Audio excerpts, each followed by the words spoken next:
October 2004 Juzhaegu. The production team of The Return of the Condor Heroes was filming here. As a classic IP with a budget of over 30 million, this martial arts epic was a grand production. Producer Zhang Jizhong announced early on that they would select the best actors and shoot the grandest scenes, striving to surpass the classic 95 version. And grand scenes naturally required many extras. Su Yan was one of them. He wore the thick costume of a disciple from the Jueching Valley. Under the autumn sun his makeup soon melted into sweat. The other extras were no better, some even more disheveled than Su Yan. At least Su Yan stood relatively calmly. His physical attribute of 70 points kept him from sweating profusely and swaying like the others. He subconsciously looked toward the director's monitor not far away. There the lead actors were rehearsing. Looking at their gorgeous costumes, then at his own envy flickered in Su Yan's eyes. Half a year ago he failed the art school entrance exam. Unwilling to give up, he impulsively went to Hangdian to become an extra. He thought being an extra was still being an actor, and maybe he would become successful like the senior actor Bao Qiang. But reality quickly poured cold water on him. Day after day playing corpses and cannon fodder. Not only did he not grow, but Su Yan felt his whole life was sinking. Until he successfully joined the Return of the Condor Heroes crew. Because of his suitable physique and temperament, his life finally had a small turn. Cut. Next scene, take a 20-minute break.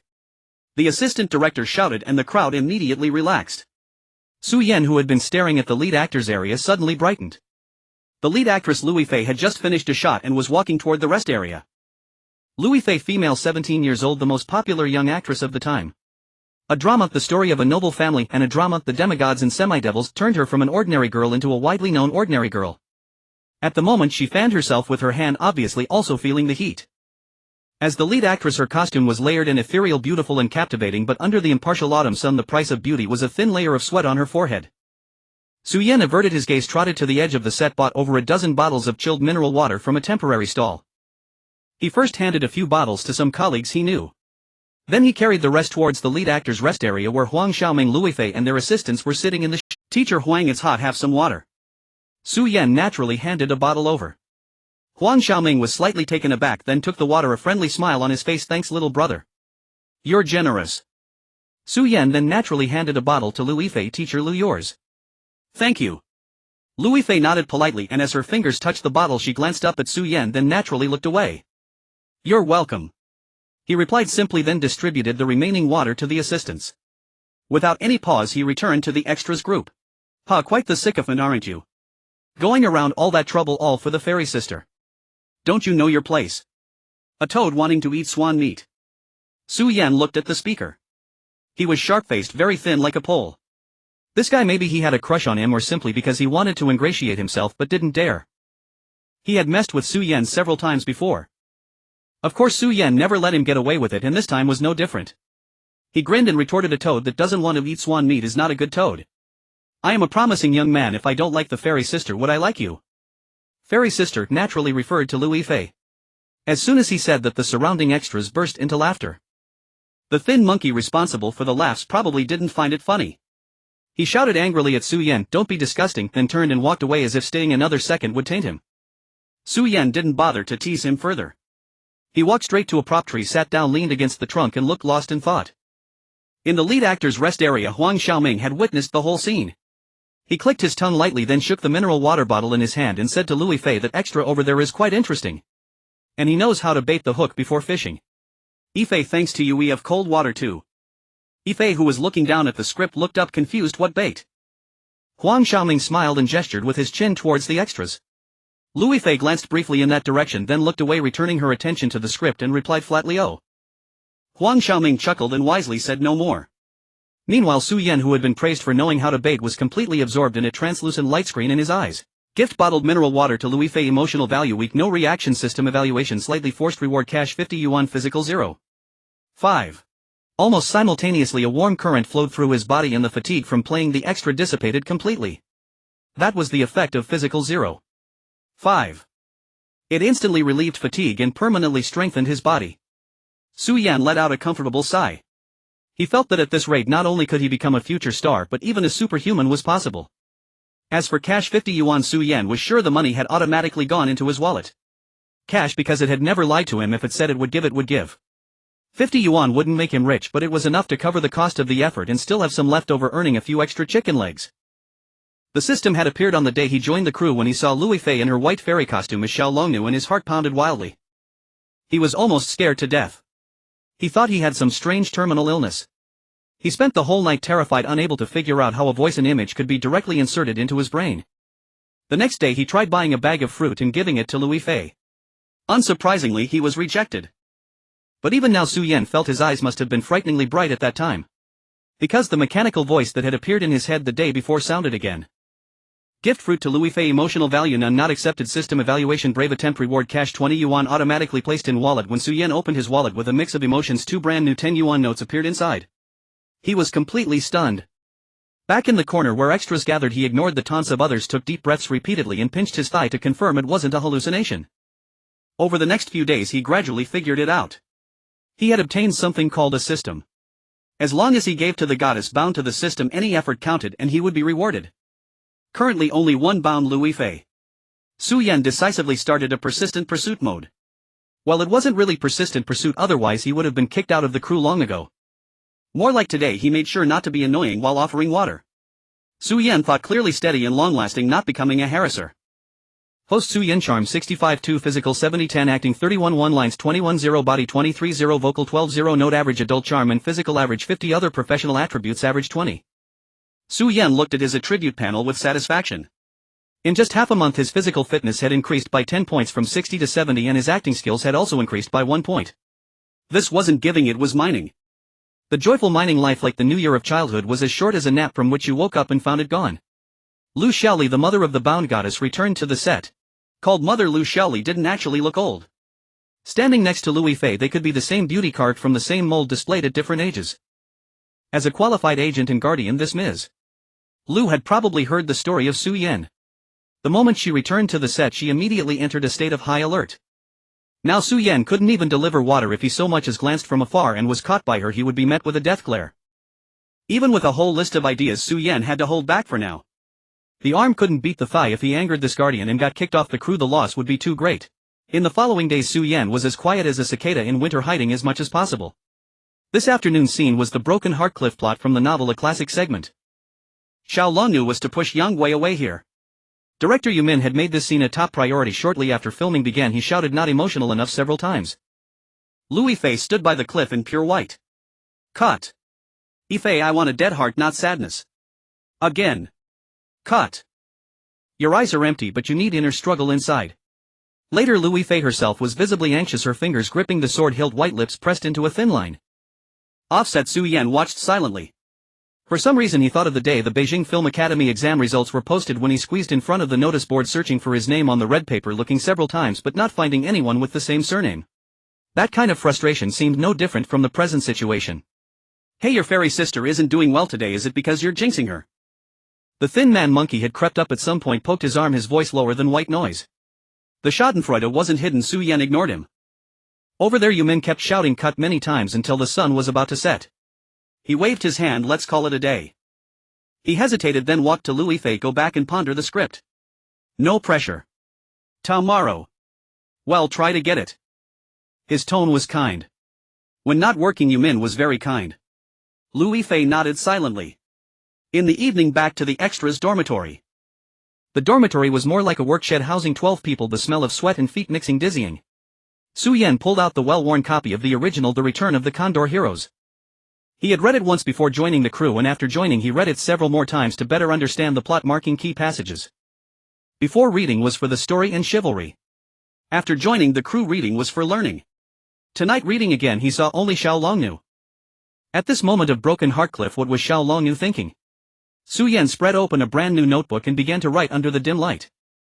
She definitely didn't want to marry Gonsun Ji, but she had to. Because if she didn't, the love flower poison on Guire Yangguo would be incurable and Guire would die. So marriage was to save Guire's life. Saving Guire's life was more important than her own grievances. So she had to harden her heart and drive Guire away.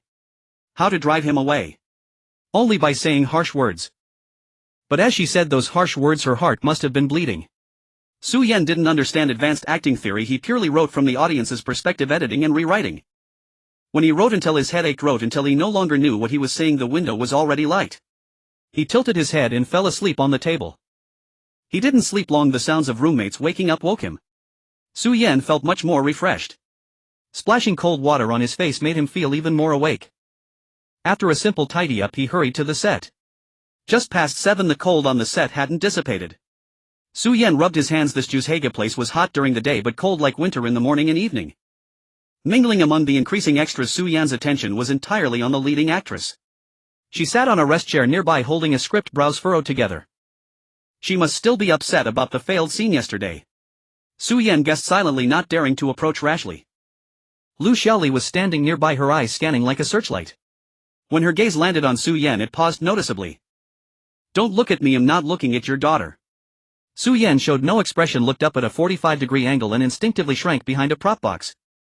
When he felt the scrutinizing gaze finally move away, he poked his head out from behind the prop box. Just as he thought his all-nighter might be wasted, a young man walked to Lu Xiaoli's side. Su Yan recognized the person. A few days ago an older extra had pointed him out as director Zhang Jizhong's assistant. Soon Lu Xiaoli followed the young man, but before leaving she bent down and whispered something to Liu Yifei. Indeed, people who smile are blessed with good luck. Seeing Lu Xiaoli far away, Su Yan smiled quickly, walked over, stopped a few steps from Liu Yifei and whispered, "Ms. Liu." Liu Yifei, who was flipping through the script, seemed startled, looked up, and upon seeing him her beautiful brows furrowed slightly. "Can I help you?" Su Yan didn't dare to dawdle. He thrust the notebook into her hand. "Just something I wrote. A humble opinion. I hope it helps." Liu Yifei was puzzled and casually flipped through it. "Broken heart, Cliff, dead heart, save Yanghua." The handwriting was messy with many corrections. Some parts she had to squint to decipher. She read silently for a while, then looked up. For the first time there was warmth in her gaze as she looked at Su Yan. "Did you stay up all night to write this?" Su Yan nodded instinctively, then quickly shook his head. "No all-nighter, just scribbled something. I don't know if it's right." Liu Yifei closed the notebook and held it in her hand. "Thanks, I'll read it." As soon as she finished, Lu Xiaoli's voice came from not far away. "Cici, get ready, we're starting soon." The voice triggered Su Yan's alarm switch. He nodded quickly at Liu Yifei, turned and disappeared into the crowd in an instant. Watching the direction Su Yan had disappeared, Liu Yifei was stunned for a moment, then the corners of her mouth curved up slightly. It seemed she wasn't the only one afraid of Ms. Liu. At the edge of the heartbreak cliff, Yumin was shouting, "It's someone, the cable. That middle cable. Who pulled it like that? It's bent so badly it's going to trip someone up later. Who's going to take the blame?" The crew members scrambled over to straighten the cable. Yumin then turned and yelled at the camera team, "Hold the shot steady. Don't tell me the lighting isn't right, I want this exact light." Su Yan clicked his tongue as he looked toward the monitor, thinking to himself that this guy must have been eating throat lozenges like candy, had been shouting all morning and still had such a booming voice. It had ruined his chance to practice the standing sleep technique he'd spent months learning from an old-timer. Bored, he let his gaze wander and somehow his eyes caught a flash of white. Liu Yifei stood before the fake cliff, her white costume trailing to her feet. The warm light of the rising sun spilled over her, and as the wind blew it outlined her figure in a thin ethereal silhouette. For a moment she seemed to exist on a different plane from everyone around her. Su Yan quickly averted his gaze. He began counting sheep in his mind over and over, but the more he counted the more awake he became, until finally 8 o'clock arrived. The clapperboard snapped on time. Liu Yifei closed her eyes briefly, and when she opened them again she didn't look at Yanghua. Her voice was flat as she spoke, "My mind is made up. In 3 days I will marry the Valley Master Gongsun. You should leave, pretend you never met me." "I don't believe it." The man opposite reached out to grab her sleeve. "Aunt. You clearly." She sidestepped to avoid him. But as she turned, her fingertips trembled and her eyes reddened. She held back her tears with all her might, refusing to let them fall. "Cut." Director Yumin cupped his chin, savoring the moment for a few seconds before nodding. "Not bad. Pass. Prepare for the next shot." The crew began to move. Liu Yifei wiped the corner of her eye and let out a soft breath. Her gaze naturally drifted toward the extras, and she immediately spotted Su Yan among them. At that moment his eyes were fixed on her, a bright light shining in them that he couldn't hide. He seemed even more excited than she was. The corner of her mouth lifted briefly before she turned away. In Su Yan's mind a ding sounded almost simultaneously. The system panel flickered cheerfully. Assist Liu Yifei in achieving a breakthrough in key performance, emotional value, high relief, gratitude, sense of accomplishment. System evaluation strikes the soul reward, acting 5, stamina 5, skill acquired, single-minded focus, beginner. A surge of warmth far more intense than when head handed her water rushed through his entire body. Su Yan barely managed to keep his expression under control from the sheer pleasure. And beyond the generous attribute rewards, had also gained a skill. Over these days he had thoroughly figured out the system's rules. This thing gave rewards based on the principle, the greater the effort the stronger the reaction. The stronger the reaction, the thicker the reward. The type of attribute points gained was highly correlated with the nature of the effort. As for acquiring a skill, that was a first for him. Single-minded focus beginner when activated enhances concentration for 5 minutes, especially suited for precise thinking analysis and perception-based mental activities. During this period resistance to interference increases while stamina consumption accelerates. Cooldown 24 hours. Su Yan clicked his tongue. Just from the description he could tell this was something good. All day Su Yan felt like he'd won the lottery. His good mood was so obvious that even Skinny Monkey noticed, prompting another round of sour remarks which Su Yan ignored. Filming wrapped for the day. Everyone went their separate ways back home. In the lead actress' private dressing room, the one reserved exclusively for Liu Yifei, Lu Xiaoli was helping her daughter pack up. The problem that had troubled her daughter all night had finally been resolved, lifting her spirits considerably. The only thing that bothered her was that she had clearly seen her daughter exchange a glance with that persistent extra after her successful performance, a look that suggested some unspoken understanding between them. As a dedicated guardian, this made her uneasy. Just then she noticed a nondescript notebook lying beside the script, its pages curled at the edges as if it had been flipped through not long ago. "Cece, is this notebook yours? I've never seen it before." Lu Xiaoli picked it up casually only to find it contained character analysis for Little Dragon Girl. The handwriting was messy, clearly not written by Cece. Liu Yifei, who was removing her makeup, saw her mother holding the notebook through the mirror. Without thinking much, she replied casually, "Su Yan gave it to me. He helped me analyze the character." "Su Yan? Which Su Yan?" Lu Xiaoli's expression darkened slightly. Realizing she had let it slip, Liu Yifei lowered her voice just. "That extra who's always helping out." Lu Xiaoli's face changed again, this time with genuine gloom. Before returning to the set, she had heard her assistant mention this person, an extra who kept hovering around Cece. Her covert observations over the past few days, coupled with the glance they had exchanged during the day, suddenly connected all the dots. She tossed the notebook aside and said, "You mean that guy who's always circling you, the toad lusting after swan meat? I thought he'd finally gotten the hint and backed off, but it turns out he's just switched to a more insidious tactic. Writing some rubbish to fool you. Who does he think he is to presume to teach you acting?" "Mom." Liu Yifei found the word toad grating and for once talked back to her mother. "Don't say that. He meant well, and his analysis actually gave me some inspiration." "Meant well?" Lu Xiaoli's lips curled with coldness. "I'm afraid it's well-meaning with ulterior motives. I'm going to find the assistant director right now. People like him can't stay." "Mom, don't go." Liu Yifei hurriedly grabbed her arm. "If you make a big deal out of this, word will spread and that'll cause more trouble than accepting a few bottles of water." This hit Lu Xiaoli right where it hurt. The anger on her face didn't subside, but a voice in her head whispered, "Cece isn't wrong. This is a critical time for her rise. We can't give the outside world any ammunition." Liu Yifei softened her tone further. "I know you're doing this for my own good. I promise I won't accept anything from him privately anymore. Can you please not go to the assistant director?" Lu Xiaoli took a few deep breaths before speaking, her voice still icy. "Remember what you said today. From now on you're not to have any contact with him, understand?" Liu Yifei nodded obediently, her voice low. "I understand." Seeing her daughter like this, Lu Xiaoli's anger deflated by half. Every time she got angry, her daughter would act obedient. Maybe it was just an act, but it always worked on her. She sighed and tapped her daughter's head. "Oh, you. Mom, you just overthink things. I'm not stupid." Liu Yifei leaned in and linked her arm with her mother's. Lu Xiaoli wanted to nag a bit more but couldn't bring herself to, and a smile crept back onto her face. She stuffed the notebook into a bag of odds and ends, patted Liu Yifei's hand and said, "All right, as long as you know what you're doing. Let's go home." Liu Yifei nodded and followed her out of the dressing room. On the set of The Return of the Condor Heroes. Gazing at that delicate fair face, Su Yan nearly thought some passing true immortal displeased by his restless smugness the previous night had cast a time reversal spell. "I wasn't that smug, was I?" Su Yan recalled the night before.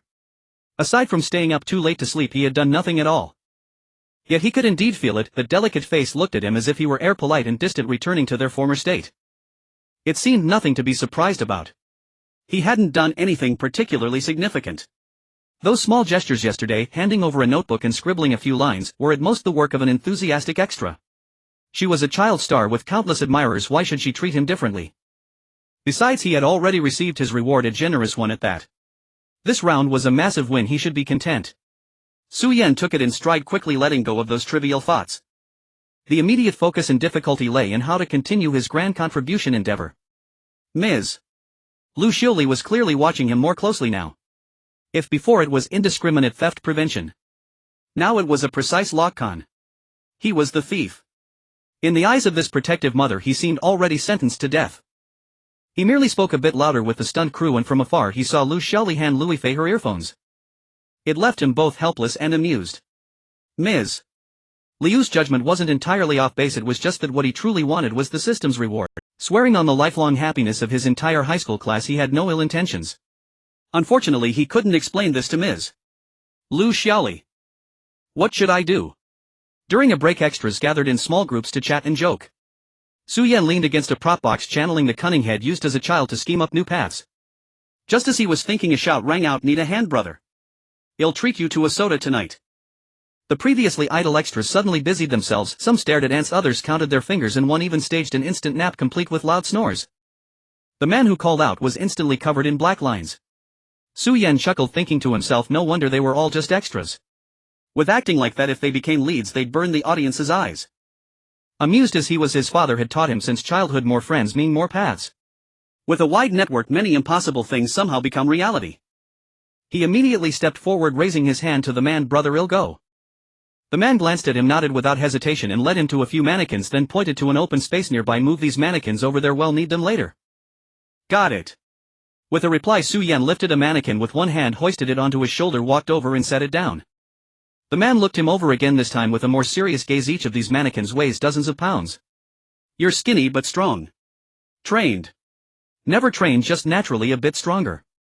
Su Yan smiled with feigned modesty, then paused to seize the moment. "Brother, I'm new to this industry and want to learn more. Feel free to assign me any chores or heavy work in the future." "All right, brother. You work with your head in your mouth, I like that. Don't wander off. When you're done here, help us tidy up the scattered weapons over there." The man walked over and patted his shoulder, his face warming with a smile. "By the way, I'm with the stunt team. Remember to look for me if anything comes up." "No problem," Su Yan responded loudly. Strength was something he didn't lack. After he finished clearing both areas, the system notification suddenly chimed in. His mind-assisted stunt team and organizing the filming set related to Liu Yifei's scenes. Emotional value none, target not directly perceived, system evaluation worthless, labor commendable, spirit reward cash 30 yuan, physique 0. 3. Like a thunderclap on a clear day, it instantly dispelled the fog in Su Yan's mind. He had been foolish before. He had always focused solely on the girl herself. But the system said contribution, it never specified that he had to hand something directly to the fairy sister. Helping the stunt crew with work and tidying the set made her scene smoother. That was undoubtedly a contribution too. In theory, being an extra counted as well. Without a crowd of extras as living backdrops, the show couldn't be filmed with just the leads. Yet he had never triggered a system reward. After much thought, Su Yan figured it was probably because of those two words, a crowd. A crowd of background actors crammed together when the camera swept over faces were indistinguishable. His individual contribution was likely diluted to nothing and the system didn't recognize it. But now Su Yan felt a sudden clarity, nearly laughing out loud. Listening to his parents' advice once in a while wasn't so bad. His father's boastful, nagging face in his mind's eye was automatically rendered with a more benevolent expression. "I'll claim that system reward no matter what. Even Jesus can't stop me." So said Lei Feng. Su Yan glanced at Liu Yifei, who was daydreaming in the lead actors area, and felt a surge of excitement. From that day on, the set gained a living Lei Feng. Whenever he had free time, if anyone called for help moving props, he was the first to arrive. If the lighting crew needed an extra hand, he'd jump in without a second thought. He was so diligent he seemed abnormal. Occasionally some extras muttered about him being foolish, working for free without extra pay. Su Yan heard them but didn't get angry, he just smirked inwardly. You fools don't get it. Not only was his cash income higher than his extra wages, but his attribute points were skyrocketing, especially the most relevant physique stat, which was rapidly approaching 80 points. Su Yan felt an endless surge of energy coursing through him. With one punch, while he might not kill a cow, taking down a dog would probably be no problem. The system showered him with benefits and the set staff didn't slack off either, teaching him a great deal. One day Su Yan was helping the prop team organize equipment. A rough voice called out, "Su Yan, get over here." He looked up to see a burly middle-aged man waving at him, Zhao Gang, a minor leader in the stunt team in his 40s, reportedly with decades in the industry. Having played the living Lei Feng recently, Su Yan had become familiar with him. Zhao Gang had taught him a few self-defense moves. Su Yan jogged over. "Brother Gang, what's up?" Zhao Gang patted his shoulder and clicked his tongue. "There's a job with some screen time. Dare to try it?" Su Yan's eyes lit up. "I dare. I definitely dare." "Alright, follow me. You'll do a few moves and you learn by watching." "Understood." Su Yan kept his face neutral but quietly activated undivided focus. His mind emptied instantly yet felt full. In his vision, Zhao Gang's movements froze into a series of still frames, how he exerted force, how he retracted his foot, all perfectly clear. After finishing the set, Zhao Gang looked at Su Yan. Give it a try. Ask if you don't understand. Su Yan acknowledged, struck a pose and performed the moves. They were rough but nearly flawless. Zhao Gang was speechless for a long moment before saying, "Are you sure you're not fooling me? You've really never trained before?" Su Yan scratched the back of his head and smiled. "Really never trained? It's all because you taught so well, brother Gang." Zhao Gang laughed along. "Xiao Gao wasn't wrong, you sure know how to talk. Stick with our stunt team from now on. I guarantee it'll be more fun than being an extra." "Thanks, brother Gang." Su Yan replied swiftly, his heart surging with excitement. Su Yan became a stuntman. It wasn't particularly surprising. Su Yan was tall and sturdy, diligent and eager to learn. Even back when he constantly hung around the stunt team, many extras had muttered to themselves that this day would eventually come. Yet that it came so swiftly still caught many by surprise. He remained a mere entry-level worker, but he had at least transitioned from being human backdrop to a stuntman requiring some skill. He could now participate in fight scenes and even act opposite the lead with compensation far exceeding that of ordinary extras. Many extras were green with envy, even spurred to work harder. Su Yan himself naturally worked with even greater vigor. During idle waiting periods he no longer had to scavenge for odd jobs to contribute. The stunt team itself had a slew of preparatory tasks, checking harnesses, polishing and maintaining prop swords, and repeatedly rehearsing fight choreography with the action director. Su Yan had excellent physical fitness, learned moves quickly and never slacked off. Before long he had blended into the team. Zhao Gang took a liking to him and gladly spared time to teach him a few extra moves. That day's scene was about Xiao Longnu standing up for Yang Gua disciplining the Chuanjin sect disciples. On set, Liu Yifei, clad in white, moved with crisp swordplay, battling several stuntmen dressed as Taoist priests. Su Yan was among them. He stepped forward, raising his sword to parry. As designed after his block, Liu Yifei would spin gracefully, tapping his shoulder acupoint with the sword's pommel, and he would fall to the ground accordingly. Just as Liu Yifei turned and the pommel was about to touch his shoulder, they were inches apart and their eyes met. Liu Yifei's heart skipped a beat and her movement faltered briefly. Su Yan keenly caught this, adjusting his center of gravity to absorb the hastily delivered tap, perfectly compensating for the missed force. He then stiffened as if struck in the acupoint and fell. "Cut, that's a take, you mince," voice came through. Sheathing her sword, Liu Yifei cast another glance at Su Yan, who rose nimbly from the ground. He casually brushed off the dust, his expression calm as if the impromptu save was merely part of his job. He actually became a stuntman. Liu Yifei found it hard to believe.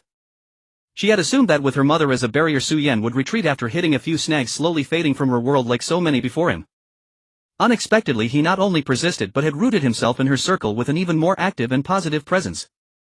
This unorthodox resilience truly surprised her, but only for a moment before she reverted to her usual cool, composed demeanor. Liu Yifei reacted swiftly enough to fool others, but not her mother Lu Xiaoli, for whom she was the sole focus. Not far away, Lu Xiaoli glanced at Su Yan opposite her daughter, her face expressionless. She walked directly to a quiet corner and dialed a number. "Hello, Director Zhang. It's Xiaoli. I have a favor to ask. Isn't the stunt team always short-handed? I know a few experienced stuntmen, reliable and reasonably priced. Yes, with so many action scenes in this production, using newcomers is risky. Then I'll leave it to you, Director Zhang. I'll have them contact you directly later." Hanging up, a cold smile curled on Lu Xiaoli's lips. What newcomers are risky? In truth, while experienced veterans were good in the stunt industry, they were also costly. For large-scale group fight scenes, productions preferred cost-effective young stuntmen to fill the frame. By proactively recommending a few veterans, the production team would likely oblige her for the sake of goodwill. With an influx of hands, a novice like Su Yan, who had switched careers midway and had the least seniority, would naturally be marginalized. The opportunities for visible action-packed roles would dwindle. Eventually, with nothing to do, he would likely leave the production of his own accord without anyone needing to prompt him. This indirect approach left no ammunition for targeting a mere extra while achieving the goal of suppression. She considered it rather brilliant herself. Lu Xiaoli's scheme soon took effect. Just 2 days later, Zhao Gang approached Su Yan with some embarrassment. Su Yan, you see, the production has brought in more professional stuntmen, so you..." Su Yan understood perfectly and replied readily, "Brother Gang, I get it. Thank you for giving me the chance. If there are any odd jobs in the future, just call me." Seeing his understanding and magnanimity, Zhao Gang held him in even higher regard, patting his shoulder. "Good man. Great attitude. Let's work together again if the chance arises." Su Yan nodded and deftly removed the stunt gear he had worn for only a few days. Just after he had a fight scene with Liu Yifei, the production immediately brought in a batch of veteran stuntmen. Such a coincidence was unlikely. Without a doubt, Lu Xiaoli had orchestrated it. Showing no sign of discouragement, Su Yan found it somewhat amusing. She was indeed as protective of her daughter as rumored, almost excessively cautious. But he was not one to give up easily. A film set was a microcosm of society with many departments. If the stunt path was blocked, he would simply switch. After a few days of observation, Su Yan quickly identified a new target: the production crew. It was another low-level position, even less conspicuous, drawing less attention while offering more convenience than ordinary extras. After wrapping that day, Su Yan, carrying a bottle of Zhao Gang's favorite strong liquor, waited on the path to his accommodation. "Brother Gang." Seeing Su Yan and the liquor, Zhao Gang paused. "Su Yan. What's this?" Handing over the bottle, Su Yan spoke sincerely. "Brother Gang, thank you for your guidance. I've learned a lot. I understand my lack of seniority in the stunt team. I just wanted to ask if you could help me see if the production crew needs extra hands. I'm strong, not afraid of hard work, and can do any job."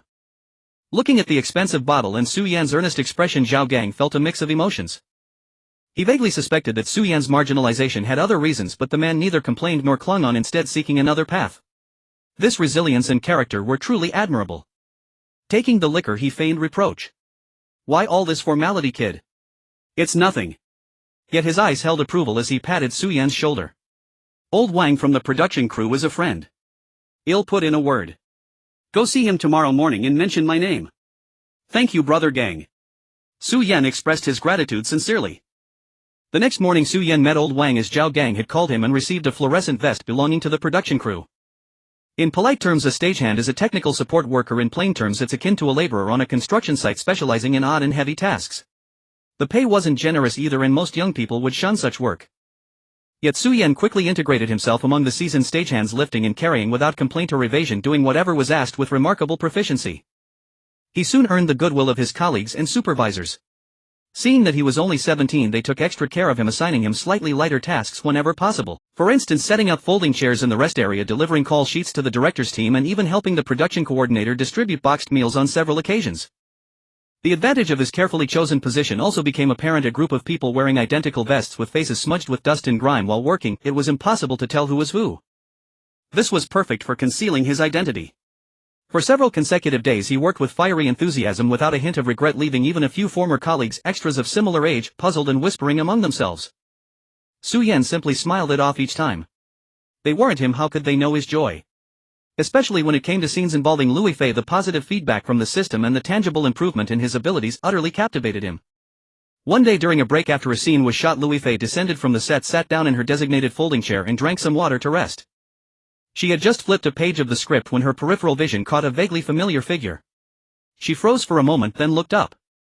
That person was following a group of middle-aged stagehands, each older than him, carrying what appeared to be a heavy lightbox.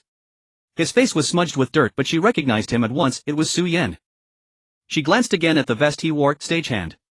How had he become a stagehand again? Watching his earnest, energetic demeanor and recalling his past track record, Liu Yifei suddenly felt an urge to laugh. She quickly lowered her head, hiding her face behind the screen. Not far away, Lu Xiaoli, who had taken in the entire scene, turned ashen-faced, her complexion darker than a pot bottom. That afternoon she found the stagehand team leader Old Wang in a corner of the set without any beating around the bush. "Team leader Wang, is that new young man in your group doing a decent job? With such a heavy shooting schedule, we can't afford to have a novice hold things up." Old Wang, a man who had climbed to his current position through sheer shrewdness without any background, immediately put on a fawning smile and said, "Rest assured, Ms. Liu, the stagehand team won't be a drag on the production. Alright, I'm just offering a suggestion. You're the professional when it comes to the specifics, Team leader Wang." With a smile, Lu Xiaoli turned and left. After Lu Xiaoli had walked away, Old Wang's smile faded slightly, a hint of regret in his eyes. He thought Su Yan was a decent kid, strong, hardworking, and never shirking his duties. But he had somehow offended Lu Xiaoli. So it had to be better him than me. Zhao Gang couldn't blame him for that. The next day, as soon as Su Yan entered the set, he received a notification: the stagehand team had enough hands and no longer needed his help. Su Yan's eyes flickered, but he didn't argue. He took off the stagehand vest without hesitation, a smile still lingering on his face. He wasn't pretending, he genuinely didn't care. His current situation was far better than his time in Hangdian. And rather than wallow in disappointment or complaints, he cared more about what to do next. Lu Xiaoli was too sensitive. The relatively stealthy stagehand position he had deliberately chosen was still exposed and eliminated.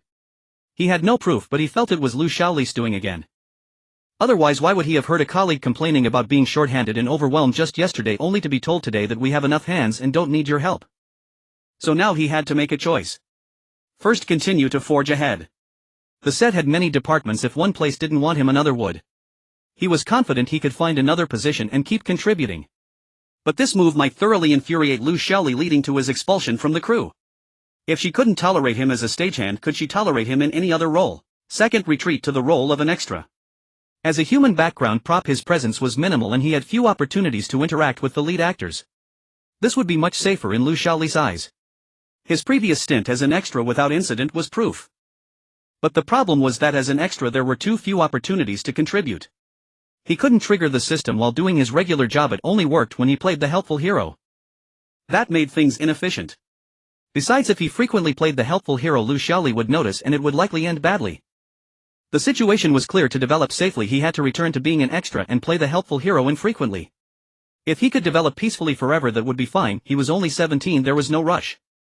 The trouble was, forget about forever. Once the crew finished filming in Juzhegu, they would recruit new extras. Whether he could stay was uncertain. So he had to keep pushing forward. Wasn't dying on one's feet better than losing while lying down? Besides, maybe Liu Yifei would have a change of heart. Or perhaps she would realize he just wanted to study hard and improve every day. That evening, Su Yan waited on the road where Zhao Gang usually returned to his dorm. As soon as he saw him, he greeted him warmly. Brother Gang. Zhao Gang looked at him in confusion. What's this? Su Yan scratched his head, offering an awkward smile. The stagehand team doesn't need extra hands anymore. So I'm here to bother you again, Brother Gang, to see if the camera department needs anyone. Before Zhao Gang could respond, Su Yan patted his chest in assurance. Don't worry, Brother Gang. I just want to see the world. I won't cause any trouble. Zhao Gang glanced at the bag in Su Yan's other hand containing liquor and a pack of cigarettes, and his expression grew complex. He said, it's not that I won't help you, but...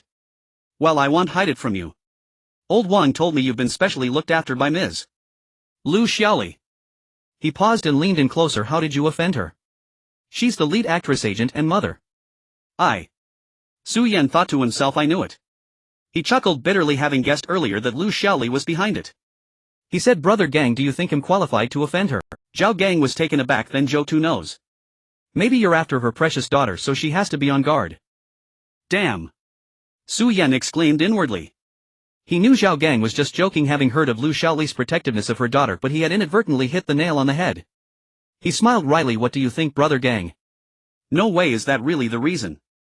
Zhao Gang looked astonished, sizing up Su Yan from head to toe. His expression clearly showed he didn't think Su Yan had what it took. Su Yan wasn't annoyed by being underestimated, because he himself didn't think he had what it took either. So he said, Ms.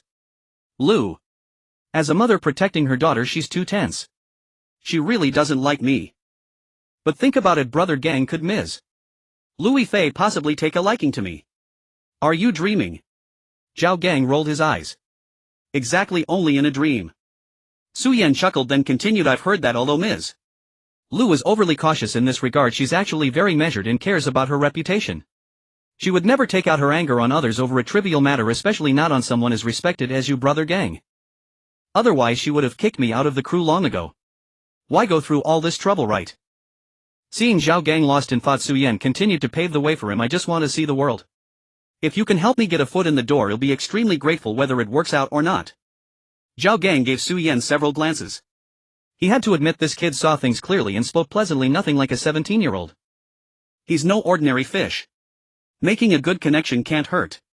He let out a soft sigh, took the liquor and cigarettes, and slapped Su Yan's shoulder firmly, saying with a grin, all right, kid. Big brother will help you one more time. But remember, it'll be physical labor. Stay sharp. Understood. Thanks, Brother Gang. Su Yan breathed a sigh of relief, knowing he had secured his position again. The operation of a film crew heavily relied on personal connections. With a recommendation, and since it wasn't a highly coveted plum job, there was no reason for it to be rejected. Let me make this clear, Xiao Su, the camera crew's equipment is delicate and expensive. If you break anything, it might cost you a whole year's pay. Are you sure you still want to do this? The man speaking was in his 40s with a weather-beaten dark complexion and rough skin, clearly someone who spent his days on the road. Su Yan had already learned from Zhao Gang that this unassuming man was actually the head of the camera crew script department, a core team member who managed over a dozen people. Meeting his scrutinizing gaze, Su Yan kept a low profile but spoke with sincerity and determination. Brother Zhou, rest assured. I may look tall and rugged, but am actually quite meticulous. I definitely won't damage any equipment. Brother Zhou, whose full name was Zhou Jianjun, rolled his eyes at this remark. He thought to himself that this kid, while claiming to be meticulous, couldn't resist mentioning his own stature, a sly one indeed. No wonder he had managed to manipulate Zhao Gang, a man of pure brawn, into doing his bidding. Alright, since you're not afraid, come on then. Zhou Jianjun nodded non-committally, then paused to add, but remember one more thing, the camera crew is a place for work, not for study. Do you understand what I mean? I understand. I'm here to work. I promise not to ask unnecessary questions. Su Yan nodded hurriedly. Although Zhou Jianjun found the young man a bit slick, his attitude was good, so he nodded again. He knew Zhao Gang well, outwardly boisterous and muscle-headed but inwardly quite selective. Zhao Gang didn't casually recommend people, so if he had spoken up, this kid probably had some skill. The crew indeed needed a temporary worker willing to put in the physical effort and run errands. Over the next few days, Su Yan heeded Zhao Gang's advice and Zhou Jianjun's warning, working silently, asking no questions and learning on the sly. But even learning in secret, his progress was astonishingly fast. This was because on his first day, while helping push a dolly during a scene with Liu Yifei, he had activated the cinematography attribute. Thus he once again found his footing in the camera crew. That day they were filming a group scene that required multiple cameras. After completing her shots, Liu Yifei walked over to the monitor to watch the playback, and her gaze paused. She saw a familiar figure in the blue uniform of the camera crew kneeling beside a track, busy with something. Sunlight fell on his profile and his expression and posture resembled that of a seasoned veteran who had spent years in the camera crew. Liu Yifei looked several more times before confirming she wasn't mistaken. It really was him. Su Yan. How? How had he switched jobs again? This time he was in the camera crew. He had been an extra, a stuntman, a production assistant, and now he was in the camera crew. What was he up to? A feeling that was both ridiculous and amusing welled up inside her. Especially seeing his current demeanor, so serious as if he were born for this job, and recalling his previous roles delivering water in coarse costume, being knocked out by her during a stunt scene, and hauling lightboxes with a group of middle-aged production assistants. The starkly different images overlapped, and this time Liu Yifei couldn't help but let out a chuckle. Looking at Su Yan, she found her feet moving toward him of their own accord. Stopping before him, she said, "Hey Su Yan, are you putting on a set metamorphosis? How did you end up in the camera crew again? Where to next? Art department? Sound? Or maybe just go straight to directing?" Su Yan had just finished adjusting the track when he looked up to meet a pair of clear, sparkling eyes filled with laughter, her expression tinged with playful curiosity. She was as vivid and lively as something only seen in dreams. His heartbeat quickened uncontrollably, but he quickly steadied it and replied frankly, "I just figured learning more can't hurt. The more skills you have, the better. As for directing, Teacher Liu, please don't joke. The more skills, the better." Liu Yifei murmured, repeating the phrase, her eyes on Su Yan, who still wore a smile. This man repeatedly setbacks, yet resolutely getting back up, never complaining, never sinking into despair. It seemed no matter where he was thrown, he could take root and thrive again. She had been well protected by her mother since childhood, with every step of her path carefully planned. She had never experienced this feeling of struggling through the mud, carving out a path entirely by oneself. An inexplicable sense of admiration surged within her. Then another more subtle thought arose. Was all his effort, switching roles just to stay on set, appearing in her sight time and again, really just for learning more? Liu Yifei's cheeks flushed slightly, and she quickly scolded herself, inwardly suppressing the strange thought. Then, study well. With that, she nodded to Su Yan and turned to walk back to the monitor. Su Yan stood rooted to the spot, watching the gentle curve of her white costume's hem as she moved. His chest felt as if something had lightly brushed against it, stirring a sensation that was both ticklish and warm. Lu Xiaoli had just finished discussing her daughter's future filming schedule with director Yu Min when she turned and saw near the camera crew Cici speaking with that toad, wearing a sweet smile she did not wish to see. Hadn't they agreed to stop accepting gifts in private? No gifts, so now it's idle chatter, is it? Of course her daughter could never be at fault, it was all that relentless toad's doing. His tactics grew more cunning each time. As a woman of experience, she knew well that persistence wears down resistance. And she had to admit that young man was indeed quite different from the ordinary background extras. Though he came from the bottom, he lacked the usual cowering demeanor. Though his looks were merely passable, he dared to linger near her angelic daughter. Unfortunately, her daughter had little experience in such matters, including with co-stars like Lin Jiying and Hu Gu. Every time she would early on notify the other party's agent team, citing Cici's young age to prohibit all private contact outside of work. Once filming wrapped, she would immediately take her daughter away. And so it had been up to now. But now her daughter was 17, the infant once held in her arms, the child had unknowingly grown into a young woman taller than herself. Yes, she was only 17. Lu Xiaoli's breath quickened, and she was about to use her influence to drive this brat away for good, regardless of any gossip. Just as she grabbed her phone from her bag, a thought crossed her mind. Cinematography wasn't a trade one could excel in through brute strength or petty cleverness. It had high technical barriers requiring extensive expertise, experience and connections. A high school graduate with no background at best could haul equipment. Could he really expect to handle the camera? Forcing him away might make Cece think her mother was overreacting, even stirring rebelliousness.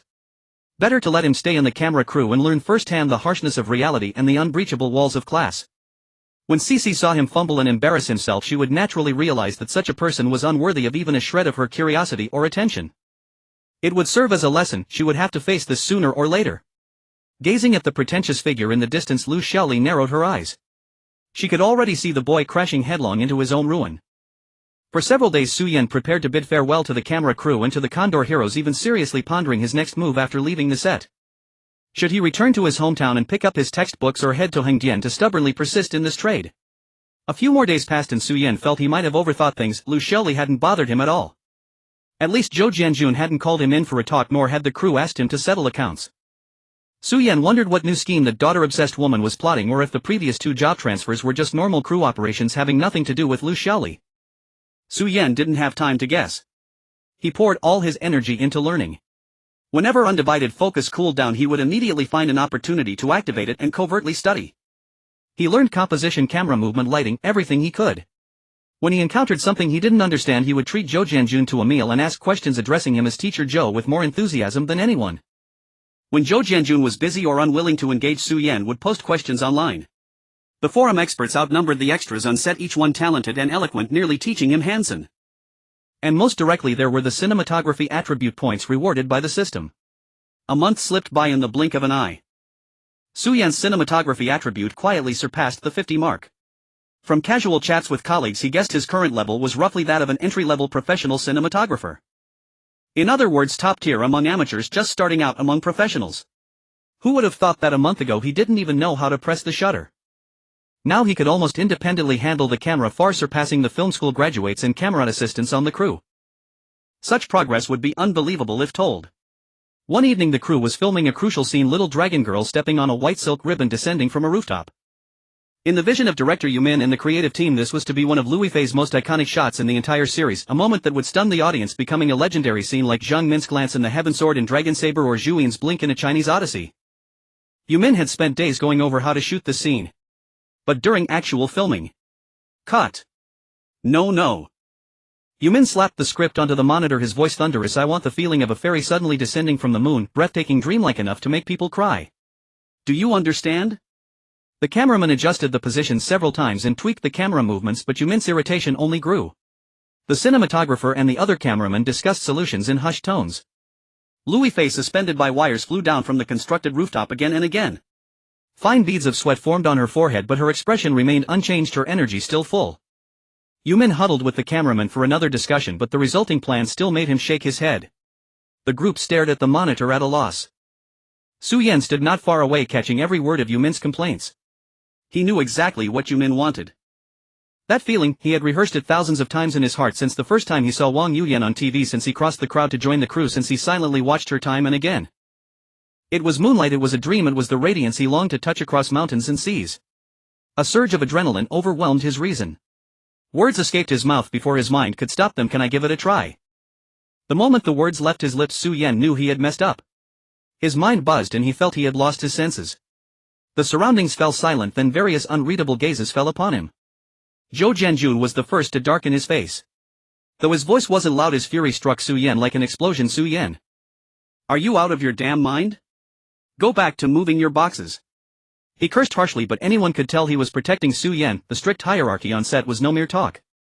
An assistant should stick to an assistant's job. Butting in now, did he want to fly?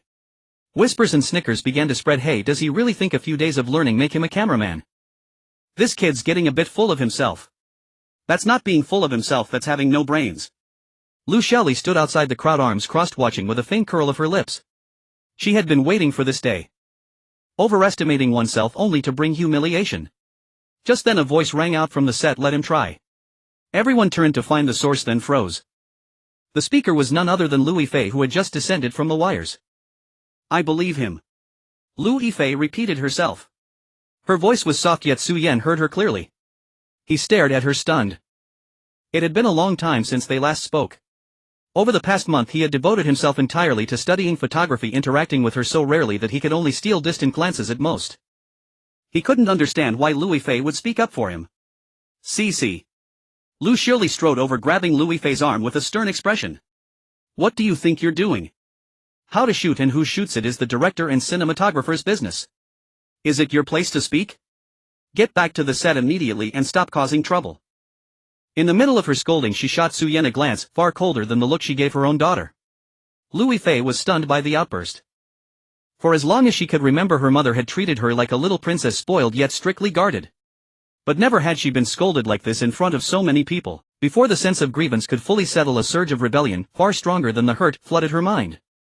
She pulled free from Liu Shaoli's grip, met her gaze, and spoke, her voice trembling slightly. Mom, I'm not causing trouble.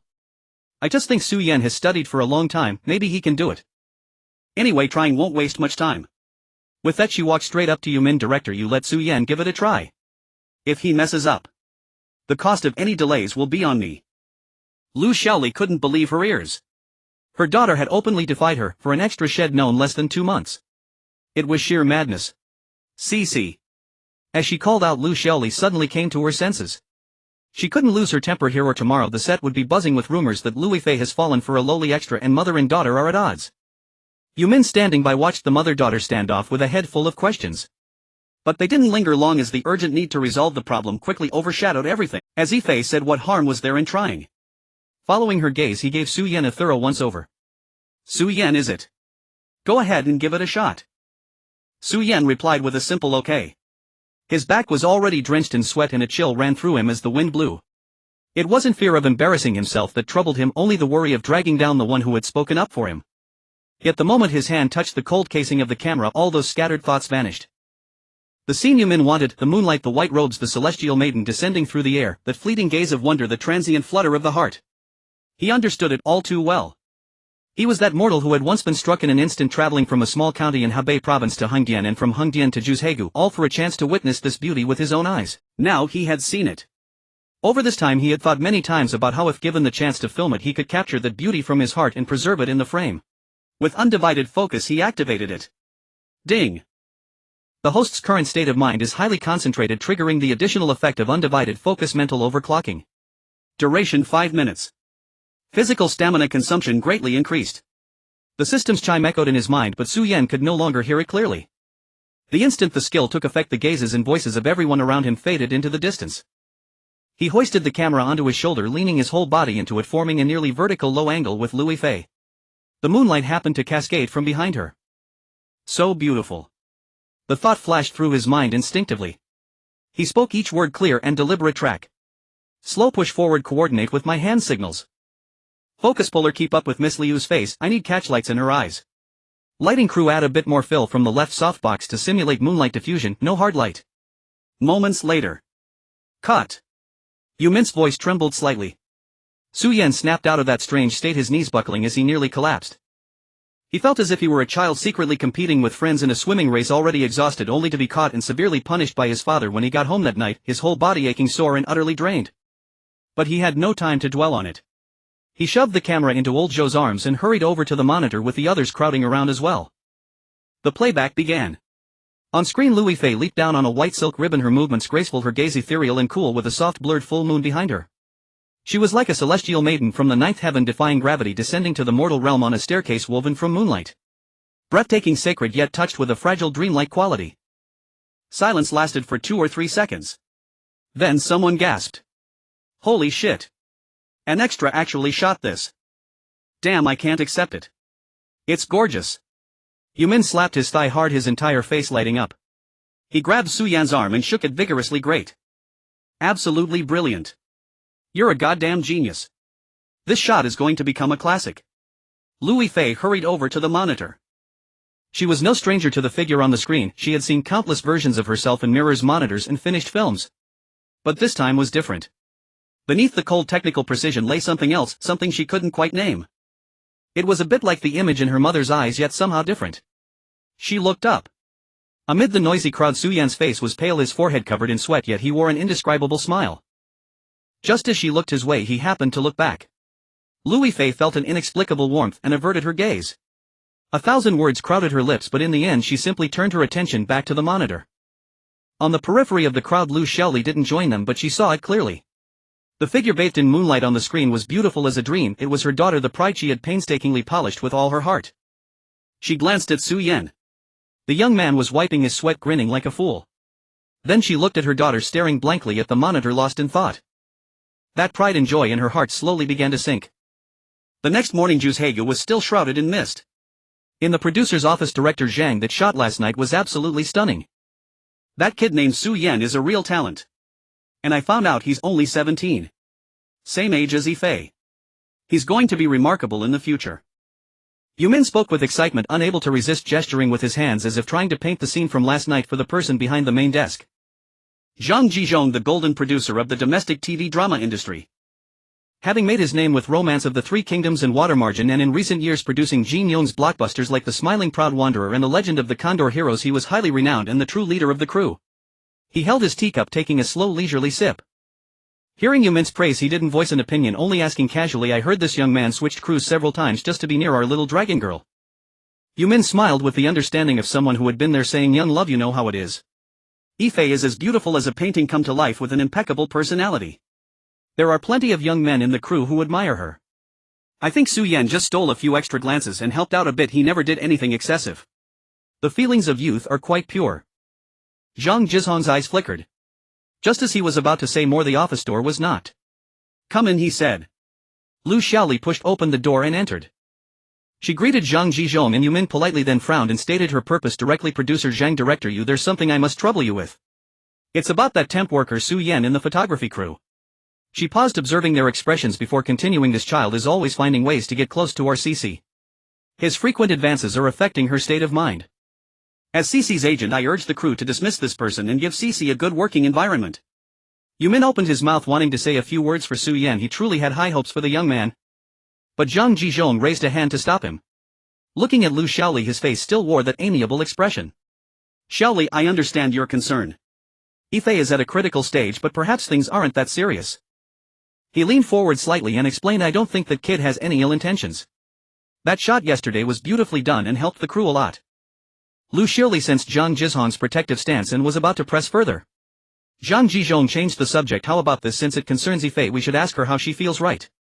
If Yifei feels troubled, I won't tolerate it, and he'll have the kid leave immediately." Lu Xiaoli forced a smile. Since Zhang Jizhong had spoken, she couldn't directly refute him. "Producer Zhang, you're very considerate, but Yifei is shy. She might not be comfortable speaking up in public." That simple, Zhang Jizhong said with a wave of his hand, instructing his assistant, "Go and invite Yifei here." Then he smiled at Lu Xiaoli and said, "Xiaoli, you can wait in the lounge next door and have some tea. Let the child speak freely. Rest assured, I've watched Yifei grow up and I won't let her suffer any injustice." Lu Xiaoli said nothing, gave Zhang Jizhong a deep look and walked into the adjoining lounge. Before long, Liu Yifei was brought in by the assistant. Dressed in simple casual clothes with no makeup, she was still strikingly beautiful, but the weariness in her eyes made her seem less vibrant than before. As soon as she entered, Liu Yifei spoke politely, "Producer Zhang, director Yu, you wanted to see me." Zhang Jizhong gestured for her to sit down, his smile warm. "Yifei, don't be nervous. I called you here to ask about that extra named Su Yan. Oh, now he's a temporary assistant in the photography crew. Did any of his past actions make you uncomfortable? Tell me the truth, the crew will support you no matter what." Liu Yifei immediately thought of her argument with her mother last night and guessed that her mother had come to make false accusations. She couldn't and absolutely wouldn't follow her mother's lead in slandering Su Yan. "Producer Zhang, director Yu, Su Yan hasn't made me feel uncomfortable. On the contrary, thanks to him we got such a great shot yesterday. I think he is a very dedicated and talented colleague." As soon as she finished speaking, the door to the next room slammed open with a bang. Lu Xiaoli stood at the doorway, her chest heaving violently, clearly furious. Liu Yifei was momentarily stunned, then her face paled. But she pressed her lips tightly together, stubbornly refusing to look away or change her words. Zhang Jizhong took in the whole scene, laughed heartily and walked over to Lu Xiaoli. "Xiaoli, you see, the child says everything is fine. As parents sometimes we worry too much. We should encourage normal admiration and cooperation among young people." He patted Lu Xiaoli's shoulder, his tone soothing. "I have a handle on this matter. Rest assured, Yifei's reputation comes first." Zhang Jizhong spoke amiably, but Lu Xiaoli knew that getting Su Yan dismissed today was impossible. She suppressed her anger and forced out through clenched teeth, "Then it'll trouble you to take care of it, Producer Zhang." With that, she quickly left the office without glancing at her daughter.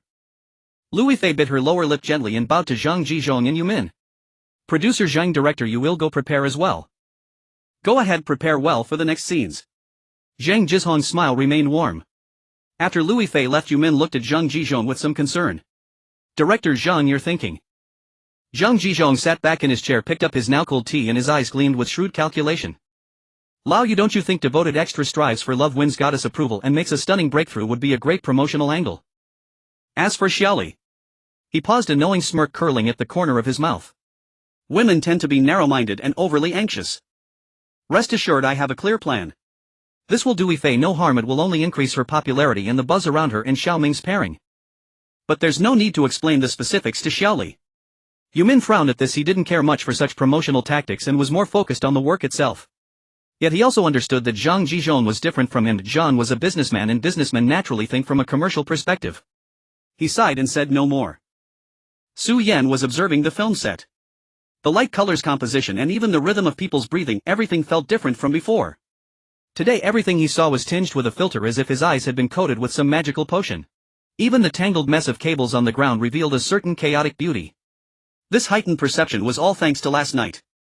Assist the goddess in completing a crucial artistic presentation. Emotional value extremely high. System evaluation strikes the soul. Reward photography 10, charisma 2, skill acquired. Lens aesthetics intermediate. Lens aesthetics intermediate significantly enhances the host's aesthetic intuition for visuals, enables sharper capture and amplification of the subject's unique temperament and beauty in the moment, imbuing the lens language with artistic appeal. Once again he had acquired a skill, and it was at the intermediate level right away. The reward far surpassed any previous one. Last night's adventure had been more than worth it. Truly, the bolder the person, the greater the yield. Su Yan squinted, gazing toward the main cast's rest area. Liu Yifei sat in a chair, her head slightly tilted, while Lu Xiaoli spoke behind her. Sunlight fell upon her, outlining the contours of her profile with a soft halo. A few strands of hair swayed in the wind, luminous, and her lowered eyes held something hidden within. Su Yan clicked his tongue. This had truly sharpened his vision, allowing him to see and feel the world in a more delicate way. This acute perception also revealed to Su Yan the low pressure emanating from Liu Yifei.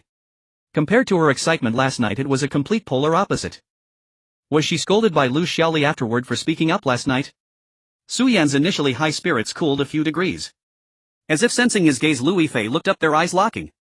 Then she quickly looked away, lowering her head, her fingers twisting the ribbon of her costume.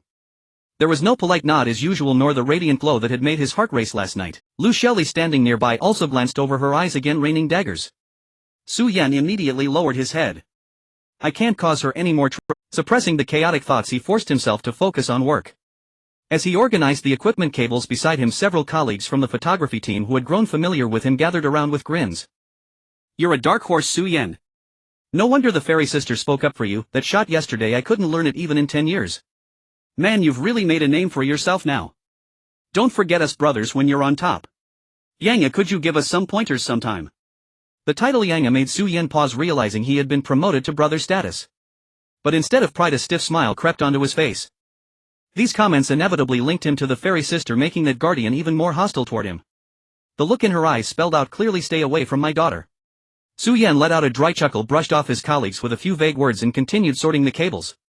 All day he felt a chill down his back, which only drove him to work harder. Nightfall. In a quiet suite of the hotel where the core production team was staying outside the Juzhaga scenic area, Lu Xiaoli watched her daughter silently removing her headpiece by the bed. Her anger could no longer be contained. Qian, what were you thinking today? Why did you have to speak up for that, Su Yan? Do you have any idea how embarrassing that was for me?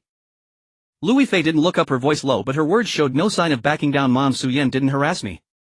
You can't let your baseless suspicions make me wrong. A hard-working person. A hard-working person.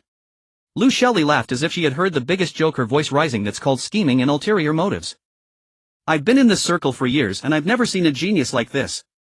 In 1 month he went from a temp worker to a photographer capable of handling the camera independently. The footage he shot even earned the admiration of a veteran like Yumin. Is that possible? He must have studied photography long ago and pretended he couldn't. He was just waiting for an opportunity like this to make a splash and catch your attention. Mom! There you go again. Liu Yifei lifted her head abruptly, speaking up. A few days ago you pointed at him sweating while moving the tracks and called him a clown. Now that he's succeeded you say it's all an act. That's pure prejudice. Lu Xiaoli let out a bitter laugh, her finger nearly poking her daughter's nose. Fine, let's say he's not faking it. Then tell me, what's he after by clinging to you so desperately? Maybe he just... Liu Yifei's words faltered and a blush crept across her cheeks. Her voice caught in her throat, unable to form the words. Seeing her daughter like this only made Lu Xiaoli more alarmed, and she lashed out with a sneer. What is it? In love with you. What right does a poor boy like him have to love you? His love will only drag you down. Mom! Does loving someone require qualifications? Liu Yifei's voice unconsciously took on a tearful tone. Ah. And he never said he loved me. He's just doing his own thing. You're the one who's painting him as too evil. Enough. Lu sheerly waved her hand, seeing her daughter defy her repeatedly for an outsider, and became even more resolute. I don't know why Zhang Zhizhong protected him today, and I don't care if that kid has real feelings or ulterior motives. But I'm telling you, Liu Yifei, this isn't over. I will never let these shady people affect your future. With that, she stopped looking at her daughter, pulled open the connecting door and slammed it shut behind her. The loud bang echoed through the suite. Liu Yifei collapsed weakly back onto the bed. She knew her mother, she meant every word. She looked down at her palms, empty and bare. What was she supposed to do? 4 days on end applying makeup, rehearsing movements and practicing lines. Liu Yifei acted no differently than usual. Yet she found it rather amusing herself. During a break, she slumped in her lounge chair like a puppet, not daring to glance around, terrified of meeting Su Yan's gaze. First, her mother's surveillance was too tight. It was an exasperating sort of vigilance, as if without it she'd run off with someone immediately. Was she that gullible? Second, her heart was in turmoil. Her mother's words, "What does he want?" echoed relentlessly in her mind. She dared not dwell on it, yet the more she resisted, the more it overwhelmed her.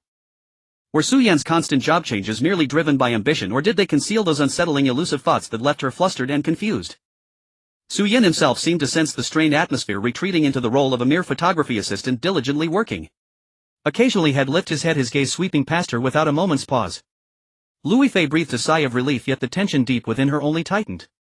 She knew her mother too well. Lu Xiaoli was never one to let things go easily. That afternoon, after finishing a set of shots, Liu Yifei was resting in the lounge area drinking water. Her assistant Xiao Chen rushed over with a pink laptop, her face a mask of utter disbelief. "Yifei Jia, you have to see this." Liu Yifei's heart skipped a beat as she leaned in. On the screen, a news headline caught her eye. A real-life couple of Condor Heroes on the set of The Return of the Condor Heroes. A love-struck youth transforms 72 times on set to get close to the little dragon maiden. It wasn't what she had expected. She couldn't decide if she felt more relieved or exasperated. She skimmed through it quickly. It was about an extra named Xiao Su who, in pursuit of his fairy sister, switched roles from a background actor to the photography department, eventually capturing a stunning shot that made him famous overnight. The story was exaggerated, the prose even more so, like a cliché from a cheap romance novel. Though the article used pseudonyms, the combination of El surname pure female star Little Dragon Maiden and Juzhega location shooting made it obvious who it was about to anyone not blind. The comments section below the post had erupted into chaos. Holy crap! Isn't this a real-life inspirational idol drama? So romantic. This guy is amazing. He actually trained himself to be a photographer just to get close to his goddess. A true role model for us all. Am I the only one who feels sorry for Huang Xiaoming? He has Gong Sunji stealing his auntie in the drama, and a formidable rival like this in real life. A transformer. It's definitely a publicity stunt. Zhang Zhizhan's old trick to generate hype for his new drama. Staring at the text on the screen, Liu Yifei felt an uncontrollable heat rise to her cheeks. The frank descriptions of Su Yan's deep affection and persistence made her heart pound with anxiety. But after the anxiety came a surge of anger. The post was pure fabrication, deliberately distorting and exaggerating details to steer the narrative towards ambiguity, painting her as a femme fatale. She could tell it was meant to label her as beautiful and charming with no ill intent, but she still disliked it intensely. It wasn't just Liu Yifei. The crew on set quickly stumbled upon the trending post. "Hey, have you seen that hot post on Tianya? Isn't it about Su Yan? Saw it ages ago. It's been reposted by the Southern Weekly's online column. It's completely blown up. Damn, he's famous now. The title of Lovestruck Extra is too much." Several photography assistants who were close to Su Yan gathered around, teasing him with a mix of admiration and envy, patting him on the shoulder. "Nice one, Yenzi. Never knew you were such a romantic. You really went to great lengths to get close to our little dragon maiden. Bro, your story could fill a novel." Su Yan looked at the newspaper thrust before him, and upon reading its contents his face burned with heat. He abruptly pushed the paper away, both embarrassed and furious. Who the hell made this up? None of this happened. He had indeed done a lot to stay on set and get closer to Liu Yifei. But he had never imagined these actions would be labeled as deep obsessive love, let alone end up in the papers. His sole purpose for all of this was the system's rewards. Without the system he wouldn't have bothered with any of these schemes. But his explanations were useless. Everyone continued to tease and grouse. Su Yan gave up, choosing not to explain anymore. "See? I told you he had ulterior motives. Now the whole world thinks there's something between you two. Are you satisfied? In the lounge, Liu Yifei glared at the computer screen and slammed the vanity table in a rage. She was not only angry but also frustrated. She had been planning to use a similar tactic but from a completely opposite angle. Harassment and stalking a female actress were the labels she wanted to stick on Su Yan, using public opinion to pressure the crew into firing him. She had been deliberating over the wording, worried that being too aggressive might tarnish her daughter's pure image, causing a slight delay. She never expected that this delay would allow that brat to strike first. The current public opinion was overwhelmingly positive towards Su Yan, but it was detrimental to her daughter in every way. Being entangled with a low-level extra, how could she maintain her image? Mom, Su Yan didn't do this. Liu Yifei said with certainty. This press release is skillfully written and spreads at an alarming rate. An ordinary young man couldn't orchestrate this. Besides, painting himself as so love-struck does him no favors, it only puts him in an awkward position. No favors. He can ride on your coattails and steal your spotlight. That's a favor. Liu Yifei sneered, though a flicker of doubt crossed her mind. The press release looked like Zhang Jizhong's handiwork. But her strong prejudice made her suppress the doubt immediately. He's retreating to advance, playing the victim to gain sympathy. I can't let him get away with it. Liu Yifei pulled out her phone. I'll send out the press release I prepared right now. I'll nail him to the pillar of shame as a harasser and a paranoid freak. Let's see who sympathizes with a pervert who harasses a celebrity. Mom, no. Liu Yifei was shocked to learn her mother had already prepared a smear campaign. She quickly grabbed her mother's hand. Mom, calm down. We don't have all the facts yet. Please, let's wait and see. Wait. If we wait any longer, your image will be tied to this lowlife. Liu Yifei shook off her daughter's hand, her tone resolute. I have to turn the public opinion around now. This is non-negotiable. Liu Yifei collapsed into her chair, powerless. She didn't believe Su Yan was behind it. She would never believe it. But it seemed she could do nothing. The feeling of helplessness from that night washed over her again. Liu Yifei moved with astonishing speed. Within days of the trending post on Tianya Forum, several sharply angled, fiercely worded new articles swiftly dominated the headlines of major entertainment sections. Uncovering the truth behind the devoted extra, inspiring or harassing. The little dragon girl harassed beyond endurance. Her mother speaks, please give actors peace for creative work. Said Insider reveals an extra severely disrupted filming order for attention. These press releases directly named the Condor Heroes production team and Su Yan, portraying him as a paranoid stalker who would stoop to any low for fame. An anonymous crew member even came forward claiming Su Yan had always had a shifty gaze and behaved suspiciously on set, causing distress for many actresses. The tide of public opinion shifted overnight. Voices that had once found the story romantic or inspiring either changed their tune or were drowned out by a torrent of accusations. Oh my God. So that's the truth. How terrifying. He's a total creep. Support Mama Liu. Protect our fairy sister. This kind of harasser should be blacklisted. What is the crew doing? Why isn't he fired? My heart goes out to the fairy sister. Filming is already exhausting and she has to endure this constant harassment. I was blind to ever find this romantic. Disgusting. Fire him. He must be fired. Get out of the entertainment industry. Insults and personal attacks rained down on Su Yan. Those who had come to congratulate him days ago now avoided him like the plague, giving him a wide berth. If a glance did fall upon him, it was quickly averted. Su Yan had become an island. No one on the entire set was willing to acknowledge him anymore. Even old Joe, who had previously thought highly of him, now looked at him with a complicated expression. Though he didn't directly kick him out when assigning tasks, he clearly kept Su Yan away from core areas, relegating him to menial jobs like moving heavy equipment. Inside the temporary office, Yumin stared at the one-sided barrage of criticism online, his brows furrowed. He sought out Zhang Jizhong, his tone laced with displeasure. Director Zhang, isn't this a bit much? Even if the kid was wrong, does he deserve this? After this, how can he continue in this industry? Zhang Jizhong calmly brewed his tea, lifting his eyelids to let out a light chuckle. Old you, you're still too naive. Xiaoli was furious and her methods were a bit harsh, but the effect is good, isn't it? Look at the buzz, it saved us a fortune in promotional costs. He poured Yumin a cup of tea, his smile impassive. As for that kid, if he's truly gold, hell shine. If he can't withstand a little storm like this, then he wasn't much to begin with. Since Xiaoli has made her move, I have to give her that face.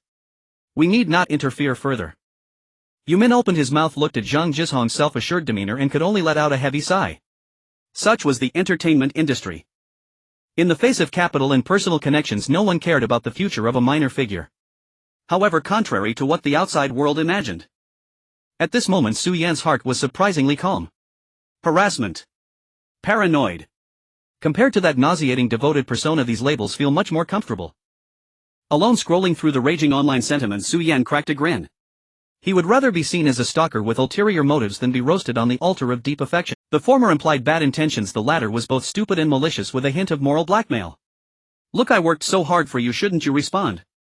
It made him feel his sweat was being tainted. Paranoid it is then. At least it's straightforward and real. Su Yan thought, silently, nimbly putting the heavy track accessories back in place, mentally prepared to pack up and leave at any moment. At least no matter how you counted him not losing out.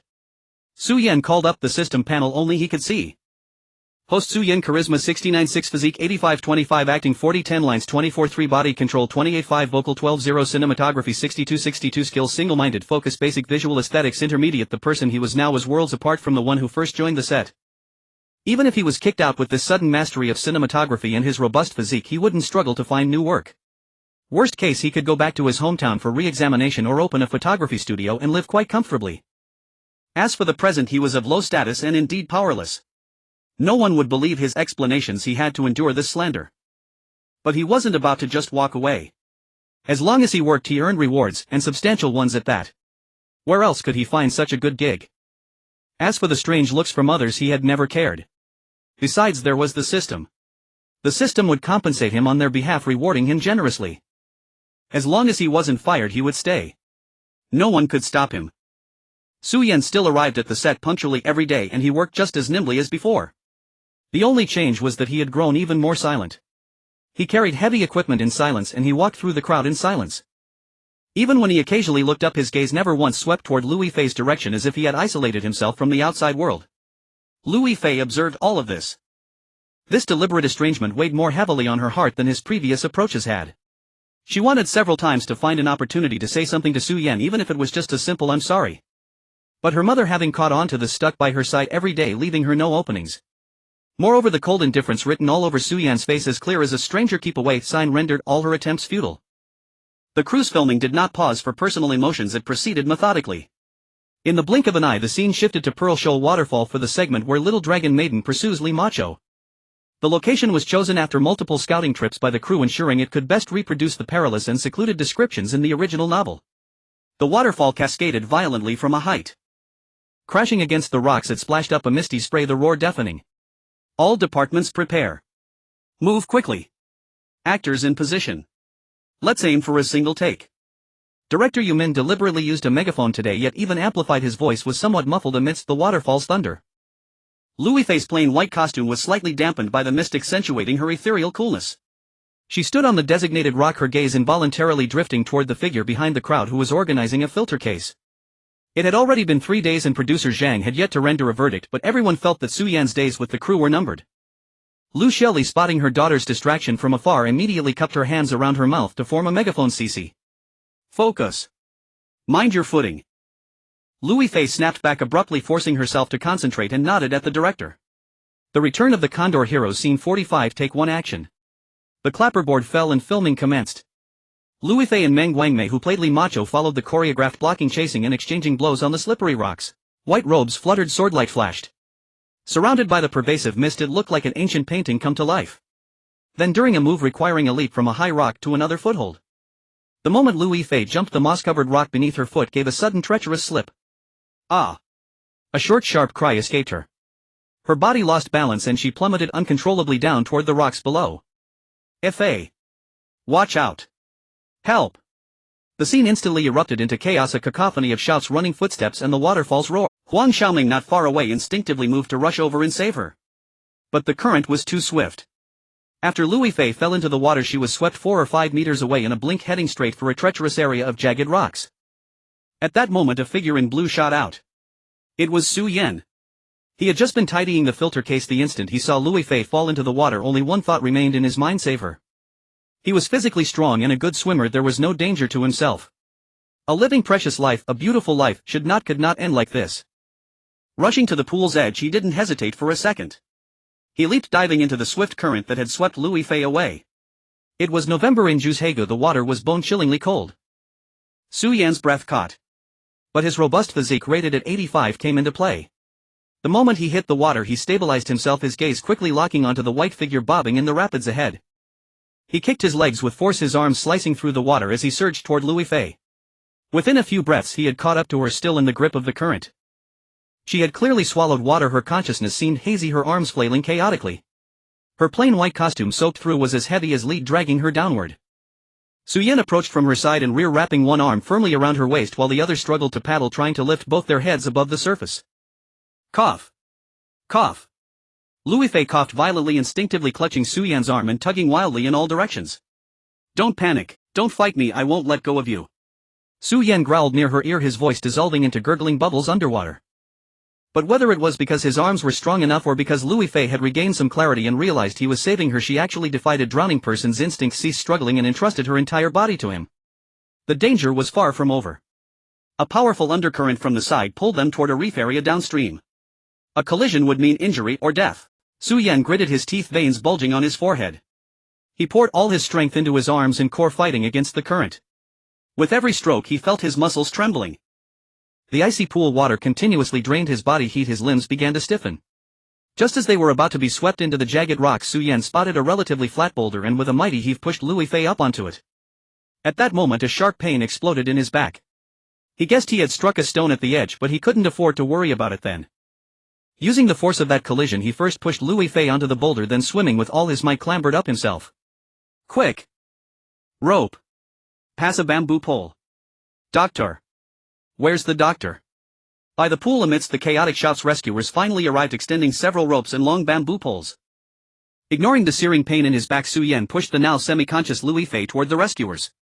Only after watching her being pulled ashore did he grab another bamboo pole and with the crowd's help stagger up. Cece. My Cece. Are you alright? Don't scare mommy. Lu Shelley rushed over, sobbing, wrapping Liu Yifei in a blanket and holding her tight, her voice trembling. Limp in her mother's arms, Liu Yifei coughed violently, but her consciousness was gradually returning. Her gaze searched urgently. Then she saw him, the figure equally drenched and pale, leaning on his knees, panting slightly.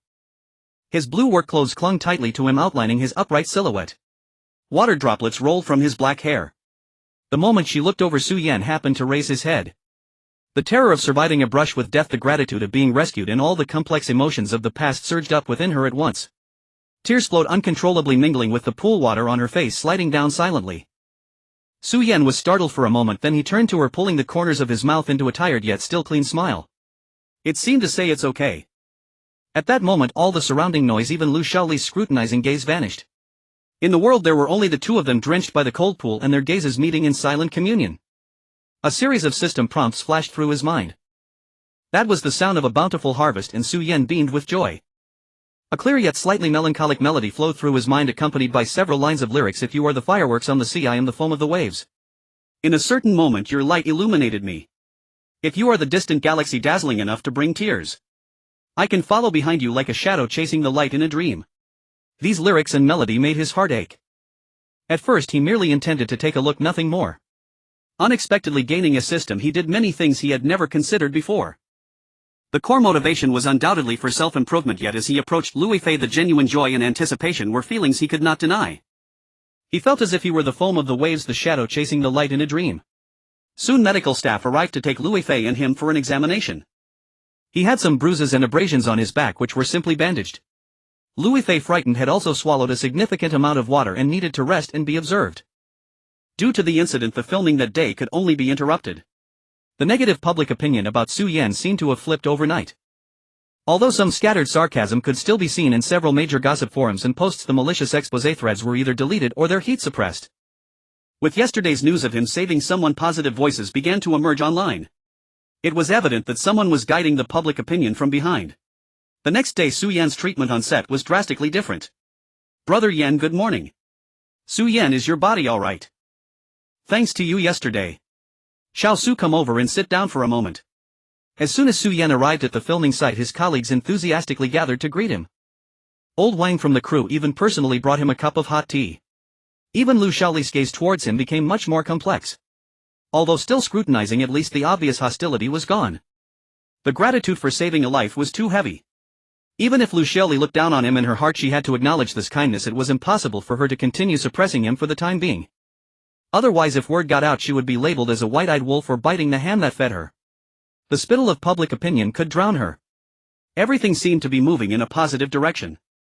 With the troubles gone, the environment improved as well. Matters that could have led to his dismissal naturally faded away. Su Yan walked through the filming site in clean work clothes, feeling quite good. After the morning shoot, while he was organizing the filming equipment, he caught a glimpse of a white figure approaching him.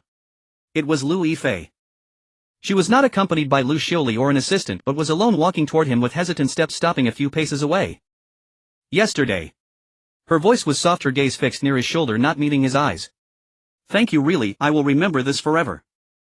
After saying this, she quickly bowed almost before Su Yan could respond with it's nothing. Then she turned and left, her pace much quicker than when she arrived. Su Yan stood there holding the just removed filter in a daze. You're welcome, he muttered to the air, feeling somewhat bewildered. The formality of her gratitude felt sincere, yet her departure was almost like a flight. In the days that followed, Su Yan gradually sensed something amiss. Each time his gaze, inadvertently swept by Liu Yifei, would happen to turn her face away or be pulled by her assistant to another place. Initially, Su Yan thought it was mere coincidence. But as it happened more frequently, even he who was slow to catch on understood. Liu Yifei was avoiding him. Su Yan couldn't articulate his feelings, it felt a bit hollow, yet it also seemed to be expected. Forget it, let her be. With a soft laugh, he shook off the slight sense of loss in his heart and turned back to his busy work. Time flew by, and before he knew it, the filming in Juzhegu was nearing its end.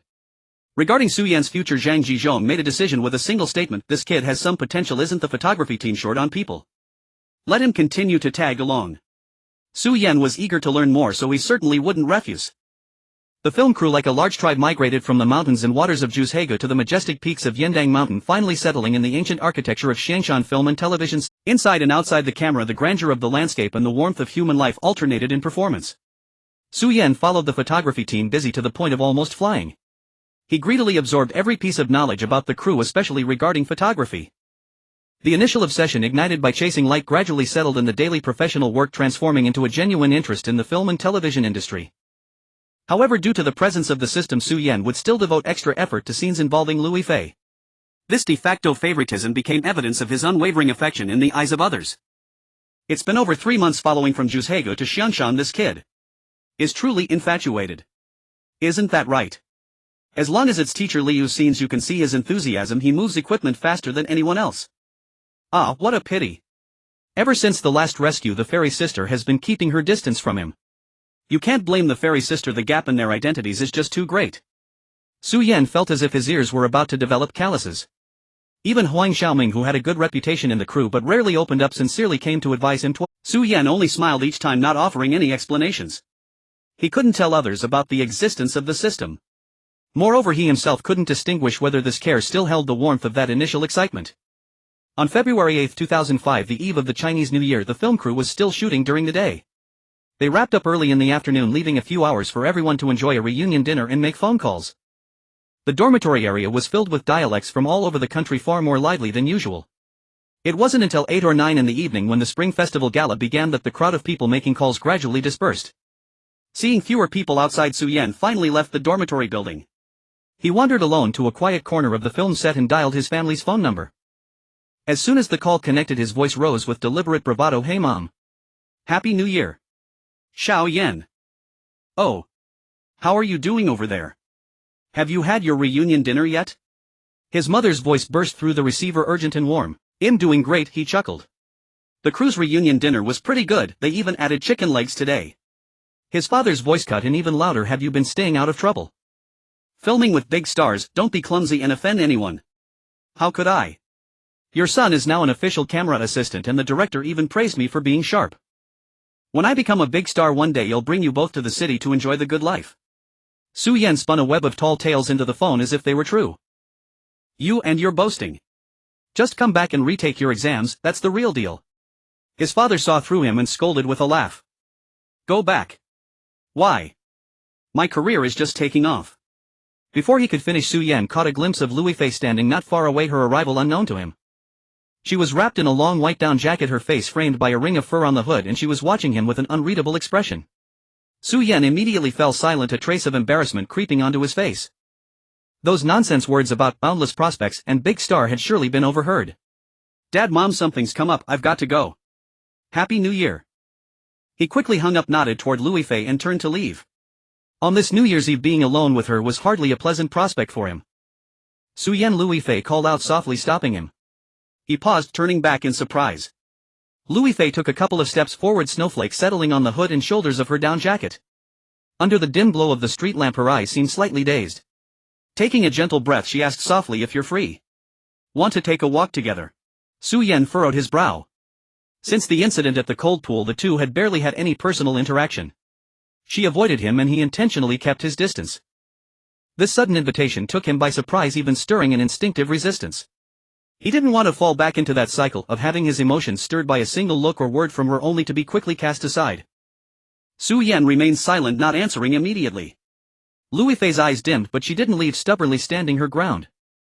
Finally he sighed inwardly, nodded and replied in a calm voice, "All right."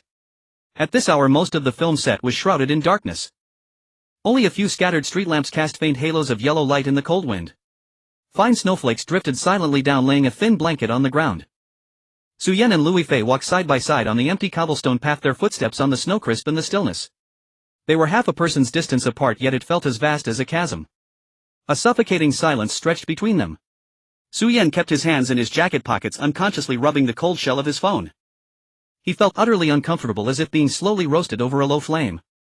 The faint delicate fragrance from the girl beside him mingled with the cold air seeping into his nose, but only stirring greater irritation in his heart.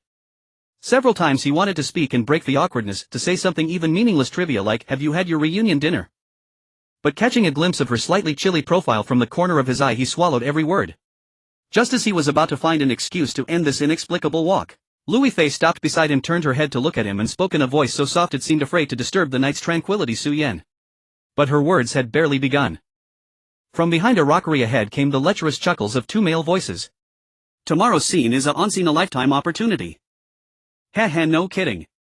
A crowd of beggars tossing the little dragon maiden, just hearing it gets you excited.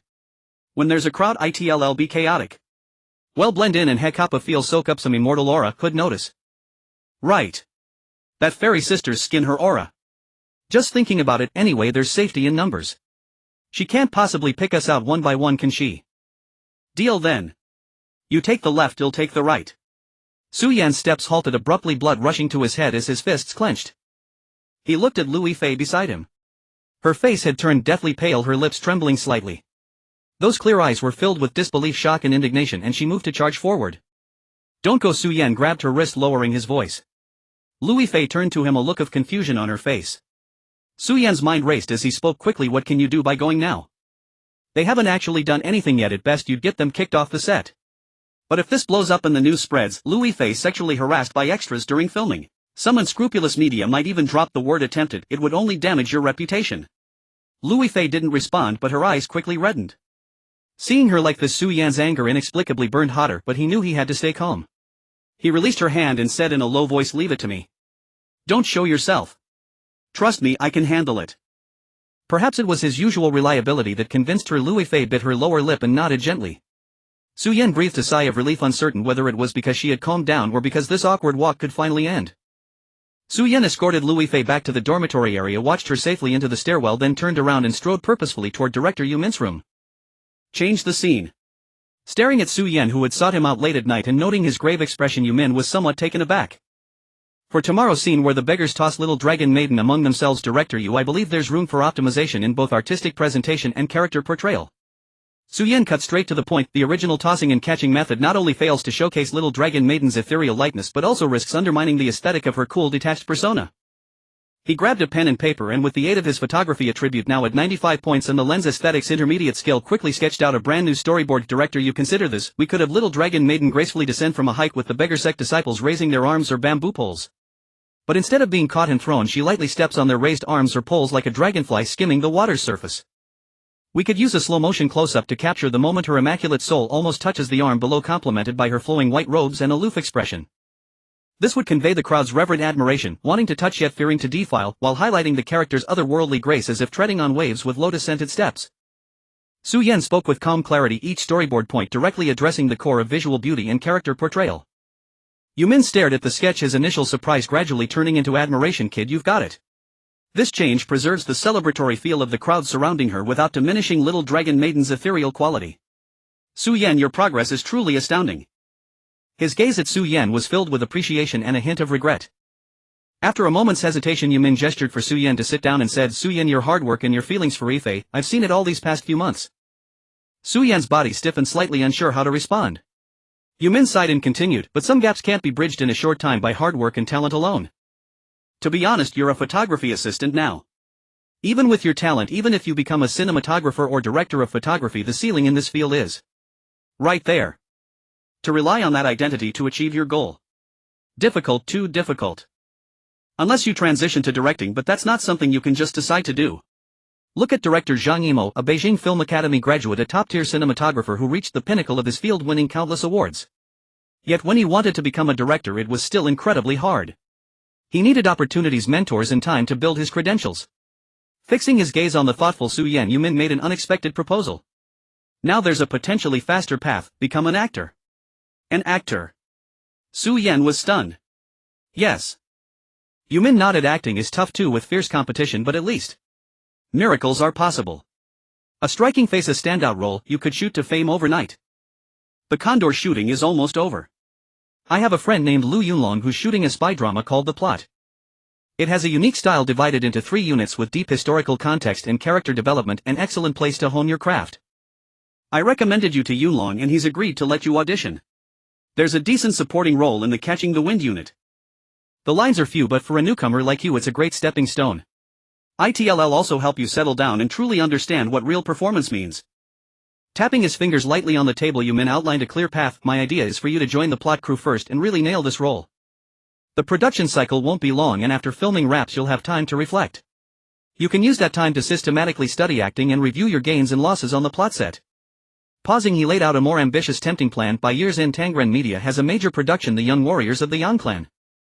You know Tangren. They're the ones behind the hit series Chinese Paladin. Oh, and Yifei plays the female lead in that one. You must have seen it, right? Su Yan scratched his head, speechless. He had indeed seen it, but only because the production was exquisite, the special effects stunning, and the xianxia genre entirely novel and unfamiliar. Simply put, the show was a huge hit. Many in the crew were watching and discussing the plot. So Su Yan had watched it too. But in director Yumin's words, it sounded like he had watched it specifically because of who starred in it. Yumin ignored Su Yan's awkward expression, chuckled and continued, "So the Young Warriors of the Yang Clan is where you can truly make a name for yourself. If you perform well on the plot and build a reputation, you'll find a way to secure a substantial role for you then. Of course." He spread his hands, shifting tone, "That's Tangren's own big project. Whether you succeed depends on how much real skill you can show to impress." This clear, sincere long-term plan far exceeded Su Yan's expectations. He stared blankly at Yumin and after a long moment spoke with a slightly hoarse voice, "Director Yu. This debt of gratitude for the mentorship and careful cultivation was immense." A complex smile crossed Yumin's face as if recalling distant memories. He picked up his glass, took a sip, his gaze growing distant. "Who hasn't been young? Looking at you, I see myself back then, full of passion, willing to give everything for a dream." His eyes returned to Su Yan, filled with encouragement. "I'm helping you because I see a fire in you, someone who can achieve great things." A surge of warmth rushed from Su Yan's heart to his eyes, his nose stinging. Over the past few months, his skyrocketing photography attribute and the acquisition of the lens aesthetic skill had made him excel in the camera crew. His self-set goal of from extra to superstar had almost made him forget his original intentions. All his gratitude and resolve coalesced into one action. He stood up abruptly and bowed deeply, solemnly to Yumin. "Director Yu, I will give it my all and never let your expectations down." "Haha, no need to be so formal. The crew already owes you a huge favor for saving Yifei." Yumin laughed heartily, patting his shoulder. "Wait for my word after Condor shooting wraps. Remember, the plot is just a warm-up. Stay patient and sharpen your blade well." "Yes." Su Yan nodded firmly, his eyes blazing with unprecedented determination. The filming on the second day went smoothly. Beneath the lens, the white-clad little dragon girl lightly tapped her toes on the raised arms and bamboo poles of the extras, her robes fluttering gracefully, her posture elegant. Yumin nodded repeatedly behind the monitor, growing even more appreciative of Su Yan's suggestion from the previous night. After completing a set of shots, Liu Yifei instinctively glanced toward the cinematography team, searching for that figure. She spotted Su Yan. Su Yan was assisting Zhou Jianjun in adjusting the angle of the main camera, never once glancing her way from start to finish, as if the person who had helped her out the night before was someone else entirely. A wave of bitterness surged up without warning. Her nose stung and her vision blurred. She quickly lowered her head, using the motion of adjusting her sleeve to hide the tears threatening to spill. During another break in a corner at the edge of the set, the two extras who had spewed vulgarities the previous night blocked Su Yan, who was on his way to fetch a filter, their faces twisted with displeasure. "Su, We heard you were the one who asked the director to change the script. What the hell do you mean by that? One of them muttered in a low ugly tone. Just because you saved her once you think you're her knight in shining armor. Who are you trying to impress with all that deep affection? Does she even care about you? You're like a clown and now you're messing with our business. Su Yan stopped, his gaze sweeping over the two men calmly. There was no anger in his eyes, only a faint trace of disdain. He curled his lips into a smile and said, I do as I please. To be honest, I did change the script and it was aimed at you. Not only will I change the script, but I'll also drive scum like you out of the crew for good. What can you do about it? You're asking for a beating. The other man, enraged by Su Yan's attitude, raised his fist to strike. Su Yan's eyes turned cold. With his physical fitness already at 95 points, every muscle in his body tensed instantly, showing no fear. What do you think you're doing? Just then a sharp voice rang out. The skinny extra who had previously mocked Su Yan as a toad lusting after swan meat appeared from somewhere and pointed at the two men, cursing, Wang Lasan Li Laosi. Have you no shame? With your filthy minds you want to start a fight. Are you trying to disgrace all of us extras? Get lost. Stop making a scene here. Though the skinny man was thin, he had the moral high ground and a loud voice, drawing the attention of many around. Seeing they had stirred up public anger, the two men's faces turned pale and flushed. They shot a hateful glare at Su Yan, and the skinny man spat out a threat of just you wait and slunk away through the crowd. Only then did the skinny man turn around, glancing awkwardly at Su Yan, and muttered, Damn it, I may not like you, but I despise these lowlifes even more. With that he turned and walked away. Su Yan watched his awkward retreat, shaking his head with a smile. When filming wrapped for the day, Su Yan didn't head straight back to the dormitory. He found an assistant director and simply mentioned that the two extras had a negative work attitude, slowing down the shoot without going into details. The assistant director, having heard that Yumin thought highly of Su Yan and aware of the rumors surrounding him, didn't ask any further questions. He immediately called over the extra coordinator and in front of Su Yan expelled the two from the crew, strictly ordering the coordinator never to hire them again. Only after handling all this did Su Yan feel completely at ease, strolling slowly toward the dormitory. An unexpected person was waiting for him on the way. Lu Xiaoli stood in the shadows of the ancient-style street, her face bearing an expression Su Yan couldn't decipher. She spoke, Can we talk for a moment? Su Yan looked at her, paused and slowly nodded. They walked to a quiet spot by a bluestone bridge. Lu Xiaoli began, her voice a little hoarse, about the script change last night. Thank you. You protected Cici again. Su Yan nodded slightly, waiting for her true purpose. Lu Xiaoli took a deep breath as if she had made up her mind and looked straight at Su Yan. I admit I misjudged you before. Your feelings for Cici are genuine. This sincerity is so pure that it shames me as a mother. But Su Yan, precisely because of this I beg you as a mother to leave. Su Yan's body stiffened slightly as he looked up at her. Your presence, every effort you make is a kind of torment for Cici. She has had her path planned out since childhood with clear goals. Emotions, especially at this stage, are nothing but a burden to her. Lu Xiaoli paused, her voice tinged with heartache. These past few months her condition has worsened. She's been weighed down with worries, and it's been a long time since I've seen a truly carefree smile on her face. Your kindness is like a stone growing heavier and heavier, pressing on her heart. Su Yan, if you truly like her, then please. Let her go. Let her go. Su Yan fell silent. In his mind he saw the Liu Yifei from when he first joined the crew, fanning herself in the sunlight, her eyes clear with the radiant smile of a young girl.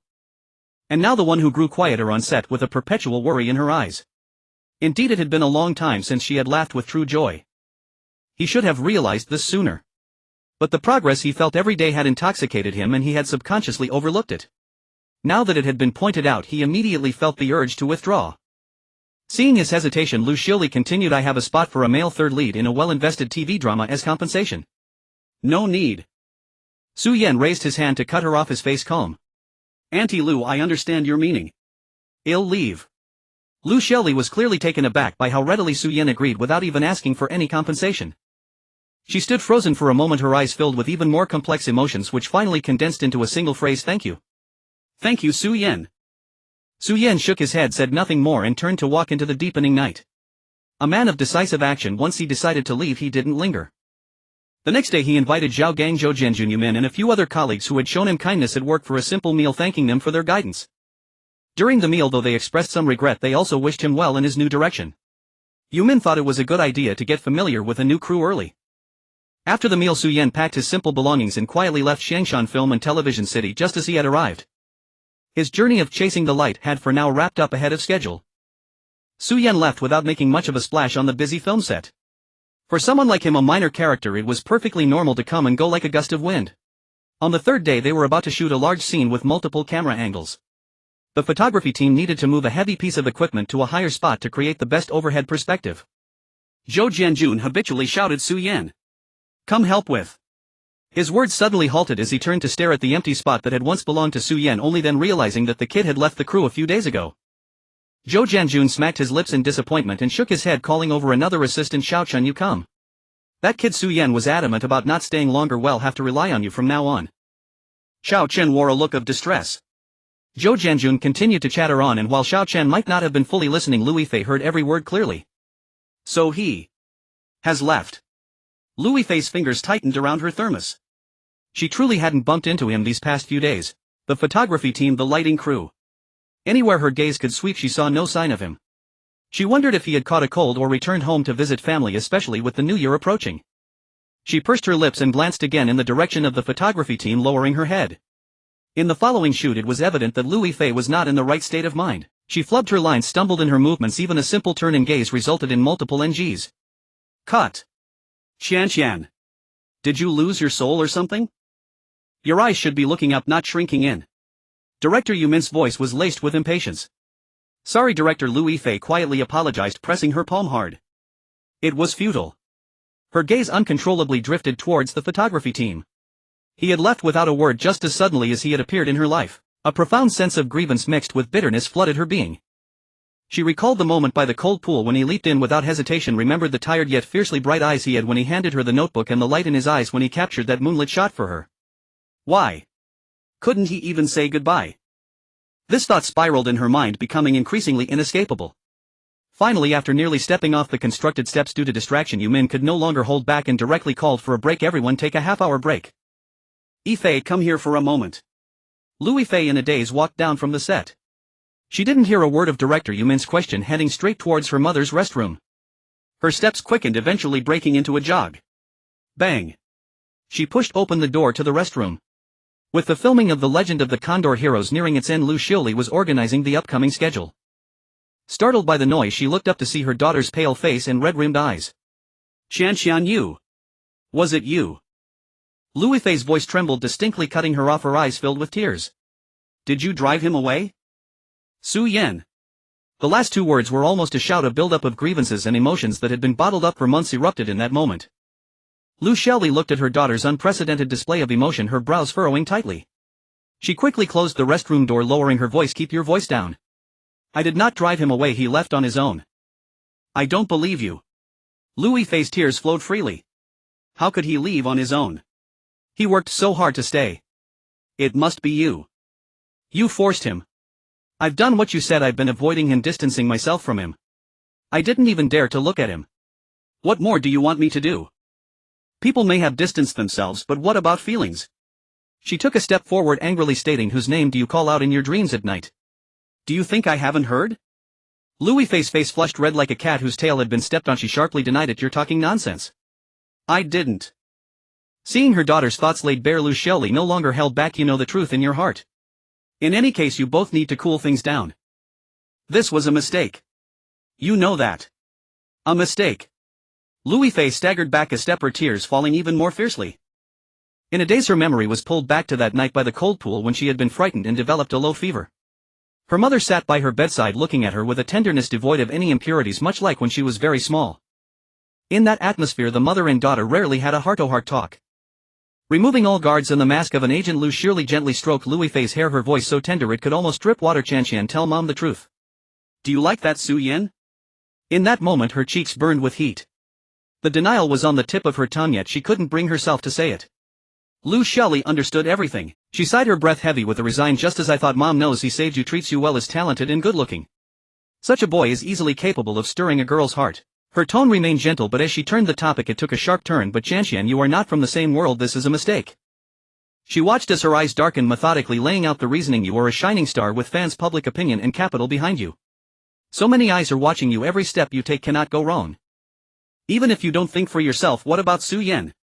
He is just an ordinary boy from an ordinary family. Can he withstand all of this? Think back to the previous wave of online violence. Yes, I played a part, but I merely pushed a little, placing those objective facts online." The malicious comments came pouring in from all directions. If there was really something between you two, those malicious attacks could tear him to shreds. Do you believe that? Liu Yifei's face turned pale. She knew her mother was not trying to scare her. Even mere rumors had nearly pushed Su Yan into the abyss. If something were to be solidified, she couldn't bear to think about it. Public opinion and capital. Ultimately she chose to do what was right. She chose to avoid and distance herself, attempting to silently erase this mistake. Now she had succeeded in pushing away the person who was willing to fight for her without even offering a proper goodbye. Lu Xiaoli looked at her daughter, tear-stained and lost. Ultimately maternal concern prevailed and she stepped forward to embrace her, only to be pushed away by Liu Yifei. A mistake. Liu Yifei murmured to herself, tears continuing to flow, but deep within her eyes something was shattering and something else was piecing itself back together. She remembered the feeling she had experienced most frequently over the past few months. A sense of powerlessness. If I had enough strength to control my life and destiny, how could I fear any rumors? Who has the right to define what is a mistake? In the end, it's because I'm too weak. A voice surged from the deepest part of her heart. She no longer looked at her mother's astonished and hurt face, hastily wiping her tears with her sleeve. I understand now. Her voice was unexpectedly calm, though it still carried a hoarse tone from crying. I will adjust. After saying this, she turned, opened the door and walked out without looking back, leaving Liu Xiaoli standing alone, unsure whether to feel relieved or worried. In the following days, Liu Yifei seemed like a different person. She no longer wandered in a daze, no longer subconsciously searching for the shadow of the person who was no longer there. All her time and energy were dedicated to filming, repeatedly pondering the script, getting into character and refining the details with the director and co-actors. Even the usually strict director Yu Min couldn't help but privately express to her assistant, Yifei seems to have matured overnight. Her performance has taken on an indescribable flavor. A green train rumbled across the vast plains towards Rongqing. Su Yan sat by the window in the hard seat, gazing at the fields and villages receding outside. His mind chimed a sound.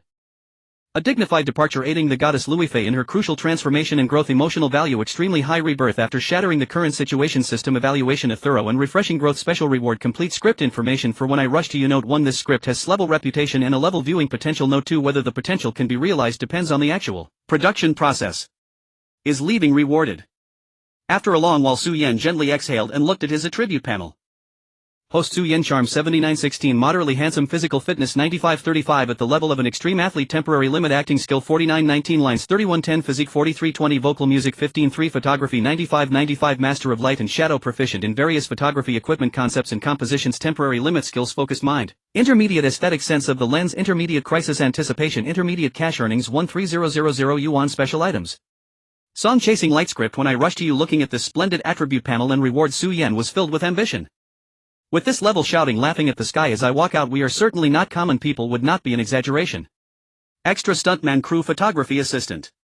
These identities and experiences have all become my nourishment. The next identity should be actor Su Yan. Su Yan clenched his fist. Chuan Province, Dei Anren, ancient town. Liu's landlord manor. The main filming location of Dark Scheme, where the atmosphere is tranquil, imbued with a sense of historical weight, and carries the unique tension of a spy drama. Thanks to a recommendation from Yu Min, Su Yan's interview went smoothly. Liu Yulong, the lead actor and director, briefly tested him and immediately decided on the spot. In his own words, Su Yan's appearance was impressive and his acting was adequate for the role of a young underground party member. Su Yan received the script. It was just a few thin pages with less than 10 lines of dialogue in total. A small supporting role, yet it had a name and backstory, a significant step up from his previous experience as an extra. Su Yan took this seriously. He didn't rest after dropping off his luggage and headed straight to the filming site. Dark Scheme is an anthology series currently filming its first unit, Listening to the Wind. When Su Yan arrived at the filming site, they were in the middle of shooting the main character's scene. From a distance he spotted a thin young man in a gray cotton jacket sitting in the makeshift listening room. Wearing large headphones, he was fully focused. A light flickered in Su Yan's eyes. Wang Baoshan. He had won the Best Newcomer award at the Golden Horse for his role in Blind Well. Last year, his role as Silly Jen in No Thieves in the World catapulted him to fame, becoming a model for grassroots success and idol in the minds of many extras, including Su Yan. Even his impulsive decision to rush to Hengdian was inspired by Bao Qiang's story. Seeing him in person stirred a wave of excitement. However, having seen many stars, Su Yan remained composed.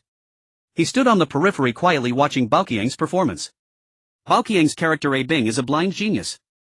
Born blind but with exceptional hearing, to be precise. It was almost like a supernatural ability.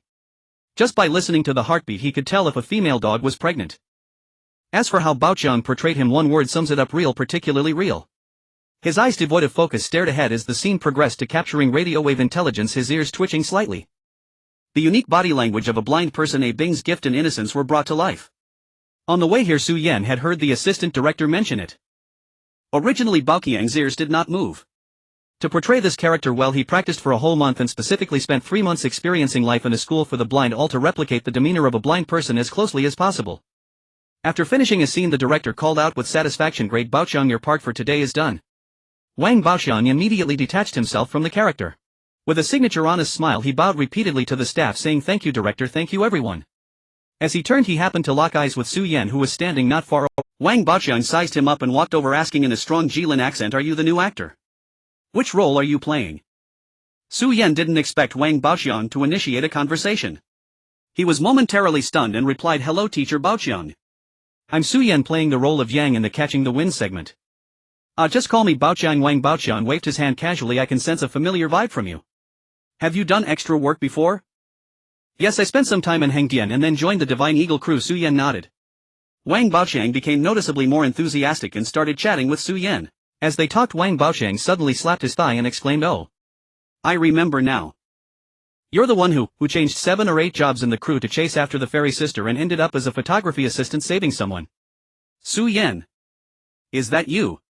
Su Yan's smile froze. This rumor was too absurd. He had only changed 4 positions. How did it turn into 7 or 8 in Wang Baoqiang's mouth? He felt a bit flustered and quickly explained, "Brother Baoqiang, it's not that many, just 4. That's still quite impressive." Wang Baoqiang was indifferent to the exact number, giving Su Yan's shoulder a hearty pat. With a sense of camaraderie, he said, "Brother, I understand you. Really, I understand you so well. This is just like my days in Shaolin Temple when I fell for a college girl who came to visit." He pulled Su Yan to sit on a bench in the corner and began to share his story. "That girl wore glasses, was gentle, and had a lovely voice. At that time I thought she must be a fairy descended from heaven. I thought of every possible way to get close to her, helping her fetch water, performing Shaolin Kung Fu for her, and even took out my saved pocket money to buy her a silk scarf." Wang Baoqiang spoke vividly, his eyes seemingly still holding on to the excitement of those days. "And then?" Su Yan could not help but ask. Wang Baoqiang's face dimmed slightly and he looked down, speaking in a low voice, "Later she told me thank you, but I don't like monkey tricks," and then left with her classmates, never to return. He raised his head to look at Su Yan, his eyes filled with a sense of shared sorrow. "So brother, I understand how you feel right now. Chasing after the fairy sister through several crews, you are much bolder than I was back then. Although it didn't work out in the end, we can be proud of our intentions. Isn't that right?" Looking at Wang Baoqiang's sincere and somewhat sympathetic gaze, all the explanation stuck in Su Yan's throat. What could Su Yan say? Deny his feelings for Liu Yifei? That would be hypocritical. Admit that he was as silly as Wang Baoqiang chasing after a college girl? That would contradict his core motive for wanting to impress her. Ultimately, he could only muster an awkward yet polite smile, vaguely agreeing, "Yes, brother Baoqiang, you are right. As long as I can be true to myself." Wang Baoqiang, however, took Su Yan's awkwardness as shyness from being called out and warmly wrapped his arm around Su Yan's shoulder. "No worries, brother. Just let it go. There are plenty of flowers in the world. We men still have to rely on our skills to earn a living. Look at me, I'm doing just fine now. Since I don't have any scenes coming up, let's go, I'll show you around the set." Su Yan had no choice but to follow this overly enthusiastic senior as he half-pulled, half-dragged him around the set. In his ear, Wang Baoqiang chattered about how he understood the character A Bing and how he experienced life. This legendary figure in the world of extras at this moment appeared to Su Yan as an endearingly naive and charming person with an overwhelming ability to empathize and a unique perspective on love. A kindred spirit. The little bit of awkwardness in his heart gradually transformed into an indescribable warmth mixed with a sense of absurdity. Su Yan had no scenes scheduled yet. Most of his time was spent observing Wang Baoqiang and the other actors rehearsing, occasionally running errands or hauling props for the crew. That day he carried several wooden crates of replica vintage radio equipment from the storage warehouse to the main building. The crates were solid wood, densely packed with metal components, so heavy that even 2 burly stagehands struggled to lift one together, grunting rhythmic chants as they strained. Su Yan lifted one crate alone, his face unflushed, his breath steady. This moment happened to catch Wang Baoqiang's eye as he strode over, freshly made up, to inspect the set. At first Wang Baoqiang paid it little mind, merely noting Su Yan's exceptional strength. After Su Yan set down the crate, he casually stretched his wrists. Though winter clothing concealed much, the subtle contours of his arms and shoulders still emerged, lean, defined and powerfully structured. Wang Baoqiang darted forward in a single stride, circling Su Yan, twice his gaze alight with fervent excitement, as if he'd just unearthed a rare treasure. He squeezed Su Yan's biceps, then pressed firmly on his shoulders, murmuring in awe. Brother, I'll be damned. You truly conceal your mastery. This frame, this bone structure, you were born to wield martial arts. Su Yan, flustered by such enthusiasm, replied modestly, Brother Baoqiang, I'm just naturally strong, I've never trained in martial arts. That's precisely why you're a prodigy. Wang Baoqiang rubbed his hands together, exhilarated. Look at those kung fu stars, Li Lianjia Changlong, who among them boasts bulging muscles. What matters is agility, precision and aesthetic grace in combat. With your physique, not filming action sequences would be a tragic waste. His passion mounting, Wang Baoqiang, having spent years as a lay disciple at Shaolin Temple, possessed unmatched discernment. He seized Su Yan's arm without hesitation. Your scenes won't shoot for days, why idle away the time? Let me teach you a few foundational Shaolin techniques, strengthen your body and sharpen your self-defense. A spark flickered in Su Yan's mind. His physical attributes stood at 95, a staggering score in strength, endurance and reaction speed, yet he lacked systematic training in force generation. Mastering even a handful of techniques would serve him well, not only for personal protection but also for broadening his acting range. Then, thank you, Brother Baoqiang. Su Yan said sincerely. No thanks needed, I itch to train a promising talent. Wang Baoqiang laughed heartily, immediately leading Su Yan to a secluded courtyard behind the manor and assuming a ready stance. He began with the fundamental Shaolin fist stances and horse riding stance, demonstrating each movement while explaining the principles of force generation. Unify waist and legs, power rises from the earth. Yes. Drive with the legs. Pivot at the waist. Transfer momentum through the shoulders. Strike. At that instant the utter focus intermediate ability activated silently. Wang Baoqiang's instructions and demonstrations slowed and fragmented before Su Yan's eyes, every kinetic note, every shift of center of gravity imprinted into his consciousness with relentless clarity. His extraordinary physical attributes served as an unshakable foundation.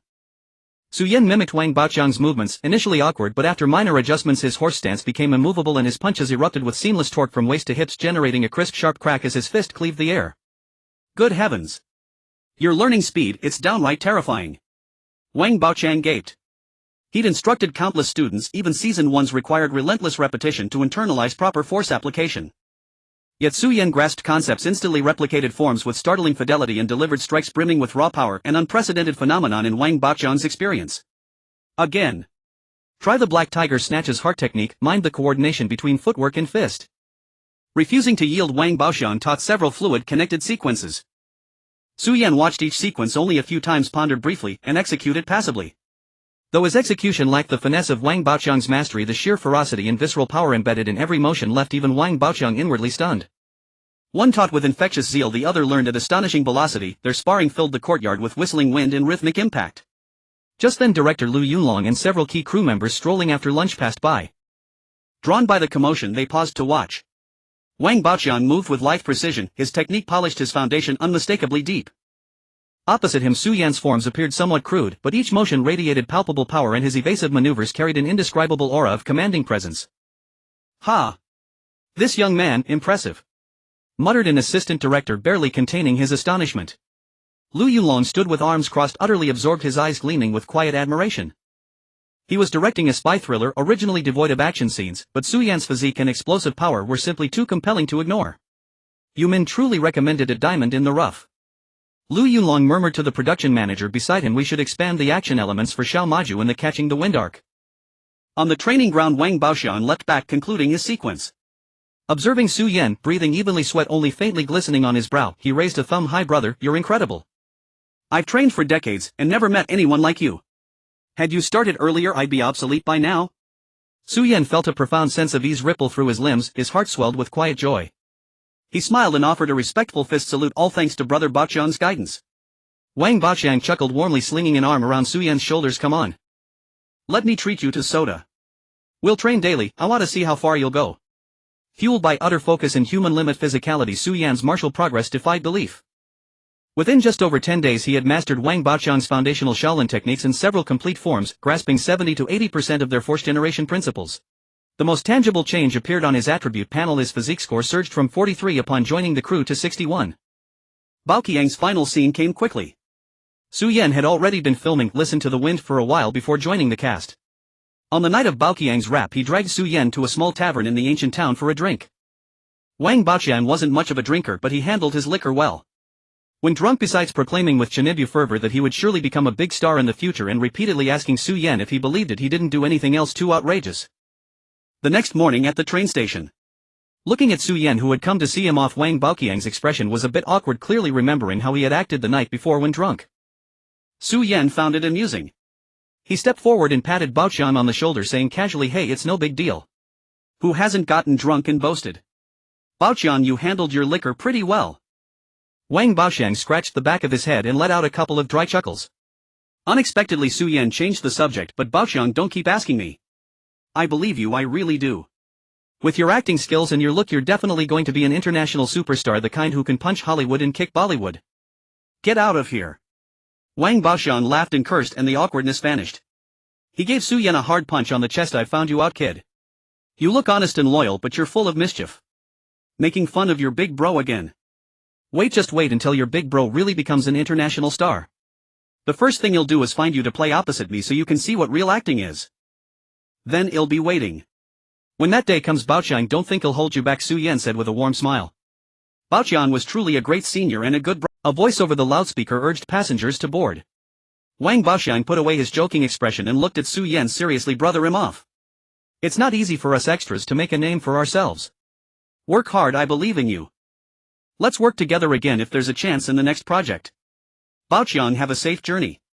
Wang Baoqiang gave him a firm hug, then picked up his luggage and strode towards the boarding gate. The Listen to the Wind segment concluded. After a brief rest, the crew moved on to filming the Watch the Wind part. The protagonist of Watch the Wind was the mathematician Huang Yi, portrayed by Chen Shu. Chen Shu was about 27 or 28, born into an artistic family. She carried an air of scholarly refinement cultivated from childhood, along with an indescribable mature charm. When she first changed into a costume befitting the era of the drama, a simple elegant plaid dress, and simply walked a few steps on set discussing blocking with the director, that intellectual, graceful and slightly mysterious allure immediately caught the eyes of many young men on set. Even Su Yan couldn't help but take a second look. His scenes were still in the later Catch the Wind part, for now his main task was still to learn. Every day besides the scheduled practice of the martial arts Wang Baoqiang had taught him, he observed the performances of Chen Shu, Liu Yulong and others, studying how they handled their lines and expressed emotion. His physical and acting attributes were slowly improving. That afternoon, even though Chen Shu had no scenes, she came to the set to discuss future scenes with Liu Yulong. Liu, the music editor for the crew, a middle-aged man with black-rimmed glasses and a receding hairline, strolled over. "Chen Shu busy?" Liu greeted with a smile. Chen Shu looked up and gave a gentle smile. "Not busy, just chatting with director Liu." "Is there something you need, teacher Li?" Liu rubbed his hands together, a look of eager anticipation on his face. "Well, it's like this. I have a friend who's an associate music director at Mango TV, and he's busy with this year's Supergirl competition. He found a promising talent, great voice, good looks. Now they need a lot of original songs. So he asked me to help ask around in the industry if anyone has suitable unpublished new songs. The price is negotiable." Chen Shu nodded understandingly, then spread her hands helplessly. "Teacher Li, you've come to the wrong person. I'm decent at acting, but my singing is just at karaoke level. I know nothing about songwriting. I'm sorry, I can't help."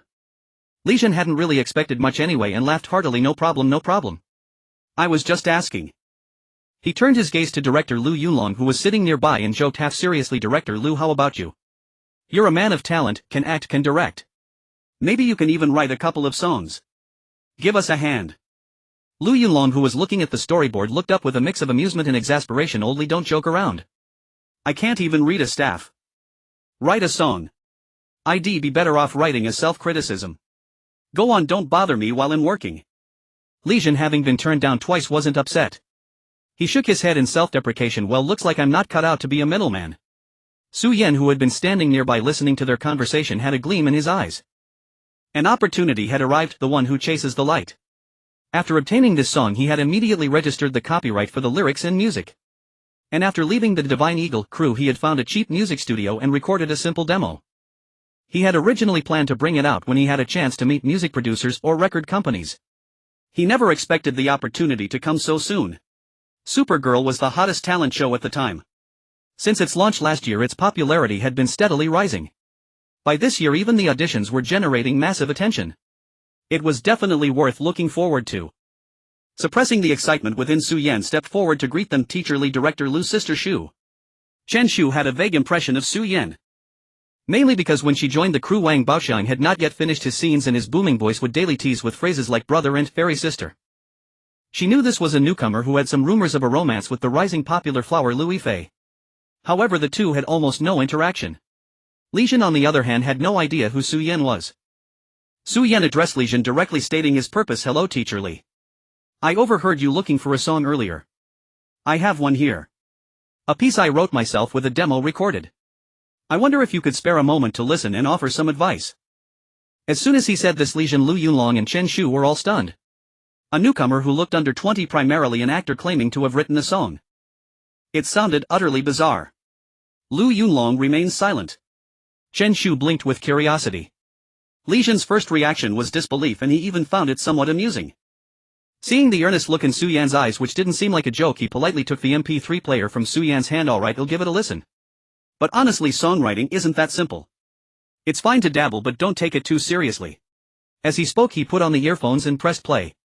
Driven by curiosity, Liu Yunlong and Chen Shu also watched Li Jin's reaction intently. At first, Li Jin's expression was quite calm.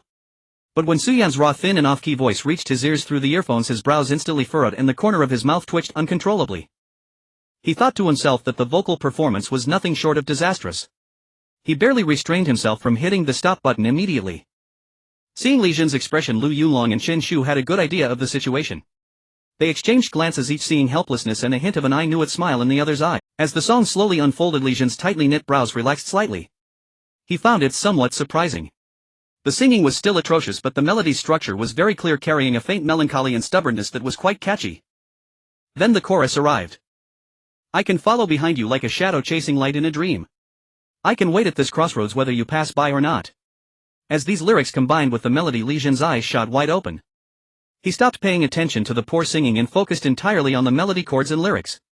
As a professional musician, Li Jin's discernment was beyond question. He knew very well that for a song the melody is the soul and the lyrics are the skeleton. And this song he was hearing now was rare and having no weak points. Both aspects were outstanding. A few minutes later, the song ended amidst the poor vocals. Without removing the earphones, Li Jin felt a lingering sense of regret. What a good song wasted this vocal skill was truly. What's wrong? Got internal injuries from listening. Seeing him unresponsive for so long, Liu Yunlong couldn't help but tease. Li Jin snapped back to reality, ignoring Liu Yunlong's joke. He yanked off the earphones and stared at Su Yan with blazing eyes. Young man. Did you really write this song? Are you the lyricist and composer? Su Yan nodded without changing his expression and replied it was. After going through some things, I felt inspired and tried to write it down. After obtaining the song from the system, he had searched through various channels to confirm it wasn't a work already published by someone else and the copyright was smoothly registered. So saying he wrote it wasn't wrong. A genius, young man. Patting Su Yan's shoulder vigorously, Li Jin was visibly excited. The melody is smooth and beautiful, the lyrics strike straight at the heart. The mood and imagery are all there.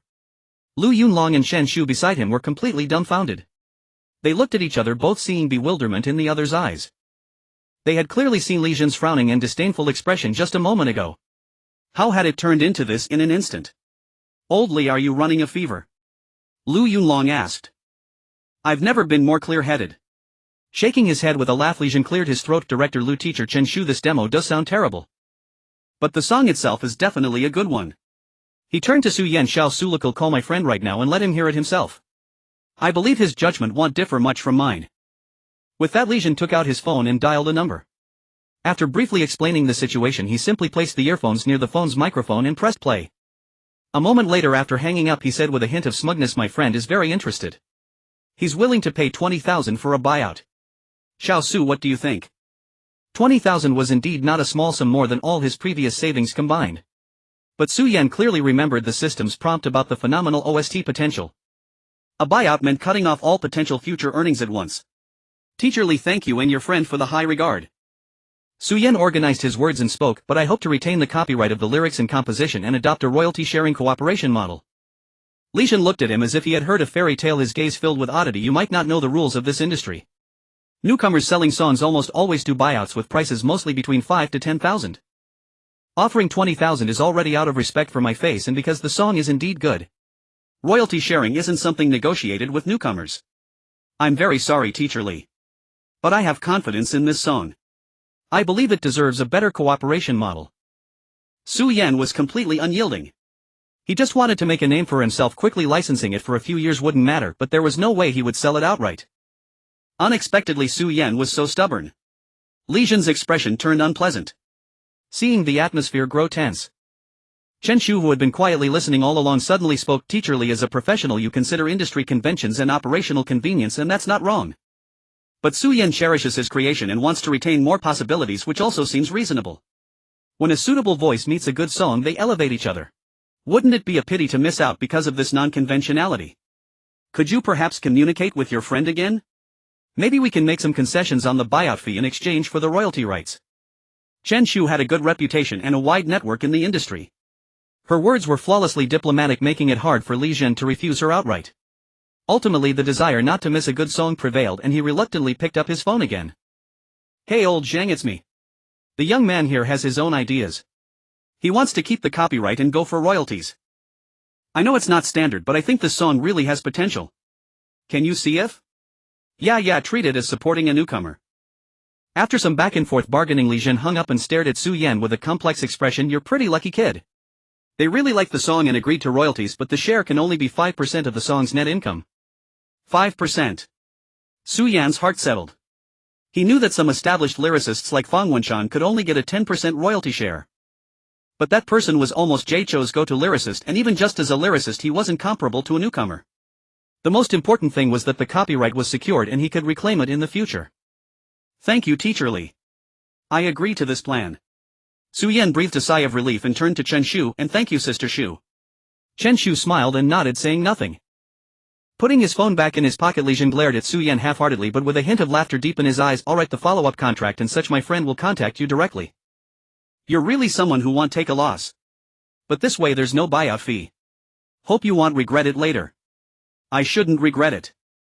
Su Yan laughed and thanked him again, replying, "Thank you, Teacher Li, for making the connection." 3 days later, Su Yan made a trip to Shajun and officially signed the contract with Tianyu Media. The filming progress of Watching the Wind is advancing rapidly. On one hand, after the adjustments made during the filming of Listening to the Wind, the collaboration among various departments of the production team has become quite harmonious. On the other hand, Liu Yunlong, who is both the director and lead actor, reportedly has staked his entire fortune on this project and works tirelessly, almost burning himself out. Day and night working as both actor and director, blurring the lines between day and night. His high-intensity state compels the entire crew to avoid any hint of laxity. Additionally, the lead actors of Watching the Wind, including Chen Shu, are all seasoned performers. They often achieve a take in one go, not just out of mere convenience but genuinely meeting the required standards. In less than 20 days, Watching the Wind approached its conclusion. On the day Chen Shu wrapped up, Su Yan once again sincerely thanked her for her prior assistance in selling songs. Chen Shu maintained her composed and knowledgeable demeanor, looking at Su Yan with half a smile and saying, "What are you thanking me for? I just said a couple of words. But you not only can fight but also write songs. Such great potential. If I don't build a good relationship with you now, should I wait until you become famous before I try to curry favor? Then I won't be able to get in line." Su Yan was amused by her words, patting her chest and assuring Sister Shu, "My greatest strength is my good memory. When the day comes that I truly rise to fame, I will definitely repay you for your timely assistance." He said it lightly with a hint of jest, but the confidence exuding from him was unmistakable. With the system by his side, even if he cannot continue to give back for now, relying solely on the 3 skills he already possesses coupled with the greatest convenience brought by the system. Ability quantification, visible progress. He believes that sooner or later he will make a name for himself. "Then I will be waiting," Chen Shu said, slightly taken aback, smiling as she waved her hand and gracefully turned to leave. After the formal conclusion of Watching the Wind, the crew seamlessly transitioned. The story of Catching the Wind began. As a prequel, the story of Catching the Wind takes place in the old Shanghai of the 1930s. Su Yan plays consultant Yan, whose role is not extensive. On the surface, he appears to be a cultured and somewhat timid officer in the Nationalist Party's garrison command, but in reality he is a staunch revolutionary of our party. He is also an important link in the intelligence transmission, being an undercover agent in the command alongside the protagonist Qian Zhejiang. Ultimately, during an unexpected encounter at the Military Intelligence Bureau, upon hearing of a captured comrade's betrayal that severely jeopardizes the safety of other comrades, he resolutely seizes a gun and shoots the traitor, sacrificing himself in the process. As Yumin said, though this is a minor role, it possesses a complete character arc and memorable points, making it very suitable for a newcomer like him without a strong foundation. Su Yan had already memorized the thin script perfectly. He even simulated the possible reactions of his fellow actors in his mind countless times. However, when the makeup artist placed the era-appropriate round glasses on him and dressed him in a well-fitted Nationalist Party officer's wool uniform, looking at the refined and slightly bookish figure in the a wave of tension washed over him. As he stood in front of the camera, the tension intensified once more. Catching the Wind Scene 3, first shot, action. As the clapperboard snapped shut, the tension that had been building since makeup reached its peak. Su Yan's very first scene took place on a rest day back at the garrison command. The guard at the door asked him why he had to come in the afternoon when he was not supposed to. Consultant Yang replied, my glasses broke, there's an old pair in the office drawer. In truth, he was there to help the protagonist Qian Zhejiang pass on intelligence. This scene, along with the later sequence of passing information through a wastebasket, is rather straightforward.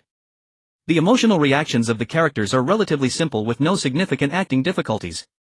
However, it was Su Yan's first genuine portrayal of a role. Many trained actors tend to get nervous when facing the camera for the first time, fidgeting and speaking unclearly, not to mention someone like him who is self-taught. In fact, he did indeed appear quite nervous with stiff limbs and wandering eyes. A classic case of newcomer syndrome. Behind the monitor, Liu Yulong was even mentally prepared to have to guide Su Yan through several takes, slowly helping him find his rhythm. But unexpectedly, as soon as the clapperboard snapped shut, Su Yan in front of the camera seemed to become a different person. His steps and movements still carried the deliberate nature of a newcomer, his lines sounded raw, his articulation too rigid, lacking the relaxed feel of everyday conversation. Yet oddly enough, this rawness and effort perfectly matched the superficial disguise of Consultant Yang. A somewhat bookish young officer, cautious in his actions, even slightly reserved. In other words, Su Yan's performance far exceeded Liu Yulong's expectations, reaching a state even better than during the initial interview. Only after the simple transitional shot was completed as designed did Liu Yulong nod in satisfaction, saying, not bad, you captured the state very accurately. This take is good, prepare for the next scene. The crew members on set were also somewhat surprised. After Su Yan joined the crew, he had done quite a bit of miscellaneous work and had bonded with many of the grassroots staff, making his background no secret, leading several people to whisper among themselves. Not bad, Su Yan, one take. I thought it would take a while to get it right. I didn't expect that not only is Xiao Su strong but his acting is also good. Not lacking in talent. Next up is Bao Chang. At that moment, standing in the center of the scene, Su Yan heard the director's cut command and the tension in his body finally relaxed. He certainly didn't have any acting talent, he simply managed to focus his mind and not overthink his first performance, eschewing any pretentious notions of needing to rely solely on his own skills. What a fool to be overly concerned. In fact, the effect proved to be quite good, though it lasted only 5 minutes. Consultant Yang's scenes mainly took place within the garrison command setting, but there were also minor scenic adjustments. By the time the next scene began filming, the skill's duration had long expired. Fortunately, the memory of the recent experience remained and his foundational acting skills were barely sufficient. Thus, while Su Yan's later scenes on that day were not as smooth as his performance in the first scene, overall he managed to maintain stability, not reverting to his original self just because the skill effect had faded. For a minor character with a concentrated role like Staff Officer Yang, the filming would typically be completed in 2 to 3 days. Su Yan was able to join the set early to study thanks to a word from director Yu Min. The usual routine was join the set, film for 2 to 3 days, then leave. Clean and swift, coming and going in a flash. This was the fast-paced rhythm exclusive to minor roles, a precarious existence. His final scene came swiftly, arriving on the 3rd day as scheduled. In the original script, his character Staff Officer Yang was exposed and taken to the Military Statistics Bureau's interrogation room for questioning. From there he could hear a comrade who had been captured earlier and betrayed the organization under brutal torture in the adjacent room. Thus, as the conversation ended and he was being escorted out by the bureau chief Huang Yibiao, he used the excuse of forgetting his keys to return to Huang's office. There he seized Huang's forgotten sidearm, stormed into the adjacent interrogation room and killed both the interrogator and the traitor. He then perished at the hands of other agents. From an omniscient perspective, pretending to cooperate and escaping would have been futile as he was already under surveillance. But from his personal viewpoint, survival was a possibility. Yet to prevent more comrades from being betrayed, he resolutely chose to eliminate the traitor, disregarding his own safety. This created a stark contrast with his outwardly refined and even timid persona. It embodied the tragic valor of a scholar marching to his death with righteous fervor, a stark juxtaposition to the traitor's desperate plea for life. This was the character's arc, a well-crafted minor role. However, this segment contained several plot holes. Would Huang Yibiao allow an underground agent to roam freely within the bureau, simply accepting the excuse of forgotten keys? Moreover, the traitor's torture was conducted right next door to the office where the conversation took place. Huang Yibiao, as the bureau chief, casually left his sidearm on the desk. It all seemed rather far-fetched. Yet such scenarios were common in the film and television industry. Su Yan had heard from Liu Yulong that they were aware of these issues. But this was the most cost-effective and narrative-efficient way to shoot. Logic sometimes had to yield to the bigger picture. As long as it wasn't too absurd and didn't affect key plot points, everyone handled it this way. If they pursued absolute realism in every detail, the production costs for a single drama would skyrocket and the final product might not even resonate with the audience. Because what audiences wanted was entertainment. So after discovering Su Yan's talent for action scenes, director Liu revised a segment. He removed the plot point of Huang Yibiao forgetting his gun while keeping Yang's excuse of returning for his keys. Instead, upon returning, Yang directly seized the sidearm of an agent passing by the interrogation room door, killed that agent, then stormed into the room to kill the interrogator and the traitor. This was still somewhat incongruous. The key lay in whether Su Yan could execute the action beautifully and thrillingly enough to make the audience temporarily forget about logic. Evidently Su Yan performed admirably.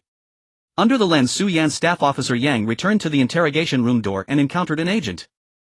The scholar transformed into a death warrior in an instant, disarming the agent, kicking the door open and executing the traitor with 3 precise shots. He then killed several more agents before being shot himself, dying with a smile. Cut. Behind the monitor, Liu Yunlong nodded in satisfaction. Su Yan, you did well. Congratulations on wrapping up. Go see the production manager. Little Su, happy wrap. Don't forget us when you're famous. Safe travels. Several nearby crew members waved and smiled at Su Yan. Su Yan thanked each of them in turn and said his goodbyes. Then in the office area he found the production manager, a chubby middle-aged man surnamed Wu. Manager Wu, I'm here to collect my salary. Su Yan said politely. Manager Wu was checking documents. He looked up and smiled upon seeing Su Yan. Little Su, all wrapped up. Come have a seat. Your pay is a flat fee, 5,000 in total. He explained while writing the receipt. For roles like yours with limited screen time but a name and lines, it's usually a flat fee covering all your labor compensation for the months on set. Su Yan took the receipt, looking at the figure of 5,000. He did a quick mental calculation, found it reasonable and signed without hesitation. It wasn't a large sum, but it was his first salary as a legitimate actor. Thank you, Manager Wu. Keep up the good work, young man. You have a future. Manager Wu patted Su Yan on the shoulder. After collecting his pay, Su Yan returned to the guest house to pack. His phone rang. Seeing an unfamiliar number, he hesitated for a moment before answering. Is this Mr. Su Yan? I'm an agent from Xingtu Culture Media. My surname is Zhao. A warm, enthusiastic male voice came from the other end. Our company sees great potential in you. Are you interested in signing with us? We can provide professional planning and guarantee resources. Su Yan listened to the man's ceaseless promises, feeling no ripple of emotion. Just as the man said, we can leverage your past scandal with Liu Yifei to quickly boost your visibility. Su Yan's brow twitched sharply. Crisis premonition intermediate was triggered. An unpleasant sensation surfaced, not exactly dangerous but filled with a distasteful aura of scheming. Su Yan immediately recalled the industry insider stories he'd heard from seasoned actors on the set of The Return of the Condor Heroes. Many small agencies specialized in exploiting newcomers. Contracts were signed for 8 to 10 years with commission rates as high as 70 or 80% or more. Liquidated damages often amounted to millions. They claimed to plan your career, but in reality they treated you as cheap labor, squeezing every ounce of value from you. And when you realized the trap and wanted out, exorbitant penalties awaited, dragging you down until you were ruined. I'm sorry, Su Yan interrupted coldly. I have no plans to sign with an agency for now. Mr. Su, please reconsider. Going it alone is very difficult. Without a company backing you, you won't even get a foot in the door for good projects. The man was getting anxious, barely hiding his true intentions. Look at the buzz you have with Liu Yifei. If you don't cash in on it soon, who will remember you in a few months? Our company has a professional hype team. No need. Goodbye. Su Yan hung up directly and blocked the number. Trying to use me as a publicity tool. He tossed his phone onto the bed and scoffed in disdain. Sure enough, their intentions were malicious. But the man wasn't entirely wrong. Going it alone in this industry was indeed tough. Information asymmetry, difficulty accessing resources, and no one to mediate when trouble arose. Signing with a reliable agency was undoubtedly a shortcut. But finding a trustworthy one was no easy task. Most were like that Xingtu culture, out to exploit you. The young warriors of the Yang clan director you mentioned is a Tangren Media project. Su Yan stroked his chin, lost in thought. Tangren Media had skyrocketed to fame with Chinese Paladin and was on the rise. If he could get close to Tangren, learn about their operations and contracts. Maybe finding a way into Tangren from the inside isn't a bad idea. Su Yan's eyes gradually lit up.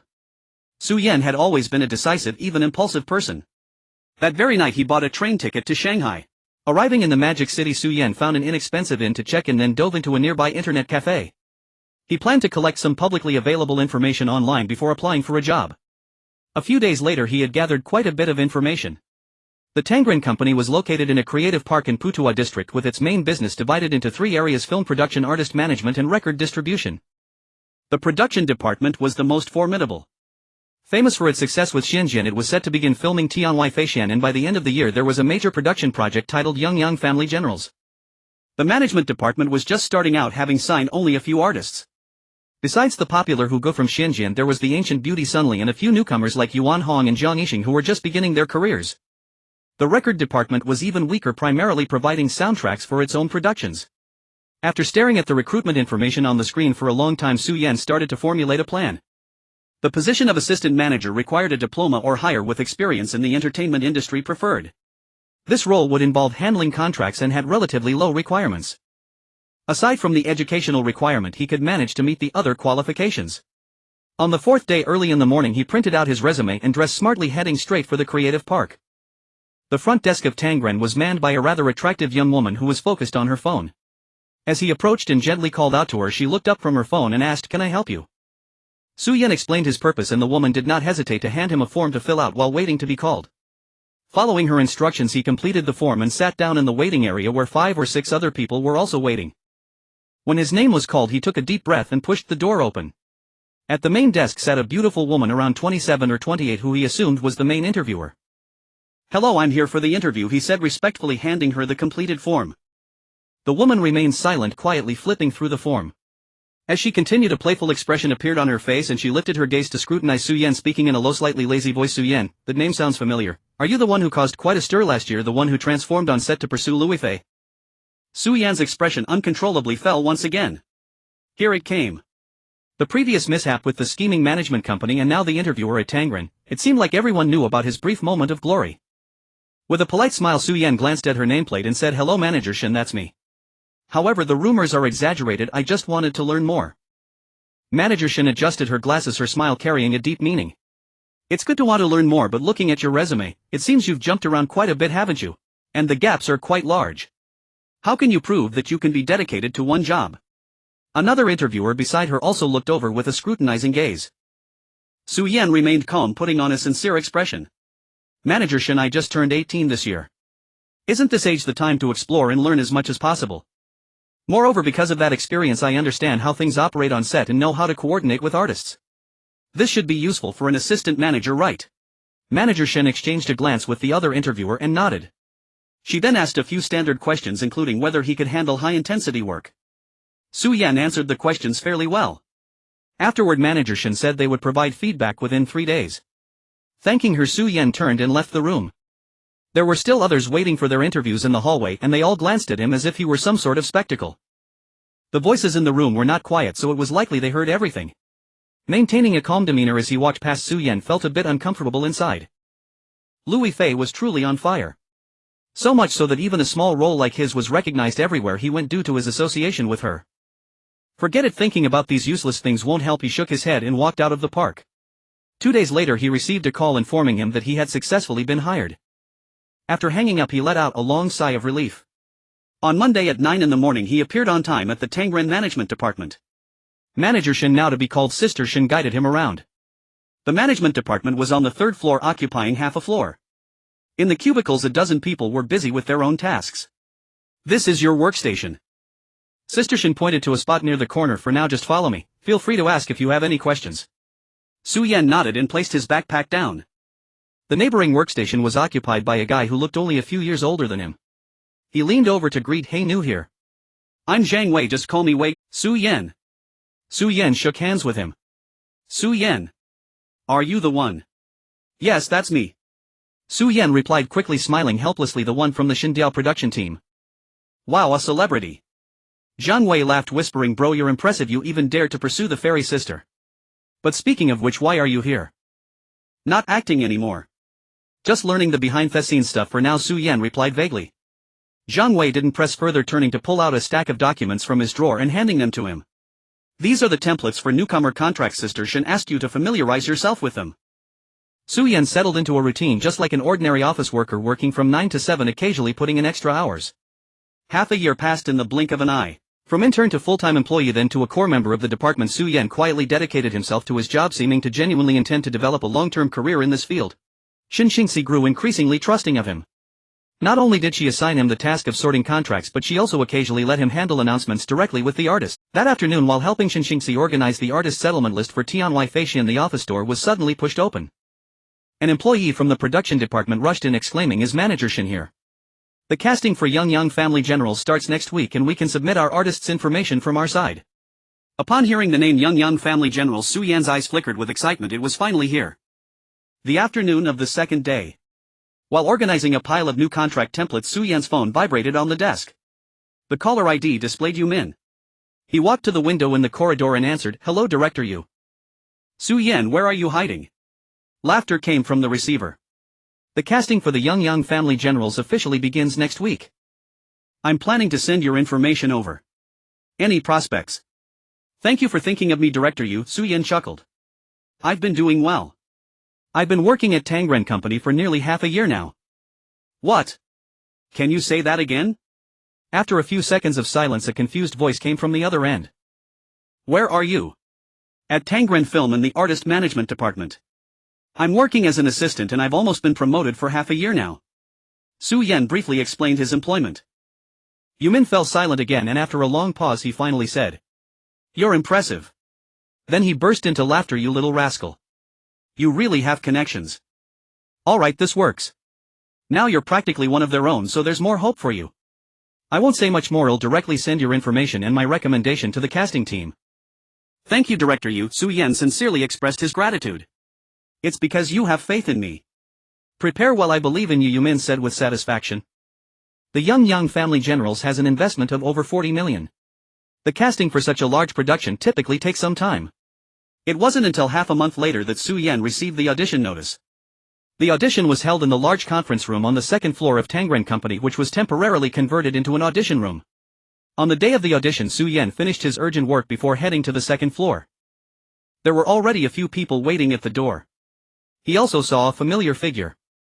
Tang Yashiobo, who was whispering something to a young man who looked like an assistant. With a tall stature and handsome mixed-race features, he stood out in the crowd. The staff began to call names, and after a long wait it was finally Su Yan's turn. He pushed the door open. Behind the long table in the conference room sat a row of people. In the center was a short-haired, capable-looking woman in her 40s dressed in a beige suit. Su Yan recognized her as Kai Yining, the boss of Tangren. On the left were Director Wei Hantao and Li Guoli, and on the right was the production manager. Su Yan's direct supervisor Xin Xingxi sat at the edge looking down at the documents. Hearing the commotion, she looked up, her eyes wide with surprise, and her pen fell from her hand onto the table. "Su Yan. How come?" she blurted out. This audition was arranged through Yu Min, so Xin Xingxi was not informed beforehand. Meanwhile, Kai Yining beside her wore a somewhat amused smile. She knew Su Yan because of Liu Yifei. She had genuinely liked the girl. At first sight she felt that the girl possessed an innate classical beauty and natural star quality, and she had once wanted to sign her. Before Xianjian, Lu Xiaoli had given some verbal promises, but unexpectedly after filming she flipped her stance. This left her grinding her teeth in frustration, but also led her to pay continuous attention to Liu Yifei, which is why she knew about Su Yan. Later, not long after Su Yan joined the company, she recognized him during an internal meeting in the artist management department. At that time she was just a bit surprised and didn't think much of it. Busy every day, she had no time to pay attention to such trivial matters. What brought her back to notice Su Yan was Yu Min's recommendation. A crazy fan of Liu Yifei had joined the artist management department. Now he was bypassing the company and coming to audition for a role on account of Yu Min's recommendation. This was getting interesting. She waved her hand to interrupt Xin Xingxi and said, "So you're a crazy fan of Liu Yifei?" Having been a background actor and a photography assistant, he participated in Swan, which received decent feedback after airing on a local channel. He's still a key employee in our Tangren artist management department. Now he's auditioning for Yang Qilan based on Director Ye's recommendation. Su Yan, right? Kai Yining curiously examined Su Yan, who stood straight as if trying to see through him. "I haven't seen such an interesting newcomer in a long time. So what exactly do you want to do?" "Hello, Director Kai, I'm here to audition for Yang Qilan." Su Yan shrugged calmly. "As for why I sought Director Yu's recommendation. Because if I didn't have connections I would have been eliminated in the preliminary selection." Kai Yining was momentarily taken aback. It seemed to make sense. Being an internal employee didn't add much advantage to the audition. Without Yu Min's recommendation he wouldn't even make it here and would be eliminated in the preliminary round. But she wasn't only asking about that. After giving Su Yan a deep look, Kai Yining no longer dwelled on it and signaled for the audition to begin. The audition was divided into two parts, starting with the dramatic scene. The scene depicted Yang Kailang's monologue upon learning of his family's death in battle. After one segment the directors exchanged glances but said nothing. After more than half a year of honing, Su Yan's line delivery was finally impressive. However, compared to those with professional training it still lacked some finesse, being the kind that was decent but not remarkable. Wei Hantao spoke next. Is the action scene. Yang Qilang is the bravest warrior in the Yang family. Prepare yourself. Nodding, Su Yan set his backpack aside. He casually pulled out a long wooden stick from the equipment box in the corner. Weighing it in his hands, he walked to the open space in the conference room. Then he moved. He swiftly sidestepped, holding the stick in his right hand, and thrust forward. The movement was swift and powerful, with visible strength in his waist and legs. Then he spun and dodged, imagining deflecting an attack before turning back to strike. The momentum was strong, as if he could pierce through someone. Low gasps echoed in the conference room. This set of movements combined Shaolin martial arts taught by Wang Baoxiang and his own observations from the set. Though simple, it was executed with proper force, rhythm, and momentum. After a 3-minute action display, Su Yan's breathing was only slightly quickened. Xinxingxi stared at Su Yan in disbelief. Having worked with him for more than half a year, she knew he was diligent and quick to learn, but had no idea he had such skills. Kai Yining was equally impressed, thinking to herself that it was a pity that action films had gradually declined and that a good performance in an action scene could only be a bonus. Otherwise she would have signed Su Yan on the spot as an artist. She flipped through another document in her hand, which was Peng Yuhan's resume. They had just collaborated on Xianjian, and he had a fan base with a background from Hong Kong and Taiwan that could help in the market. She also recalled Peng Yuhan's recent audition, which was equally youthful, and his appearance was even slightly more fitting than Su Yan's. Very good, solid foundation. Putting down the documents, Kai Yining looked at Su Yan with a standard boss-like smile. Just go back and wait for news. The company will inform you when there's an outcome. As soon as these words were spoken, Xinxingxi shook her head. She was too familiar with KG's tactics. Waiting for news essentially equated to being rejected. If they really liked him, they would have chatted a bit longer or even discussed contract details like they had just done with Peng Yuhan. Su Yan understood as well. Not leaving immediately, he took out a folder from his backpack. Director Kai. He placed the folder on the long table and said, "This is a script I wrote in my spare time titled When I Run Towards You. I heard the company also accepts scripts, so I wasn't sure if I could ask you to take a look." Kai Yining's brow furrowed. Passing a script at an audition site. Su Yan was indeed full of surprises. However, what decent script could an 18 or 19-year-old high school graduate write? Her first instinct was to refuse. But with everyone watching and being one of their own employees, outright rejecting him wouldn't look good, so she reached out and took it. She intended to flip through a couple of pages and then set it aside. Opening the cover, she quickly scanned a few lines and her gaze sharpened. A few minutes later she looked up, her expression completely changed as she asked Su Yan, "Are you sure you wrote this?" Yes, Su Yan nodded, having completed the copyright registration. He didn't say anything further. Kai Yining lowered her head and continued reading, this time with evident seriousness. This script is a hit. As she read, Kai Yining couldn't help but form this thought. It came from nothing else but her eyes, honed over years of navigating the entertainment industry and her experience producing multiple blockbuster dramas. Regardless of the theme, character design, narrative structure, or pacing, this script was stunning and novel, utterly different from the typical youth campus dramas of the day. At least Kai Yining had never encountered anything like it before. Another thought suddenly flashed through her mind, but it slipped away in an instant, eluding her grasp. It was like forgetting a word on the tip of her tongue, an itch she couldn't scratch, leaving her frustrated. Kai Yining couldn't help but lower her head in deep contemplation. As she sank into thought, an eerie silence fell over the meeting room. Directors Wei Hantao and Li Guoli exchanged a puzzled glance. Xinxingxi looked equally bewildered, completely at a loss about what was happening. Yet no one dared to break the silence. Time ticked by second after second. Su Yan found it strange as well, but he neither urged nor grew anxious, he simply waited calmly. Suddenly Kai Yining jerked her head up, her eyes blazing as she fixed them on Su Yan with an excitement akin to discovering a goldmine. The fleeting inspiration from earlier had clicked into place. Now it gradually crystallized in her mind, weaving into a brilliant long-term strategy. This young man before her was not an unknown figure. His pursuit of Liu Yifei had stirred considerable discussion within the industry. A lowly extra for the goddess in his heart swapped roles within the crew to capture iconic shots for her and even pulled off a heroic rescue. Such a story was inherently dramatic. Of course, in the industry this drama was mostly dismissed as a joke, even tinged with mockery, offering little help to a serious acting career. In card terms it was like a 3, but paired with talent it instantly became a royal flush. She could already imagine how loudly the audience would cheer, inspirational when the time. Beyond that, another layer came to mind. Liu Shizhi. The actress playing Luo's daughter had already been cast some time ago. She possessed a temperament similar to Liu Yifei's and was still studying at the Beijing Dance Academy. Kai Yining had fallen for her at first sight, as if a long-standing regret had found its echo. She had already intended to sign her into Tangren for dedicated cultivation, and now this urge grew even stronger. Sign her, pair her with Su Yan as a CP in the Young Warriors of the Yang family, then seamlessly continue with a second pairing in the project When I Fly Towards You. If the effect was good enough, they could go for a third pairing or even a fourth. Of course, it wasn't just about casually building a CP. In the process, they would fully leverage Su Yan's history with Liu Yifei and the similarity in temperament between Liu Shishir and Liu Yifei for bundled hype. Phrases like White Moonlight and Cinnabar Mole and the infatuated youth finally meets his match came to mind.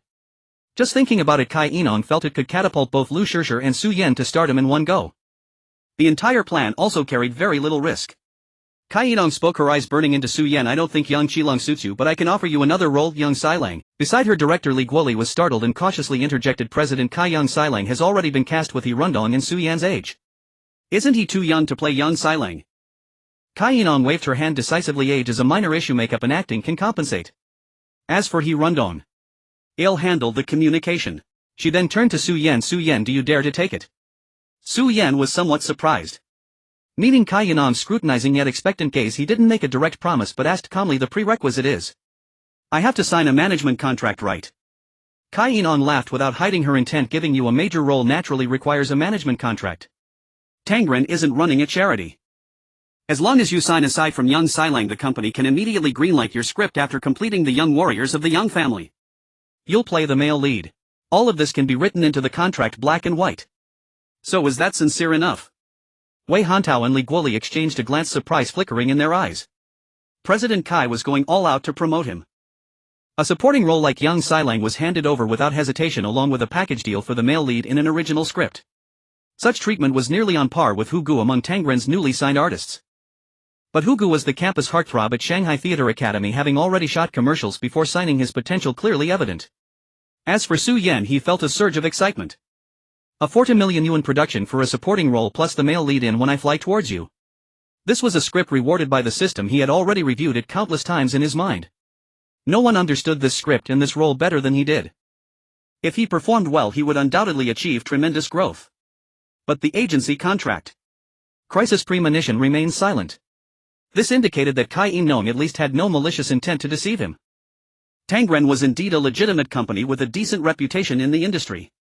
Among the many companies that could ruin an artist, it barely qualified as conscientious. But conscience aside, after spending nearly a year here, he was well aware of Tangren's agency contracts. For newcomers, 8 or 10 years. The company takes 70%, the artist 30%, with a penalty clause of 5 million. The penalty might seem low, but it only applied to specific instances of disobeying company arrangements. It didn't mean one could simply pay and leave. In essence, it was an indenture until the term ended. Breaking away from the company was extremely troublesome. Standard artist contracts lasted 5 to 8 years. Revenue was split 50-50 or 60-40 in favor of the company, with penalties increasing alongside fame. These were for those with a solid foundation or promising potential. There was also a special contract where terms and splits were negotiable but only offered to established stars. For instance, Hu Gu resigned after the explosive success of Chinese Paladin. The clauses were considered trade secrets, not even seen by Xin Xingxi. Without rushing to agree, Su Yan calmly asked President Kai, which type are you offering me?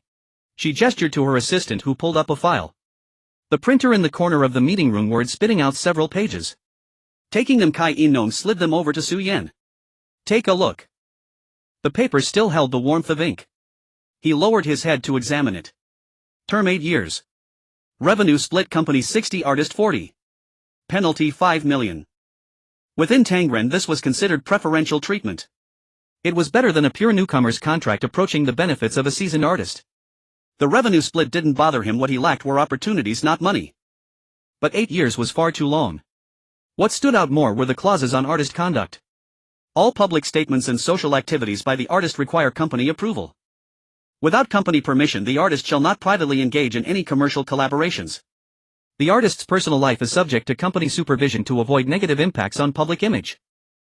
In short, signing this contract meant he was selling himself entirely to Tangren. Everything he said and did would be dictated by the company for a full 8 years. President Kai, can the contract be modified? Su Yan looked up from the document. Kai Enong picked up her teacup, blew on the floating leaves and said nothing. Su Yan didn't stand on ceremony. He grabbed a pen and began marking the paper directly. He changed 8 years to 3. He altered the revenue split to 50-50. Then he drew a large X through the conduct clauses and scribbled a line beside them. The artist retains autonomy during non-working hours. The company shall not interfere with personal life or freedom of speech. After finishing, he pushed the paper back. Kai Enong put down her teacup, glanced at it and let out a chuckle. Su Yan. She tossed the contract onto the table. I won't lie to you, even Hu Gu didn't get this treatment. No one in the entire industry signs an agency contract like this. You're here to be an artist, not a lord. The company invests resources to promote you, so naturally we need to ensure the investment is secure. One careless remark or unauthorized gig could ruin years of effort. And the term, changing 8 years to 3. Are you joking? If I go through the trouble of making you famous and you leave immediately, what's left for Tangren? Scratching his head, Su Yan put on an innocent youthful smile and finally revealed his true intention. President Kai, as far as I know the company's promotion doesn't always guarantee success, does it? What are you getting at? Investment always carries risk, of course not everyone becomes famous. Over the past 6 months Su Yan had pondered repeatedly if he ever had to sign with an agency could he avoid an indenture. He probed, since that's the case, how about we sign a performance-based agreement? Before Kai In-nong could respond, Su Yan continued. The role of Yang Xilang plus the Zhang Luran you plan to give me. Calculating Tangren's resource investment in me as a specific monetary value, 1.5 million is the bare minimum, right? While on the set of the Return of the Condor Heroes he had heard rumors that Huang Xiaoming had bought the role of Yang Guo for $1 million. Clearly resources could be quantified into money. When I Fly Towards You was just a low-budget campus drama. The male lead plus Yang Xilang couldn't match the value of a nationally iconic role like Yang Guo. He had already overestimated. Kai Yinan's eyes flickered, but she didn't refute. Tangren's subsequent investments, image packaging, promotional articles, count that as 500,000, still an overestimate, right? Over these 6 months of observation, Tangren's promotion strategy for artists was to piggyback whenever possible, cut corners and leverage external momentum. He had again overestimated the figure. What exactly are you trying to say?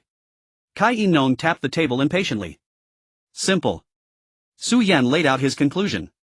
The contract terms and revenue split can be as you said, company 60 me 40, and the penalty clause can stay. The core is this: after 3 years we settle accounts. If within 3 years the revenue I generate for the company exceeds 5 million, the contract automatically terminates. I regain my freedom and we part amicably. If I fail to generate sufficient revenue, he looked directly at Kai In-nong, enunciating each word. The shortfall will be compensated with my future personal income or even equivalent value from scripts I may write until the 5 million is fully covered, in black and white, legally binding. This way the company never loses and I get the opportunities one need. The moment he finished speaking, the audition room fell into a brief silence. Everyone stared at Su Yan with strange expressions. Li Guoli and Wei Hantao looked at him as if he were a lunatic. Xinxingxi was dumbfounded, her mouth opening and closing as if she wanted to speak but held back, while the casting directors and others had their eyes wide open in shock. The reactions were understandable. Su Yan himself knew how outrageous his offer was. In the current market, even a top-tier star earning 3 to 5 million a year was considered a workaholic. The fact that most second and third-tier actors still lived in rented apartments showed that while the industry seemed glamorous, making money wasn't that easy. Yet precisely because it was outrageous, there was hope. Kai In-nong, seated at the head, didn't regard Su Yan as a madman. Instead she laughed, whether out of exasperation or because she saw through him. She stared directly at Su Yan and said, I see it now. You never intended to sign with Tangren. You just wanted to gamble your non-existent future, betting that Tangren would invest in you as a springboard. The others turned their gazes to Su Yan as well, some with expressions of sudden realization. Su Yan showed no sign of panic at being seen through. He shrugged nonchalantly. It's not that I don't want to sign, but 8 years is too long for me. Besides, with the proposal I made, Tangren still profits, doesn't it? It's far safer than a regular investment. Kai In-nong laughed again. She picked up the contract, scanned it a few more times, then turned to Su Yan. Whether it's a loss or gain isn't as simple as you make it sound. You've thought it through well and you're confident you'll earn big in the future. According to your plan, Tangren indeed wouldn't lose, but why should I believe you'll make it big? And why should I believe that a script like When I isn't just a flash in the pan? As expected of a CEO, her thinking was sharp, hitting the core issue directly. That thought flashed through Su Yan's mind, but he remained calm and just as blunt. I heard that you, President Kai, started in Hong Kong and have placed many bets along the way, winning most of them. It all depends on whether you dare to bet this time. A flicker of pride crossed Kai In-nong's face, but she quickly shook her head. Of course I dare to bet. When Hugo acted in Chinese Paladin, he was a complete novice and I took that gamble and won. But even a gambler needs chips. The chips you're offering are unclear to me, and there's no precedent in this industry. With that she tossed the contract aside, the message clear: no deal. Su Yan glanced at Kai In-nong, seeing she wasn't faking it, then flicked his eyes toward Xinxingxi, who sat at the side with a regretful look. He let out an imperceptible sigh. Then, President Kai, should I head back to work? I still have tasks to finish today. Put. Xinxingxi couldn't help but laugh, quickly covering her mouth, though her shoulders shook uncontrollably. Kai Yinon was caught between laughter and exasperation. After staring at Su Yan for a long moment, she waved her hand. Fine, go back to work. Su Yan nodded politely, bid everyone farewell, picked up his script and bag and left the audition room. As the door closed, the previously silent Li Guoli and others erupted in a frenzy. Li Guoli was the first to speak to Kai Yinon. President Kai, isn't Su Yan too arrogant? Who does he think he is? Having grown up in Hong Kong, he valued industry rules above all. While Su Yan had potential, his presumptuous behavior before even starting made him instinctively reject. Exactly, he's not even famous yet and he's already thinking about going solo, another casting team member chimed in. Wei Hantou, however, stroked his chin thoughtfully. That kid's moves are really good and he has some spark in his acting. Kai Yinon ignored Li Guoli and the others, her mind rapidly weighing the pros and cons. The more Su Yan acted this way, the more she felt he had the potential to become a star. But he was too ungovernable, and that was exactly what her plan to create a fake couple feared most. She wasn't just looking to sign Su Yan. Lu Shishir was also a key piece in her strategy, one that required Su Yan's cooperation. A perfect game, but the pieces refused to move as she wished. She stood up, paced a couple of steps in the meeting room, then turned to Xin Xingxi in the corner. Xingxi, go talk to Su Yan for me. Me? Xin Xingxi was taken aback. You were his boss before, you spent more time with him. Go feel him out, see what he's really thinking. Kai Yinon's eyes gleamed. Xin Xingxi understood immediately. President Kai still wanted to sign Su Yan. Though she wasn't keen on the task, an employee had no right to refuse. She smiled and nodded. I understand, President Kai. With that, she quickly walked out of the meeting room. That evening at a private kitchen restaurant, Xin Xingxi truly hadn't wanted to take on this task. She had once been Su Yan's superior, but this conversation would inevitably put her in a weaker position. After the waiter served the dishes, just as Xin Xingxi was deliberating how to broach the topic, Su Yan across the table set down his teacup and asked, "First, Sister Xin, are you happy working at Tangren?" With a soft grunt, Xin Xingxi was completely unprepared for Su Yan's question, her mind even experiencing a momentary blank. However, years of professional experience allowed her to quickly regain her composure. She replied, "It's all right. President Kai treats me quite well and Tangren's development momentum is promising." Pausing briefly, she observed the expression on Su Yan's face before continuing, "I know you have concerns." Su Yan worries about signing a binding contract. But to be blunt, this is standard practice in the industry. Tangren is already one of the best for artists. You know Huai, right? They even require their artists to accompany clients for drinks regardless of gender. President Kai at least never does such things. Su Yan nodded in agreement. Having worked at Tangren for over half a year, he had witnessed this firsthand. Perhaps because Kai Yilong was a woman herself, her moral standards were slightly higher. "But I've heard Tangren is a family business with core power concentrated solely in President Kai's hands." Su Yan shifted the topic. Xin Xingxi frowned, staring directly at Su Yan. "What are you trying to say?" Meeting her gaze, Su Yan smiled calmly and said, "I've also heard that you, Sister Xin, are a top graduate from the University of Hong Kong, a professional agent personally recruited by President Kai. But Tangren's nature determines that the agency contracts for first-tier actors like Hu Gu and Sun Li will never fall into your hands, Sister Xin. In these 6 months I've also observed that although you're titled an agent, you're essentially doing the work of an executive agent. Are you truly content with that?" Xin Xingxi's face stiffened. The usual amiability vanished. She removed her gold-rimmed glasses, her eyes fixed intently on Su Yan. "So what exactly are you trying to say?" This was the first time Su Yan had seen Xin Xingxi without her glasses. Her gaze was exceptionally sharp, filled with an aggressive pressure, a stark contrast to her usual gentle demeanor. Moreover, looking at her eye sockets, her pupils clearly showed no sign of myopia. The glasses were likely just an accessory. Lost in these thoughts, Su Yan grinned and remarked, "Sister Xin, you look even more beautiful without your glasses than with them." Is this guy crazy? The thought immediately flashed through Xin Xingxi's mind, but then she felt a twinge of amusement. Suppressing a smile, she rolled her eyes. "Let's get down to business." "All right, business it is. Sister Xin, if you help me secure this 3-year performance-based contract, when the time is right in the future, we can not only be colleagues but also become partners." Xin Xingxi opened her mouth, then blinked, scrutinizing him carefully, searching for any sign of insincerity. But there was none. He was completely serious. So serious it was almost laughable, even infuriating. A young man who hadn't even officially debuted was trying to sell her a dream. Yet looking at his earnest face and clear, honest eyes, her heartbeat inexplicably quickened. It was strange and utterly absurd. She quickly averted her gaze, silently cursing herself as a fool, but a smile involuntarily crept onto her face, a smile for him, for herself. You sure have some nerve," she said. "I'm serious, Sister Xin." "Please consider it," Su Yan said, as if it were the most natural thing in the world. "Come back and sell me the dream when you become a first-tier star," she replied. Xinxingxi shook her head with a soft chuckle and put her glasses back on. She had already realized that this meeting was destined to be fruitless. This kid was too strange. He had actually tried to turn the tables and recruit her. All the arguments she had prepared were now impossible to voice. As for Su Yan's casual alright, she was too preoccupied to take it seriously. The next morning Xinxingxi, with dark circles under her eyes, pushed open the door to Kai Yilong's office. She hadn't slept all night, tossing and turning, unable to fathom where Su Yan's confidence came from. She briefed Kai Yilong on the previous night's events, omitting the part where Su Yan tried to poach her. She couldn't bear the humiliation. A miscalculation. We were too impatient. Kai Yilong sighed with some regret. But it's not too late. Let him stew for a few days. I refuse to believe he can resist the temptation of a shortcut to fame. Xinxingxi hesitated, wanting to speak but stopping. She wasn't so optimistic. And so over half a month passed. Preparations for the young warriors of the Yang clan production progressed rapidly. Except for Yang Xilang, all other roles were gradually filled, and even the schedule for promotional photos was set. Luo Shinu Lu Shishir had smoothly signed with Tangren after some negotiations. This was the normal reaction for a newcomer. After all, a legitimate company like Tangren didn't sign just anyone. In her office, leaning back in her executive chair, Kai Yilong looked at the artist profile of Lu Shishir in her hand, a smug expression on her face.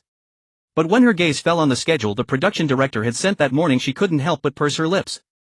Time was of the essence. Counting today, the production director had urged 3 times that the actor for Yang Xilang needed to be finalized. A few days prior, their partner Huai had also called, reminding them that the filming start date couldn't be delayed any further. But that kid Su Yan. During this time she had been observing him secretly. He seemed to have genuinely given up on the role of Yang Xilang, coming to work every day as if nothing had happened. Xingxi, do you think Su Yan really doesn't care about this opportunity? Kai Yilong asked, reluctantly turning to look at Xinxingxi on the sofa. Hearing this, Xinxingxi immediately recalled what she had seen last night. Su Yan, after organizing the contract, staring at the casting list for young warriors of the Yang clan. The look in his eyes was anything but indifferent. Perhaps he thinks he's still young. If this doesn't work out, there will always be a next time. The words were barely out of her mouth before Xinxingxi herself was stunned. What was she saying? Kai Yilong didn't notice Xinxingxi's blush. She scoffed disdainfully. How many people in this circle wait from 17 or 18 until they retire, never getting their chance? It's just the fearlessness of youth. And yet he had her exactly where he wanted her. She had asked for that script again and read it over several times. The more she read it, the more she felt it had the potential to be a massive hit. That kid was also very cunning, only giving the first 10 episodes. Even if someone wanted to copy it, everyone's style was different, making it easy to mess up. Plus there was her CP marketing plan. Xinxingxi cautiously observed her expression and ventured then. How about we negotiate based on his performance-based contract terms? It's not like he can actually earn 5 million in 3 years, right? After a long pause, Kai Yilong seemed to have finally made a decision. She sighed softly.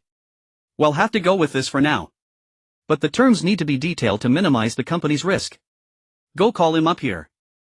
Xinxingxi breathed a sigh of relief, nodded and turned to leave.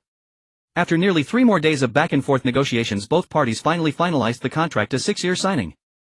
However, if Su Yan generated a net profit exceeding 5 million for Tangren within 3 years, the contract would automatically terminate early and Su Yan would regain his freedom. Ancillary clause: if Su Yan succeeded in the performance-based contract, Tangren would have the first right of refusal for renewal as well as the priority investment right for any film or television projects Su Yan developed under equal conditions within the following 2 years. Revenue sharing 5,050. Image management: Su Yan's public statements and image required consultation with the company, but the company could not interfere with his reasonable private life. This was almost the best newcomer contract Tangren could offer. Across the entire industry it was a rarity. The morning after the contract was signed, Kai Yilong called a meeting to announce that Xinxingxi would be assigned as Su Yan's agent, citing their prior collaboration and rapport as the reason. Everyone nodded in agreement at the meeting, the reasoning being impeccable. In truth, it was Su Yan's own effort. He had no desire to be under Kai Yilong's constant watch, and Sistershin was far preferable. After the meeting, Su Yan began clearing his desk at his workstation. Having worked as an agent's assistant for over half a year, he had accumulated quite a bit. From the corner of his eye he noticed Xinxingxi sitting across from him, lost in thought, occasionally letting out a sigh. He had certainly wanted the role of Yang Xilang, and now that everything was settled he was in good spirits. Casually he teased Xinxingxi, "What's with the sighing? Signing a rising star like me, shouldn't you be happy?" Xinxingxi met his gaze, her expression unreadable. "Happy, of course I'm happy. It's just..." She paused, then continued, "It's just that I feel like I, as your agent, can't really do much." Su Yan chuckled, fully understanding her implication. Not to mention the early termination of the bet agreement, the restrictive clauses were far more lenient than the standard Tangren contract. His half-year at Tangren and the month-long Cold War had not been in vain, he wouldn't have signed otherwise. One man's displeasure is another's joy. Su Yan continued his light-hearted teasing. Sister Xing, you should look on the bright side. A typical agent has to act like both a father and a mother, constantly cleaning up after their artist. What's so good about that? This new type of partnership is more comfortable for you, isn't it? Xin Xingxi shot him a puzzled glance. No need to worry yourself, I won't trouble you with most things. You just need to handle my schedule and gigs. You'll still get your salary and commission, you're getting a great deal. Get lost. Who's taking advantage of you? Xin Xingxi burst into laughter, her face finally relaxing.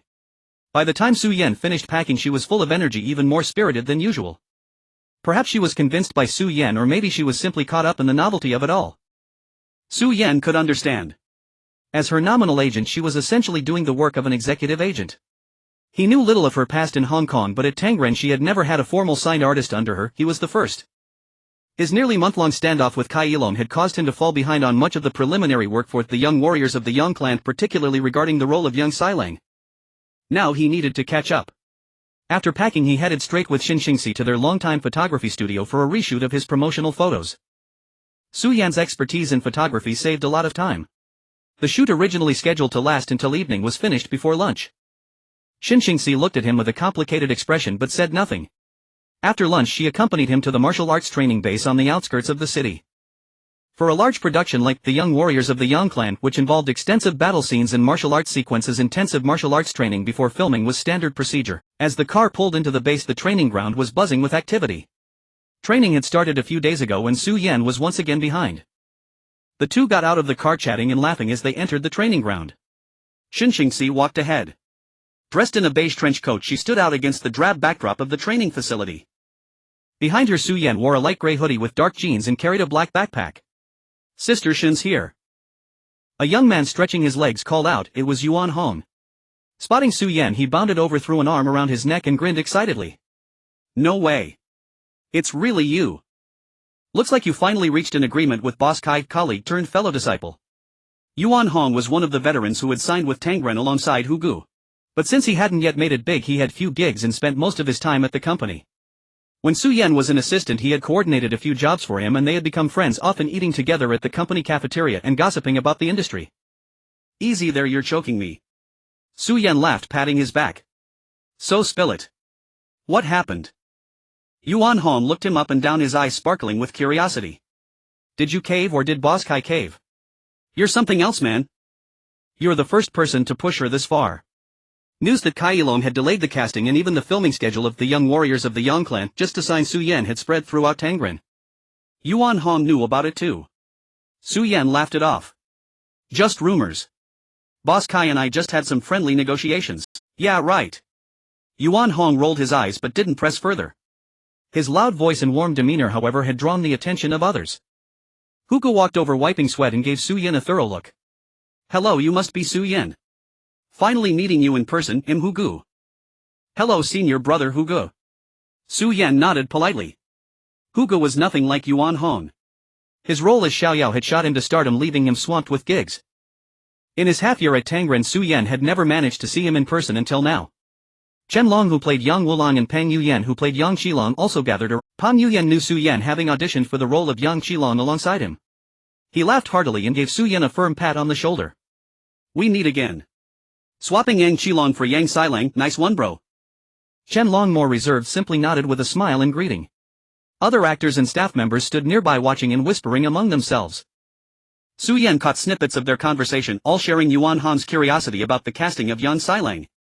Beside him, Xin Xingxi wore a professional smile and took the opportunity to officially introduce Su Yan as a signed artist of Tangren. After a brief round of verbal welcomes, everyone dispersed. Yuan Hong, however, lingered, leaning in closer and pointing in a direction. Hey, look over there. Luo Xin, she's your love interest. Su Yan followed his gaze.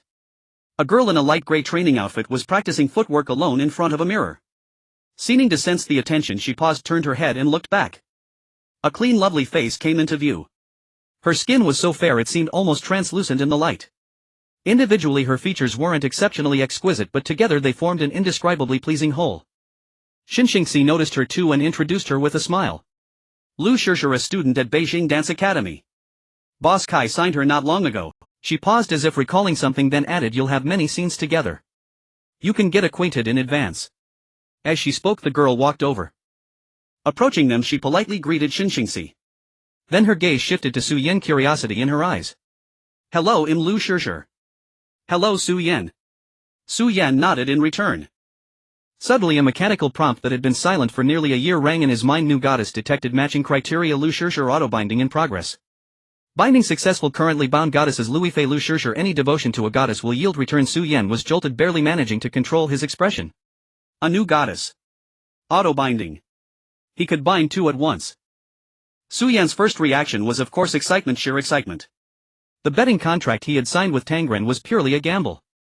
A young man with a system and a bright future ahead of him, how could he bear being tied down for 8 long years? Yet he himself knew all too well that winning this bet would be difficult, exceedingly difficult.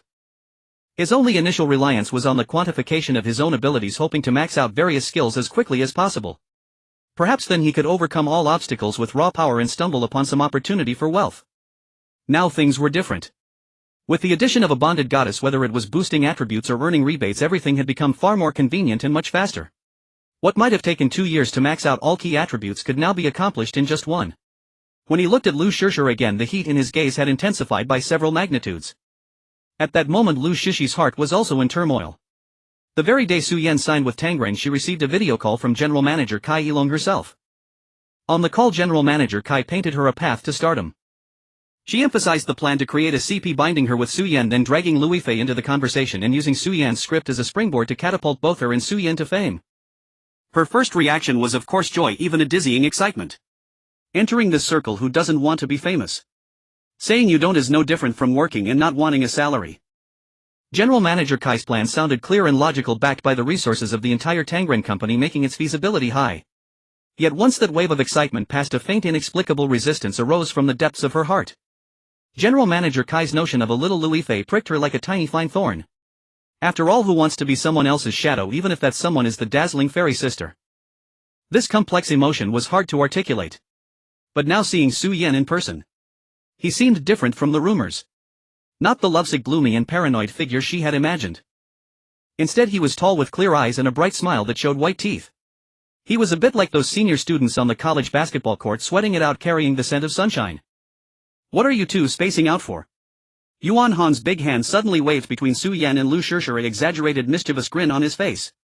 "TSK tisk, no wonder you're playing a married couple, you get into character fast enough." Liu Yifei's face instantly flushed red as she hastily averted her gaze. Su Yan was also jolted back to reality by his booming voice. He gave Yuan Han a light, annoyed punch on the shoulder. "Don't talk nonsense. All right, you've met each other now." Clapping her hands, Xinxingxi interrupted the slightly awkward atmosphere. "Su Yan, put your luggage in the dormitory first, get settled, and then come down for training quickly. I still have a lot to do at the company, so we'll head back first. Train hard here. If you need anything or have any problems, call me anytime. Your assistant will be in place in a few days." "Got it. Take care, Sister Shen.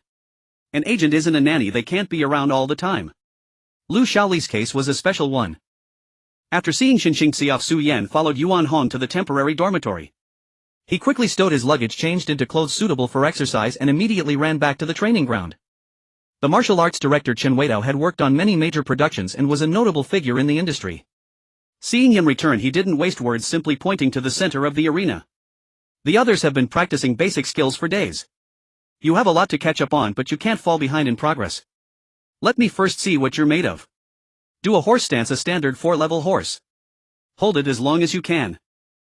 The words sounded simple, but the seasoned veterans present, like Hu Gu and Peng Yuyan, exchanged knowing glances. The 4-level horse stance, while sounding easy, requires perfect form and stability, putting immense strain on the legs and lower back. It's the most direct way to test one's lower body foundation. Director Chen was clearly giving the new connected guy a taste of his own medicine, testing his limits and perhaps setting a precedent. Su Yan, however, seemed oblivious to the underlying challenge, simply replying okay. He walked to the center of the arena, spread his feet slightly wider than shoulder width, and slowly lowered himself. His back was straight, his knees pushed outward, instantly forming a perfect textbook 4-level horse stance. Chen Weitao's eyes narrowed. An expert knows at a glance whether skill is present. No real kung fu could produce such a stance. Time ticked by. The gazes of the other actors training nearby involuntarily drifted over. 1 minute, 2 minutes, 3 minutes. Su Yan remained as still as a statue, his breathing steady, not a single bead of sweat on his forehead. In contrast, the few onlookers felt their own calves starting to ache. Chen Weidao watched intently, his face expressionless, but inside his thoughts were churning. He had assumed this was just a newcomer with some connections someone shoved in to polish their resume who had at most learned a few flashy moves. He never expected such solid fundamentals. This level of skill required years of hard, dedicated training. Only after nearly 5 minutes had passed did Su Yan take the initiative to slowly withdraw from the stance, stretching his legs. Director Chen, what do you think? Passable.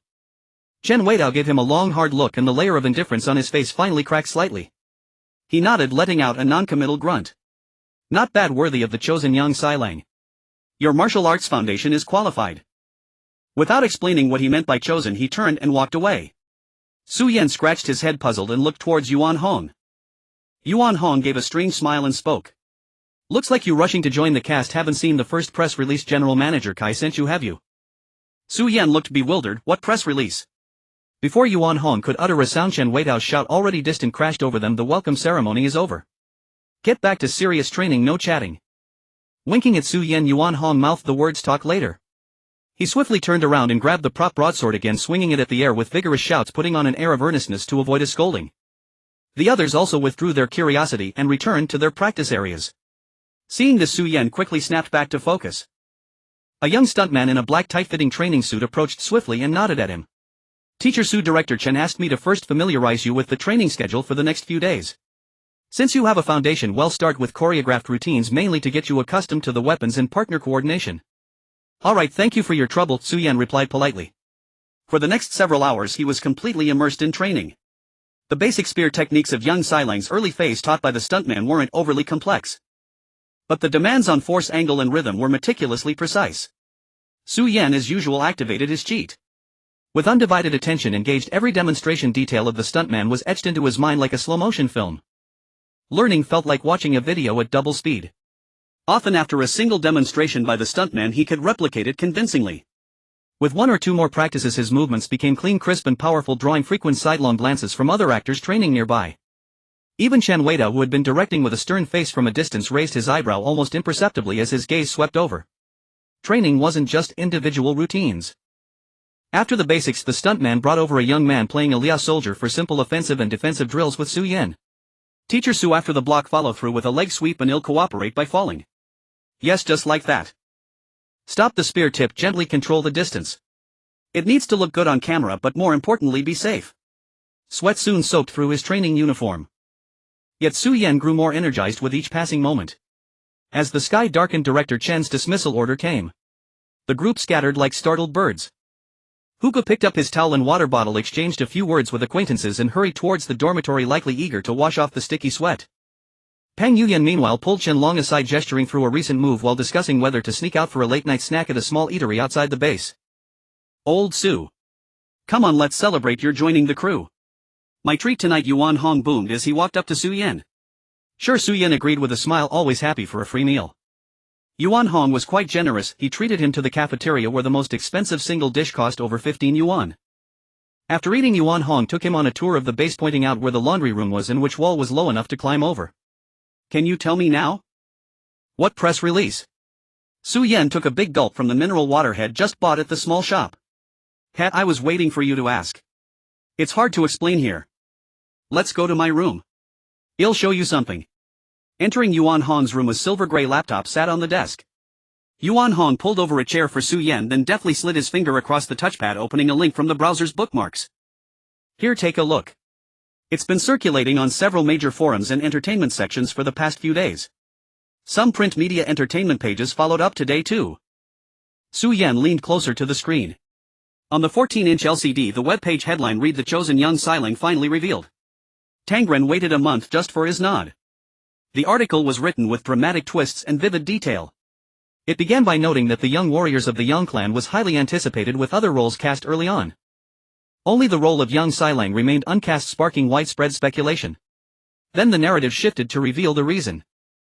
It turned out they weren't unable to find someone, rather the production company Tangren Film had discovered an actor who seemed divinely chosen, perfectly matching young Xilang in appearance, temperament and martial arts skill. However, this chosen Yang Xilang, due to certain past experiences vaguely referenced here, was disheartened and once wanted to retreat behind the scenes. It was Tangren's boss Kai Inong who had a keen eye for talent. Cherishing talent as if her own life depended on it, she personally intervened, making multiple earnest visits. Her sincerity finally moved this reclusive genius, reigniting his passion for performance and securing his agreement. The article ended with a sentimental summary: a great role is worth the wait, a great actor is worth polishing. Anticipate the stunning debut of the chosen Yang Xilang. Scrolling down the page had dozens of pages of replies. Some were hopeful, sounds so cool. A reclusive genius moved by sincerity, my anticipation is maxed out. Some were skeptical, chosen Yang Xilang reclusive genius, it's like reading a novel. Isn't this just a connected insider? Feel sorry for my bro, he rundong. Some were just curious, certain past experiences. Do tell. I smell gossip. And there were pure troublemakers, can't wait for the broadcast. If he's good, it's an underdog story. If he bombs, well, joke of the year guaranteed. As he scrolled with the mouse, Will Su-yen felt his toes involuntarily curl inside his shoes. This press release was so cringeworthy it made his scalp tingle. But thinking it over calmly, he had to admire Kai Inong. The month wasted on contract negotiations looked like chaotic production planning and a casting dispute to outsiders. She turned it into a promotional spectacle. By elevating Su-yen with such a lofty chosen title, she maximized attention, giving value to the earlier delays. He rundong had been riding high in recent years with dramas like The Storm boasting a large fan base. Even non-fans often instinctively resent such a parachuted casting, seeing it as an inside job in the entertainment industry. When the drama airs, if he performs well, all will be well, a triumphant underdog story. If he fails, well, as the comments said, joke of the year guaranteed. President Kai is putting me on the spot, Su-yen said with a wry smile, clicking the mouse. Feeling the pressure now. Yuan Hong chuckled and nudged him with his elbow, but judging by your training earlier, you're rock solid. Doesn't seem like you scare easily. A bit of pressure, Su-yen shrugged, screwing the cap back on his water bottle, but just a bit. He had always been thick-skinned, or rather single-minded, caring little for external judgment. Besides, he had the system backing him with overwhelming attributes and 2 goddesses to keep the rewards flowing. What was he afraid of? At most it was an annoyance. That's the spirit. Yuan Hong slapped him hard on the back and boomed, with great power comes great responsibility. President Kai believes you can carry the load. Pausing, he looked around and lowered his voice, let me give you a tip. I heard Director Chen Weidao is on good terms with He Rundong's agent. Now you know why he gave you that welcome this afternoon. Su-yen understood. So that was the root of it. Was it a bit of avenging a friend? Or simply looking down on this kind of hype-driven rise? Got it, he nodded, unfazed. In the workplace, office politics were everywhere. You kid. Yuan Hong shook his head with a wry smile at Su-yen's calm demeanor. You stirred things up in the Condor Heroes crew last year, and now you're a hot topic in a new one. Chosen Yang Xilang. I say you're the chosen topic machine. But seriously, in this business, bad publicity is still publicity.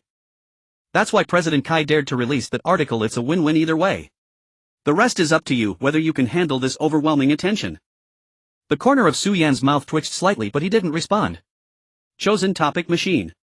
Well, that title wasn't half bad, directing Lu Shishi's martial arts movements, preventing her from falling. Lu Shishir steadied herself, her cheeks flushed, and gasped a thank you. Don't tense your wrist too much when you release the force. Turn half a circle in the direction of the motion so you won't sprain it easily. After saying this, Su-yen naturally turned and walked toward the equipment rack, picked up his water bottle and took a couple of gulps. His movements were crisp and clean, without any hint of lingering to chat. Watching his back, Lu Shishir pursed her lips. She resumed her stance, adjusting her force application as he had instructed. A week had passed. Ever since the system bound Lu Shishir to him that day, Su-yen hadn't rushed to approach her. He first observed for 2 days, figuring out the training rhythm and habits of his newly bound goddess. Only then did he start finding opportunities to offer reminders on key moves, or like just now to steady her when she was about to make a mistake. Each time it felt natural, he helped and then withdrew, never lingering. In just a few days, Su-yen had already gained 6 physique attribute points from Lu Shishir, far exceeding the speed of his solo training. What reassured him even more was the stability and predictability of this growth method. Old Su. What are you daydreaming about? Yuan Hong's loud voice boomed from across the training ground. Director Chen is calling for assembly. Snapping back to reality, Su-yen put his water bottle on the ground and jogged back to the lineup. Chen Weidao stood before everyone holding a training plan sheet, calling out names and assigning the day's tasks. When it was Su-yen's turn, he said flatly, you're with Yuan Hong, practiced the combined attack technique from yesterday. Remember the key points. Got it, Su-yen nodded. Go ahead. Without another word, Chen Weitao turned to the next group. Su Yan and Yuan Hong went to a corner of the field, picked up prop spears and swords and began sparring. Not bad, Su Yan, Yuan Hong praised sincerely as he parried a thrust. Your learning speed is like a rocket. He could clearly feel that Su Yan had completely caught up, even subtly surpassing many present. Bro, I was born with a strong learning ability, you have to accept it, Su Yan replied with a smile, not slowing his movements. Show off. After another dozen exchanges, Yuan Hong lowered his voice. Hey, have you noticed? Director Chen has been pretty normal with you these past few days. Su Yan turned his wrist, lightly tapping Yuan Hong's shoulder with the spear shaft, scoring a hit. Isn't that a good thing? He wiped his sweat. No. It's just surprising. Yuan Hong put his sword back on the rack. I thought he'd give you a hard time for a while. Su Yan smiled and didn't respond, but he had noticed it too. Since the initial intimidation on the first day, Chen Weitao hadn't caused him any trouble. During training he treated everyone equally, praising when due, scolding when necessary. No favoritism, but absolutely no targeted harassment. Sometimes when Su Yan executed a move perfectly, Chen Weitao would glance over twice and occasionally nod. Su Yan understood this shift. In this circle, who wasn't shrewd? Chen Weitao had a close personal relationship with He Rundan's agent. The first day's intimidation was likely to vent for a friend. It was understandable. But Su Yan trained earnestly, had a solid foundation, improved rapidly, and never complained or showed fatigue. With such performance, even if one wanted to find fault, there was no opening. Moreover, everyone was there to work. As long as one's professional skills were up to par and attitude was proper, the minor emotions from personal relationships would quickly be diluted by professional collaboration. During the lunch break, Yuan Hong sidled up to Su Yan, picking at a chicken leg in his lunchbox while winking. I was waiting to see bloodshed in this, is it? Su Yan was amused. Come on, it's not that serious. There's no deep grudge. Director Chen is a professional action director after all. TCH boring. Biting into the chicken leg, Yuan Hong mumbled indistinctly. Your title is the heaven-chosen young Sailang. You've passed the first hurdle easily. This is nothing yet. Su Yan shook his head and buried himself in his meal. In the evening, the sunset bathed the entire base in orangerd. Just as dismissal was announced, a commotion arose at the training ground entrance. Everyone turned to look.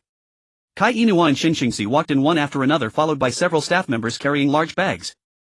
Kai Inua was wearing a sharply tailored light khaki casual blazer today, her hair neatly tied back. A smile was on her face and she seemed in a good mood. Following behind, Xinxingxi held a small notebook, scanning the crowd. When his gaze stopped on Su Yan, he gave a slight nod. Everyone's been working hard with training, Kai Inua said clearly from the center of the field. I heard you've been practicing well lately. Xingxi and I came to check in. And to treat you all. She gestured to the bags in the staff's hands. Extra meal tonight. The base cafeteria is opening a special kitchen, my treat. Wow. Cheers erupted across the training ground. After days of high-intensity training and eating the same old cafeteria food, everyone's palate was begging for a change. Long live Boss Kai. Yuan Hong was the first to shout and others joined in. Su Yan noticed that Hugo seemed the most excited. Boss Kai, did you bring any alcohol? We need some drinks, Hugo said with a wink, gently elbowing Pang Yuyan beside him. Don't you think so, old Pang? After such hard training, we deserve some comfort. Pang Yuyan nodded vigorously. Kai Inua was amused and shook her head with a smile. I brought some, but don't drink too much like last time. Does old Hu really like drinking? Su Yan quietly asked Yuan Hong beside him. You'll find out soon enough. Yuan Hong shook his head, a mysterious smile on his face. After nearly an hour of preparation, the long table in the cafeteria was covered with a clean tablecloth laden with several hearty dishes along with a few delicate seasonal vegetables and various other courses. The aroma was irresistible. In the corner, boxes were stacked with beer and drinks. Wow. Boss Kai is generous. Pang Yuyan's eyes lit up. Hugo was more direct, grabbing half a dozen beers and placing them on the table. Don't hold back, everyone. Tonight we drink till we drop. Take it easy, old Hu, Chen Long reminded with a smile. It's fine, I can hold my liquor well. He deftly opened 2 bottles, handed one to Yuan Hong and kept the other for himself. Come on, let's start with a toast. Hey, race to a smooth start in half a month and a successful project. The atmosphere instantly became lively. Everyone gathered around chopsticks, dancing amid laughter and chatter. Kai Inong sat in the middle, chatting with Xinxingxi about work as they ate, occasionally exchanging jokes with the actors. Huku, holding a bottle of beer, turned to Lu Shirshir sitting diagonally across from him, his face beaming with a bright smile. Shirshir, come on, have a drink. Drinking plain juice is no fun. Lu Shirshir, who was sipping juice, paused and quickly waved her hand. Brother Hugu, I can't drink. Oh, it's just beer. A little won't hurt. Hugo persisted. Look, everyone's drinking. You're the only one with juice, how dull is that? Right, Sister Lin? Lin Jiayu, sitting next to Lu Shishir, pursed her lips with a smile but didn't respond. Lu Shishi's cheeks flushed slightly and she looked helplessly toward Kai Yinong across the table. Kai Yinong's hand, which was reaching for a dish, paused for a moment. She genuinely liked Shishir, a girl whose appearance and temperament perfectly matched her taste, signed under a standard 10-year contract. Not like that restless Su Yan who negotiated his contract as if it were a multi-billion-dollar deal. Kai Yinong instinctively wanted to protect this obedient girl. But as the words were about to leave her lips, a thought flashed through her mind. Shishir was supposed to be paired with Su Yan for a publicity romance. According to her assistant, the two seemed to have little interaction, both too reserved. One spent all day buried in martial arts training while the other was gentle and slow-paced. How could they build chemistry like this? Perhaps letting Shishir loosen up a bit wouldn't be a bad thing. With a twist of her chopsticks, Kai Yinong picked up a spare rib and smiled meaningfully. It's a happy occasion today. A little drink is fine. Seeing the boss' approval, Hugo grew bolder and poured a glass for Lu Shishir. Come on, just one glass. Do it for your senior brother's sake. Taking the glass, Lu Shishir glanced at the smiling faces around her and then at Hugo's expectant eyes. Finally gritting her teeth, she closed her eyes and took a gulp. Coughing violently from the bitterness of the beer and the bubbles, her porcelain-like face flushed bright red. Good. Shishir, you're a true friend. With a hearty laugh, Hugo sat back satisfied. Lu Shishir covered her mouth, coughing for a long while, tears nearly streaming from her eyes. After a moment of adjustment, she looked down at the remaining beer in her glass as if something had clicked. She raised her head and downed a big gulp. This time she didn't choke, but her face grew even redder. As the meal progressed, the atmosphere grew livelier. Someone started a drinking game and the loser had to drink. Lu Shishir was unlucky, losing several times and downing multiple glasses. When she looked up again, her face was flushed, her eyes glistening and unfocused. Shishir, are you still okay? Lin Jiayu leaned in with concern. Of course. Of course I am. Waving her hand, Lu Shishi's voice was a pitch higher than usual, staggering as she stood up, steadying herself against the table. Her gaze swept the room. Finally it landed on Su Yan, sitting diagonally across from her. Su Yan. She called out, her voice crisp and clear. Su Yan was chatting with Pang Yuyan about the fun moments from the game. Hearing her voice, both of them looked up. Lu Shishir leaned across the table, one hand bracing on the surface and the other holding a beer bottle she had grabbed from somewhere. Her brows were curved, her smile radiant, a stark contrast to the quiet, soft-spoken girl she usually was. You drink too. She poured a glass and pushed it towards Su Yan. Stop acting like an old man hiding in a corner with water after training. What's with the deep act? Su Yan was speechless. An old man. He took the glass from Lu Shishir and looked at her flushed face, momentarily at a loss. Beside him, Pang Yuyan choked, nearly spitting out his food, staring at Lu Shishir as if seeing a ghost. The girl radiated an unusually open and lively energy. It was like a long-suppressed release. Do I usually come off as that deep? Su Yan asked, puzzled, downing the glass in one gulp.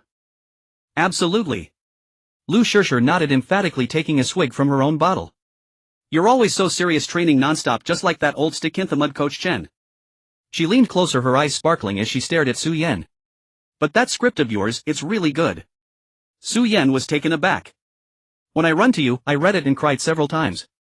Lu Shishi's voice softened, tinged with drunken charm. But there are only 10 episodes. What comes next? When can you show me? I promise not to leak it. She raised 3 fingers in a vow gesture. Seeing her earnest expression, Su Yan felt amused. This girl, when drunk, said whatever came to mind. I haven't finished writing the rest yet, he made up on the spot. Then hurry up and write. Lu Shishir grew anxious, reaching out to grab Su Yan's arm, nearly knocking over a drink can. Su Yan quickly steadied it. Careful.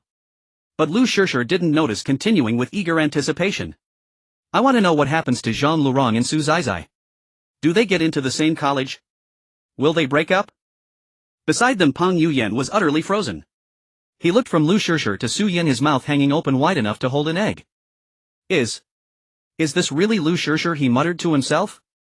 Am I hallucinating from training too hard? A burst of laughter suddenly erupted from across the table. It was Hugo and Yuan Hong, both laughing so hard tears streamed down their faces. Hugo pointed at Su Yan and Pang Yuyan, gasping for breath. I knew you'd react like this. Ha ha ha. Then he turned to Yuan Hong. Old Yuan, I won. Yuan Hong laughed while accusing Hugo of cheating, saying he'd deliberately gotten Lu Shishir drunk. Su Yan and Pang Yuyan looked at them utterly confused. Wiping the tears from his eyes, Hugo finally stopped laughing. A few days after Shishir joined the company, we had an artist dinner. Old Yuan and I saw it then. He nodded toward Lu Shishir. This girl turns into a completely different person when she's drunk, frank and talkative, nothing like her usual gentle, quiet self. He started laughing again. Lately, especially Yu Su Yen treating Shishir like a porcelain doll, speaking softly as if afraid to scare her. I found it hilarious. He slapped the table, winking. So surprised. Unexpected. Old Hu, stop exposing me. I call it being ladylike, you get that? Lu Shishir shot Hugo a fierce glare. Looking at Lu Shishir, who resembled a bristling cat, and then at Hugo, who was still laughing, Su Yen chuckled too. It is surprising, he said, shaking his head. Shishir, you've had too much. Sit down and rest for a bit. I haven't had too much. Lu Shishir protested but obediently sat down. No sooner had she sat than she looked up at Su Yen again, her gaze hazy. Then promise me when you finish writing you'll show me first. All right, I'll show you. Su Yen nodded with a smile. Pinky swear. Lu Shishir extended her little finger. Amused by her seriousness, Su Yen stood up and linked his pinky with hers. Pinky swear, 100 years no change. After reciting the vow, Lu Shishir smiled contentedly. Her head tilted and she leaned against Lin Jiayu's shoulder, falling still. Asleep. Pang Yuyan looked over. Probably, Lin Jiayu said, supporting her with a smile. Hugo was still laughing, shaking his head. Now you know. Our junior sister isn't as gentle as she seems. Su Yen looked at the sleeping Lu Shishir, her flushed little face vividly illuminated under the cafeteria lights. This version of Lu Shishir was actually quite interesting. Early the next morning at the training ground, Lu Shishir rushed in just on time, and as she looked up, her eyes met Su Yan's, who was stretching his legs. Her fair face flushed crimson from her forehead to the nape of her neck. She quickly lowered her head, pretending to tie her shoelaces, which were already perfectly tied. Seeing the water droplets still clinging to her temples and her slightly crooked ponytail, Su Yen couldn't help but chuckle. Recalling how boldly she had tugged at his sleeve last night, insisting on a pinky promise, he found it hard to reconcile with the current her, who looked as if she wished the ground would swallow her whole. He took the initiative to walk over and greet her. Lu Shishir hastily replied with a morning before darting away. During a break in training, people gathered in small groups to drink water and chat. Lu Shishir leaned against the wall alone, staring blankly at her water bottle. Su Yen walked over and, as if it were the most natural thing, handed her an extra sports drink. Here, replenish your electrolytes. You sweat a lot, plain water won't cut it. Startled Lu Shishir didn't take it, her face reddening again. He simply pressed the drink into her hand and said, all right, don't overthink it. Who hasn't had one too many? I heard Old Who once got so drunk he poured his heart out to a potted plant in the hotel lobby, almost getting kicked out by security as a lunatic. Really? Lu Shishir blurted out, her eyes widening slightly. Yuan Hong told me. As for the credibility, you be the judge. Su Yen shrugged. Anyway, it's still better than clinging to someone's arm and begging for the script's ending. Lu Shishi's face burned again, but she quickly shot him a glare, twisted open the drink and took a sip, slowly relaxing. After all, he had already seen her at her most embarrassing. What else could go wrong? With that thought, she felt more at ease and fixed her eyes on Su Yen. I really have a low tolerance for alcohol, and I talk too much when I'm drunk. Last night, I didn't say anything more outrageous, did I? Aside from questioning my mental age, coveting the rest of my script, and trying to bind me with an ancient pact like a pinky promise. Su Yen counted off seriously, and seeing her eyes grow wider, he added with a smile, everything else was fine. At least you were better than Old Who crying to a potted plant. Su Yen. She stomped her foot, a smile breaking across her face, and the last traces of awkwardness vanished.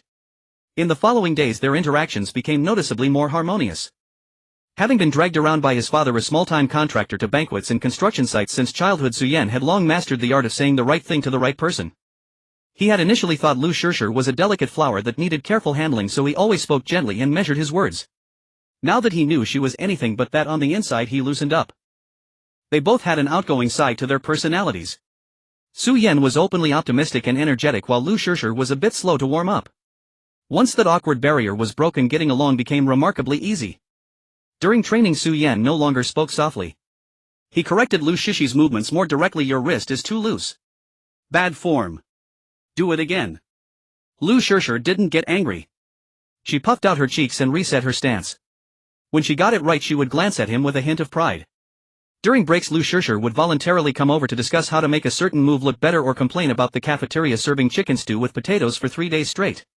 Su Yan would counter with all sorts of bizarre anecdotes from film sets gleaned from Wang Baoxiang, making her cover her mouth in laughter. Yuan Hong, observing the change, shook his head and remarked, the training ground is getting livelier. Beside him, Hu Go winked smugly, all thanks to me. I've been annoyed by that treating each other with respect act they had going on. They're all young, they should be more lively. The 2-week intensive training flew by. Everyone's skin had gotten a shade darker. On the final day, Chen Weidao gathered everyone for a closing speech. Before he could finish, the bus pulled up at the training ground entrance. All the heartfelt words remained unspoken. They packed up quickly, boarded the bus and headed to Hengdian. At a hotel near the Qin Palace scenic area, the young warriors of the Yang clan production had booked 2 entire floors. The lead actors were housed on the quieter higher floors. Su Yan had just put down his luggage when a knock came at his door. Opening it, he saw Xin Xingxi walking in with a stack of documents. She wore a sharp business suit, tall and impeccably made up, but Su Yan immediately noticed the faint dark circles under her eyes. She clearly hadn't slept well. Sister Xin, have a seat, Su Yan greeted. Tomorrow at 9 in the morning, the kickoff ceremony. Let's go over the schedule one more time. There will be plenty of media tomorrow, mainly here for. She said seriously, not sitting down. Su Yan cut in, for me, the chosen Yang Xilang and Shishir, right? Exactly. President Kai set the tone too high before. The attention is there, but it's also drawn a lot of people waiting to see a joke. Especially you, Su Yan. You're the target now. Su Yan poured 2 glasses of water and handed one to her, saying, I know. Xin Xingxi took the water but didn't drink, shaking her head. The media will definitely press you about being chosen, and they might even drag Liu Yifei into it. Then let them, Su Yan said. Sitting down across from her, his smile was relaxed. Answer whatever they ask. If I really don't want to answer, I'll just laugh it off. Sister Xin, why are you more nervous than I am? Seeing his nonchalant attitude, Xin Xingxi was reminded of their first meeting when the kid showed up in a dress shirt to apply for an assistant position. Maybe she was worrying too much. Alright, anyway, just remember one thing tomorrow, say less, smile more, and if things get tough, hide behind me. Su Yan laughed. Sister Xin, are you treating me like a child? You are a child right now. Xin Xingxi shot him a glare, her eyes crinkling at the corners. Feeling she was acting like a nagging mother, she stopped her rambling. Get some rest tonight. Call time is 7 for makeup, I'll come get you at 6:30. At the door, she turned back. Su Yan. Do well, Xin Xingxi said seriously. After tomorrow you'll be a real actor. The door closed softly. Su Yan chuckled lightly, walked to the window and looked out at the studio city. A year ago he was just a drifting extra in Hengdian, fighting tooth and nail for a corpse role. Now he was the male lead in a 40 million yuan production, staying on the actor's floor with an agent, and tomorrow he would stand before the media cameras. It felt quite surreal. A certain fair face involuntarily surfaced in his mind. Shaking his head, Su Yan walked back to the bedside, picked up the script and flipped to Yang Xilang's scenes. He already knew the lines by heart and had filled out the character biography completely. But he read it again anyway. At 6:30 in the morning, Xin Xingxi knocked on Su Yan's door punctually. As the door opened, a pair of eyes, dark circled from sleeplessness, locked onto Su Yan, scanning him from head to toe. Not bad. Xin Xingxi breathed a sigh of relief and stepped into the room. Did you dry your hair? It's outdoors today in case there's wind. Sister Shen. Su Yan crossed his arms and smiled at her. Do I look like an idiot who can't even handle his own hair? Less of your cheek. Xin Xingxi shoved the paper bag in her hand into his. Breakfast. Eat up and get changed. Su Yan took it, finding steaming buns and soy milk inside. As he ate, Xin Xingxi nagged beside him. When you go downstairs later, you'll ride with Lu Shishir. President Kai arranged it. The media will definitely take pictures. Act natural, don't make it look like an escort of a prisoner. Got it, Su Yan mumbled in reply. At 7 sharp the two went downstairs. The hotel lobby was already gathered with crew members. Hugo, bundled in a thick dark gray suit with the collar of a black turtleneck peeking out, was chatting and laughing with Pang Yuyan. Lu Shishir emerged from another elevator. Today she wore a long cream-colored wool coat over a matching knit top and blouse, her long hair cascading softly over her shoulder. She wore light makeup, her lip color a gentle rose beige. Seeing Su Yan and Xin Xingxi, she quickened her pace. Sister Xin, Su Yan. Lu Shishir greeted them, her voice softer than usual. Nervous? Su Yan looked at her. A little. Lu Shishir admitted honestly. She could relax with acquaintances, but faced with crowds of strangers her inherent reserve surfaced. Patting her shoulder, Xin Xingxi said, it's okay. Stick with me. Answer what they ask, and if you don't want to, watch my cue. The three walked out of the hotel. Several crew buses were parked at the entrance and media reporters had already set up their cameras. As soon as Su Yan and Lu Shishir appeared, the sound of shutters intensified. Su Yan. Over here. Lu Shishir. This way. Guided by Xinxingxi, the two walked side by side toward the bus. Lu Shishi's steps were a bit stiff. Just think of them as cabbages, Su Yan leaned in and said quietly. A whole green field and they won't move. Lu Shishir almost laughed out loud, wondering what kind of analogy that was. She quickly covered her mouth, but her tense shoulders relaxed. After boarding, Kai Inua was already seated in the front row. The bus started and headed toward the Qin Palace scenic area. On the way, Kai Inua turned around and said to Su Yan and Lu Shishir in the back, at the opening ceremony later the media will definitely hound you. Remember, be gracious. We have nothing to fear. She paused, her gaze lingering on Su Yan's face for an extra second. Especially you, Su Yan. You need to be measured in your answers. Don't worry, President Kai. Kai Inua turned back satisfied. Xinxingxi leaned closer and whispered, you understand what President Kai means, right? Cooperate as needed. Su Yan nodded. During the training camp, Xinxingxi had mentioned Kai Inuo's CP marketing plan to him. For now it was just an appetizer. By the time they reached the "When I Fly Towards You" phase, promotional drafts were already drafted. Su Yan didn't mind most of it, but the phrase white moonlight and red rose genuinely repulsed him. Firstly, he didn't want to exploit Liu Yifei. That chapter of his life was his own, and regardless of his intentions he refused to use it as a selling point. Secondly, it was disrespectful to Lu Shishir. An 18-year-old girl in the prime of her youth shouldn't be forced to live as someone else's shadow. He had argued with Kai Inua for days over this. In the end, Xinxingxi mediated and they barely reached a compromise. Su Yan would cooperate with the CP promotion with Lu Shishir, but he refused any marketing that directly compared Liu Yifei and Lu Shishir or hinted at emotional transference. Kai Inua was dissatisfied but didn't want to sour the relationship from the start, so she said they would discuss it later. At the Qin Palace scenic area in the square before the Qin Han Hall. The December chill in Hengdian was biting, but the atmosphere in the square was fervent. A red carpet was laid out and an incense altar was set up. On the central offering table sat a roasted suckling pig and all necessary items with curls of smoke rising from the incense burner. On both sides the media's long lenses and cameras were set up and a vast crowd packed the square. The Young Warriors of the Yang Clan was a highly anticipated big-budget production this year, meticulously crafted by Tangren and co-produced by Huai. The rising young star who led the cast in every other role was carefully selected. Strictly speaking, the drama had no female lead actresses like Chen Shouwen and Lin Jiayu had significant roles, but the core was still a men's story. However, Su Yan had heard from Xinxingxi that Kai Inua, to pave the way for the CP marketing plan, had added many scenes for Lu Shishi's character Luo Shinu. When Su Yan heard this, he didn't know whether to laugh or cry. It was hard to tell who would ultimately benefit whom, him, Lu Shishir, or Tangren.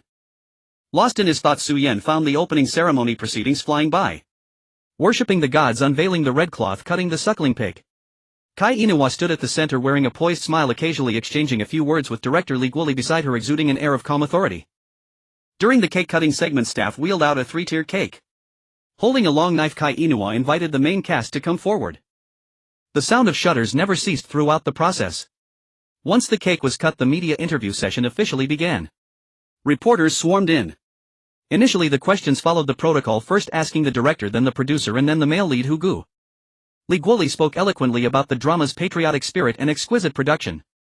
Wei Hantao added details on how the action design was both realistic and visually appealing. Hugo asked about his experience playing Yang Lialong, gave flawless answers and cracked a few jokes. Pan Yuyan, Chen Long, Yuan Hong and others were also questioned, their responses standard and proper. But it was obvious to everyone that the reporters' eyes kept drifting toward Su Yan and Lu Shishir. Su Yan, congratulations on landing the role of Yang Xilang. Finally, a female reporter with glasses spoke up first. But many people have questions. You're only 18 this year, yet Yang Xilang in the drama is already married with a mature and reserved personality. How do you view this age gap? Su Yan smiled, his expression natural as he replied, I may be a newcomer, but I know an actor can't just play roles their own age for a lifetime. During training I practiced expressions in front of the mirror every day, trying to figure out how to look more mature. Eventually I realized I had to rely on the director and the makeup artists. A ripple of low laughter spread through the audience. A faint smile touched Xinxingxi's lips and the tension in her heart eased. They had rehearsed this question last night, but many people who rehearsed well stumbled on the spot. Yet this kid showed no stage fright at all. This answer, answered without really answering, was even more engaging than the standard answer they had rehearsed. Another male reporter immediately followed up. Your company once issued a press release calling you the heaven-sent Yang Xilang, and President Kai waited a whole month for you to agree. What do you think about that? Su Yan explained with righteous indignation. First, let me clarify. The company never issued any heaven-sent press release. It was just an exaggerated turn of phrase by netizens and you reporters writing your articles. If you insist on heaven-sent, maybe it's heaven-sent food. At the training camp cafeteria I could devour 3 bowls of potato and chicken stew in one sitting. Laughter erupted again from the audience. Even Liu Yifei, who had been keeping a straight face, couldn't help but lower her head and smile.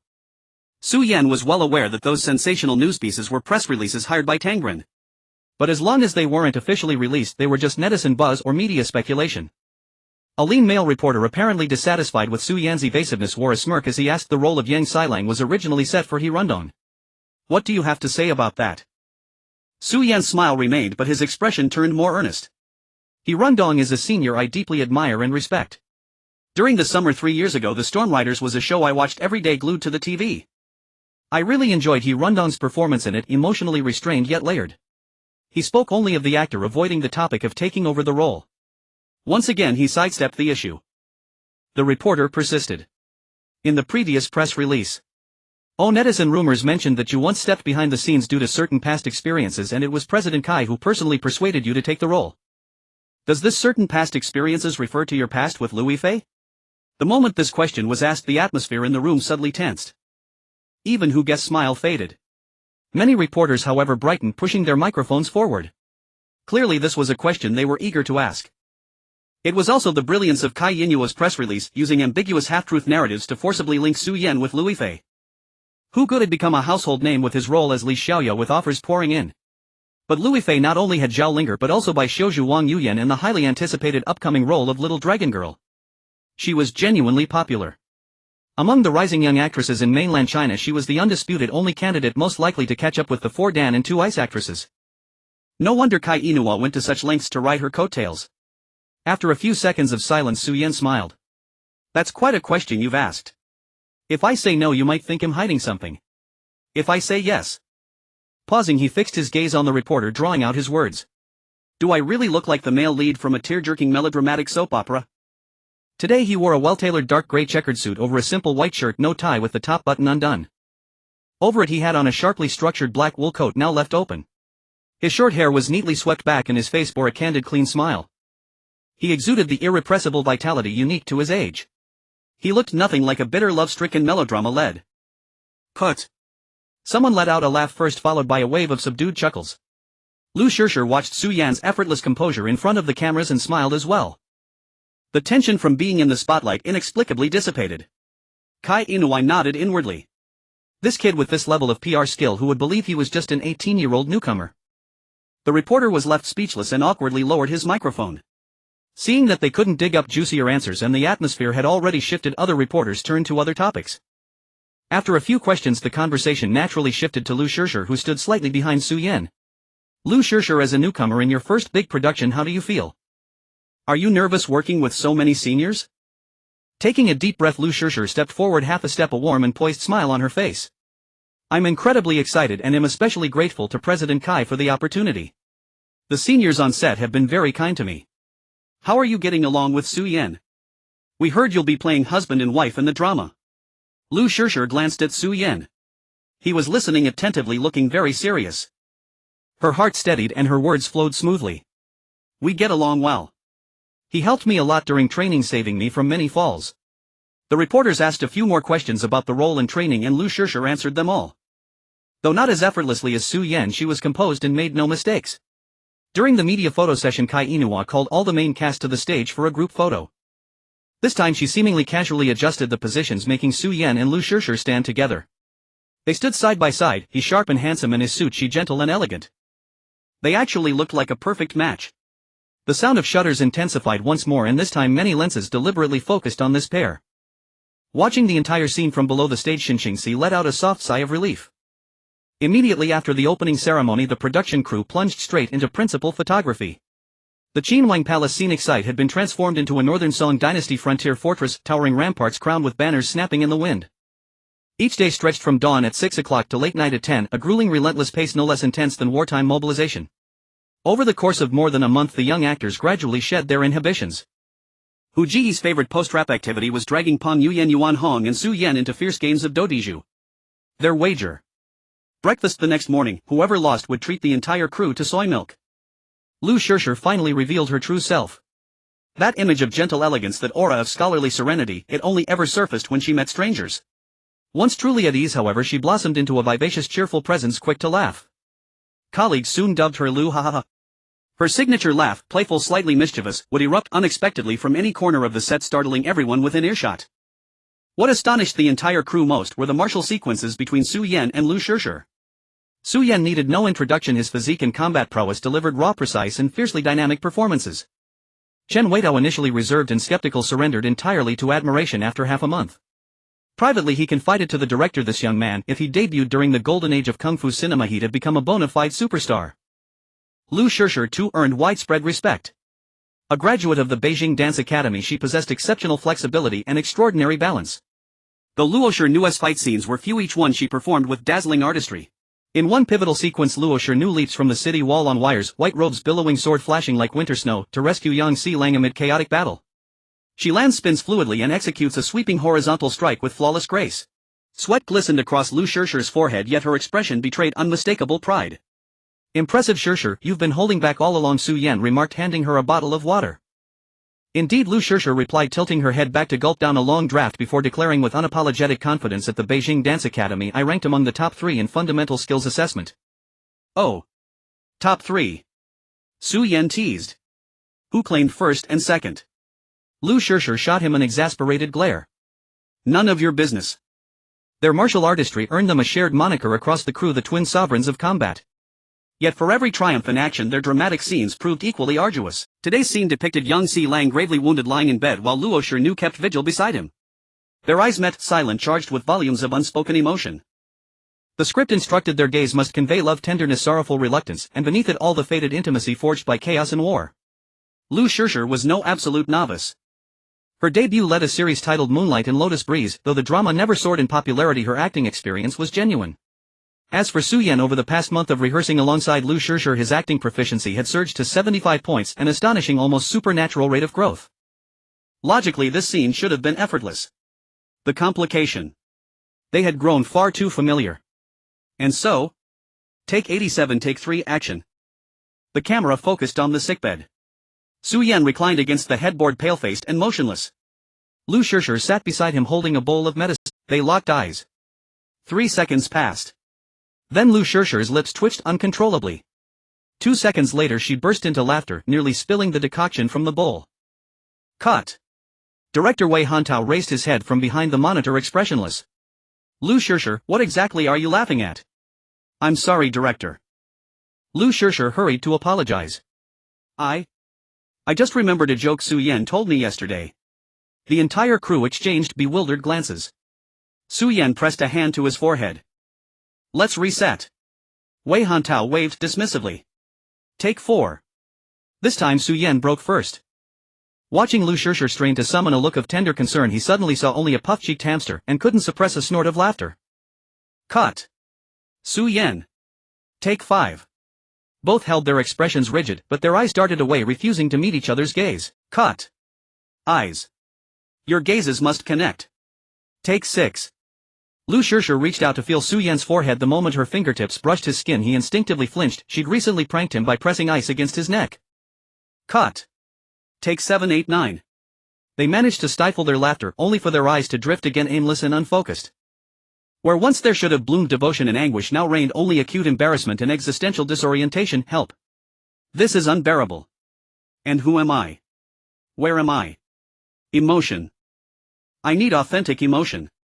Pointing at the monitor, Wei Hantao's voice carried weary frustration. "Su Yan, when you look at your wife, can you please stop gazing at her like she's your best friend? She's the woman you'll spend your life with, not Yuan Hong." Yuan Hong, standing nearby, immediately cried out, "Director Wei, I don't even have a brother as handsome as him." Laughter erupted across the set. Su Yan rubbed his nose sheepishly. "And you, Yifei?" Wei Hantao pulled up her close-up on screen. "Why do you keep looking away? When your husband looks at you, your eyes must meet his, soft and warm, tender yet poised, tinged with bashfulness but never shrinking. Right now you're staring like a student about to be called upon to answer in front of the whole class." Muffled chuckles rippled through the crew. Liu Yifei flushed crimson and busied herself adjusting her sleeve. "I take 15." Wei Hantao could bear it no longer. He rose from his director's chair and approached them face etched with profound resignation. Gentlemen, or rather dear colleagues, this single exchange of glances has consumed over an hour. Director, we're truly sorry, Su Yan admitted sincerely. Let's try once more, Liu Shishir murmured softly. Wei Hantao sighed and waved his hand. 10-minute break. Go find your emotional center.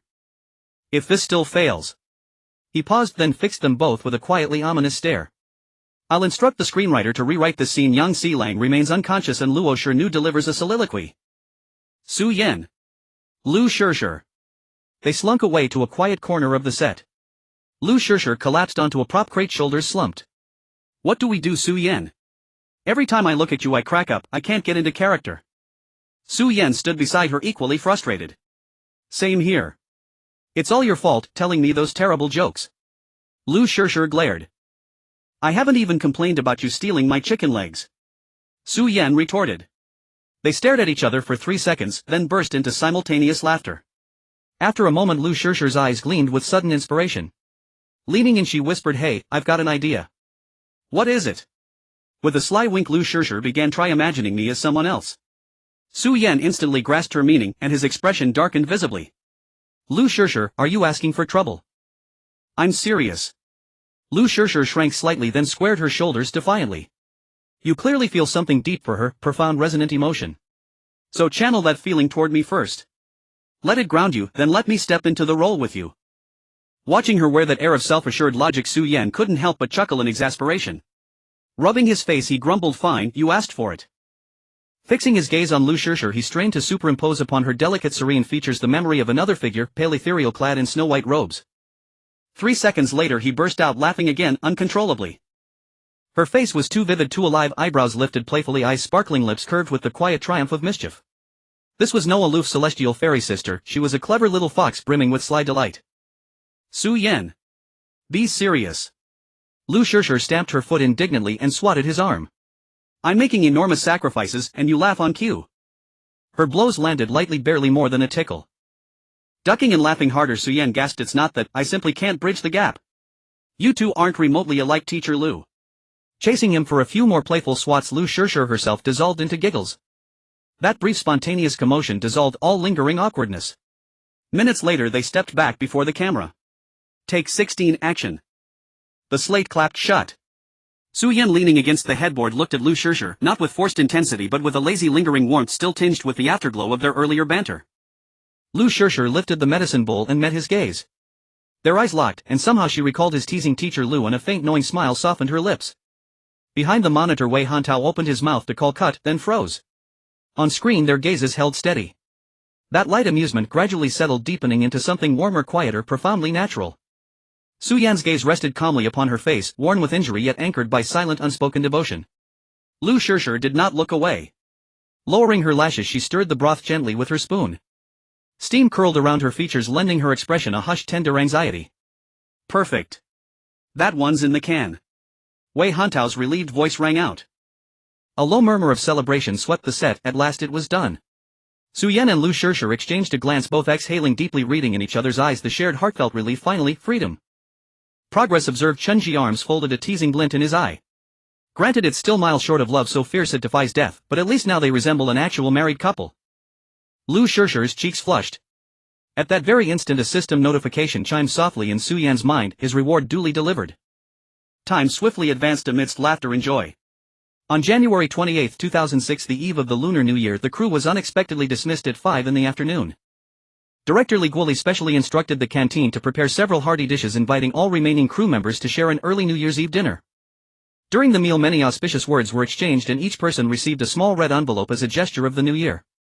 Yet it could not compare to a family reunion. The meal was hastily concluded, dispersing before 7 o'clock. In his room Su Yan held a velvet box in his hand. Outside the window a few sporadic fireworks burst into bloom, ephemeral against the night sky.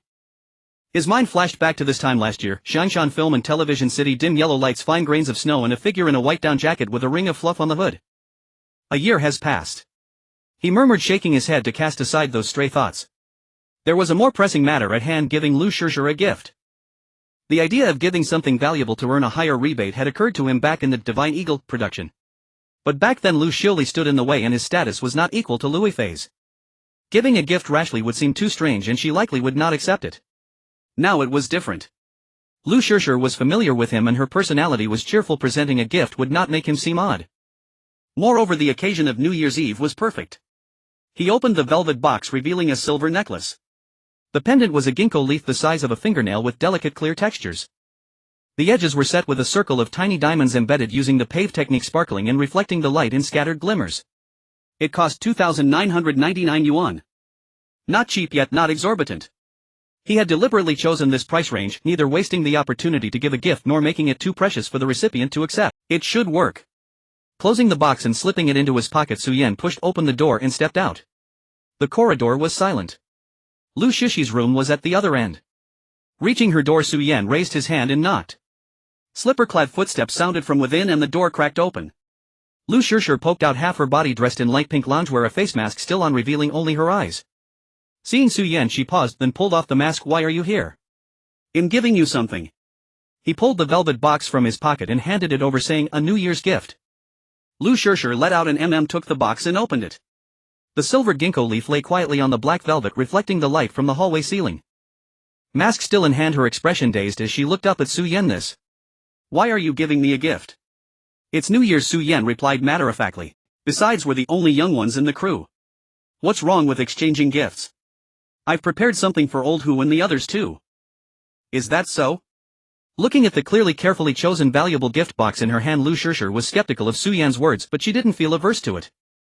Instead, a strange feeling arose, somewhat like the impulse from that day when she was drunk and tugged his sleeve, insisting on a pinky promise, yet not entirely the same.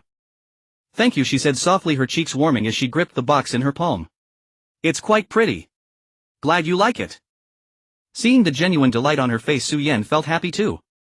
Almost simultaneously, a system notification popped up. Gift to Liu Yifei, silver ginkgo leaf necklace, emotional value, extremely high, surprise, shyness, festive atmosphere, bonus system evaluation, a perfectly timed gesture of holiday sentiment, reward, cash $99.99 automatically deposited into host's primary bank account, reward, charm 2 acting 3 special reward, complete script information for TV series, lurk, note 1 this script has potential for word of mouth and ratings. Note 2 adapted from Long Yi's novel of the same name, film adaptation rights must be purchased separately. Su Yan's eyes lit up, a huge jackpot. Besides cash and attribute bonuses, there was even a double S script. Although he would have to buy the adaptation rights himself, it was undoubtedly a massive win. Liu Yifei was truly a lucky star. He felt like giving her a bear hug right then to express his gratitude. As she looked down at the necklace for a moment, Liu Yifei lifted her head and caught his overjoyed expression. As if he had received the best news ever. The subtle feeling in her heart grew stronger. Was he this happy about giving a gift? Could it be? A jumble of thoughts flashed through her mind, her cheeks burning hotter, and she didn't know where to place the hand holding the box. She cleared her throat, her voice softer than usual by several degrees. My mom sent some dumplings to my room. Want to try? No thanks. Su Yan interrupted her cheerfully. I've made plans to game with old Hu and the others. If I don't go now, I'll get chewed out. Stepping back, he waved. Happy New Year, Yifei. I'm off. With that, he turned and walked away, his steps swift as the wind. All of Liu Yifei's words lodged in her throat. She watched as he bounded down the corridor in 3 quick strides and knocked on Hu Guest's door. From inside came Yuan Han's booming voice, Su Yan, you're late. Penalty 3 cups of wine. The door slammed shut. The corridor fell silent again. Clutching the velvet box that still held his warmth, Liu Yifei stood frozen for a full 10 seconds. She looked at the necklace in her hand, then at the empty corridor. What a lunatic. Muttering softly, Liu Yifei turned and went back into her room, closing the door firmly. Leaning against the door, she stared at the small box. An indescribable surge of emotion welled up in her chest, a mix of embarrassment, irritation, and a hint of amusement. What was wrong with this guy? He was so happy giving a gift that she thought. And then he just went off to play games. Lunatic. She cursed again, this time a bit louder. But she couldn't help letting out a laugh. Another firework exploded outside the window, casting flickering light and shadow across the room.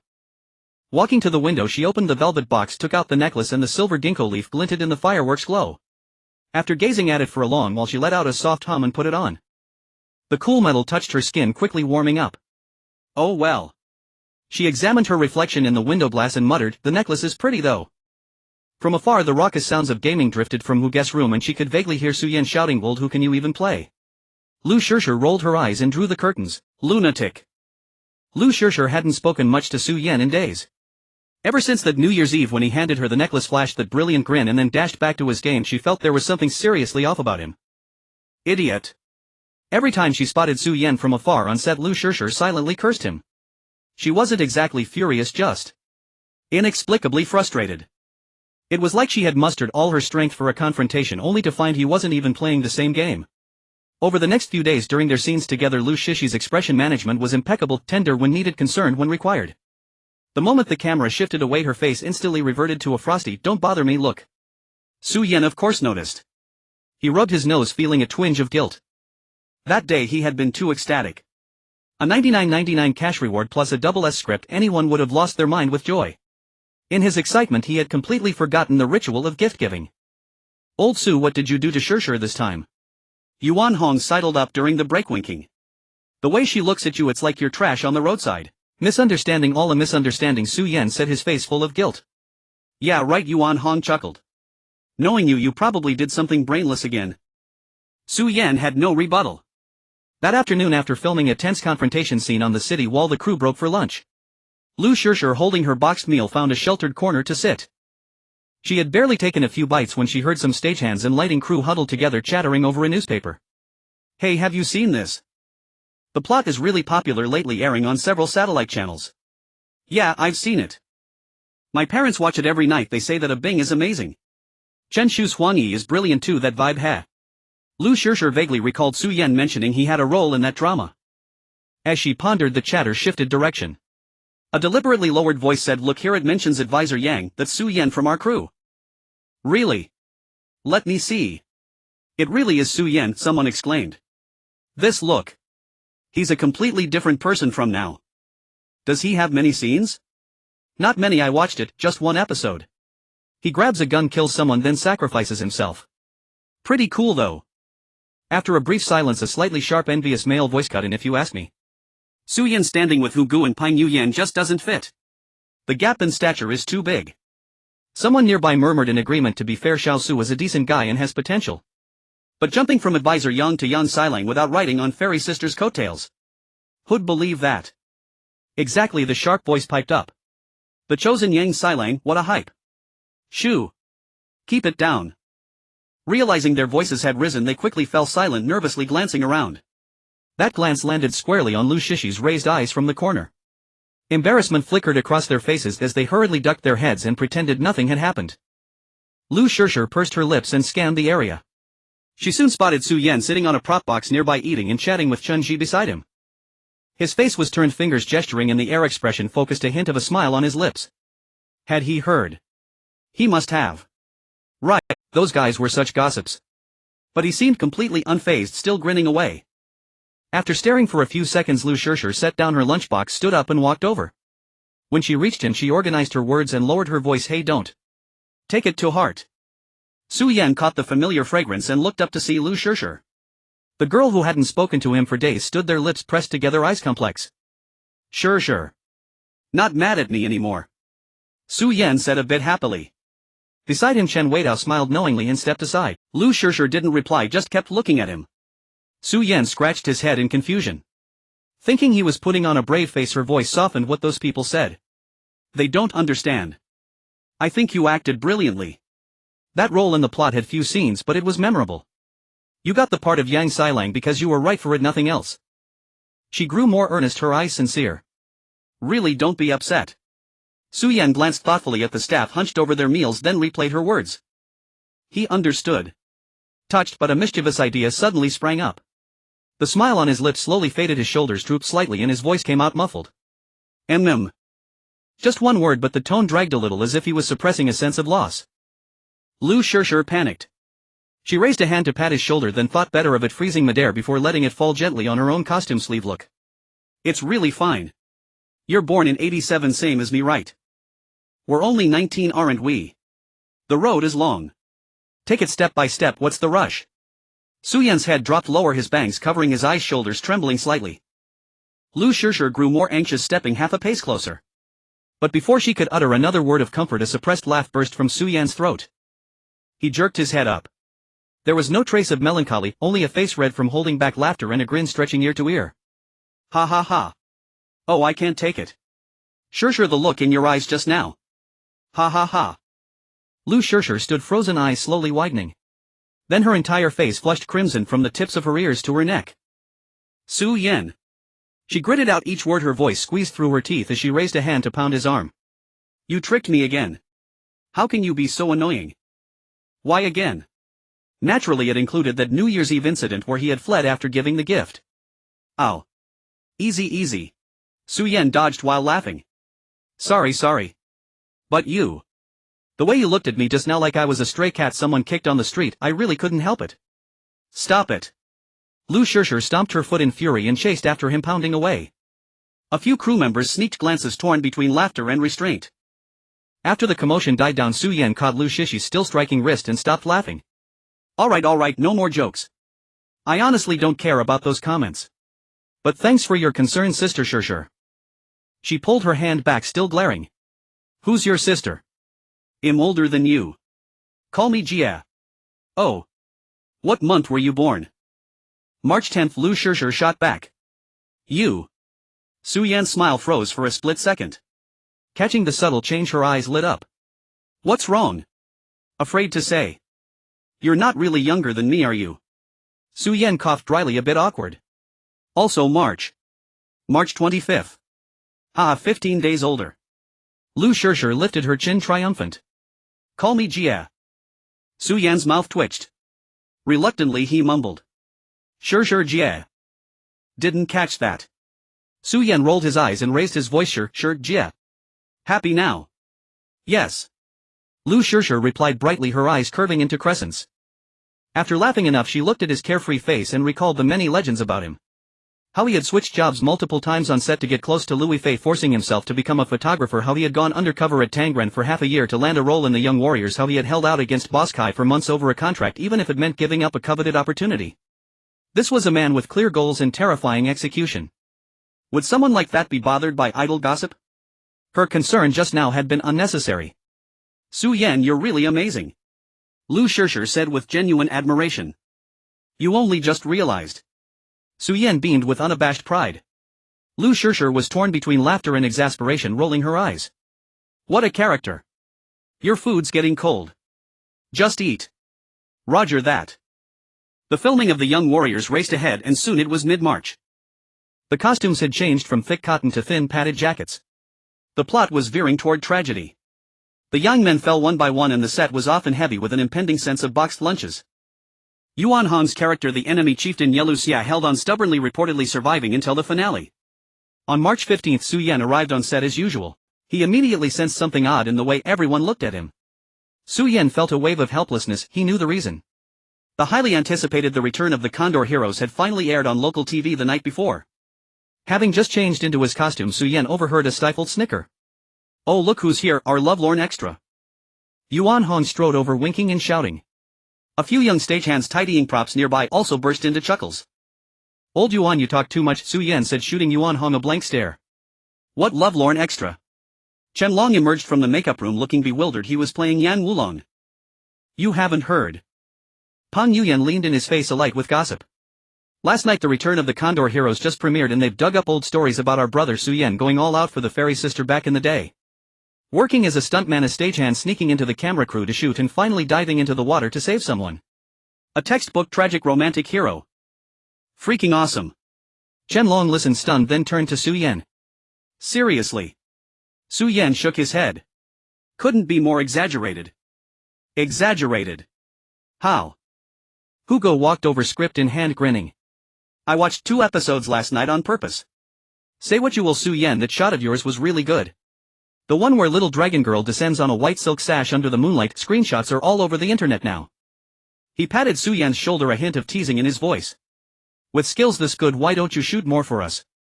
Did you use them all chasing after your goddess? Su Yan quickly cupped his hands in apology. Spare me, teachers, it's all old news. Spare you. This is a legend. When our show airs we should have the PR team write it up, from Lovelorn Extra to Heaven's Chosen Yang Sailang. What a headline. Yuan Hong cheered loudly. The set erupted in laughter. For the next while Su Yan was constantly teased. Discussing the Condor Heroes became a daily topic. Zhang Jizhong still loves his wind machines, but some shots are pretty cool. Huang Xiaoming's roaring acting style cracks me up, too greasy. Su Yan thick-skinned kept acting and goofing off, occasionally joining in the banter. Seeing his reaction, everyone gradually stopped teasing. The daily shooting schedule was grueling. After wrap, everyone collapsed into bed too exhausted to binge-watch. That morning Su Yan went through his usual routine, then sat before the second-hand laptop he'd bought at a flea market to check the latest buzz. The light chaser was chasing after the fairy sister. The hidden past and remarkable talent of Tangren's newcomer Su Yan, from extra to lead, from cinematography to songwriting, the cross-border life of Heaven's chosen young Sailang Zhang Jizhong saw it all along. His eyes only had the show. And heard the aesthetics of unrequited love come to life. The story behind the light chaser. Su Yan's mouth twitched as he read his expression, a mix of emotions. Half expected, half unexpected. A few days ago the plot of the Condor Heroes had reached the point where Yang Guo, believing little dragon girl was long dead, jumped off the heartbreak cliff in grief, and Guo Xiang followed him down. At the bottom of the cliff she used the last wish needle to beg Yang Guo to live on. The background music for this scene was the light chaser. It seemed to create a strange chemical reaction. Though the Condor Heroes was still airing its first run on local channels. The pull of Jin Yong's IP combined with Zhang Jizhong's team's half-year of promotional hype had drawn maximum attention from the start. Pirated copies spread like wildfire online, and discussion threads flooded forums and Tieba every day. That night Yang Miz as Guo Xiang, acting the heart-wrenching feeling of a young girl's unrequited love, and the light chaser became the focus of the entire internet. Song clicks soared on major music sites and ringtone download platforms. Then last night a post appeared out of nowhere on Tianya forum. Deep dive. The lyricist and composer of the light chaser is Su Yan. Yes, the same guy who was the lovelorn extra back then. What a real-life ultimate aesthetics of unrequited love. The post analyzed the lyrics of the light chaser in detail, saying lines like, "If you are the fireworks on the sea, I am the foam of the waves," represented the distance between an extra and a star. "I can follow behind you like a shadow chasing the light in a dream," was his real experience of switching roles to chase the light on set. Before he went to sleep last night the post had already piled up thousands of comments saying all sorts of things. In a word, they were singing his praises to the skies. He didn't expect the media to jump on the bandwagon and so quickly. But this song was a system reward. He was just a porter, how could there be so much drama? Though those lyrics might indeed have matched some of his feelings at the time. But definitely not as exaggerated and dramatic as the reports made it out to be, almost turning that period of his life into an epic of unrequited love. Tianyu Media, what a smooth operation. Closing the webpage, Su Yan rubbed his brow and steeled himself to head to the set. Su Yan deliberately avoided the main entrance, seeking some peace. But as soon as he stepped out the hotel's back door he was cornered by a few paparazzi who had been lying in wait. Su Yan. Was Chaser of Light really written for Liu Yifei? What are your feelings for her now? Are you still in touch privately? Microphones were nearly shoved into his face and flashbulbs popped incessantly. Su Yan's brows knitted tightly as he raised a hand to shield himself from the harsh white light. The song is just a piece of work. I'm glad you all like it. He forced a perfunctory smile and pushed through the crowd, saying, "Sorry, I have to get to the set." The crowd closed in tighter. The journalists were not about to let him go easily. It wasn't until two burly stuntmen from the crew heard the commotion and came over, guarding him like two walls, that they managed to carve a path. "Move aside. Everyone move. We're about to start filming. You'll be responsible for the delay." With his assistant and the two brothers escorting him, Su Yan finally made his escape. He barely caught his breath upon arriving at the set. Looking up he met dozens of eyes staring at him in unison, giving him the eerie feeling of jumping out of the frying pan into the fire. Well, if it isn't our Chaser of Light. Yuan Hong was the first to crack, his voice dripping with mockery as he deliberately drawled, "I can follow behind you like a shadow chasing a dream in the light." A wave of laughter erupted around them. Hugo crossed his arms, a wide grin on his face. "You're a dark horse, Su Yan. The other day at the crew dinner when we asked if you had any talents you said all you could do was move boxes. And then you go and write a hit song for someone. Old who I swear I'm innocent." Su Yan raised his hands and surrendered, a look of genuine helplessness on his face. "That song. It really wasn't written for anyone in particular. It was just something I felt and I wrote it casually." Pang Yuyan leaned in, his face full of disbelief. "You can write something like that just casually? The lyrics, the melody, they fit your little story on the return of the Condor Heroes perfectly. Netizens have already dug up 800 heart-wrenching essays about it." "Exactly. Even the usually steady Chen Long joined in the teasing. The foam of the wave chases the fireworks on the sea, what a metaphor. It's enough to make your teeth ache. I never knew you were such a literary youth, Su Yan." Surrounded by the group, Su Yan felt even more overwhelmed than when he was cornered by the reporters. He tried to keep his composure. "It's really not as complicated as everyone thinks. I've already entrusted all the rights to that song to Tianyu Media. Later I heard it was given to Zhang Liangying, last year's Supergirl runner-up, to sing. And by some coincidence the Condor Heroes crew picked it up as an insert song for Guoxiang. I never expected it to blow up like this. It's mainly because Zhang Liangying sang it so well. She captured that feeling. The group was half convinced, but seeing his calm demeanor that didn't seem feigned, their interest in teasing him gradually waned. After all, the song's popularity was undeniable. As for how much truth lay behind the so-called love story, only those involved truly knew. In the entertainment industry, the line between truth and falsehood had long become blurred and everyone was used to it. The crowd gradually dispersed, each person preparing to start work. Just as Su Yan breathed a sigh of relief, he turned and saw Liu Yifei standing by a prop box not far away, having appeared there at some point. She held a water bottle in her hand, her face expressionless. But when her clear cool eyes met his, Su Yan felt even more pressure than he had under the crowd's scrutiny. He walked over and forced a warm smile. "Good morning, Yifei." Liu Yifei hummed in response, her voice flat as she asked. The reporters outside were pretty crazy.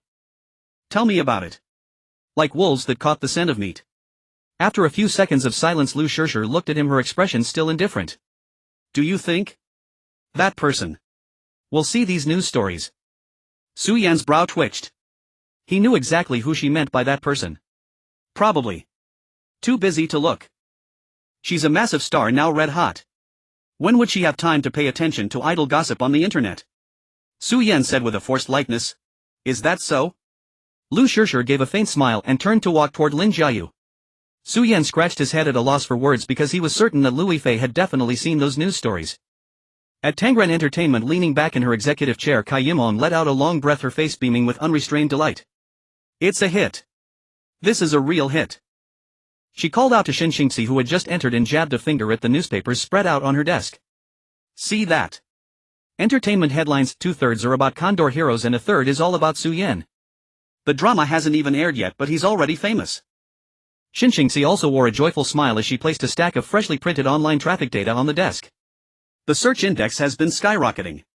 It increased more than tenfold yesterday alone. Interview invitations from several TV stations have come in, all wanting Su Yan. Accept them. Pick the prestigious ones. Kai Yimong sat up straight, her eyes gleaming. Let those colleagues who secretly laughed at me for taking a month to sign a newcomer see this. What do they know?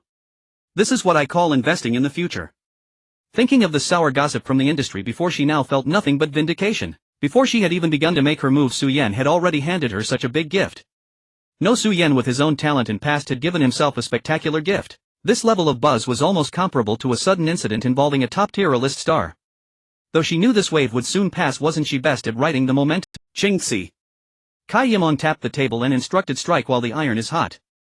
Release the stills from our young warriors of the Yang clan, especially those of Su Yan and Yifei. We can start the CP marketing. Focus on Shishi's classical healer look, it fits the character and also." Xin Xingxi immediately caught on. "Understood. I'll go pick the photos now." But a moment later a hint of hesitation crept into her expression. "President Kai, wouldn't it be too obvious to do this at this juncture? Besides, we did promise Su Yan not to play up the transference of feelings angle." Kai Yimong weighed the options quickly. Apart from his topicality, Su Yan was indeed something of a prodigy. Acting, photography, martial arts, scriptwriting, songwriting, he seemed almost omnipotent. And he was so young. She definitely had to ride this wave of popularity, but she couldn't afford to offend this potential treasure trove. "Forget it." She waved her hand. "Release Shishi's female warrior photos as well. Choose the ones that are both striking and beautiful, multiple angles, plenty of them." This was a deliberate move to blur the focus. It avoided creating an impression of deliberate imitation and also gave Su Yan some consideration. "President Kai, you've thought this through thoroughly." Xin Xingxi nodded, silently marveling at how much Kai Yimong valued Su Yan. Such concessions and balancing acts were rare in the past. "Get on it quickly."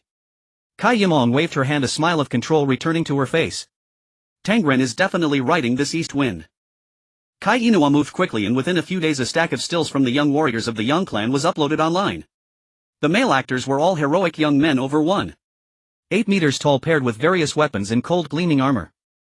The female warriors also had their unique characteristics. Kai Inua was well versed in the art of hype, churning out press releases with titles like Su Yan's latest masterpiece, From the Light Chaser, and From a Passionate Genius to an Ice-Cold General. She relentlessly piggybacked on the trending topics of the Light Chaser. She also spotlighted the couple Su Yan and Liu Yifei, pasting every conceivable flattering term for a perfect match, talented and beautiful, a match made in heaven, a golden couple, as if to tell netizens outright, come and ship them. The netizens played along, especially those who loved shipping couples, showering praise with comments like "the guy is handsome, the girl is beautiful, they look perfect together, the best on-screen couple." But as the praise continued, a meddlesome female netizen took a screenshot of Liu Yifei's stills from the currently airing The Return of the Condor Heroes and juxtaposed them with Liu Yifei's stills released by Tangram. After a frame-by-frame comparison, she concluded that the two looked very similar eyebrows, eyes and temperament, and claimed Tangram had found a substitute for Liu Yifei. Once posted on Tianya forum, the thread quickly sparked a new wave of discussion, becoming a hot topic by noon the next day. The most replied comment under the thread was, "Since Su Yan couldn't catch the fairy sister, he just kept a low-budget version by his side. Liu Yifei is truly pitiful." On the set of The Young Warriors of the Yang Clan, a tender scene was being filmed where Yang Xilang and Luo Xin pour out their hearts and comfort each other amidst the chaos of war. Liu Yifei had likely seen that post. She was clearly out of sorts, delivering her lines flatly.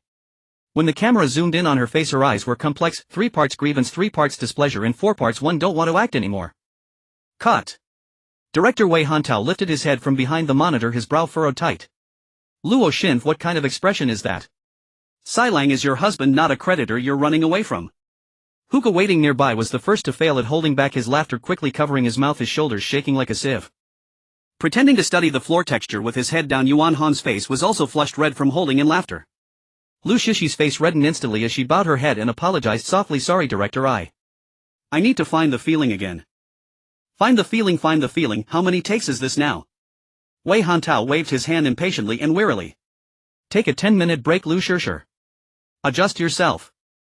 The crowd dispersed. Liu Yifei stood still, her gaze unfocused, lost in thought. Su Yan walked over and tugged her arm. "Over here." Reluctantly, Liu Yifei followed Su Yan's drag to a corner of the set behind a pile of prop boxes.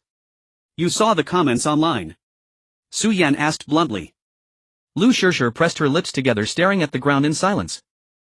Su Yan didn't mind and analyzed on his own. "What do you think is the core emotion of Luo Xin at this moment, seeing her husband who has endured so much finally able to rest briefly?"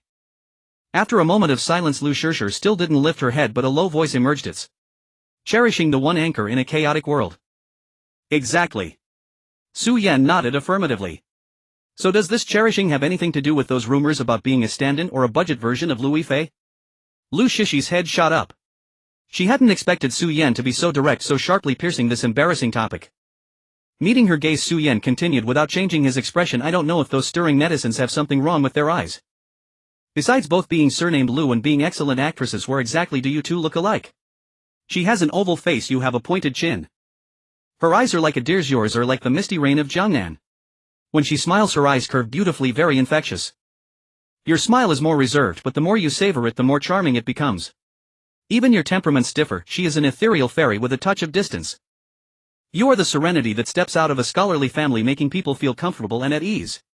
Liu Yifei stared blankly at Su Yan, at his earnest face. He didn't deliberately belittle either side, only objectively describing his observations.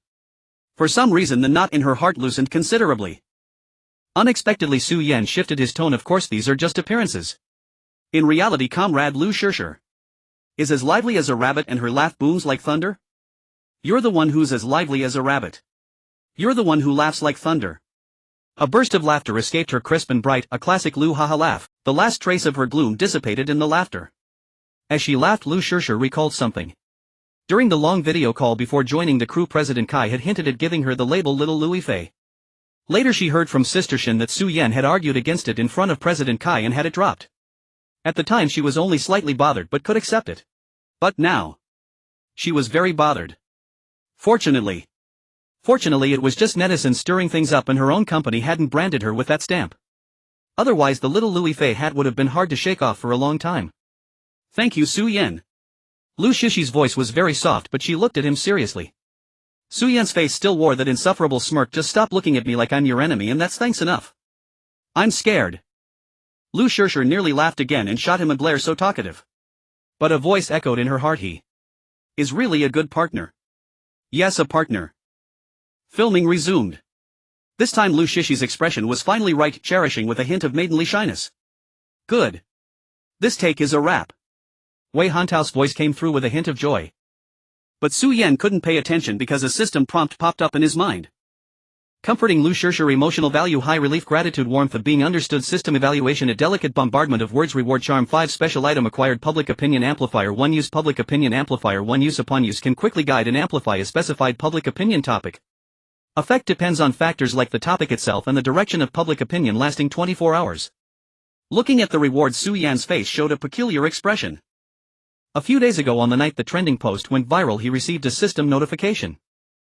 At that moment Su Yan was left speechless. Writing a song for Liu Yifei. Does the system not know how that song came about?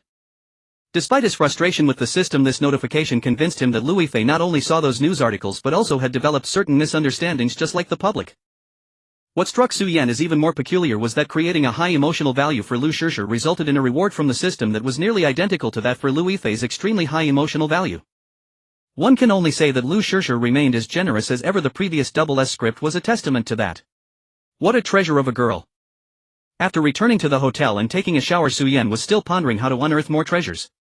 On New Year's Eve, his birthday, and even International Women's Day, he had forced gifts upon Liu Yifei despite her bewildered looks. He was at a loss for more excuses. Just then a flash of inspiration struck him. Borrowing money. He had previously asked Xinxingxi to contact the original author Long Yi regarding the script for Infiltration, and the latter insisted on a copyright fee of 150000. At that time he was strapped for cash, having started saving money the moment he stepped out. He had a year's worth of living expenses from his parents, the meager savings accumulated from being an extra for half a year, along with wages from the Legend of the Condor Heroes crew, payment from the Dark Plot, and profit sharing from the Light Chaser.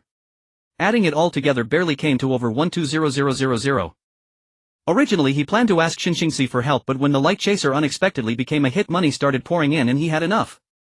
Once filming wrapped, wouldn't that provide another chance for a thank you gift? The plan was perfect. Just as Su Yan was about to find Liu Yifei, he heard a knock on the door. When he opened the door, he saw Liu Yifei standing outside clutching a small paper bag, her gaze darting about as her toes brushed against the edge of the carpet. Is there something? Su Yan stepped aside to let her in. Liu Yifei entered the room and quickly shoved the paper bag into his arms, speaking rapidly, "Here, a belated birthday gift. I forgot." Taking the paper bag, Su Yan was momentarily stunned. His birthday was on March 25th, and that day the crew happened to be filming a late-night scene. Everyone was exhausted and no one mentioned it, not even him. Opening the paper bag, he found a deep blue box. Inside was a silver MP3 player. The lines were sleek and the screen still had the factory protective film that hadn't been removed. A crumpled receipt was wedged in the corner of the box. Pulling it out, he glanced at it. Purchase date March 18th. Well, she bought it a week in advance. It was probably because she felt unhappy about the online discussions surrounding his birthday, so she simply didn't bring it up. Su Yan pretended not to know, cheerfully weighing the MP3 in his hand. Thanks Yifei, my previous MP3 just broke. As long as you like it. Su Yan returned the MP3 to the box, rubbing his hands together with a grin. Sister Yifei. Liu Yifei immediately fixed her gaze on him, raising an eyebrow. She thought to herself, usually he either calls her Yifei or teases her by calling her teacher Liu. After over 10 days of not recognizing her, suddenly calling her sister meant something was off. Her expression turned wary. What's going on? I'm a bit short on cash, can I borrow some from you? Su Yan said it as casually as borrowing soy sauce from a neighbor. Upon hearing it was about borrowing money, Liu Yifei let out a sigh of relief. How much? 30,000. That amount isn't too big or too small. Liu Yifei almost immediately agreed. All right, I have no work tomorrow morning, I'll go transfer it to you. Give me your card number. Although President Kai had already confirmed their pairing, and when I rush to you, theoretically he should be able to pay it back. Her willingness was still quite appreciated. Su Yan joked, so easygoing. Aren't you afraid he'll swindle you of your money or something? Liu Yifei's face flushed slightly as she glared at him. You dare? If you can't pay me back or have any funny ideas, I'll have President Kai sell you off to Africa to dig for minerals to repay your debts. After saying that, she couldn't help but laugh. Then he'll just be honest and focus on filming. Su Yan laughed as well, writing down his bank card number for her. Liu Yifei took the note, carefully folded it and tucked it into her pocket. I'm off now, we'll go to the bank in the morning. Remember to check your account. Waving goodbye, she pulled the door open and left. The next morning a text arrived, 30,000 credited. Su Yan wasted no time and immediately contacted Xinxingxi for help in purchasing the film adaptation rights for Infiltration under his name. On the day the contract was signed, Su Yan was exhilarated. The SS script was finally in his grasp. The final scene between Yang Xilang and the Luo clan woman was also the last day of filming the Yang family generals. After the battle at Jinsha Beach, Yang Xilang went missing. Years later, having become a prince of the Liao kingdom and lost his memory, Yang Xilang secretly entered Song with the aunt. In front of a tea stall, he brushed past the Luo clan woman who had just returned from practicing medicine. Scene 318 of the Yang family generals action. The clapperboard came down heavily. Liu Yifei, carrying a medicine box, hurriedly walked across the bluestone path, her figure slightly thinner than before, and the frost of experience was evident in her eyebrows and eyes, yet her warmth and tranquility remained. A few paces away Su Yan sat with his back to the camera dressed in the garb of a Liao nobleman, his hair styled in the chiton fashion. His profile was much more chiseled, his gaze subdued, no longer carrying the softness he had when he looked at the Luo clan woman. Suddenly halting, Lu Shishir stopped in her tracks. In the distance a faint sound of a sun drifted through the air, sorrowful and plaintive, the very tune young Silang used to play. She abruptly turned around, her gaze scanning the tea stall anxiously. At that moment Su Yan stood up, paid for his tea and walked towards the roadside carriage. The curtain lifted slightly, revealing a woman dressed in Liao attire sitting inside the carriage. Lu Shishi's gaze froze on his silhouette. The color drained from her face, her lips parted slightly, wanting to shout but unable to make a sound. The medicine box slipped from her shoulder, hitting the ground with a thud. Su Yan seemed to sense something, pausing his motion to board the carriage. He turned his head to glance back. His gaze brushed past the stunned Lu Shishir as if it were merely passing by the roadside grass and trees, showing no ripples of emotion. He frowned slightly, sensing something odd about this Han woman, but didn't dwell on it, bending down to climb into the carriage. The curtain fell, separating the inside from the outside. The carriage started moving slowly, rolling over the bluestone path, gradually fading away. Lu Shishir remained standing in place, watching as the carriage disappeared around the corner. The setting sun cast long shadows, solitary and desolate. She slowly crouched down to pick up the medicine box, her fingers brushing over the dust on the lid, a single tear falling onto her hand. Cut. Good. Director Wei Hantao's voice rang out, filled with relief. This take is good. Congratulations Su Yan and Shishir, you've officially wrapped up filming. Applause and cheers erupted on set, but Lu Shishir remained crouched there, not getting up. Su Yan jumped down from the carriage, walked over to her and pulled her up. All right, you crybaby, the scene is done. Wiping her face, Lu Shishir glared at him. Who cried? The wind made my eyes squint. Right, the wind. Su Yan chuckled, pulling out a tissue from his pocket and handing it to her. Taking the tissue, Lu Shishir blew her nose loudly before finally lifting her gaze to examine him closely. He was still dressed in that Liao costume, his makeup deepened to emphasize his features, mature and stark, exactly like the unfamiliar young Silang from just moments ago. She stared in a daze. A few months ago they had laughed so many times over a simple scene of eye contact, scolded by the director for being useless in dramatic scenes. Now they had flawlessly executed such an emotional scene. What are you dazed about? Su Yan waved his hand in front of her. Nothing. Taking a breath, Lu Shishir crumpled the tissue into a ball and accurately tossed it into a distant trash bin. I just feel time flies so fast. Isn't that right? Su Yan stretched his body. Finally can sleep in. That evening the crew reserved a restaurant in Hengdian for the wrap party.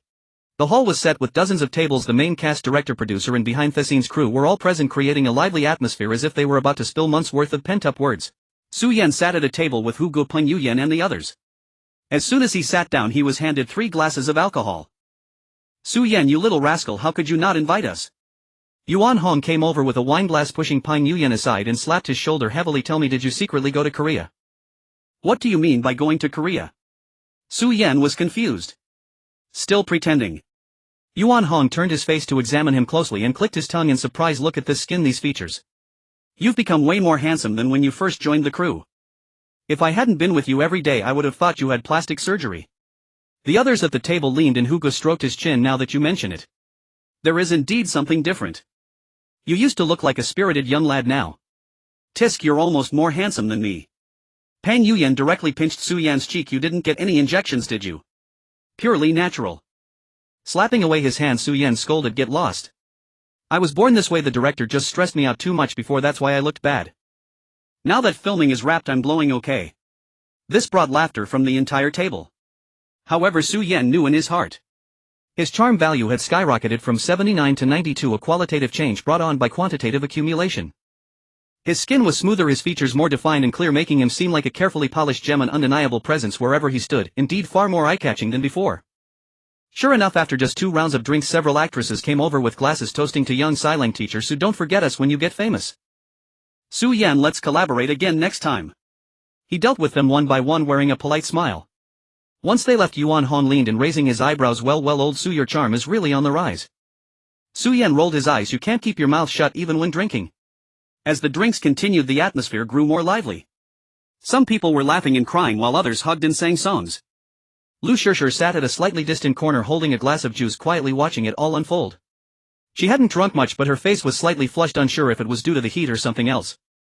Carrying a can of cola, Su Yan walked over and sat beside her. Why aren't you joining them to have fun? It's too noisy, it gives me a headache. Lu Shishi's voice was slightly muffled. After opening the cola and gulping down a big mouthful, Su Yan chose to remain silent. They sat in silence for a while watching Hu Gu and Peng Yuyan in the center of the hall arm in arm singing off-key while Yuan Hong clapped the table in rhythm laughing until his teeth were showing. I wonder when we will get to spend our days like this again. Lu Shishir finally spoke. Artists often have to rush to different shows even within the same company, they might not see each other often. Su Yan turned to look at her. Under the light her eyes were cast downward, her hair simply tied up revealing her fair neck. That ginkgo leaf necklace peeked from beneath her collar showing just a hint of silver. Soon Su Yan said lightly, isn't the casting for When I Rush to You already underway? President Kai mentioned that the team would be formed by next month at the latest. At that time we will be paired again, you'll play Su Zizai and I'll play Zhang Luran, we'll be seeing each other every day again. Lu Shishir looked up at him, the corners of her lips curling up slightly. Oh right. That hint of parting melancholy was mostly dispelled by these words. So Su Yan stood up extending his hand to her. Stop wallowing in sadness here. Let's go and compete for the mic with Lao Hu and the others. I heard he sings Forget Love Potion exceptionally well. I don't want to. Lu Shishir replied, both amused and helpless, but before she could finish Su Yan had already dragged her into the crowd.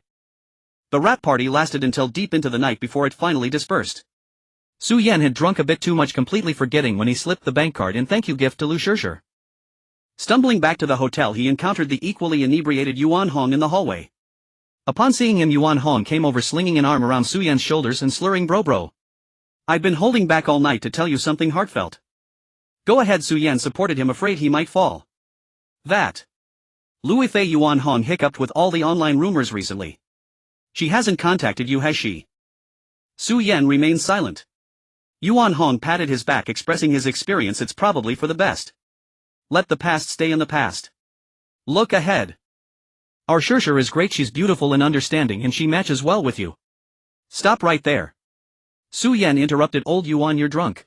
I'm not drunk. Yuan Hong insisted, bro, I'm looking out for you. What white moonlight, it's all illusory. It's the ones you can hold on to that are real. Su Yan was too lazy to argue with a drunken person even though he himself was a bit tipsy. He dragged Yuan Hong back to his room, tossed him onto the bed, covered him with a blanket and shut the door behind him.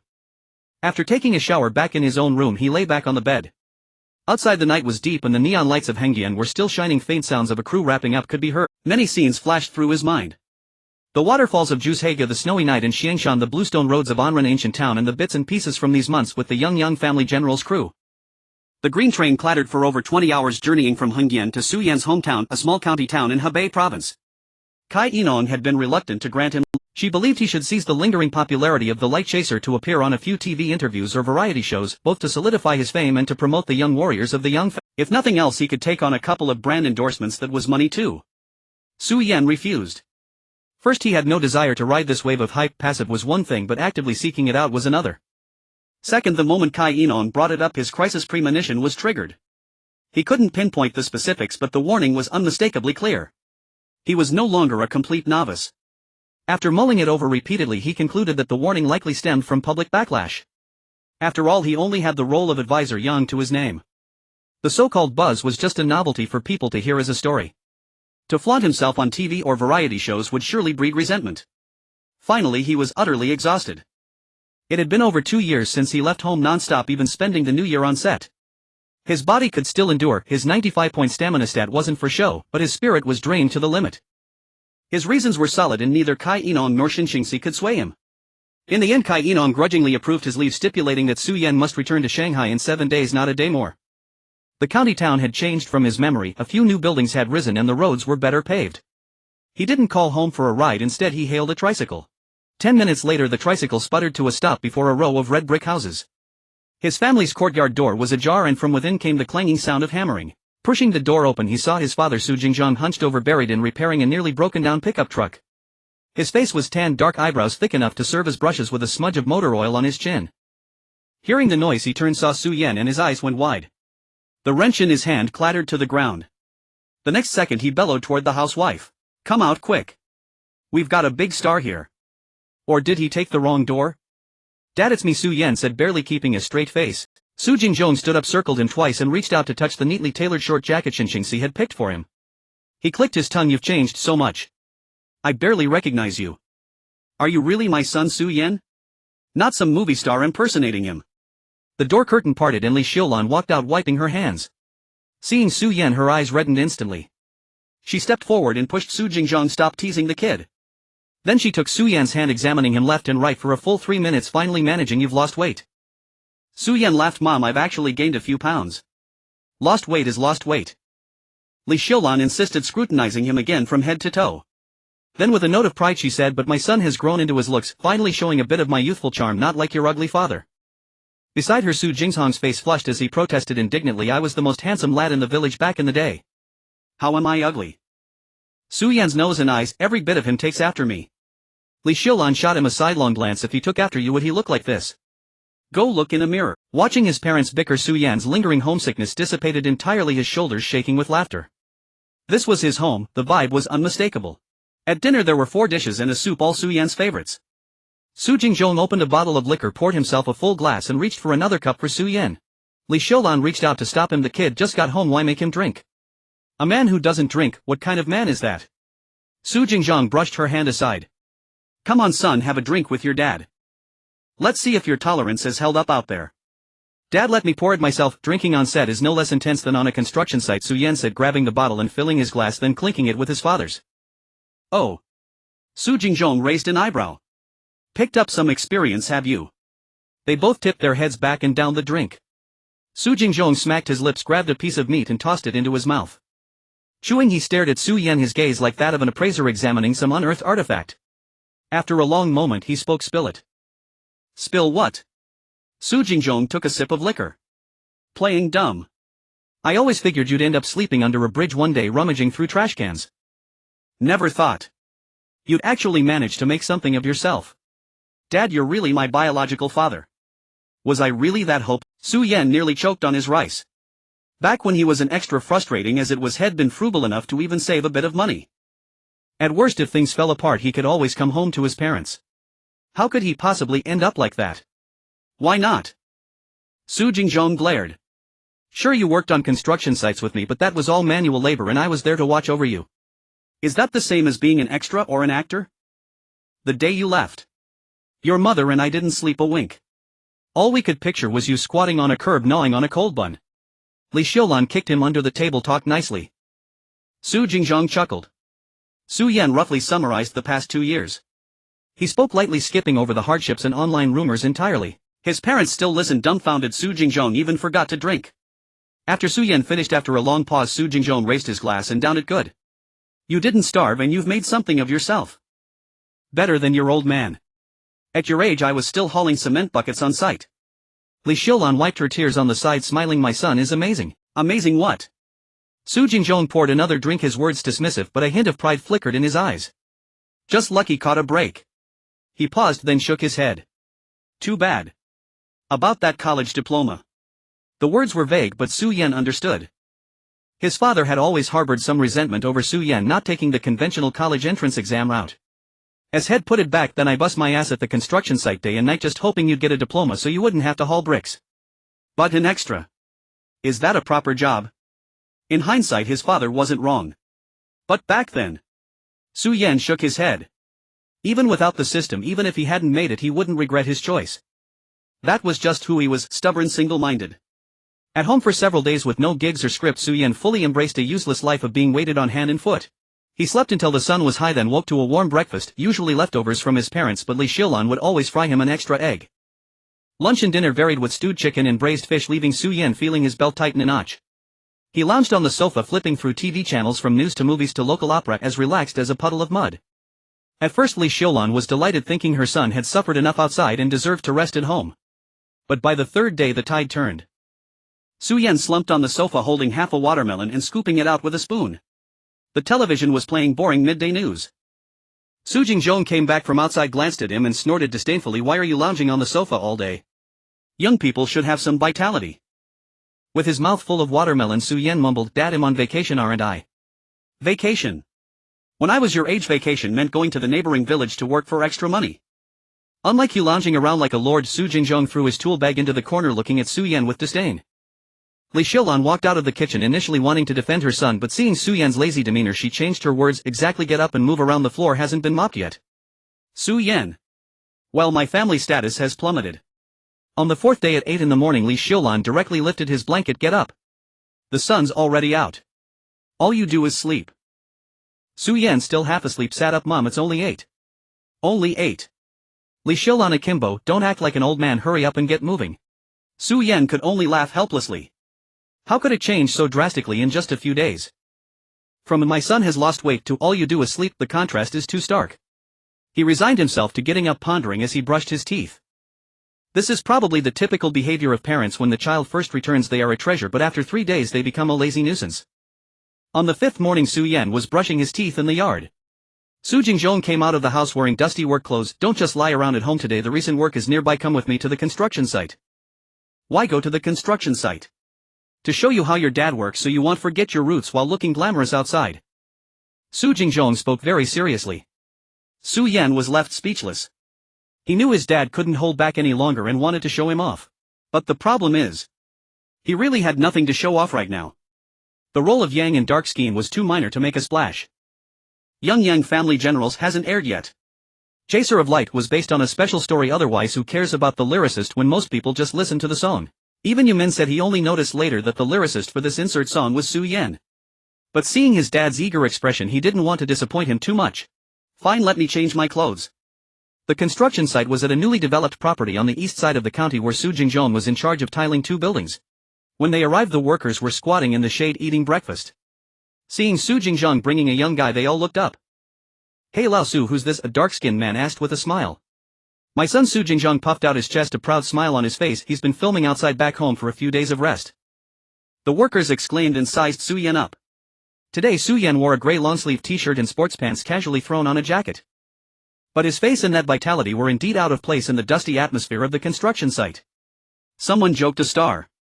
Looks handsome, not worse than on TV. What star? He's just a worker. Su Jingzhong waved his hand, but the corners of his mouth were grinning widely. Although Su Jingzhong said he was there to work, in reality he hadn't been Hansen for 5 years, mainly coordinating with the company's project department and assigning tasks to the workers under him. But today he oddly tied on a dusty apron, picked up a trowel and squatted in front of a pile of tiles pretending to mix cement. His movements were like a slow-motion scene from a movie, and he occasionally stole glances at Su Yan standing nearby. Su Yan couldn't help but want to laugh at the sight. His dad's intentions were practically written on his face.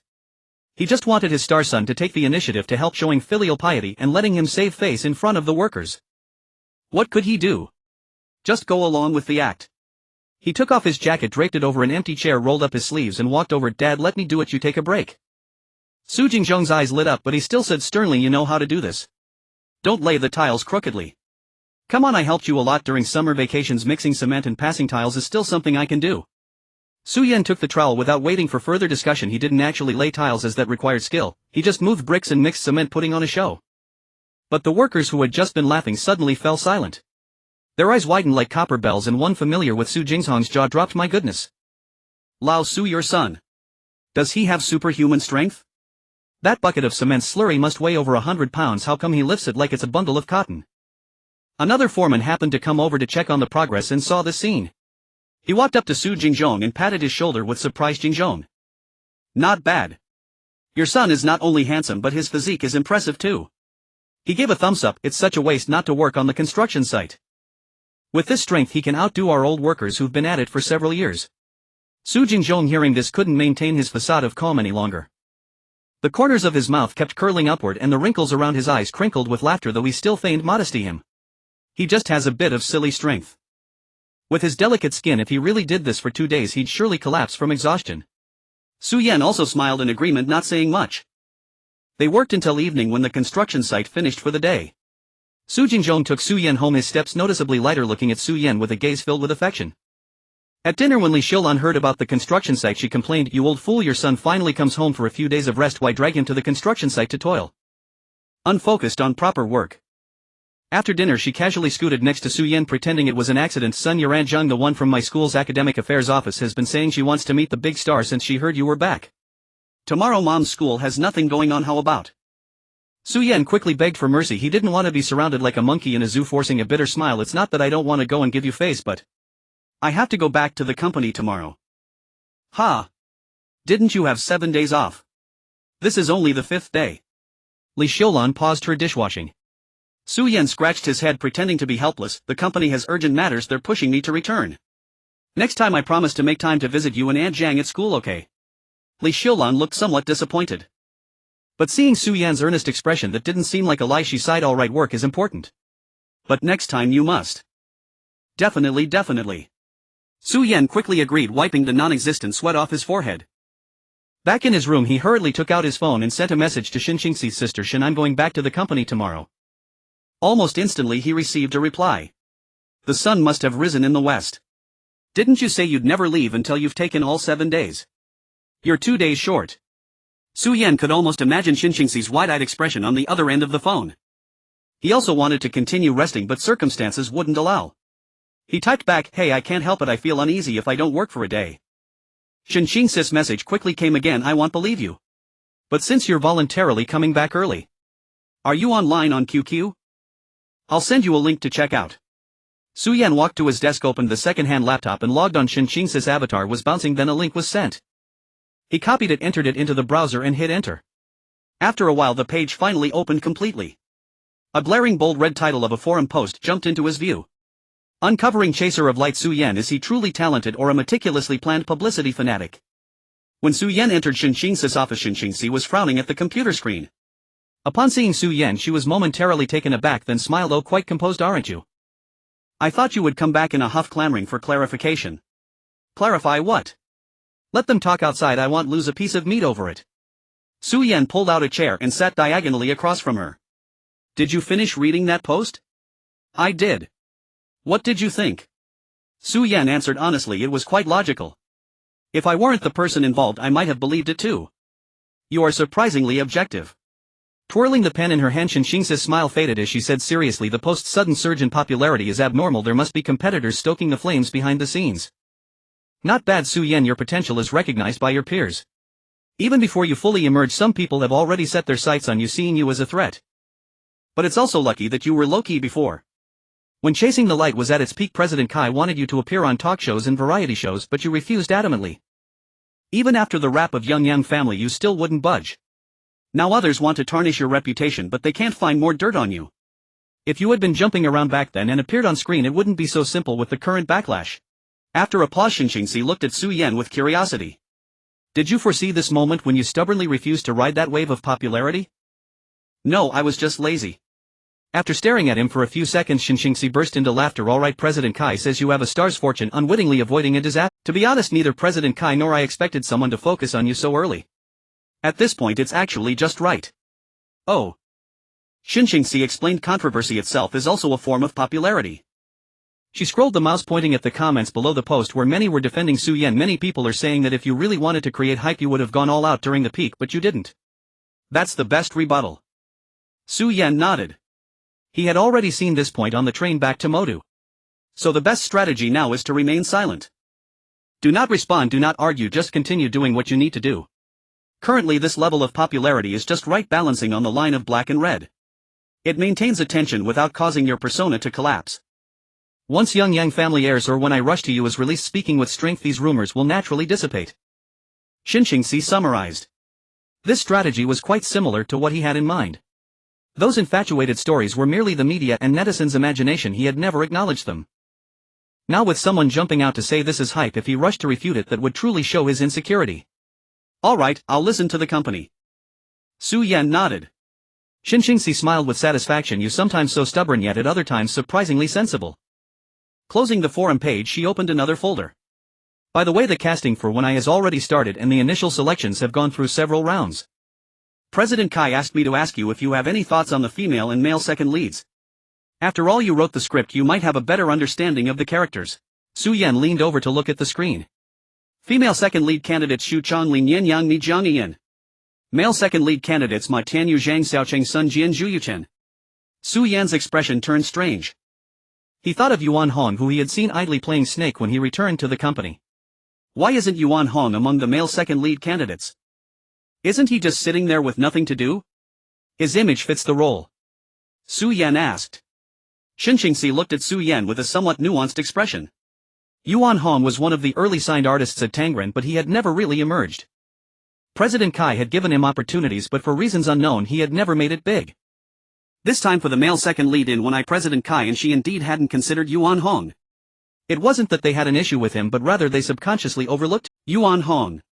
Shin Xingxi pondered her words. His acting skills are fine, it's just Just always lacking a certain spark. Su Yan interjected, smiling. Sister Shin, don't you think the character Gu Ran is a bit naive yet reliable at critical moments? It actually resembles Yuan Hong quite a bit. Shin Xingxi was momentarily stunned by his words. Upon reflection, it seemed to be true. Yuan Hong usually looked like a comedian on set, but when something happened he was incredibly dependable. I've noted it down.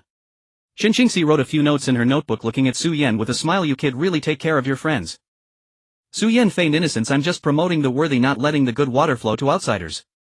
Shin Xingxi laughed and shook her head. What about the female second lead? Any thoughts? Yan Mi.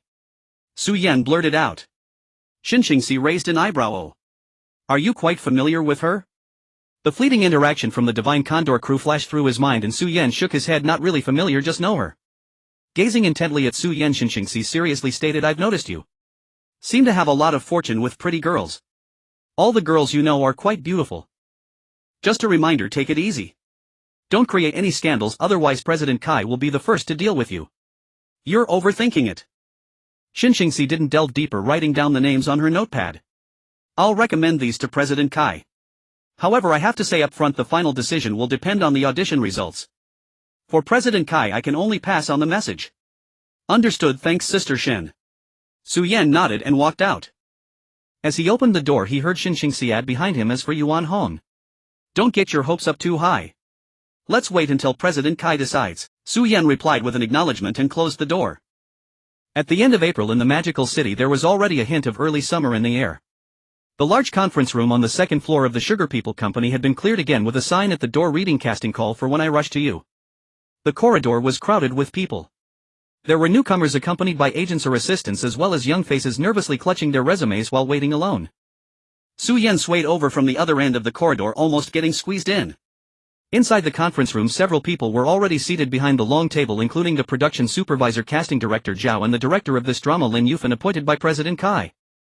Lin Yifei from Hong Kong was in his 40s. With short hair cut to the ears and a capable appearance, he was engrossed in reviewing the actor profiles in his hands with a calm expression. Director Lin, Director Wang, Director Zhao. Su Yan greeted them and took a seat in a corner. Lin Yifei raised his head, nodded at him, and continued to look at the materials. At exactly 9 o'clock the auditions began. The staff opened the door and let people in 5 at a time, all there to audition for background roles like classmates. The roles had few lines, some with even just 1 or 2, yet those auditioning were still eager to show their faces. Director Zhao occasionally had them improvise small scenes such as casual chat during class or passing a note. Su Yan hardly spoke throughout the process. Only when others asked, what does Teacher Su think, did he briefly reply with it's okay or it's about the same. Only once did he comment when a boy played the athlete role as if he had bipolar disorder. Not quite right. After a whole morning they had auditioned no less than 50 people, and in the end those who caught his eye could be counted on 2 hands. During the lunch break, Su Yan followed the staff to the cafeteria for a meal. On the way he overheard 2 young actors who had just finished their audition sighing in a corner of the corridor, no luck again. This is already the 3rd group. It's normal, there are too many monks and too little porridge. Just having a familiar face is already good enough. Su Yan kept walking, secretly shaking his head, realizing this was the current state of the entertainment industry. Every year there were only so many projects that began shooting, yet actors sprang up like chives. For newcomers with no background, trying to land a named role was akin to climbing a mountain. Su Yan was truly one of the very fortunate ones. It was no wonder that as soon as he showed some promise he was targeted for criticism. It wasn't until the latter half of the afternoon that the individual auditions for important roles like male second, female second, and male third began. Zhang Xiaochang Zhu Yuchen Sun Jian Ma Tianyu. Su Yan remained the same, replying with no opinion when asked for feedback. Until Yuan Hong's turn came, and when asked for his opinion he commented. He captured both the loudness of extroversion and the delicateness of introspection, with several silent moments being very powerful, embodying Gu Ran himself. Director Lin Yifei glanced at him but said nothing. Next was the female second role. Xu Chang didn't come, but Lin Yan, Jiang Yan, and Yang Mi were all present. Once again, after Yang Mi finished her audition, when asked for his opinion, Su Yan remarked, to be honest, when I wrote this role it was based on Yang Mi. She has a bright personality with a touch of shrewdness, and she performed wonderfully. Lin Yifei, who had remained emotionless, suddenly laughed, pointing at Su Yan. You really are interesting, openly favoring the people you recommended, huh? When others audition you say it's either okay or just passable. But when it comes to your recommended Yuan Hong and Yang Mi, your words are as sweet as honey. The room burst into a fit of laughter. Su Yan laughed along and didn't deny it. Director Lin, in terms of professional insight I certainly can't compare to you and the other teachers. I just Know them and feel that their personalities genuinely align with their roles. This statement was true. In fact, the roles in this kind of campus youth drama weren't particularly difficult to perform. As long as the acting wasn't cringeworthy, it was usually fine no matter who played the role. Yuan Hong and Yang Mi were certainly no problem, so why shouldn't he favor his own people? Lin Yifei smiled and shook his head, saying nothing more, and made a note on Yang Mi's profile. Once all auditions were finished, it was already past 6 in the evening. As Su Yan just stepped out of the conference room ready to go downstairs to buy a bottle of water from the vending machine, he heard a voice beside him. Yo. Yang Mi popped up from an unknown corner. Dressed in a white t-shirt and jeans, her long hair tied up in a refreshing high ponytail, she exuded an energetic vibe that lay between girlhood and womanhood. Yang Mi circled around Su Yan twice, clicking her tongue. I didn't dare to ask inside. Su Yan, confess honestly, did you sneak off to Korea? You've changed too much. Su Yan had been asked this question before, and compared to his appearance during the Legend of the Condor Heroes, he indeed looked quite different. He grinned. What, can't a guy change dramatically? You have changed, but not like this. However, aside from looks, I'm more concerned about your rising resources. Yang Mi moved a little closer with a teasing smile. First a major production male, second then an unofficial male one. Still sitting in the examiner's seat. And I still have to run over to audition and you critique me. What kind of world is this? Honestly, are you being pursued by President Kai? As soon as she finished speaking, a loud coughing fit erupted from the nearby tea room. Liu Yifei was standing there with her thermos cup evidently choked by Yang Mi's words. She covered her mouth while coughing, her face flushed. Her gaze shifted between Su Yan and Yang Mi, her expression somewhat subtle. She wondered if Su Yan didn't just tell Sister Shin that he was merely acquainted with Yang Mi and not familiar with her. How can they joke like this if they aren't close? Liar. Su Yan didn't think too much about it. After greeting Liu Yifei and introducing himself, he pretended to knock Yang Mi on the head. Young people should have healthier thoughts, okay? I'm relying on talent and looks, you know. Yang Mi nimbly dodged, making an exaggerated TCH sound. She caught sight of Liu Yifei's complex expression, as if she had something to say but held back. Having been a child star and spent years navigating the set, Liu Yifei had developed an instinct for reading the room and immediately sensed something unusual. With a quick turn of her eyes, she instantly put on a radiant smile and walked over to Liu Yifei. You must be Yifei, right? I'm Yang Mi here auditioning for Zhang Jia. I've seen your styling photos online, they're stunning and stylish and they match Yan Sailang perfectly. Really? Thank you. Your guoxiang was so amazing, I cried during several scenes.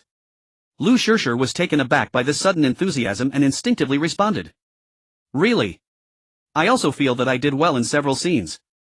The two girls started chatting at the door of the tea room. Yang Mi skillfully guided the conversation, picking topics that interested Liu Yifei. In no time Liu Yifei was giggling, her eyes sparkling with joy. Su Yan stood a few steps away, shaking his head, realizing that Yang Mi was still as eloquent as ever. Later he learned that the two even arranged to go shopping together that night. One could only say that the interaction pattern between girls sometimes truly left one perplexed. A few days later the casting results were announced. It was unclear whether it was due to his early character sketches for Yuan and Yang that played a role, or the favoritism shown on site, or perhaps the two simply fit their roles well. Yuan Hong and Yang Mi both entered the cast. Familiar faces made for a successful assembly. That evening Yuan Hong called Su Yan. Bro. Yuan Hong's voice on the phone was trembling with excitement. Thank you. Really? Su Yan was lying on his bed reading the script and smiled upon hearing this. What for? You performed well in the audition yourself. Come on, I know what's what. Yuan Hong's voice dropped. If it weren't for your recommendation, I wouldn't even have had the chance to audition. You even wrote me the character sketch for Gu Ran. Really? Su Yan closed the script. Between brothers, why make it so formal? Just treat me to a month's worth of breakfast soy milk when you join the cast. Yuan Hong burst into laughter on the other end of the line. Sure. As much as you want. Not just soy milk, even bean juice works. After hanging up, Su Yan felt good. It felt great to be able to help those around him. A few days later a script reading meeting for When I Rush to You was held. The large conference room on the second floor was filled on both sides of the long table. On Su Yan's left was Liu Yifei, on his right was Yuan Hong. Opposite them were Yang Mi and Zhu Yuchen, who played Guan Feng. Kai Yining, who was absent during casting, also arrived and took the main seat. Director Lin Yifei sat beside her holding a thick script. The discussion was supposed to be lively, yet the atmosphere in the conference room felt strangely heavy. Everyone present couldn't help but glance at Su Yan, then quickly look away, carrying a kind of hesitance as if they had something to say. It's not surprising that everyone reacted this way. Just yesterday Song Zuda, known for his big mouth, suddenly appeared on a television program with high ratings, pointing his finger and claiming Liu Yifei is a transgender person. In fact, this is not the first time he has spread this rumor. Around 2005 he had mentioned it sporadically but no one took it seriously. However, this time is different. He made the claim on a legitimate TV show coinciding with the promotion of his new book, clearly intending to escalate the situation. To support his claims he listed a long string of so-called evidence. He claimed to have bribed Liu Yifei's elementary school teacher to confirm that she was male. He also claimed to have a friend from a hospital in America providing evidence stating that Liu Yifei has an Adam's apple, a deep voice, and does not like wearing short skirts. And so on. Those with clear eyes know it's nonsense, but the bizarre nature of the claims made them hard to ignore. Within a single night the phrase Liu Yifei is transgender spread like a virus. Forums, message boards, chat rooms. Everyone was talking about it. Among those present who didn't know about Su Yan's history with the fairy sister. Chasing the Light is still ranking in the top 5 on major music platform charts. Liu Yifei secretly glanced at Su Yan. He was flipping through his script with an expression that held no particular emotion. Yuan Hong sat up straight pretending to seriously look at his lines while actually his eyes were darting around. Alright, is everyone here? Kainan scanned the room and tapped on the table. Let's begin now. Starting with the overall outline, then moving on to character bios, they went through each of the 5 main characters one by one. The actors began reading their lines, rehearsing scenes and discussing character motivations. Su Yan played Zhang Luran while Liu Yifei played Su Zizai. The two practiced several initial encounter scenes, then moved on to a scene where Su Zizai was preparing to pay for her school uniform but discovered her wallet was missing. Meanwhile, Zhang Luran found the wallet and took it to the school's broadcasting room. Seeing the name Liu Yifei from the affiliated high school on the student ID, the broadcaster had no choice but to announce, "Please, Liu Yifei from the affiliated high school, come to the broadcasting room to claim your wallet." This was a gag reflecting Su Zizai's narcissistic youthful thoughts. She secretly changed the name on her student ID to that of a popular female star, thinking it was very cool. As the script reached this part, low chuckles echoed in the conference room. Kainan, who had been quietly sitting at the head of the table, tapped the surface and looked at Su Yan. Is this gag a bit out of place now? Kainan's voice wasn't loud, but the atmosphere stiffened for a moment and everyone turned to look at Su Yan. Then let's change it to Fan Bingbing from the affiliated high school. It's essentially the same, both portray the female lead's slight narcissistic tendencies. Su Yan seriously marked the script. Kainan clearly paused for a moment, then her eyes showed satisfaction. Good, this change works well. It retains the storyline's effect while avoiding unnecessary associations. The atmosphere in the conference room lightened up a bit, with some softly agreeing it's quite appropriate. Fan Bingbing is even more popular. Liu Yifei tightened her grip on the script page. When she first read the script and encountered this gag, she found it particularly amusing. She thought that the CP partner she had never met was indeed, as rumored, infatuated with that person, even including her in the script writing. But later she didn't know when it started. Every time she reread this part she felt a vague envy and even rejection. And now it was so easily erased. Although she understood this was the right thing to do to protect the project and avoid trouble, a complex and indescribable emotion surged within her. She stealthily glanced at Su Yan. He had already lowered his head to continue reading the next scene, his face calm, completely unaware that he had just made a decision that might trigger certain memories. Yang Mi also lifted her gaze, giving Su Yan a surprised glance, but said nothing, returning her focus to the script. The reading continued. Occasionally Su Yan teased Yuan Hong, exchanging light banter. At 5 o'clock in the afternoon, the first day of script reading concluded. The actors began to leave one after another. Kainan kept the artists from Tangren. The projector on the wall lit up and Hugu and Sun Li's faces appeared on the screen. Hugu was recording a program in another city while the original first sister of Tangren, Sun Li, was at home preparing for childbirth, both connecting via video. Sister K, Sister Shun. Hugu waved from the screen.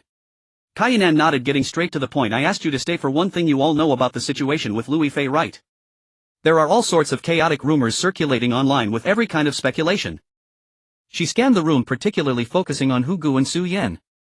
The company's stance is very clear. No one is allowed to publicly support, comment, or get involved in this matter in any form. Hugu, you collaborated with Liu Yifei on Xianjian and have a good relationship. The media will definitely come to ask you.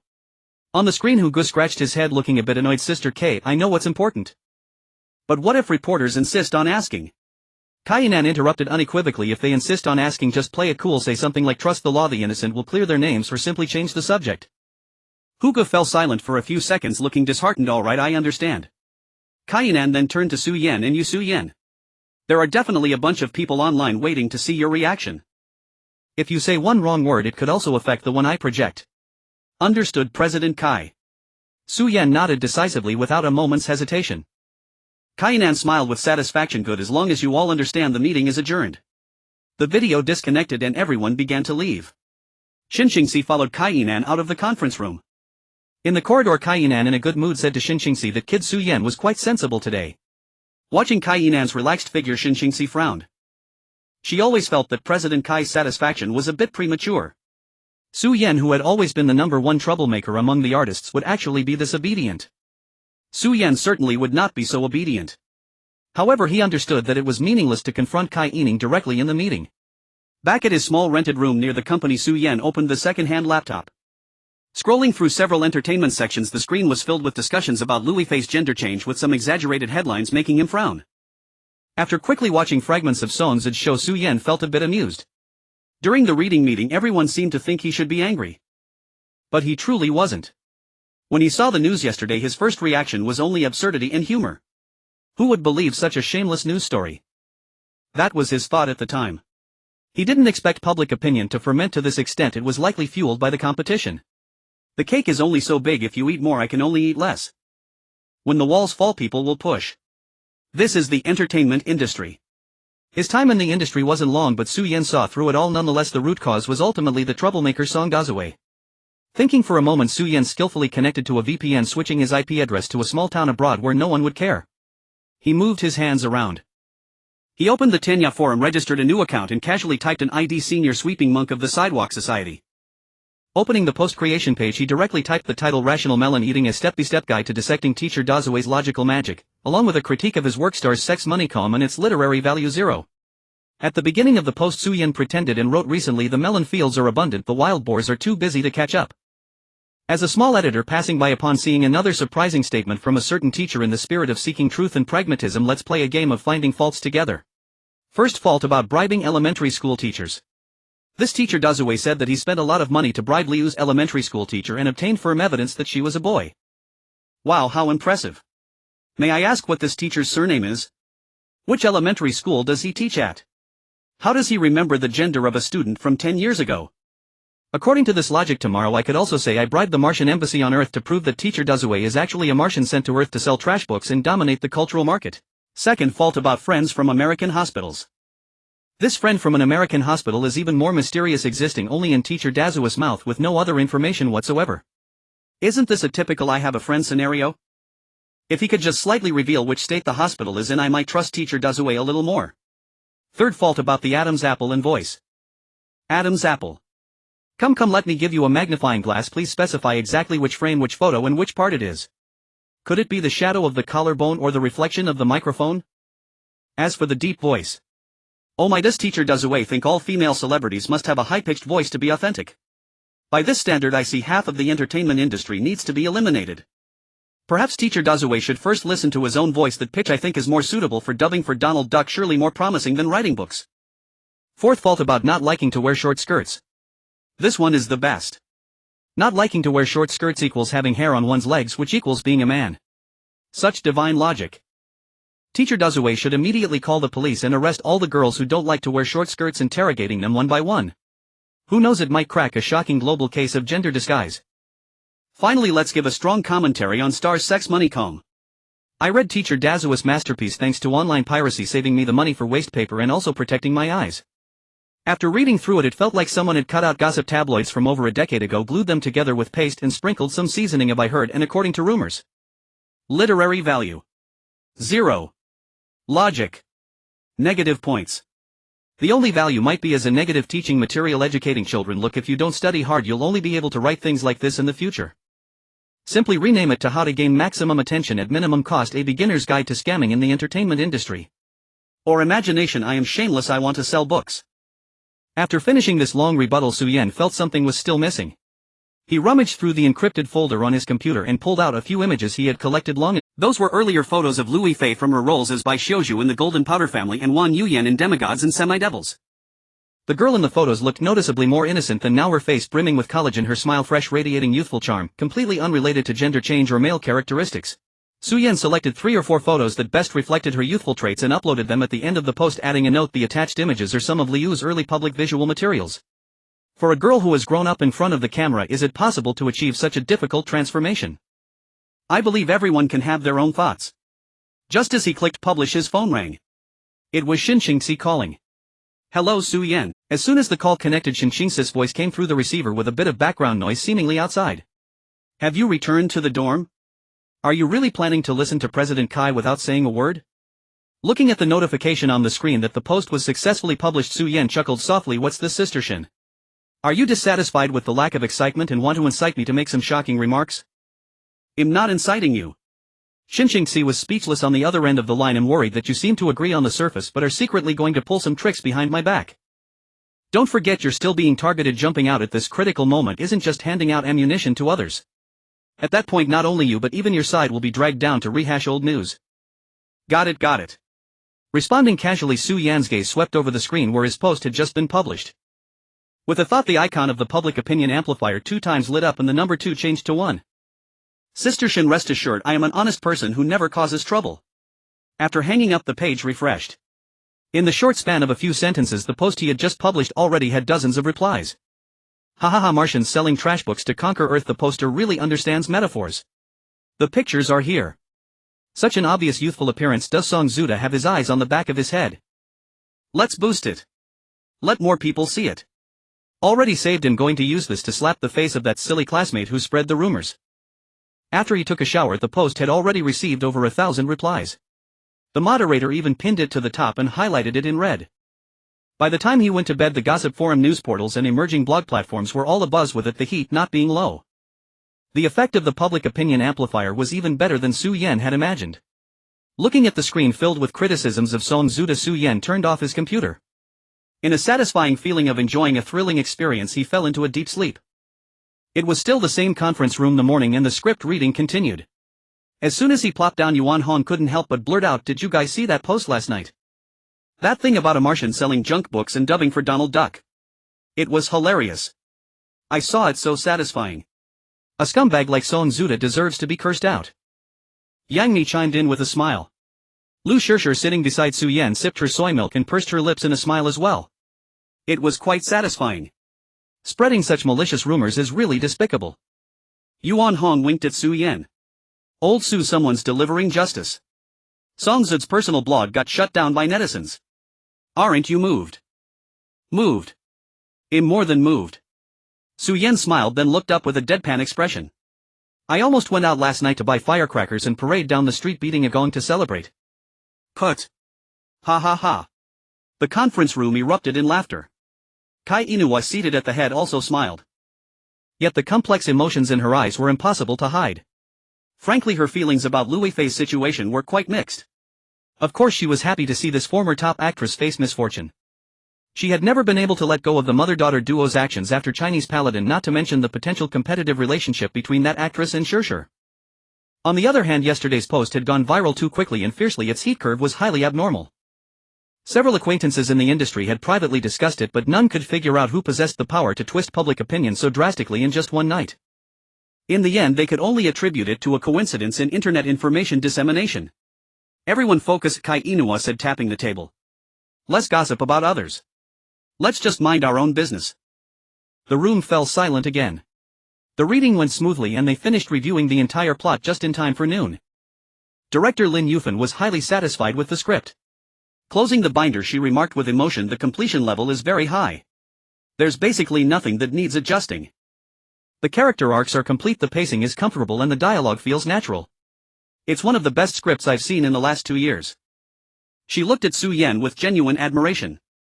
Xiao Su, to write something like this at 19, you have a boundless future ahead. Su Yan smiled modestly. Director Lin, you flatter me. I'll keep working hard. The truth was, even if he tried, he couldn't write a script like this. He could only rely on the 2 actresses surnamed Liu to keep up the good work. It's just a bit short in length. Lin Yifei spread her hands regretfully. Only 24 episodes. It'll be quick to shoot and even quicker to air. If we could expand it to over 30 episodes, it would be better for both production and future broadcast revenue. Su Yan and I discussed this. He insisted on keeping it this length. It's fine. Short and concise, costs are controllable, Kai Inuwa explained. Lin Yifei didn't press further. A professional director knows to respect the screenwriter's creative intent. Seeing no objections, Kai Inuwa announced, since we have nothing to do this afternoon, let's just shoot the promotional stills. The sooner we do it, the sooner we can prepare the promotional materials. Everyone stood up to move. A thought crossed Su Yan's mind and he spoke up. President Kai, Director Lin, for the promotional stills. How about letting me give it a try? Everyone stared at Su Yan in unison. Kai Inuwa voiced everyone's thoughts. You're the male lead. You have your own photos to take this afternoon. I know. I just got the itch. Besides, our budget is tight. Every little bit saved counts. If I shoot, we can save on the photographer's fee, Su Yan said with a composed smile. Kai Inua remained silent. Lin Yifei, recalling the rumors in the industry about Su Yan's photography skills, felt a flicker of curiosity and nodded. Find the requirements for promotional stills aren't that high. Try it first. If it doesn't work, we can always bring in a professional. Since the director agreed, Kai Inua waved her hand. Suit yourself. Just don't mess it up. The promotional stills were to be shot at Tangren's own small studio, not the same one used for the youth. The space was small, but the equipment was decent. Instead of shooting immediately, Su Yan first discussed the styling concepts for each character with the stylist. Zhang Lurong was a cool scholarly type, so his colors were mainly white, gray and blue with simple designs. Su Zizai was a lively girl, so her colors could be brighter canary yellow, light pink, mint green. Gu Ran was athletic hoodies, t-shirts, baseball caps. Zhang Jiao was a cheerful best friend, denim shirt, shoulder-length hair. Guan Fan was the steady type, linen and cotton fabrics, colors leaning towards earth tones. After the discussion, Su Yan personally adjusted the lighting. Instead of the common flat lighting in studios, he dismantled several softboxes and rearranged them. Lin Yifei stood with her arms crossed by the monitor, watching Su Yan expertly handle the professional equipment, a look of surprise on her face. She thought to herself, maybe this kid isn't just playing around. Liu Yifei was the first to be shot. She stood there a bit awkwardly in a canary yellow cardigan and a light blue pleated skirt. Imagine it's after school and you're looking at a beautiful sunset all by yourself, Su Yan said to her. Liu Yifei's gaze drifted slightly, her shoulders relaxed and her expression took on a natural dreamy look. The crisp sound of the shutter clicked. Moving, Su Yan changed the angle. Great. Now imagine you just won a small competition. You're feeling a little proud. Liu Yifei tilted her head, glanced at the camera, looking sly and spirited. Click. For the second look, a blue and white tracksuit with a high ponytail. Su Yan had her lean against a prop basketball hoop. Don't be static. You're resting after a run, he said. He walked over and naturally tidied the stray hairs on her forehead, messing them up a bit. A faint blush crept onto Liu Yifei's cheeks. The shutter clicked rapidly. For the third look, a white shirt and a plaid skirt. Su Yan had her sit on a high stool, fingers loosely cupping a book, head slightly bowed. He turned off the main light, leaving only a soft backlight from the side. The light outlined the serene silhouette of her profile. A reflector cast a soft glow on her lowered eyelids and the phantom image of the book pages. A quiet scholarly atmosphere instantly filled the space. For the fourth look, an idol-style school uniform, a short blue jacket over a white shirt paired with a dark pleated skirt. Look at the camera. Imagine you want to ask me a question before an exam and you're a little embarrassed. Liu Yifei looked over. The anticipation and nervousness in her eyes were pure, unadulterated youthfulness. Capturing that state, Su Yan pressed the shutter repeatedly.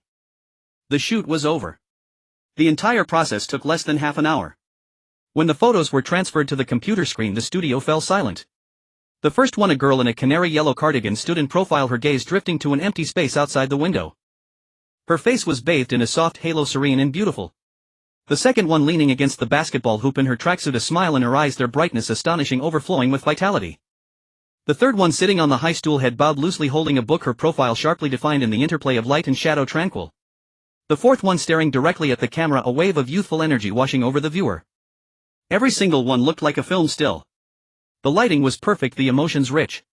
All the latent qualities in Liu Yifei, liveliness, openness, purity, shyness, gentleness, were unearthed and magnified to the extreme. Holy crap! Yuan Hong's eyes widened. Old Su, did you cheat? Is that really Yifei? Staring at the screen, Yang Mi's eyes were also shining. This quality. It could be used as a magazine spread. Kai Inua didn't say a word, but the surprise in her eyes was evident. She knew Su Yan was a good photographer, after all, had taken that viral moonlit shot of Liu Yifei. But hearing about it was one thing, seeing it was another. She hadn't expected it to be this good. This wasn't just skill, it was sheer talent. Liu Yifei leaned closer to the computer screen, studying the photograph, her breath catching involuntarily. The girl in the image seemed infused with a more vivid soul, familiar yet slightly alien. After a dazed few seconds, she finally murmured, barely audible, "Is this really me?" Among everyone present, none was more stunned than Lin Yifei. A photographer herself, she constantly collaborated with various lensmen, so she fully grasped the value of these test shots. Turning to stare at Su Yan, she exclaimed incredulously, "You're only 19. The play of light and shadow, the composition, the capture of the subject's state, it even captures the soul." She paused, lowering her voice as if speaking to herself, "But how is this possible? Wang Jiawei's style. Or Zhang Yimou's color palette. None quite fit, yet it has a certain flair. Su Yan chuckled softly, saying nothing more. The shoot resumed. When it was Yuan Hong's turn, he sidled up with a grin. Old Su, make me look cool. I want that roguish yet reliable vibe. Sure, I'll make sure even your mom won't recognize you. Su Yan devised several poses for Yuan Hong, slouching against a wall with a backpack slung over one shoulder, grinning over his shoulder after a basketball shot. Another shot captured him alone on a rooftop at dusk, his profile bathed in sunset. When the final image emerged, Yuan Hong stared stunned. Damn. I actually have this much depth. Yang Ni's series of photos also turned out exceptionally brilliant. Su Yan perfectly captured her blend of boldness and wit. Especially the one where she wore a denim jacket and raised an eyebrow at the camera. She was the very image of Jiang Jia, the loyal yet slightly cunning character from the script. Then came Guan Fong, exuding the feel of a dependable buddy to the fullest. Finally it was Su Yan's turn. He couldn't photograph himself. He could only adjust the camera settings, set up the tripod and instruct the original photographer in the studio, teacher Zhao, please follow this angle and settings. Photographer Zhao had initially felt somewhat displeased.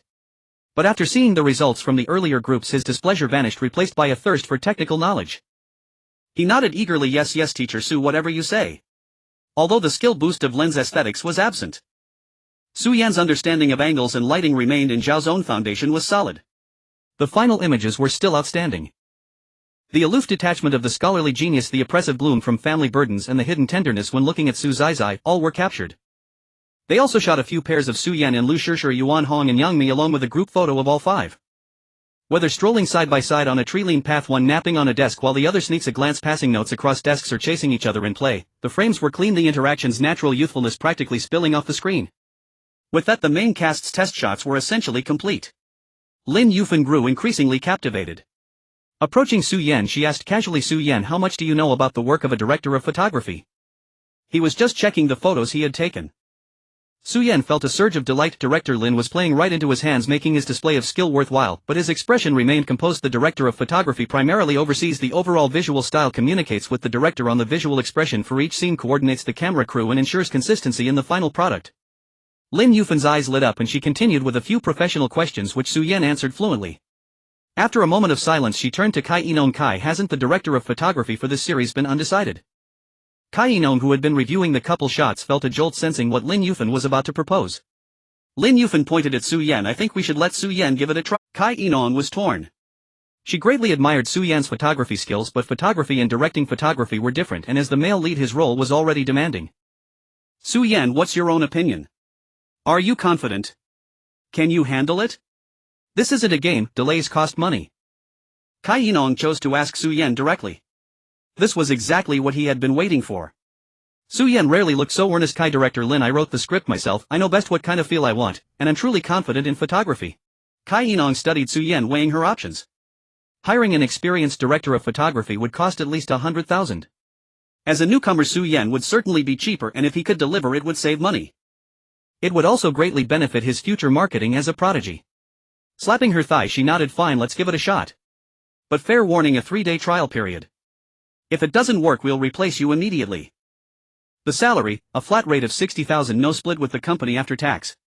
Sign the contract after the trial. If it fails, you get nothing. Su Yan quickly calculated. For the young warriors of the Yang family, his per episode fee was 3,000, and due to his significant role, he eventually earned around 90,000. Kai Yinong was never particularly generous with pay. For When I Fly Towards You as the male lead with a pending drama and some recognition, his fee was 5,000 per episode, 12,000 for 24 episodes. Both of the above were split 50-50 with Tangren. The script was sold to Tangren as a flat sale, also at a newcomer's price of 80,000, but without any split. Now if he secured the director of photography role, that would add another 60,000. This was a technical service fee, also not subject to company split. Plus the ongoing income from the light chaser. For a 19-year-old who had yet to truly prove himself in the market, he was certainly well off. Deal. In high spirits, Su Yan packed up his gear with a lighter step. Leaving the studio, Lu Shishir sidled up and whispered, are you really going to be the director of photography? Acting and managing the camera at the same time, can you handle it? Su Yan, who had been pondering keyshot designs, turned to look at her and smiled. I'll have to manage even if it's tough. This drama is important for you, Shishir, and for me. During the Young Warriors of the Yang family, the camera crew was already set and he didn't want to take anyone's job. Throughout the shoot, aside from occasionally adjusting positions for himself and Lu Shishir, he never interfered with the cinematography. This time was different. By becoming the director of photography he could do more. 2 years into the industry he wanted to be famous not through scandals or a tale of unrequited love, but through solid work, through a role that people would remember in the frame. He didn't know how When I Fly Towards You would turn out or if it would fulfill the script's potential. But at least he would use every advantage he had. Seeing Su Yan's undisguised burning ambition, Lu Shirshi's heart skipped a beat. She stared at him and said, "Su Yan, I'll act my heart out." Within a couple of days Su Yan took the costume photos for the teachers and classmates with more substantial roles in the drama. Once the costume photos were completed, the crew entered the final sprint of preparations. Each department began to work frantically, checking costumes, coordinating extras, and arranging the venue and set design. Within 3 to 5 days everything was wrapped up. The opening ceremony was scheduled for a Saturday morning. The location was chosen at a private high school in the suburbs of the Magic City, which had recently closed down, but the main structure was still relatively intact. This place would serve as the main filming location for Jiang Yi's affiliated school in the drama. Due to Su Yan's lingering controversial reputation and Liu Yifei's recent controversy, the decision was made to not invite any media to the opening. As a result, by 8:30 in the morning the cruise bus had yet to enter the school. Outside the school gate there were already 20 to 30 people gathered, armed with cameras, clearly a group of reporters. Kainan turned her face looking displeased and asked the production manager beside her, "Didn't we say we weren't inviting any media?" "We didn't invite any, I've checked the list 3 times. The production manager looked aggrieved. Just then Kainan's assistant, sitting in the car behind, rushed over holding a laptop, knocked on the car door, and after letting her in anxiously turned the screen towards Kainan, saying, "President Kai, take a look at it." It was a post from the Tianya forum, and judging by the posting time it hadn't been 2 hours since it was published, already garnering thousands of replies, with the post title highlighted in red: "In-depth investigation." The post was titled, "The Passionate Scholar's Pursuit is the Street Sweeper, the same person behind Yenshu Bixing 123. The poster claimed to be a meticulous tech enthusiast. Originally just curious, wanting to investigate whether the viral post from a few days ago was indeed orchestrated by someone in the industry. But after the account posted there was no further activity and the IP address jumped overseas, clearly using a proxy, making it impossible to trace back to the source. "I don't believe this." The post continued, "So I downloaded the photos attached to the Street Sweepers post, which were early drama stills of Liu Yifei, and cross-referenced their image hash values in the databases of several large forums. Until today, I found an interesting account on Tianya. An old account registered at the end of 2003 with the ID Yenshu Bixing 123, quite juvenile. The key point is that this account posted several identical photos in January 2004. Even more crucial is the historical posting record of this account. The post listed the account's posting history: 1 by 1 December 2003, who played Wang Yuyan in Tianlong Babu. So beautiful. Attached is a picture Liu Yifei's Wang Yuyan still. Someone replied downstairs, "Liu Yifei, a newcomer, only 15 years old. January 2004, is it too late to participate in the Beijing Film Academy entrance exam?" Replied downstairs, "Definitely too late, there's a lot to prepare for the exam." March 2004, failed the art exam, feeling bad, is it easy to be an extra in Hengdian? Replied downstairs, "Not easy, I suggest you retake the year." April 2004, I've been in Hengdian for a week, not much work but it's quite interesting. Today I played a charging soldier and I fell down as soon as the camera swept by, at least I've been on TV, laughs. June 2004, my skin is peeling. I played a corpse lying for 4 hours and the mosquitoes had a feast. The group leader said he'd arrange for me to have a role with lines next time, I feel like he's just fooling me. From July and August to September 2004, left messages under the recruitment post for extras in the Xindiao drama asking for the specific address. October 2004, joined the Xindiao crew, finally saw Liu Yifei in person, she looks even better than on screen. Attached is a clearly candid pixel blurry side profile. The poster continued in November and December. He posted a lot of inquiries about photography but I won't list them all. I checked the login IP trail of this account. From April to September 2004 the IP addresses were concentrated in Jinhua, Zhujiang, Hengdian. After September 2004 the IP began appearing in ABA Sichuan, Zhuhaigu. After December there were no further posts, the reason is unknown. However, the previous trajectory matches perfectly with a certain artist's public resume. In 2004 they worked as an extra in Hengdian, and in the fall of 2004 they joined the Xindiao crew with a background in photography. And this artist has recently been at the center of public opinion due to a song called Chasing Light and the title of The Passionate Scholar. I don't have 100 evidence to prove that Yenshu Bixing 123 is that artist, maybe it's just a very close friend of theirs, perfectly coinciding with each step. But in my heart of hearts I believe my reasoning is correct. At the end of the post the poster wrote this statement: "Initially I was just technically unconvinced, but after uncovering all these posts I felt a bit emotional. From catching a fleeting glimpse on TV at the end of 2003, to deciding to take the art exam in 2004, then posting about the failure and asking if it's easy to be an extra in Hengdian. From gathering the courage to actually go to Hengdian to finding ways to squeeze into the Xindiao crew and then to study photography madly to stay in the crew and be closer to that glimmer in their heart. From a photography assistant to an actor then to writing Chasing Light and becoming assigned artist of Sugar People landing the role of young Silang. If this is truly the same person's journey then it is not just hype, it is a clumsy and persistent run spanning over 2 years. I want to say dude, you're pretty awesome. Finally, regarding the street sweeper post, if it really was you who wrote it then I admire you, the criticism was on point. The post ends here. The replies below exploded. What the hell? Why am I crying? So it wasn't hype at all. It was all fought for with real effort. Where are those who blackened him for hype? Come out and see. Who's been hyping for 2 years, starting from being an extra? From asking if it's easy to be in Hengdian to becoming a scholar and then to the second male lead, the male lead. What kind of passionate manga plot is this? Studying photography so desperately. So that moonlit shot was really taken by him. I used to think it was Zhang Dehozi pulling hype. The poster's skills are too strong, they managed to uncover all this. I don't usually like people who chase stars, but this dude is really strong. I call him the #1 star chaser in the domestic entertainment industry. Reading this post, the lyrics automatically float to my mind. I can follow behind you like a shadow chasing the light in a dream. Suyan's face turned bright red, a wave of extreme embarrassment surged from his feet to his head. He blurted out, "What the hell?" His voice was not loud, but in the now quiet car it sounded especially clear. Everyone turned to stare at him. This is not me. The words clung to his throat, refusing to emerge. The titles on the screen stirred a faint recognition in Suyan, yet he couldn't quite recall when he had typed them. What state of mind had he been in when he wrote them? Confusion. Excitement.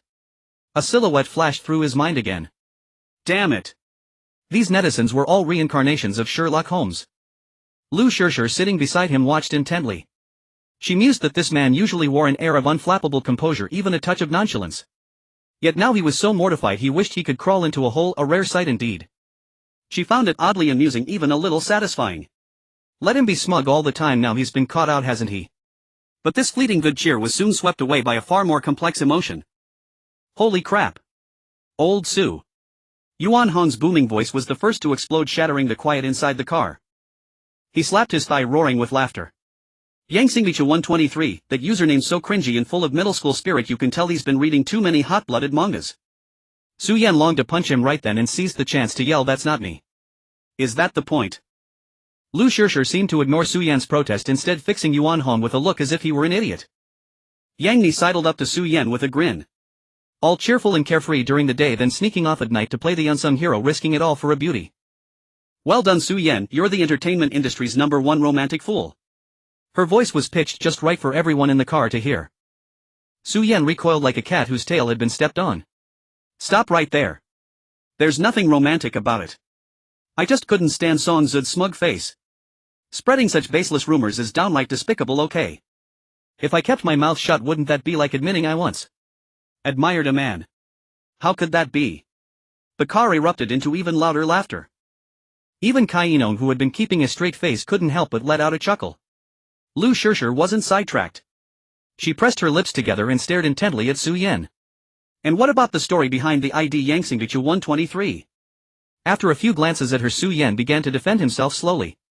That was just a splash of color that happened to appear in a monotonous youth. In many boys' youth there's always one or two particularly beautiful actresses or school beauties or female deskmates they admire, right?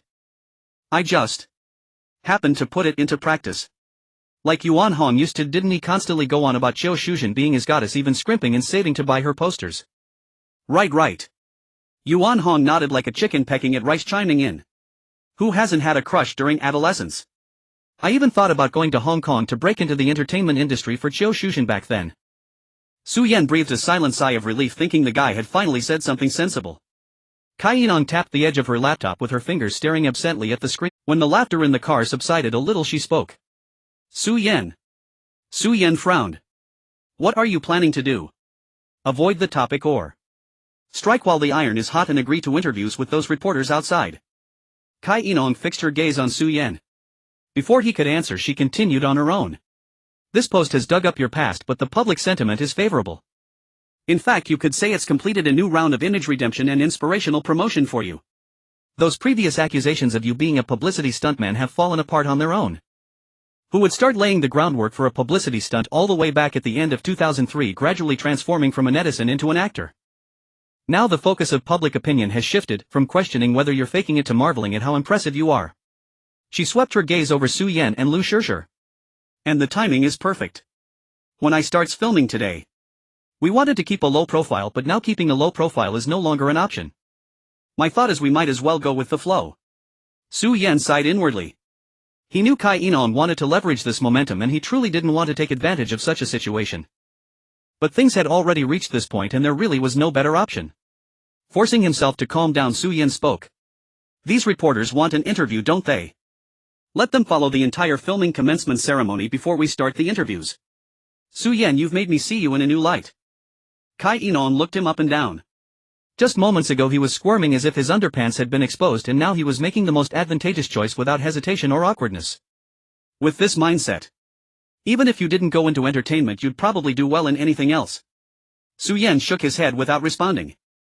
Kai Enon didn't press him. She immediately instructed the production manager. Old Wang, go talk to those reporters outside and have them enter in an orderly manner. They can observe the entire commencement ceremony but they must keep quiet and not disrupt the proceedings. As for interviews, well, arrange them uniformly after the ceremony. The production manager acknowledged and left. At the school gate the reporters were buzzing with noise, holding microphones and cameras, craning their necks to push toward the bus. Ms. Kai, can you say a few words? Is Su Yan on the bus? About that post. Why is the new drama's commencement so low-key? The production manager along with a few crew members squeezed through and shouted at the top of his lungs. Dear friends from the media. Quiet down please. Ms. Kai says thank you for your concern. You are welcome to enter and observe the commencement ceremony, but please maintain order and do not disturb the proceedings. The interview session will be arranged after the ceremony uniformly. Hearing they could enter and that there would be a formal interview, the reporters immediately calmed down considerably. Under the guidance of the staff they hoisted their equipment and surged into the campus. With the interference gone, the commencement ceremony proceeded as planned.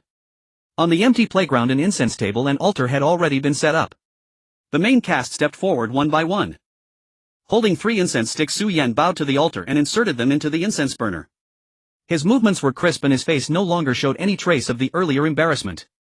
As soon as the ceremony concluded, the reporters swarmed in. The first to be encircled was Kai Enon. A smile graced her lips as she fielded the journalists' questions, her answers flawlessly guarded. The reporters didn't dwell on her. After finishing with Kai Enon they posed a few perfunctory questions to director Liu Yifei. It was like following a script. After a handful of queries the microphones swiftly pivoted towards Su Yan. Su Yan, that viral post on Tianya Forum was the Yangxing Bichu 123 who posted it you. A young reporter with a crew cut straight to the chase with his first question. Dozens of eyes on the playground fixated on Su Yan, in unison the rapid-fire clicks of camera shutters filling the air. Standing at the center of the crowd, still clad in the white shirt from the ceremony, Su Yan said, I just saw that post myself. The content is quite thrilling, quite inspiring, like reading a story. As for whether it's me. If netizens want the story to be more captivating and authentic and insist on casting me as the protagonist, I want object. Another reporter immediately followed up, and what about Roadside Agency's senior sweeping monk who blasted Song Zuda? Was that you? Same as before. If everyone wants this drama to be more lively, it could be me. I'm happy to play along with netizens. If I can bring a bit of amusement or inspiration to people's mundane lives, I'm genuinely willing. Su Yan replied with a smile, his demeanor utterly detached. A few veteran reporters exchanged glances, each reading a hint of helplessness in the other's eyes. This kid was too slippery. It seemed like he was admitting it, yet his expression was too natural, not a flicker of deceit in his eyes, as if he were telling someone else's story. If they wrote it up as the headline-grabbing news they wanted, they'd be accused of clickbait, fabricating the whole thing. A reporter unwilling to give up asked more directly, still in touch with Liu Yifei. Some netizens say the title When I Fly to You is like the light chaser, both express chasing and rushing toward. Are they both related to someone? Everyone is busy. Su Yan shook his head, his expression turning a bit more serious. The light chaser is a creation, and When I Fly to You is also a creation. If you insist on calling it chasing, then it's chasing a better version of myself.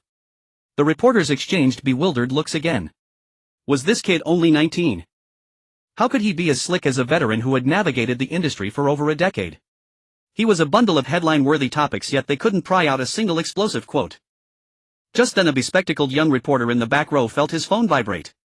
Glancing at the text, his eyes lit up several degrees as he raised his microphone and shouted, Su Yan, just now Song Zuda updated his blog asserting that sweeping monk is you. He's challenging you to a public debate. Are you planning to respond? The noisy scene fell silent. Kai Yanan's brow furrowed slightly and Xinxingxi stepped half a pace forward. Su Yan had already begun to speak with a smile. Oh, Teacher Song is still so fond of his fantasies. If he has evidence, I won't deny it. As for a public debate, that's also fine. As soon as he said this, a low murmur rippled through the crowd. The reporters were thrilled, but Kai Yanan's face changed color repeatedly as if she wanted to speak but held back. Su Yan quickly added, but I have a principle: I don't debate with people who lack integrity. If someone doesn't even have the courage to admit defeat, how can they debate? He took half a step forward, speaking to the reporter who asked the question as if addressing everyone. Hey, race the deal. If Teacher Song can produce a convincing chain of evidence for all the rumors he's spread, and I mean all of them, instead of relying on I heard or according to rumors, then I'll oblige him with a discussion. The playground was silent for a moment, then erupted in laughter. A few veteran reporters slapped their thighs inwardly. What a masterstroke. Song Zud's entire livelihood depended on allegedly and online rumors. Where would he find a chain of evidence? All right. Before the reporters could react, Su Yan swiftly changed the subject. Last time at the Young Warriors of the Yang Clan kickoff, as a newcomer, senior brother Hu Gu and the others took care of me. It would be wrong for me to steal the spotlight. I can't do that again, or no one will want to work with me in the future. He turned and pushed Yuan Hong forward. Come on, interview our Gu Ran teacher Yuan Hong. Pushed in front of the cameras, Yuan Hong wasn't intimidated. He grinned and said, our drama is truly captivating. 5 high school students' friendship growth. Yang Mi chimed in beside him, her voice crisp, and our cast is incredibly harmonious and joyful. She went on to share some amusing anecdotes from the preparation phase. The conversation naturally shifted to the series. Kai Yinong seized the moment to take over. She walked over to Lu Shishir, her face full of undisguised admiration. Speaking of our drama's leading lady, Shishir has really given me a huge surprise. Caught off guard by the mention, Lu Shishir's cheeks flushed slightly. Kai Yinong continued, she has a very pure scholarly aura that blends perfectly with the character Su Zai's lively and brave traits.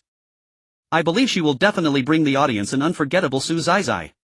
As she spoke, she gestured to a staff member nearby. Immediately 2 people carried a large display board covered in red cloth and placed it beside the incense altar. Kai Yinong personally unveiled the cloth. On the board was the styling test photo from that day enlarged to poster size. On the left was Su Yan as Zhang Lurong in a white shirt, his profile calm, his eyes holding a quiet aloofness. On the right was Lu Shishir as Su Zai in a goose yellow cardigan, her smile radiant and her gaze spirited. In the center was a shot of the 2 walking side by side down a tree-lean path, sunlight filtering through the leaves to cast dappled shadows. Then a second and third board were unveiled. Yuan Hong's dynamic pose as he turned back after shooting a basket, Yang Mi's clever expression as she raised an eyebrow at the camera, the vivid liveliness of the 5 friends laughing and playing. Each photo seemed to breathe the essence of youth, palpable. Wow. Lu Shishir's styling is completely different from Luo's daughter. She's so spirited. Su Yan and Lu Shishir have great chemistry. It's so aesthetic. Exclamations of wonder rose from the crowd and the shutter clicks went wild again. Satisfied with the effect, Kai Yinong raised her voice and dropped an even more explosive piece of news. All these photos were taken by Su Yan himself. Gasps. The crowd stirred once more. And that's not all. Kai Yinong smiled like a fox. The director of photography for our drama is Su Yan. In other words, he's the lead actor, the screenwriter, and the director of photography, all in one. This time even the seasoned entertainment reporters were stunned. Disbelieving gazes turned toward Su Yan. Meeting those stares, Su Yan gave a humble smile. It's all in service of the work. Boss Kai trusted me, Director Lin gave me the opportunity, and I'll do my best. The interview continued for another half hour. The reporters left satisfied and the set grew quiet again. The staff began clearing the altar and moving equipment. Su Yan took Lu Shishir to familiarize her with the set. Su Yan, you were really cool just now.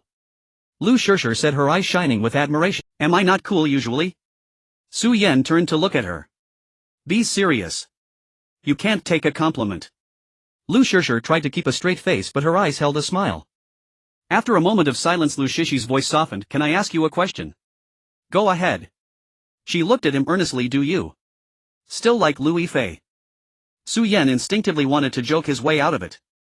But looking into her clear eyes, which reflected his own image so distinctly, he opened his mouth. Lu Shishir suddenly shook her head and looked away. Forget it, I don't want to hear it. You're a liar anyway. Su Yan. During the casting you were so close with Mimi, yet you told Sister Shin you just knew her. Lu Shishir turned her back to Su Yan, took a few steps, then looked back. Sunlight bathed her face, her eyes strikingly bright. You handled it really well today. Su Yan, you're truly amazing. I really like the character Su Zai. With that she turned and jogged away, her jet black hair swaying gently. Watching her retreating figure, Su Yan scratched his head. Involuntarily his mind turned to the system notification from not long ago. Stun Liu Yifei emotional value extremely high Shema pride skill visual aesthetics upgraded to max level visual aesthetics max level. The host's aesthetic intuition for imagery reaches perfection, can capture and amplify the subject's unique temperament and fleeting beauty to the utmost. When the host is in front of the camera, instinctively adjusts to the optimal state with body language expressions and gaze naturally, aligning with cinematic language. Special reward 10 free attribute points can be added to any attribute below 95. Special reward complete lyrics and music for the song A Little Sweet. Note this song has potential as a phenomenal youth drama OST. Deeply moved Liu Yifei emotional value extremely high gratitude emotion sorrow reward charm 3 lines 7 skill unwavering focus upgraded to max level. Special reward public opinion amplifier 1 use. This was the greatest consolation for that massive soul crushing public spectacle. A double extremely high, a massive harvest. But shame, sorrow. He couldn't even understand the system's prompts, let alone decipher a girl's thoughts in reality. Shaking his head, Su Yan continued examining the set, planning shot compositions. That evening the original poster of the exposé on Tenya forum, likely having seen the interview coverage, updated the thread. This time there was no new gossip, just a single sentence: if this really is your story, then run fast, don't look back. The light is ahead. Within hours the post garnered tens of thousands of replies. Liu Yifei, the director, usually appeared as a calm technician, yet she proved to be quite particular. For the first scene of the shoot she deliberately chose Zhu Yuchen's solo performance. Guan Fong was at home packing his school bag, preparing to report to his new school. Simple, mundane, with almost no challenge in acting. It was clear to anyone that she was seeking an auspicious start. The first shot went smoothly and the subsequent filming followed suit. Su Yan, serving as the director of photography, stood by the monitor quietly giving instructions to the camera operator, Master Liu. His role as director of photography was somewhat unusual. He had no personal team and the crew was assembled temporarily. In typical film crews, the photography director brings their own team, supplementing with temporary hires if needed. Su Yan had no team at all, so he had to recruit entirely. It wasn't difficult as the production covered the costs and with sufficient pay experienced hands were readily available in the market. During the interview days Su Yan reviewed dozens of resumes, eventually selecting Master Liu as his deputy, while the remaining camera assistants and helpers were all experienced. Because of this, Kai Enong somewhat regretted her impulsive decision to appoint Su Yan as the director of photography. It wasn't about the money, that expense was inevitable. She worried whether this hastily assembled makeshift team could deliver quality work. But the words were spoken and she wasn't one to break promises easily. She merely emphasized to Su Yan repeatedly, 3 days, just 3 days. If it didn't work out, both he and his recruited team would be replaced entirely, quickly bringing in a mature photography crew, even if it meant losing face.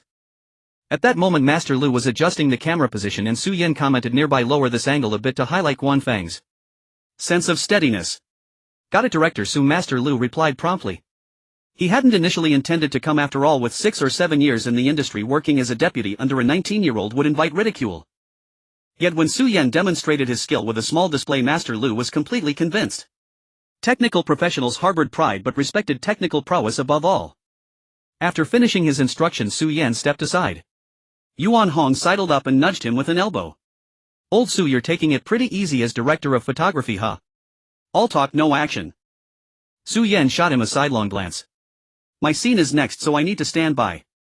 Besides, if the director of photography has to do everything himself, wouldn't that be exhausting? Yuan Hong, with years of on-set experience, understood this perfectly well. Before Yuan Hong could respond, Su Yan added meaningfully, I'm telling you, don't be so resentful. Zhu Yuchen is a top graduate from the Central Academy of Drama with years of acting experience. Why shouldn't he lead the first scene? Yuan Hong pursed his lips. I'm also an elite graduate from the Shanghai Theater Academy, you know. And I'm the male lead too in this series, yet we're shooting the male lead 3 scene first. He wasn't genuinely dissatisfied, just a bit envious. Liu Yifei overheard and chimed in with a smile, brother Yuan, what difference does it make who shoots the first scene? Exactly, the Beijing Film Academy hasn't spoken yet, why are you from the Shanghai Theater Academy in a rush? Yang Ni also approached, teasing Yuan Hong. As they were laughing, Liu Yifei called out, ready, 3, 2, 1, action. The clapperboard fell. In the frame, Zhu Yuchen playing Guan Fong was stuffing textbooks into his school bag. Morning light streamed through the window, casting a soft halo on his profile.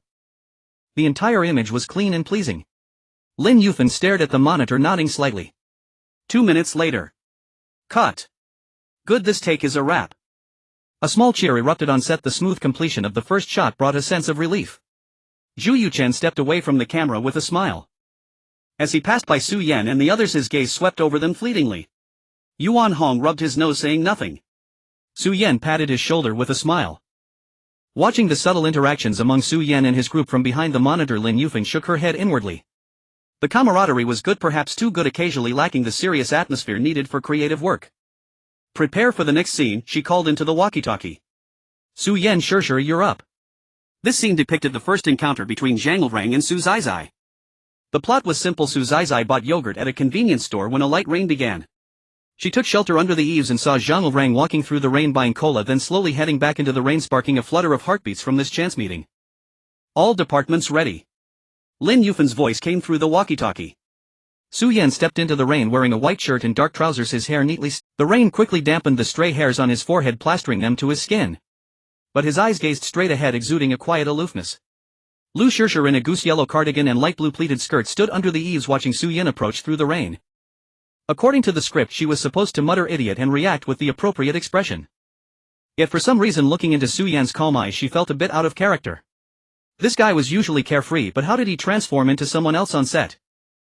Action. Lin Yifei's voice snapped her back.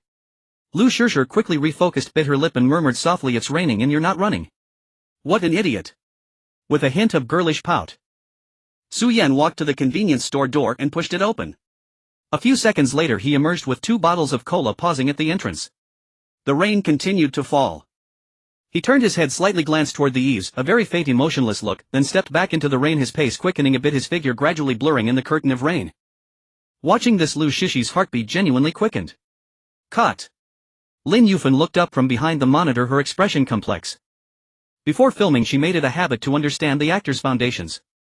In this cast the most reassuring was Zhu Yuchen, followed by Yang Mi, who was very talented. Yuan Hong's acting still needed some polish, but he fit the role well, posing no difficulty. Su Yan and Liu Yifei were the ones requiring extra attention. She had seen Su Yan's performance and the plot against it was raw, capable of completing the role but far from good. As for the young warriors, it hadn't aired yet, so she didn't know his level. But in this scene, it was too natural. That cool scholarly sensation emanated from his eyes gate and even the rhythm of his breathing. Especially that glance after buying the cola, perfectly understated. No deliberate showiness nor complete indifference, just that sense of detachment. "I see you, but it's none of my Liu Yifei's reaction was also naturally fresh. That flutter of a girl's sudden infatuation was deeply moving. Although the scene wasn't technically demanding, Su Yan's individual performance was a world apart from his. The plot against days.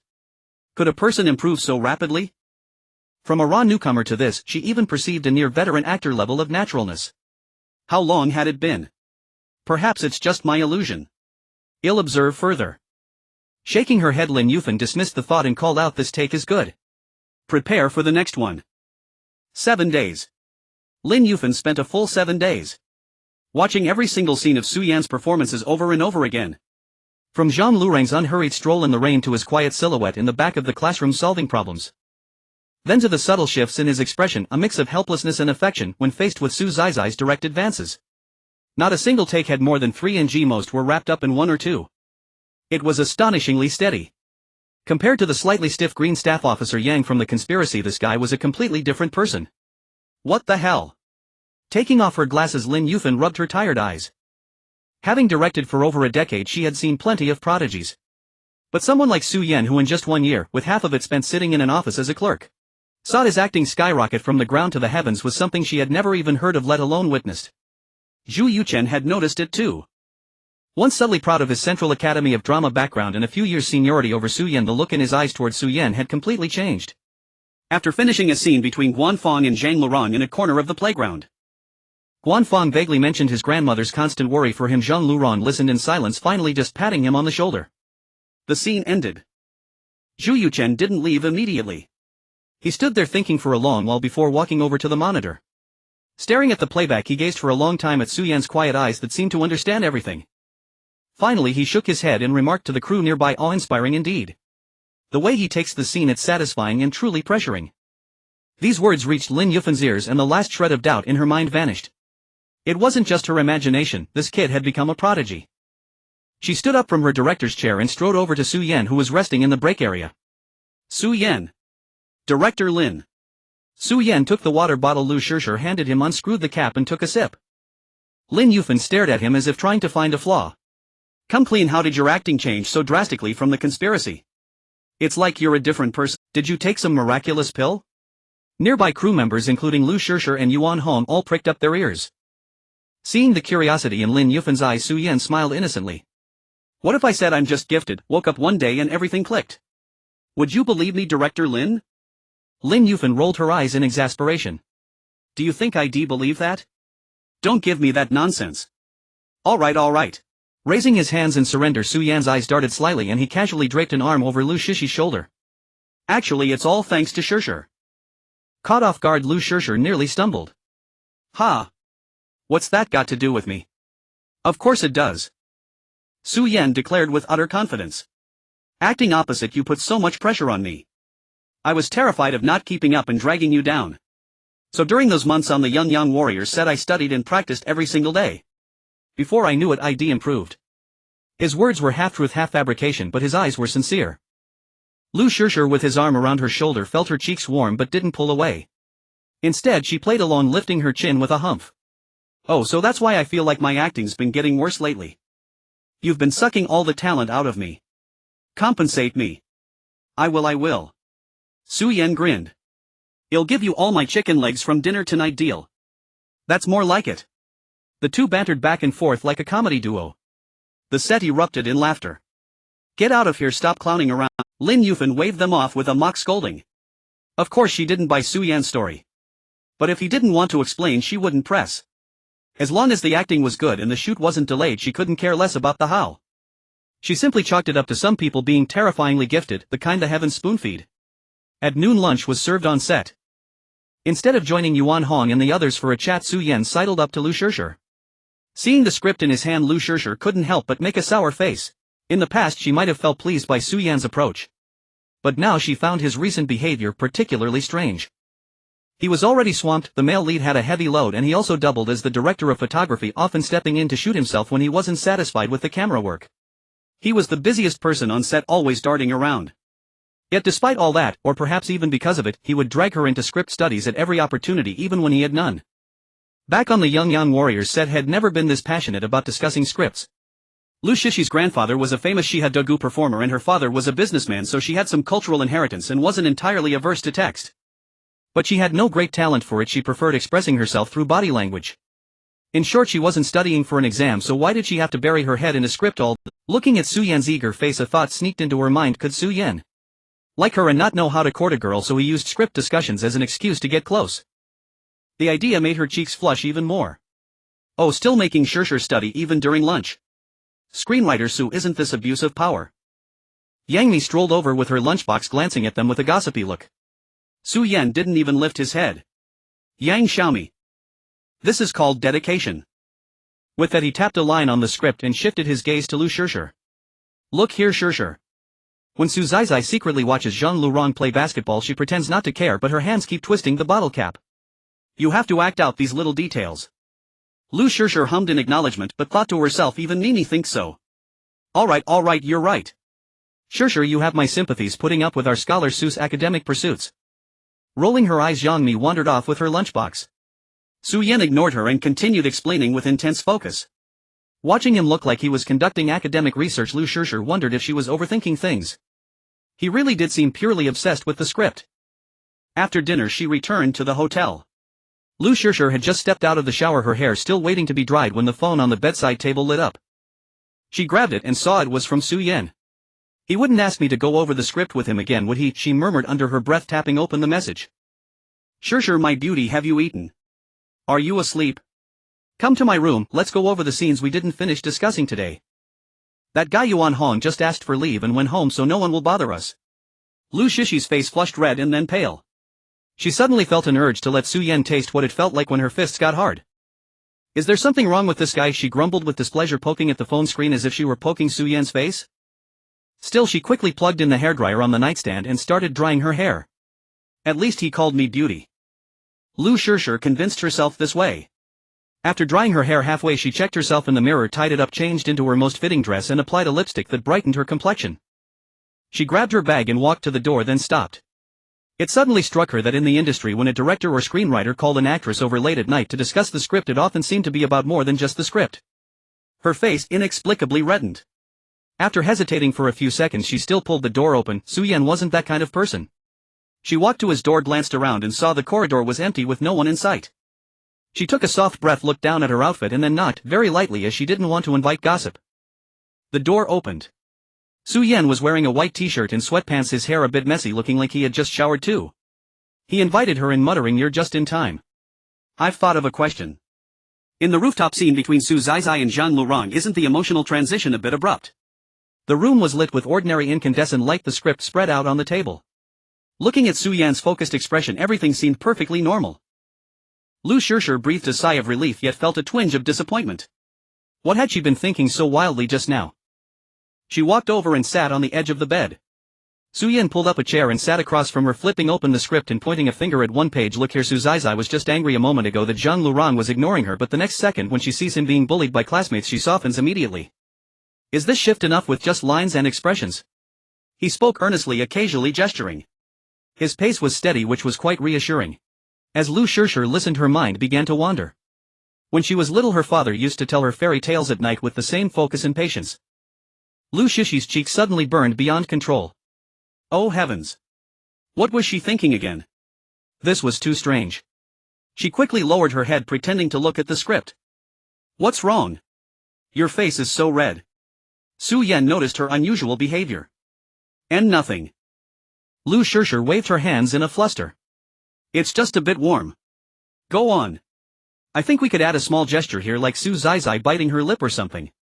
"Exactly. That's the idea." Su Yan slapped his thigh in excitement. "Shishir, you really have talent." At the other end of the hotel corridor in the producer's room, Kai Yilong was going over the upcoming promotional plan with Shin Qingxi when an assistant knocked and entered looking odd. "President Kai's sister Shen. I saw Shishir go into Su Yan's room. It's been almost an hour and she hasn't come out yet." Kai Yilong shot to her feet. "What did you say?" She had intended to spark a CP rumor between them as a marketing tactic, but that was just a promotional tool. She hadn't meant for them to take it seriously. Shishir was a seedling she was cultivating to be the next top actress of Tangren, with looks and temperament that she adored, signed to a 10-year contract. If this turned into a scandal about hotel script discussions, or worse, if a child came out of it, then all her plans would be ruined. Kai Yilong grabbed her coat and headed out. "Nonsense. Qingxi, come with me." Shin Qingxi quickly followed her, heart pounding, nervous. That kid Su Yan usually seemed to have good judgment, he wouldn't really be so reckless, would he? The two hurried to Su Yan's door. Kai Yilong raised her hand and knocked hard, her voice blazing with anger. "Su Yan, open up." A few seconds later the door opened. Su Yan stood at the door with a bewildered look. "President Kai. Sister Shen. Is something wrong this late?" Kai Yilong ignored him, her gaze sweeping past him directly into the room. Lu Shishir was sitting on the edge of the bed, her cheeks flushed, her eyes a bit flustered. Both were neatly dressed, the room brightly lit with the script and some fruit spread on the table. Nothing looked like wrongdoing. Kai Yilong's breath caught in her chest, stuck and unable to settle. After a long moment she managed to squeeze out, "What are you doing?" Su Yan turned and pointed at the script on the table. "Discussing the script. Shishir and I are working on that rooftop scene. We felt the emotional transition was a bit rough and are trying to fix it." Kai Yilong looked at his face full of earnestness, then glanced at Lu Shishi's cheeks red enough to drip. She suddenly felt like a spiteful homeroom teacher interrupting diligent student. "Couldn't you discuss the script during the day?" Kai Yilong blurted out. "We didn't finish during the day," Su Yan said matter-of-factly. "This scene needs to be shot in a few days, so we have to finalize it quickly." Kai Yilong had nothing to say. She stared at Su Yan for several seconds, then finally waved her hand, her expression indescribably complex. "All right. You too. Carry on. Be mindful of appearances and don't stay up too late." With that she turned and left, her steps a bit unsteady. Shin Qingxi, barely holding back a grin, gave Su Yan a knowing look and quickly followed. Su Yan closed the door, scratched his head and belatedly realized President Kai just now seemed to misunderstand. Lu Shishi's face grew even redder. She grabbed a nearby pillow and threw it at him. "It's all your fault. Calling me over to look at the script so late at night." Su Yan caught the pillow, equally embarrassed. "I didn't expect this either." "I don't care." Lu Shishir stood up, rolled the script into a tube and lightly tapped Su Yan on the shoulder. "Don't ever call me to your room to look at the script again. If we need to do it during the day. Otherwise I'll tell President Kai you're harassing me." With that she grabbed her things and rushed out of the room without looking back. The door slammed shut. Su Yan looked at the script spread out on the table, then at the closed door, and finally let out a soft laugh. What a mess. He shook his head, feeling helpless. He had genuinely just wanted to polish his screenwriting skill. Ever since he acquired the screenwriting attribute during the script reading session, he knew that discussing the script could boost that attribute. The script for When I was quite polished. During the reading, director Lin had given it high praise. But during actual filming, unexpected situations always arose. For instance, set designs that were hard to realize or actors whose states were affected. There were always moments that needed on-the-spot revisions. He was familiar with this script and could barely manage, but what if he was interviewed and asked other professional questions? So Su Yan set his sights on Liu Yifei, constantly finding reasons to discuss the script with her. Host Su Yan, charm 95, peerlessly handsome, a perfect fusion of appearance, temperament and affinity, physique 95, elite athlete level, acting 90, veteran level performer, has formed a unique style, rich emotional layers, lines 88, voice that captivates, precise pronunciation, full emotion, physique 95, perfect body for all movements, embodiment of strength and beauty, vocal 50K, TV mic master level, untrained potential to be tapped, photography 95, master of light and shadow, proficient in all equipment, concepts and composition, current cap, screenwriting 32, script reader, can understand after a few reads, skills, undivided attention, max lens, aesthetics, max crisis, intuition, intermediate, special items, song, a little sweet, script lurking, special items, public opinion, amplifier 2 uses. These were Su Yan's current attributes, a true all-rounder. Su Yan wasn't sure how much popularity Young Warriors of the Yang Clan would bring after airing, but the filming process alone had already benefited him greatly. Over 4 months of daily interaction with Liu Yifei, combined with the convenience of his position, had his attribute points soaring. Now he had unearthed the screenwriting attribute, currently at just 32 points. Su Yan was a greedy man. Since he had obtained it, he wanted to max it out. When I was just a low-budget campus drama with a short shooting schedule planned for 40 days. So he had to seize the time. He never expected it would cause such a big misunderstanding. After thinking it over, Su Yan sent Liu Yifei a text. Yifei, thank you for always indulging my antics. I will repay you in the future. Liu Yifei jogged all the way back to her room, closed the door and leaned against it, her heart still pounding. Her cheeks burned as if she had just finished a long run. Just then her phone vibrated twice in her pocket. Sensing the movement, Liu Yifei pulled it out and saw Su Yan's name on the screen. She opened the message. Yifei, thank you for always indulging my antics. I will repay you in the future. Such a short line, but Liu Yifei read it several times. Her cheeks inexplicably grew even hotter. She pressed the phone to her chest, the slight grievance quietly transforming into another emotion, unfamiliar yet incredibly Idiot! Liu Yifei murmured, her eyes glistening, her voice low and soft. Liu Yifei felt that something was amiss. Based on her understanding of Su Yan, the reward he mentioned in last night's text was likely meant literally. He might treat her to some nice meals in the future and help her land a role or something. Yet inexplicably her mood lifted and her steps felt light, as if she were walking on cotton. Her voice unconsciously softened, speaking in a gentle tone. Yifei, are you feeling unwell? In the afternoon, Yuan Hong, who had just rushed back from home to the film set, approached her with concern. Why does your voice sound strange? Do you want to drink some loquat syrup? I have some.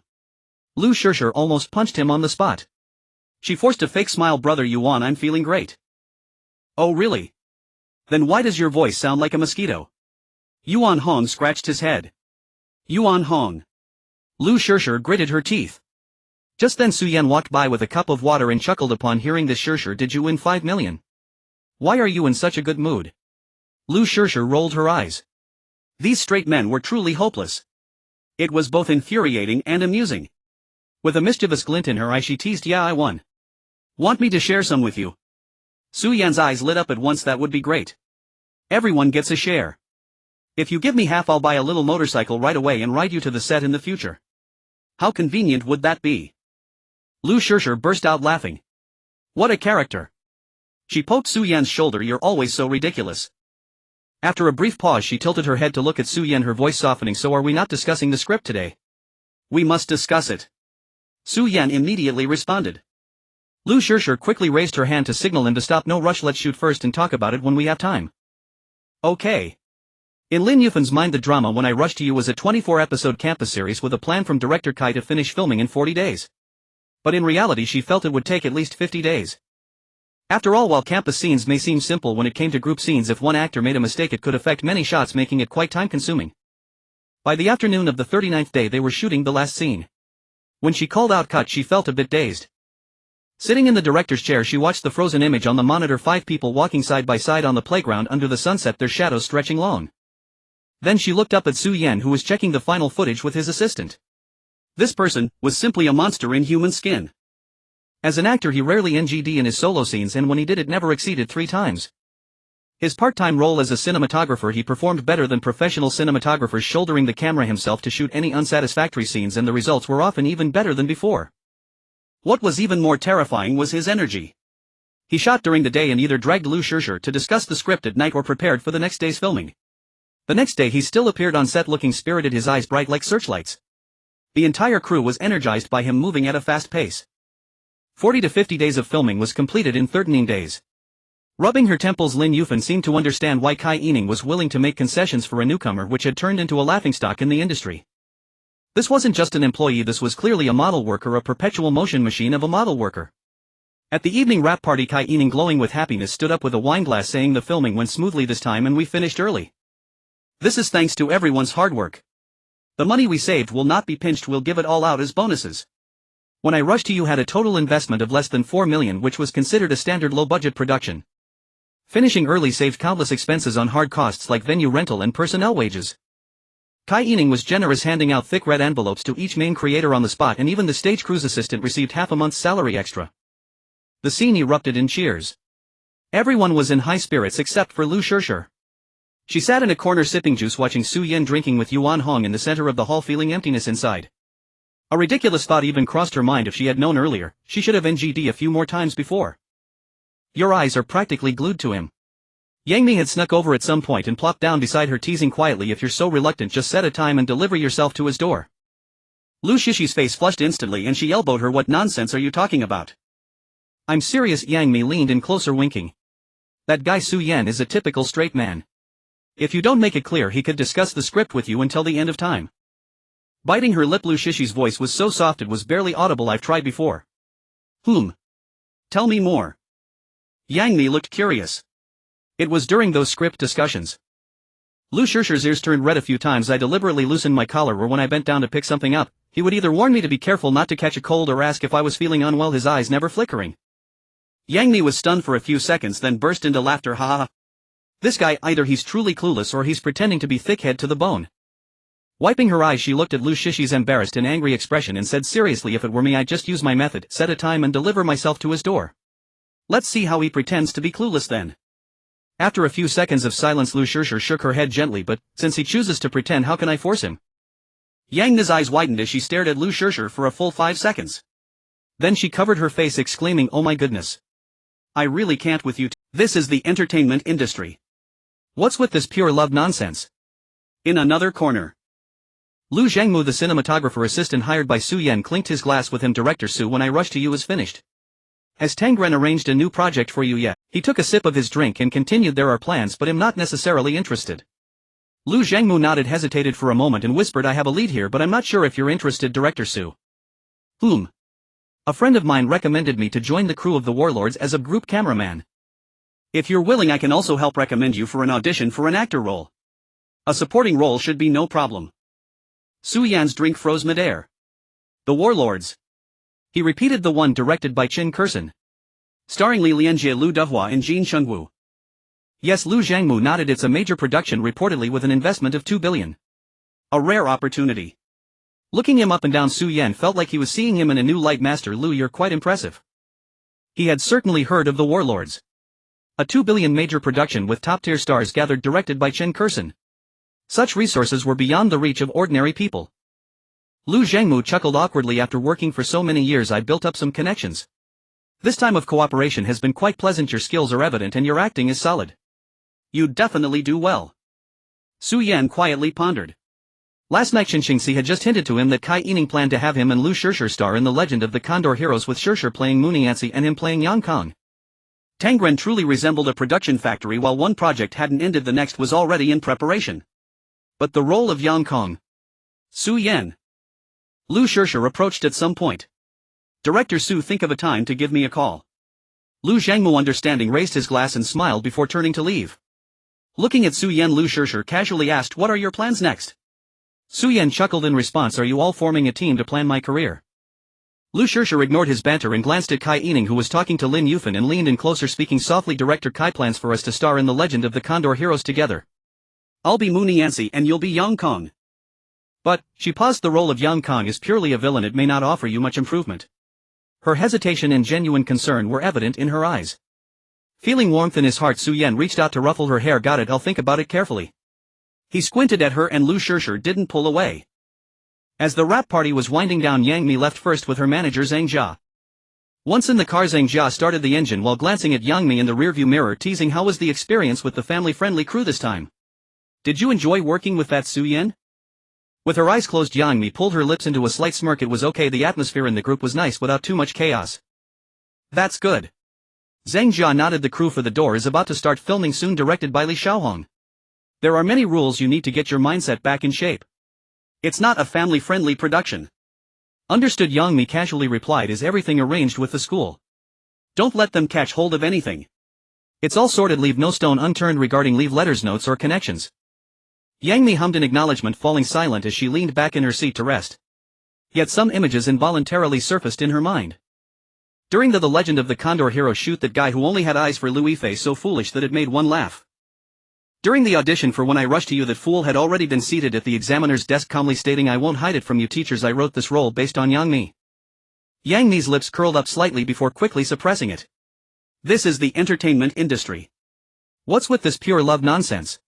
When Su Yan woke up, the sun was already high in the sky. The rap party last night had dragged on until very late and he had drunk quite a bit, but he wasn't drunk with his physical attributes maxed out. His tolerance for alcohol had also improved. Waking up at this hour wasn't due to a hangover but because he had slept too late. After returning to the hotel last night, lying in bed, his mind replayed the experiences of the past 2 years over and over like a movie. He activated undivided attention to seriously analyze and deduce how reliable Lu Zhangmi's recommendation was. The final answer, the possibility of successfully joining the production, was extremely slim. He activated undivided attention to seriously analyze and deduce how reliable Lu Zhangmi's recommendation was. The final answer, he still had to rely on himself and he was dependable enough. Once I save up enough capital to throw out this trump card, the lurking you'll finally break through, right? Su Yan thought to himself. He had been holding on to the script for a long time but he didn't have the money to start it. He had been frugal these past 2 years, spending little but lacking real and stable fame. His income was slow.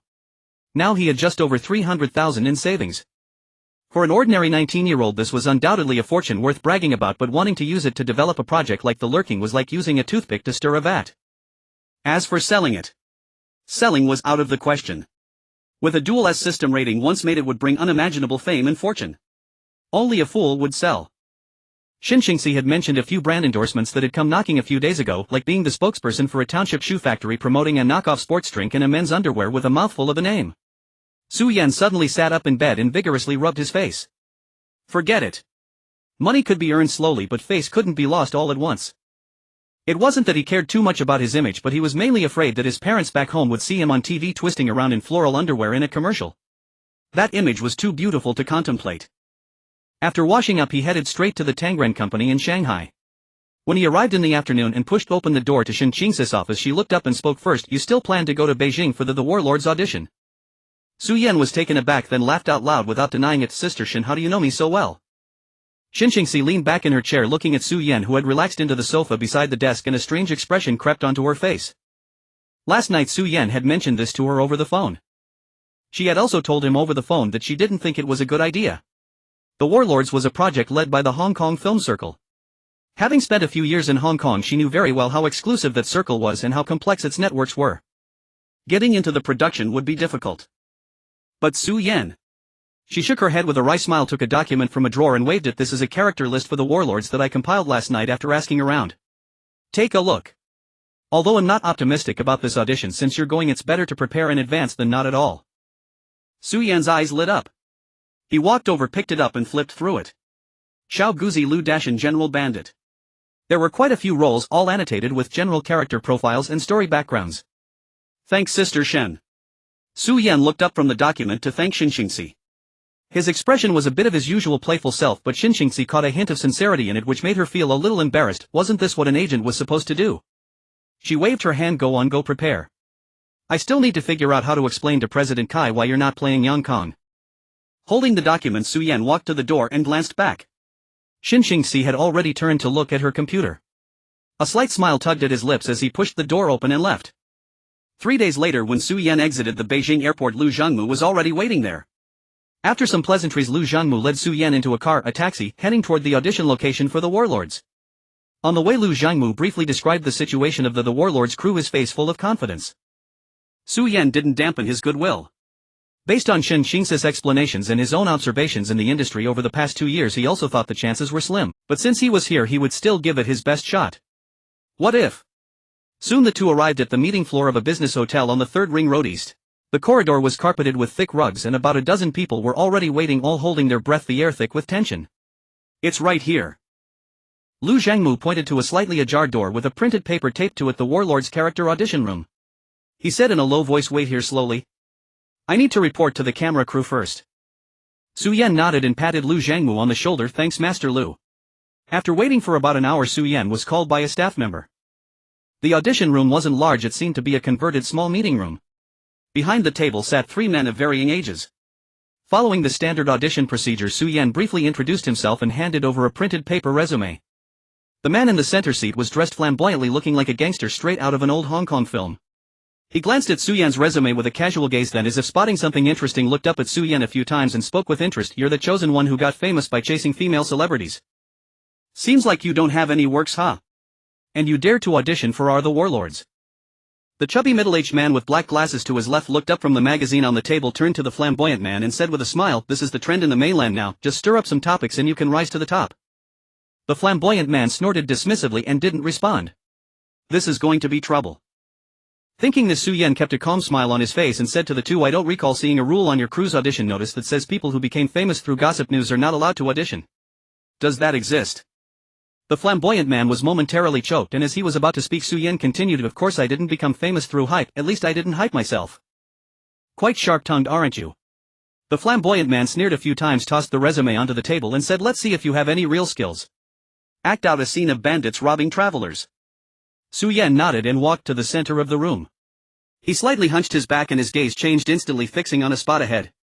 His voice was low, "Leave your toll money for the road." There were no exaggerated movements, but the ruthlessness that seeped from his bones made the smoke in the room freeze for a moment. A flicker of surprise passed through the flamboyant man's eyes. The long-haired man on the right, who had been silently smoking, also lifted his eyelids to take a few more looks at Su Yan. No one spoke. After a moment of silence, the flamboyant man clicked his tongue and waved his hand. "All right, go home and wait for the notification." Su Yan thanked him and turned to leave. As he walked out of the office, he glanced back. The room was still filled with smoke, the faces behind it blurry. Suddenly he remembered his own time sitting on the examiner's seat during the casting for When I. The Wheel of Fortune Turns. Indeed, sitting in the examiner's seat was far more enjoyable. Su Yan was indeed a rather stubborn man. Even after clashing with the lead examiner in the audition room with slim hopes of success, he did not immediately book a ticket back to Modu. Instead, he booked a hotel room nearby for 2 more days. By the morning of the 3rd day, the result had yet to arrive, but a piece of news did. Commander Su, look at this." Liu Zhangmu burst into the hotel room, his face flushed crimson, clutching a fairly new entertainment newspaper. Su Yan, who had been listlessly scrolling through his phone, set it aside and took the paper for a glance. The headline read, "Chosen Newcomer Fails the Blood Brothers Audition, Throws Tantrum on Spot. Crew Member Leaks Can't Handle Rejection."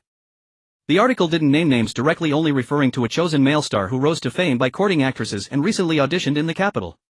It claimed he threw a fit after failing the audition, talked back to the examiner and stormed out. They sure know how to write with an entertainment spirit. Su Yan clicked his tongue and let out a laugh. Those bastards. Liu Zhangmu, however, was panting with rage, slapping his thigh. "My friend just confessed to me he never had any connections at all. It was pure bragging. And I actually believed him. I've lost all the face I've built up over 6 or 7 years. Growing more agitated, Liu Zhangmu plopped down into a chair. "I've also turned down the camera job. I can't bear to show my face there anymore. Commander Su, I'm truly sorry about this." It's fine. Su Yan shook his head and tossed the newspaper aside. "This isn't your fault. And honestly, this report isn't entirely baseless." I did talk back to the interviewer.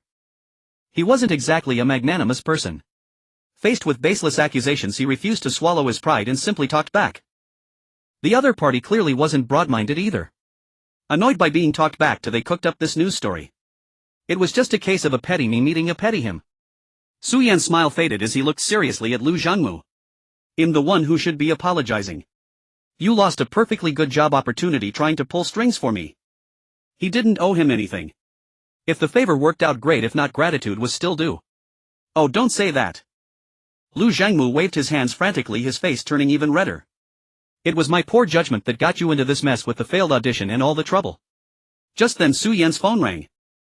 The caller ID showed Xinxingxi. Answering the call, Su Yan casually put it on speaker. Su Yan in the capital. Xinxingxi's voice came through the receiver sounding a bit urgent. Seen the report. Just saw it. What are you planning to do? Will you respond? No, the more I explain the darker it gets. Su Yan said calmly. From being harassed early on to being accused of self-promotion to being relentlessly attacked by Song Dazue, this little smear from the Blood Brothers crew is nothing. A stifled laugh from Xinxingxi came through the phone. Lu Zhangmu beside him also chuckled. Alright, as long as you know what you're doing. After finally suppressing her laughter, Xinxingxi asked again, so. Do you want to come back and play Yang Kong? No. Su Yan shook his head. He paused, glanced at Lu Zhangmu, who was wringing his hands guiltily, and thought of his own project lurking. He added, does the crew still need a cameraman? A sudden rustling sound came from the other end of the line, followed by Kai Yanan's urgent voice, yes. Su Yan grinned. President Kai, you can't stiff me with the rookie price this time, right? Market rate post-tax. Market rate it is, Kai Yanong agreed swiftly. When will you be back? They'll have Qingxi draft the contract right now. He'll be there the day after tomorrow. After hanging up, Su Yan waved his phone at Lu Zhangmu.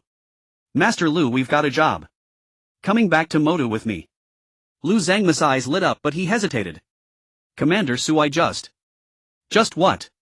Su Yan stood up and patted him on the shoulder. The Legend of the Condor Heroes is a big production. The camera crew needs people. You've got the skills and I trust you. Are you in?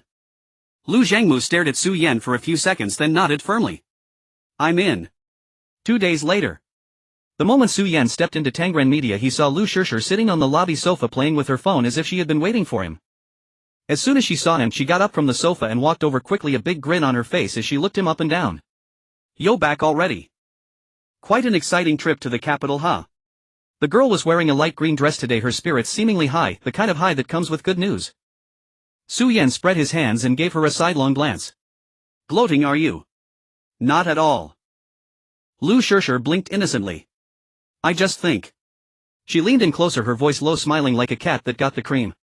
Some people, after all their twists and turns, still can't escape my grasp. With that, she turned and ran towards the elevator, her ponytail swinging from side to side. Watching her light-hearted retreat, Su Yan also smiled. For now it seems that's true, he muttered, following her. That afternoon, Su Yan brought Lu Zhangmu to formally sign the photography labor contract for the Legend of the Condor Heroes with Tangren. During the preparation period, there were endless meetings with director Li Guoli, meetings with the art department, discussions about visual style and shot design. The piles of storyboard scripts were waist-high. He was also responsible for taking promotional photos for the cast. It was almost a new version every day, which were quickly distributed for publicity. For roles that hadn't been cast yet, insiders would periodically leak rumors about who was up for which part. For instance, Mu Nianxi was given to Lu Shishir. The role of Yang Kong was kept suspenseful for a while. Kai Yanong invited Su Yan again, but he still declined. It eventually went to Yuan Hong. Hugu was long confirmed for Guijing, but his promotional photos were deliberately delayed. They were only taken together after the role of Huang Rong went through several rumored candidates and was finally given to Taiwanese actress Lin Yichen. The official announcement and promotional photos were released online together, and CP fans celebrated. The two had previously worked together in The Little Fairy, so this was a reunion of sorts. However, it wasn't all applause. Many viewers felt that Lin Yichen's baby fat face didn't match the image of the radiant and brilliant Huang Rong. July 24, 2006. Hangdian, under the scorching sun. The set for the opening ceremony of The Legend of the Condor Heroes was packed with people. Media outlets with their long lenses, fans holding signs for Hugu and Lin Yichen, their screens rising in waves. Not playing a role this time, Su Yan finally had some peace and quiet. The reporters' lenses were mainly focused on the Jingrong CP of Hugu and Lin Yichen. Occasionally a sharp-eyed reporter would spot him and start to approach, but Su Yan would just shake the walkie-talkie in his hand and point to the dolly being adjusted, looking busy and signaling do not disturb. The reporter would then tactfully retreat. That afternoon, after filming a long shot, Su Yan stood by the monitor reviewing the footage. Yuan Hong, in his full costume as Prince Wanyan Kong of the Jin Kingdom, sauntered over and plopped down on an equipment case beside him, grinning a wide white-toothed smile. Old Su. Awesome. The crew from the Young Warriors of the Yang clan is finally assembled again. He counted on his fingers. Old Hu as Guijing. Me as Yang Kong. Shishir as Mu Nianxi. And you, Director Su. Hugu, who had just finished his makeup touch-up, came over upon hearing this and laughed, wrapping an arm around Yuan Hong's neck. Just need Pang Yuyan and it'd be complete. Lu Shishir, lifting the hem of her plain-colored Muniancy costume, carefully stepped over the cables on the floor. Hearing this, she looked up, her eyes curving into crescents.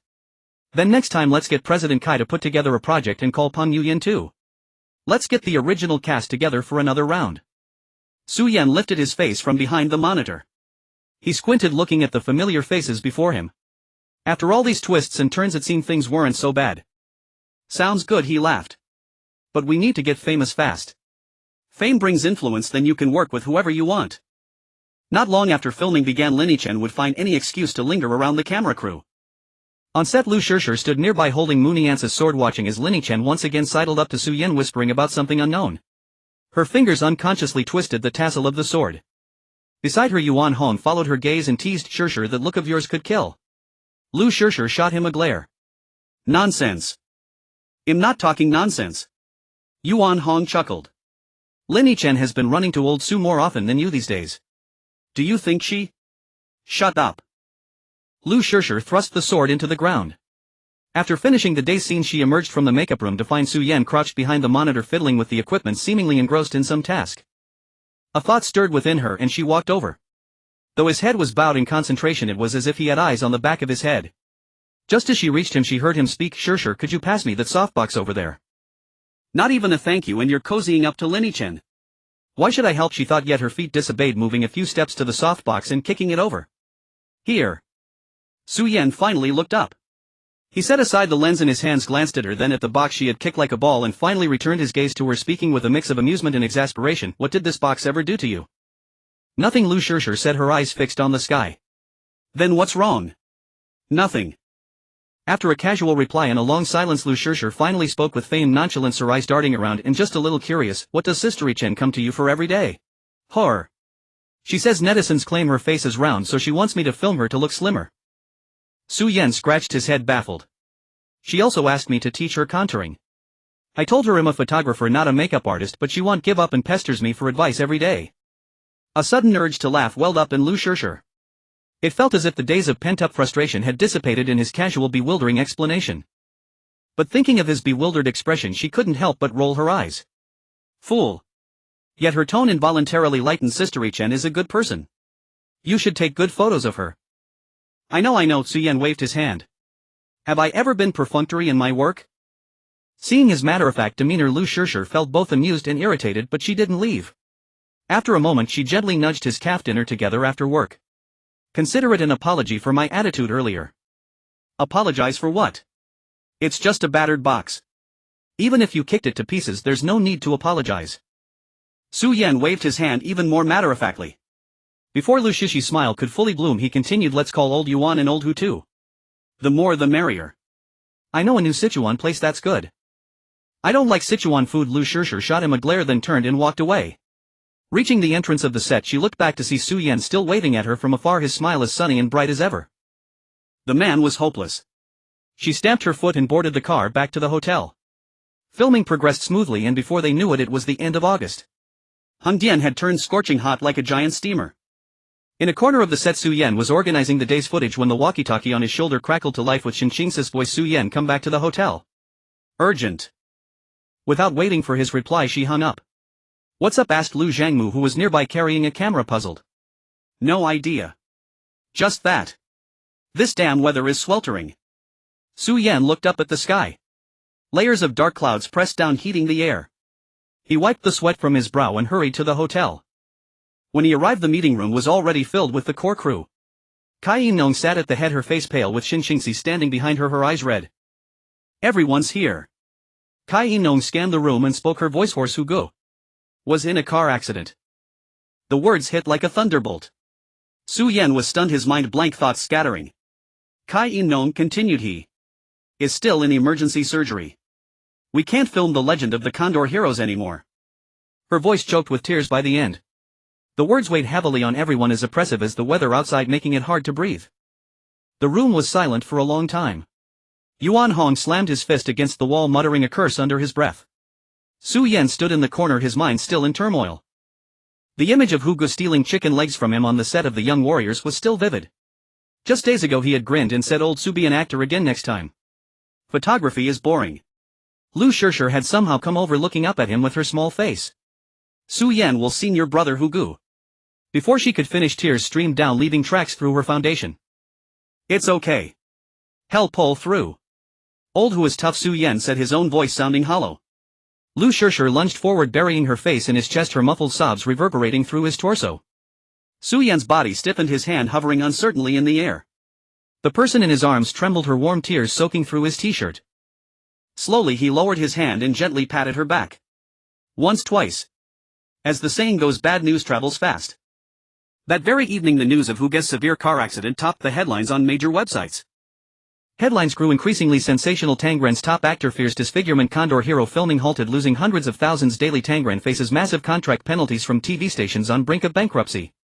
After 2 days at the hospital in Shanghai, Kai In-nong returned looking haggard as if she had aged a decade. She called a meeting with all the core crew and briefed them on Hugue's condition: severe facial injuries requiring at least 6 months of recovery even under the best circumstances. She then officially announced the suspension of Condor Hero. Before anyone could react, she hurried out of the room. Everyone remained silent, expected yet helpless. In the hallway, Shinshingsi called out to Su Yan. They walked to the window at the end of the corridor where she lit a cigarette, the first time Su Yan had seen her smoke. Shinshingsi exhaled a puff of smoke, staring directly at Su Yan, her voice laced with exhaustion. If I asked you to take over Hugue's role as Guojing, could you do it? Did Boss Kai ask you to say that? Su Yan replied. It's just my own wild thought. Sister Shen, I can't. Not because of acting skills or fear of responsibility. Su Yan said calmly. Old who was still lying in the hospital. Taking his role, I can't do that. Shinshingsi shook her head with a bitter smile. I knew you'd say that.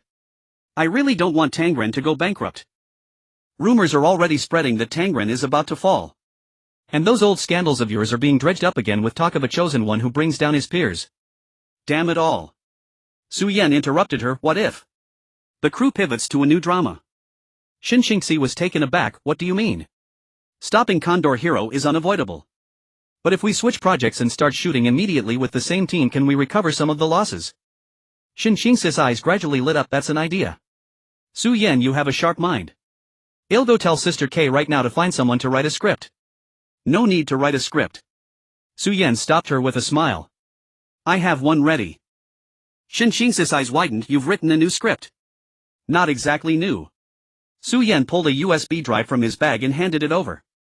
Strange Tales of the Liao Zhai 4-unit stories. Her hand trembled slightly as she took the drive. When did you write this? During the filming of One Eye. Su Yan said half-truthfully.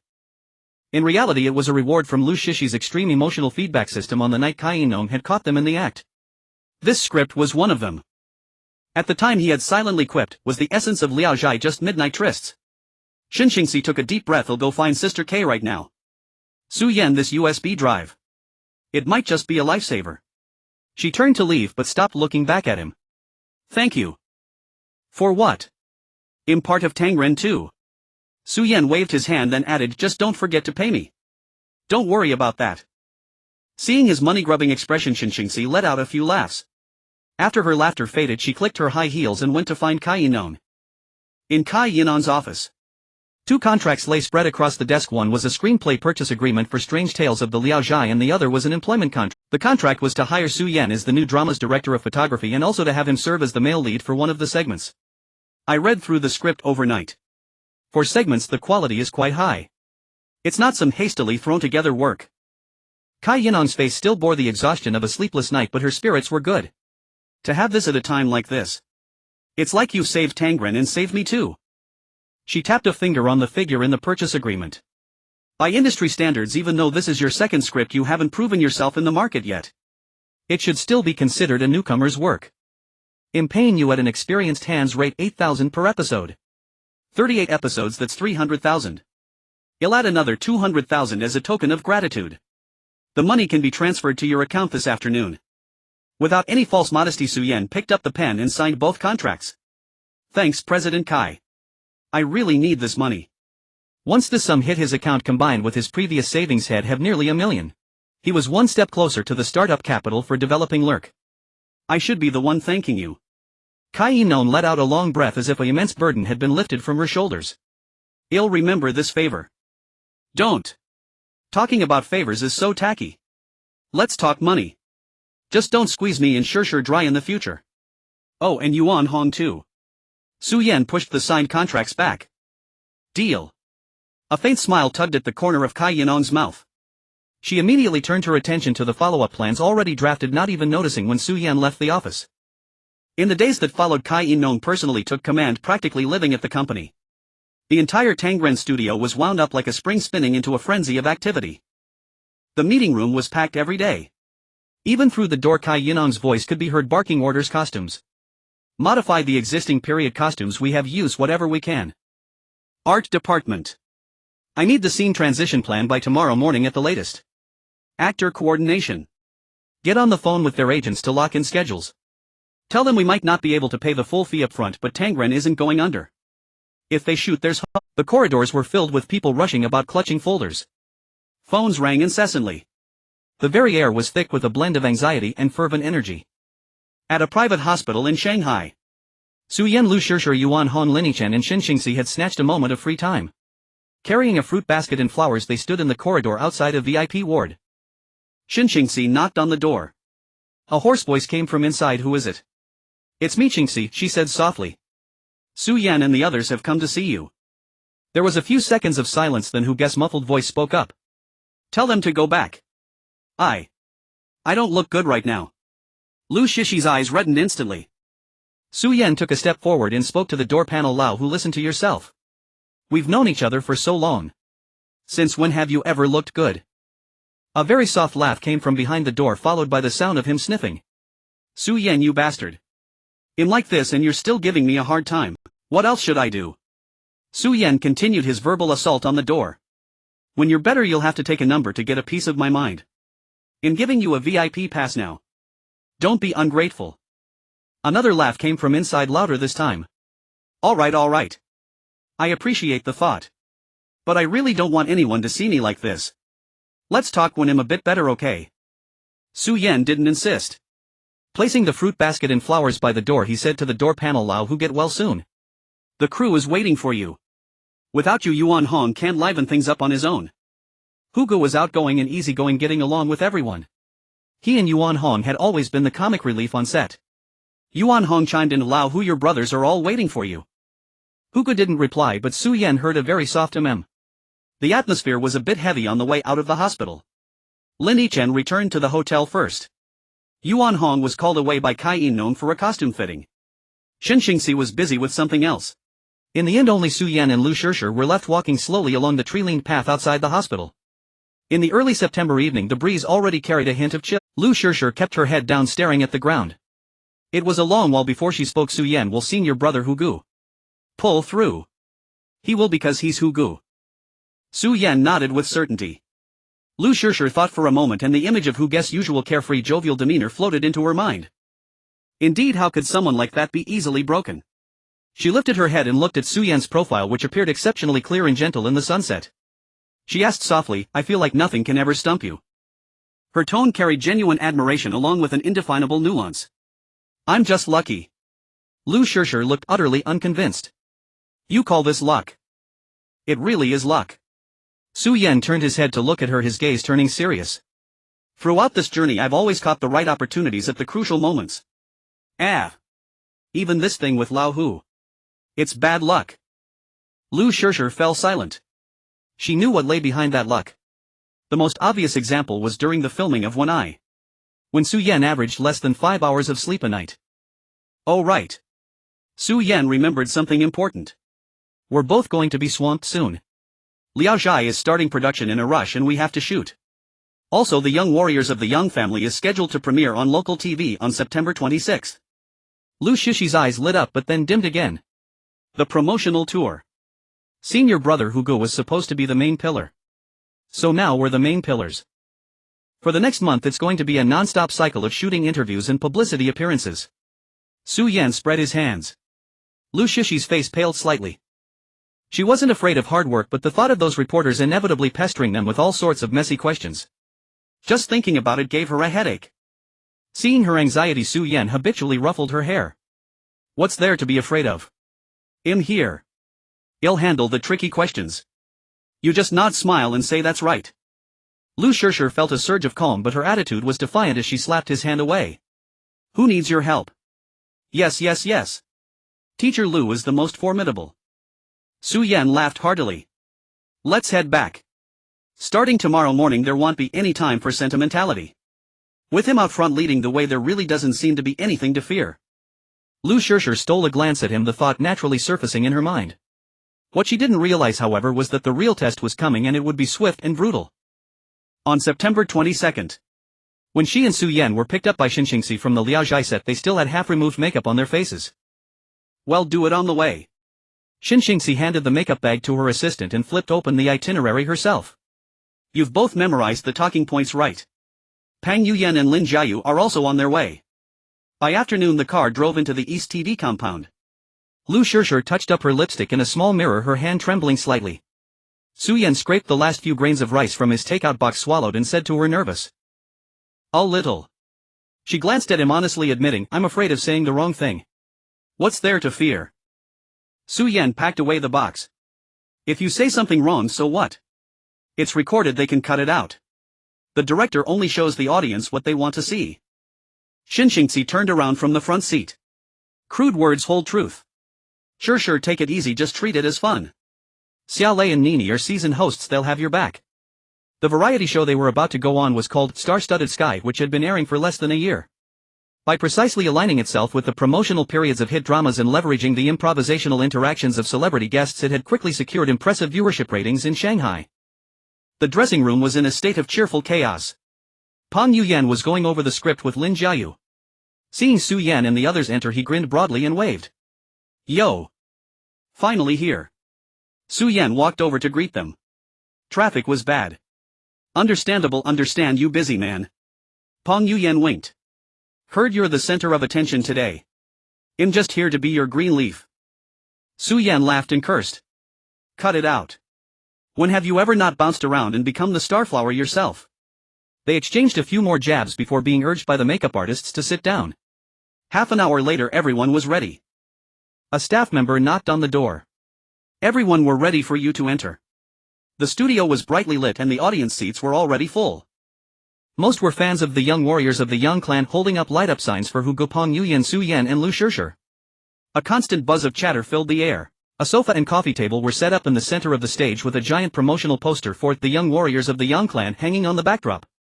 Su Yan followed a staff member out from the side stage. The moment he stepped into the light, the audience fell silent for a beat. Then gasps and suppressed exclamations erupted. Holy crap! Is that Su Yan? He looks so different from his photos. Is that face even real? And Lu Shishir next to him is so beautiful too. The two of them standing together look like a painting. Whispers and murmurs rippled through the crowd. Su Yan sat down on the sofa without changing his expression. Lu Shishir sat beside him, a hint of restraint in her manner. Pang Yuyan and Lin Jiayu sat on the other side, smiling and waving at the audience. Music began to play. Host Xia Lei and Nini walked briskly onto the stage from the other side. Xia Lei was around 30, wearing a dark suit with a polished smile. Nini was younger, appearing quite lively. Welcome to Star-Studded Sky, Xia Lei announced in a resonant voice. I'm Xia Lei. And I'm Nini. Nini chimed in crisply. Today we have the pleasure of the main creative team from the young warriors of the Yang clan. The audience erupted in screams and applause. After the opening pleasantries, Xia Lei steered the conversation towards Su Yan. Now I really need to properly introduce our teacher, Su Yan. Flipping open his cue card, Xia Lei smiled and nodded at Su Yan. He started as an extra, worked as a stuntman, a production assistant in the photography department, wrote songs, wrote scripts, and now serves as a director of photography. Su Yan, are you trying to experience every single job in the entertainment industry? The audience laughed. Su Yan also laughed. Teacher Xia flatters me. I just mess around when I'm bored. This isn't just messing around, Nini interjected, fixing Su Yan with an admiring gaze. Chaser of Light is still on the charts. But Su Yan, I heard this is your first time on a TV show. You've had many invitations before, why haven't you appeared until now? The venue quieted down, everyone straining to hear. Su Yan sat up a little straighter, his expression natural. 2 reasons. First, the Young Warriors of the Yang clan is about to air, so I need to seize the chance to promote it. Applause rippled from the audience, mixed with a few shouts of go for it. And second. He paused, flashed a grin, I heard Star-Studded Sky is a lot of fun. I get to chat with brother Lei and sister Nini and meet so many friends who like us, so here I am. Oh, listen to him. Nini covered her mouth and laughed. Brother Lei, the pressure's on you now. Xia Lei laughed heartily. Alright then, today we have to make sure Teacher Su has a blast. The interaction moved into the main segment. The large screen began playing behind-the-scenes footage from the production. The first clip was the famous laughing blooper scene between Su Yan and Lu Shishir. Yang Xilang and Luo Xin were supposed to be staring at each other from their sickbeds, both trying desperately to hold in their laughter. Finally, Lu Shishir broke first with a pff, nearly knocking over the medicine bowl. The frame froze on the moment Lu Shishir was covering her mouth laughing and Su Yan was holding his forehead. Wow! The audience began to hoot and holler. Nini's eyes sparkled. I've seen this clip. It went viral online. You broke character so many times. Sure, what were you laughing about back then? Lu Shishi's face flushed bright red. She mumbled, it's just. One moment ID remember a lame joke Su Yan told, the next ID think of his usual goofy antics. Su Yan held his forehead. Teacher Lu, your skill at passing the buck is really improving. It's true. Lu Shishir insisted, her neck stiffening, but a smile tugged at her lips. Xia Lei asked Su Yan, smiling, so Su Yan, why did you break character too? Su Yan spread his hands. When she laughed, I remembered the day before when she was eating her box lunch and insisted on picking all the chili peppers out and putting them in my bowl. She even said with a straight face, "It'll whet your appetite." That's not a wife, that's a nemesis. The audience laughed even harder. Amidst the laughter, Lu Shishir secretly punched Su Yan's arm, which he blocked with a smile. The bloopers continued playing. There was one of Pang Yuyan spinning around on a wire harness until he was dizzy, or pretending to be, and another of Yuan Hong accidentally whacking himself on the forehead with a staff during practice. The atmosphere in the studio grew increasingly lively. When it came time for the game segment, Nini suggested playing Truth or Dare. Pang Yuyan was the first one chosen and opted for a dare, doing 10 push-ups on the spot. He completed them with ease, then clapped his hands and turned to look at Su Yan. Brother Lei, sister Nini, let me tell you, Su Yan may look lean, but he's terrifyingly strong. In the arm wrestling matches on set, no one could beat him. Oh. Xia Lei's interest was piqued. Really? Really? Pang Yuyan nodded rapidly. Me Yuan Hong Chen Long, we all tried. Total wipeout. Su Yan humbly deflected. No, it's just a bit of brute force. I don't believe it. A young man suddenly stood up from the audience. He was Chao Guang, a member of the show's resident spicy reporter group. Teacher Su, do you dare to have a go right here on stage? Jeers and cheers erupted. Su Yan agreed without hesitation. Staff quickly brought up a small table and Su Yan sat down opposite Chao Guang. Chao Guang had clearly trained before his arms were solid with muscle. They clasped hands tightly. Nini shouted at the top of her lungs, 3, 2, 1, go. Chao Guang exerted all his strength, at once veins bulging in his neck. But Su Yan's arm was as steady as a rock, not even wavering. 3 seconds later he pressed his wrist down. Slap. Chao Guang's hand was pinned to the table. A wave of astonishment swept through the audience, followed by an explosion of cheers. Chao Guang shook his hand, utterly incredulous. Holy crap. Teacher Su, is your hand made of iron?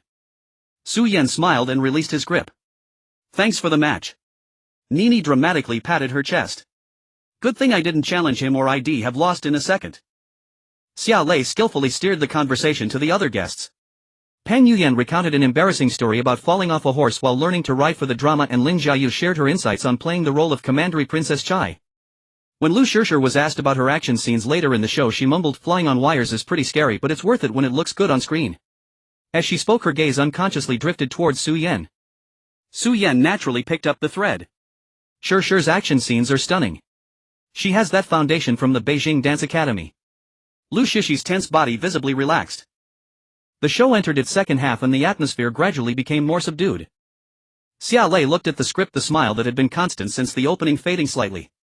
As we all know, the successful completion of the Young Warriors of the Young Clan wouldn't have been possible without the hard work of every single cast and crew member.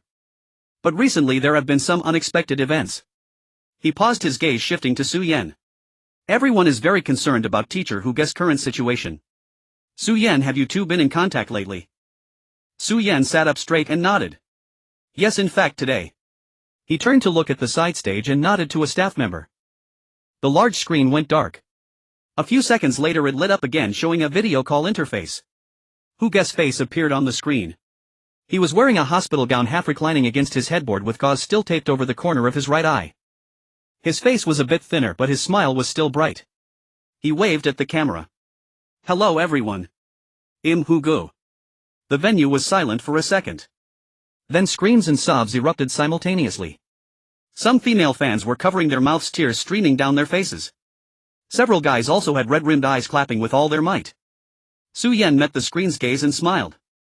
Old Who was a greeting that formal. Hugo rolled his eyes from the other end of the screen. Otherwise.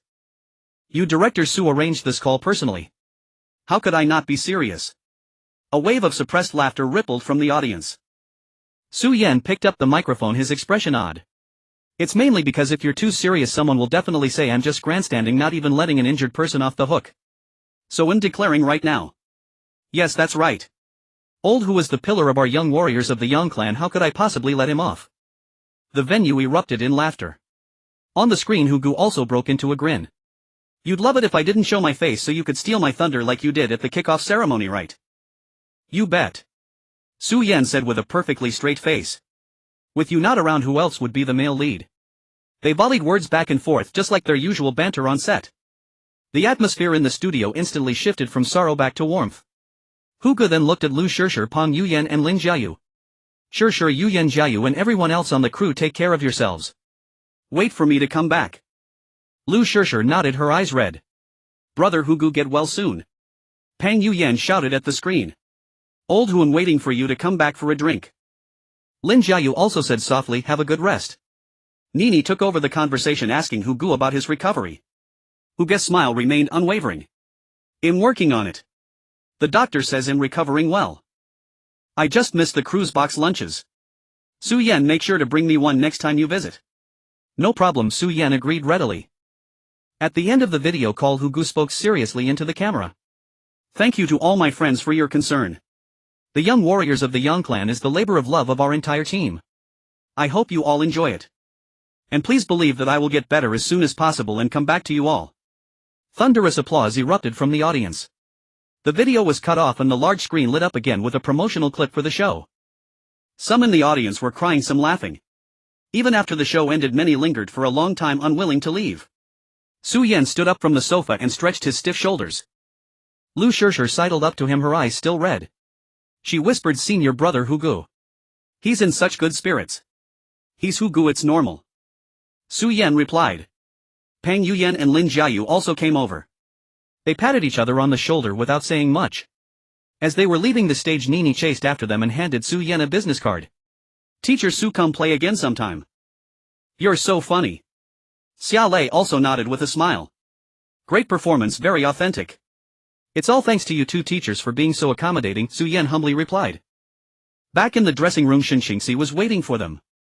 Her eyes were a little red, but she was smiling. Good work, everyone was great. Su Yan waved his hand and went to remove his makeup. In the mirror, his face gradually became clear under the makeup remover wipes. The makeup artist, an older woman, looked at his reflection and said with genuine feeling, Teacher Su, when this episode airs the day after tomorrow, the internet is going to explode again after this appearance of yours. Su Yan twitched the corner of his mouth. Let it explode then. He was used to it by now, but this time he hoped it would be just that.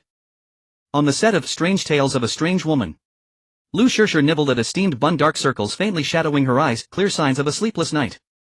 Your scenes aren't until afternoon. Go catch some sleep, nothing scheduled for the morning, Su Yan urged, sipping his soy milk. Lu Shishir shook her head, stuffing the last bite of bun into her mouth and mumbling indistinctly, not tired. Not tired, my foot. Those dark circles rival a panda's. You've been at it since early September, even iron would wear out. In early September, Strange Tales had rushed into production. Though the script was ready, preparation time was squeezed to the limit. Sets were built overnight, costumes and props hastily tweaked, and training was skipped entirely. Lu Shishi's role as Xian Shenyang was demanding, with plenty of action and dramatic scenes. In her spare time, she had to promote the young warriors of the Yang clan, shooting posters, recording IDs and giving interviews to several print media outlets. The night before last, Shed received the variety show script close to midnight. Even Su Yan, with his freakish stamina of 95 points, felt worn out from the non-stop grind, let alone a girl like Lu Shishir. Lu Shishir swallowed the bun and rubbed her face. Actually, it's okay. The night before last I was truly worried and couldn't sleep, thinking I'd screw everything up. Yesterday when we started recording I was panicking too. But once I sat down it felt manageable. Before I knew it, it was over, easier than I'd imagined. Su Yan chuckled, putting on a smug air. Of course. Who do you think had your back? A soft escaped Lu Shishi's lips, unlike her usual retort. This caught Su Yan off guard. He cleared his throat about to say something when a figure darted over. Oh, I'm so jealous. Yuan Hong, dressed as a scholar, playing Wen Ruchuan in the Huanyang segment, sidled up sourly. You guys get to shine on variety shows. When's my turn? Lu Shishir jerked her head up, glaring at Yuan Hong as if she wanted to kick him.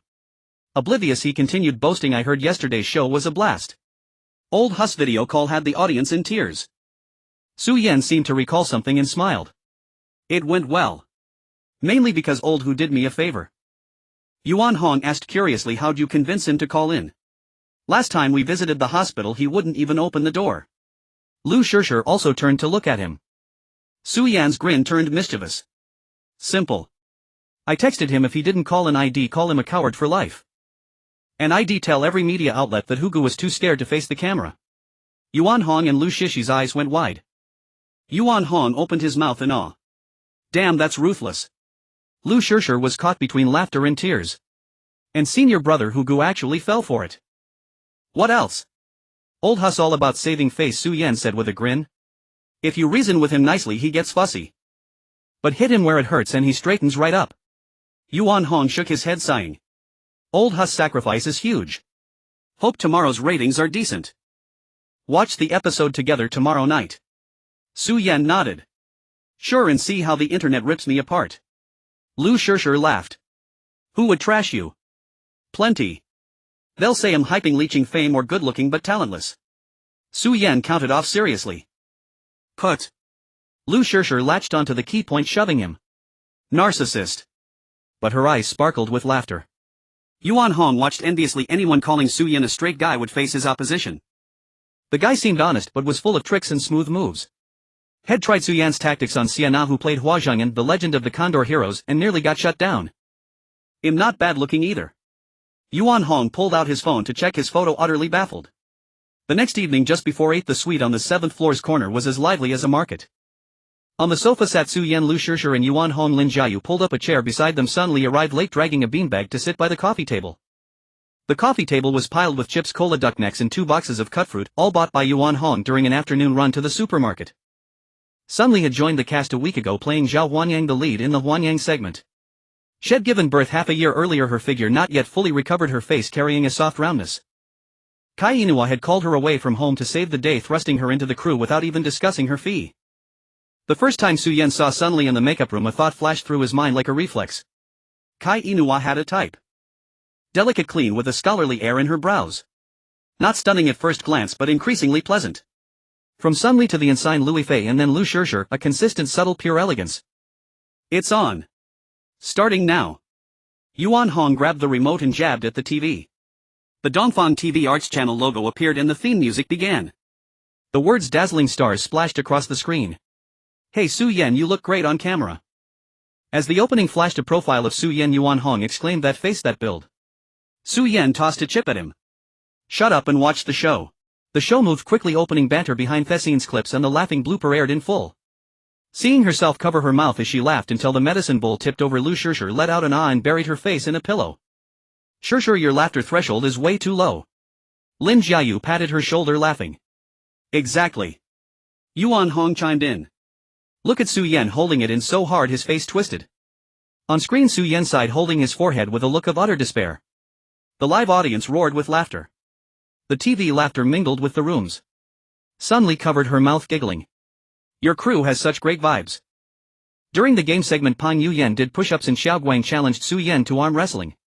A close-up showed Su Yan's toned arm. With one push, Xiao Guang's hand slammed onto the table. Wow. The room erupted in unison. Yuan Hong nudged Su Yan. Old Su, how do you train that strength? Fed on fertilizer.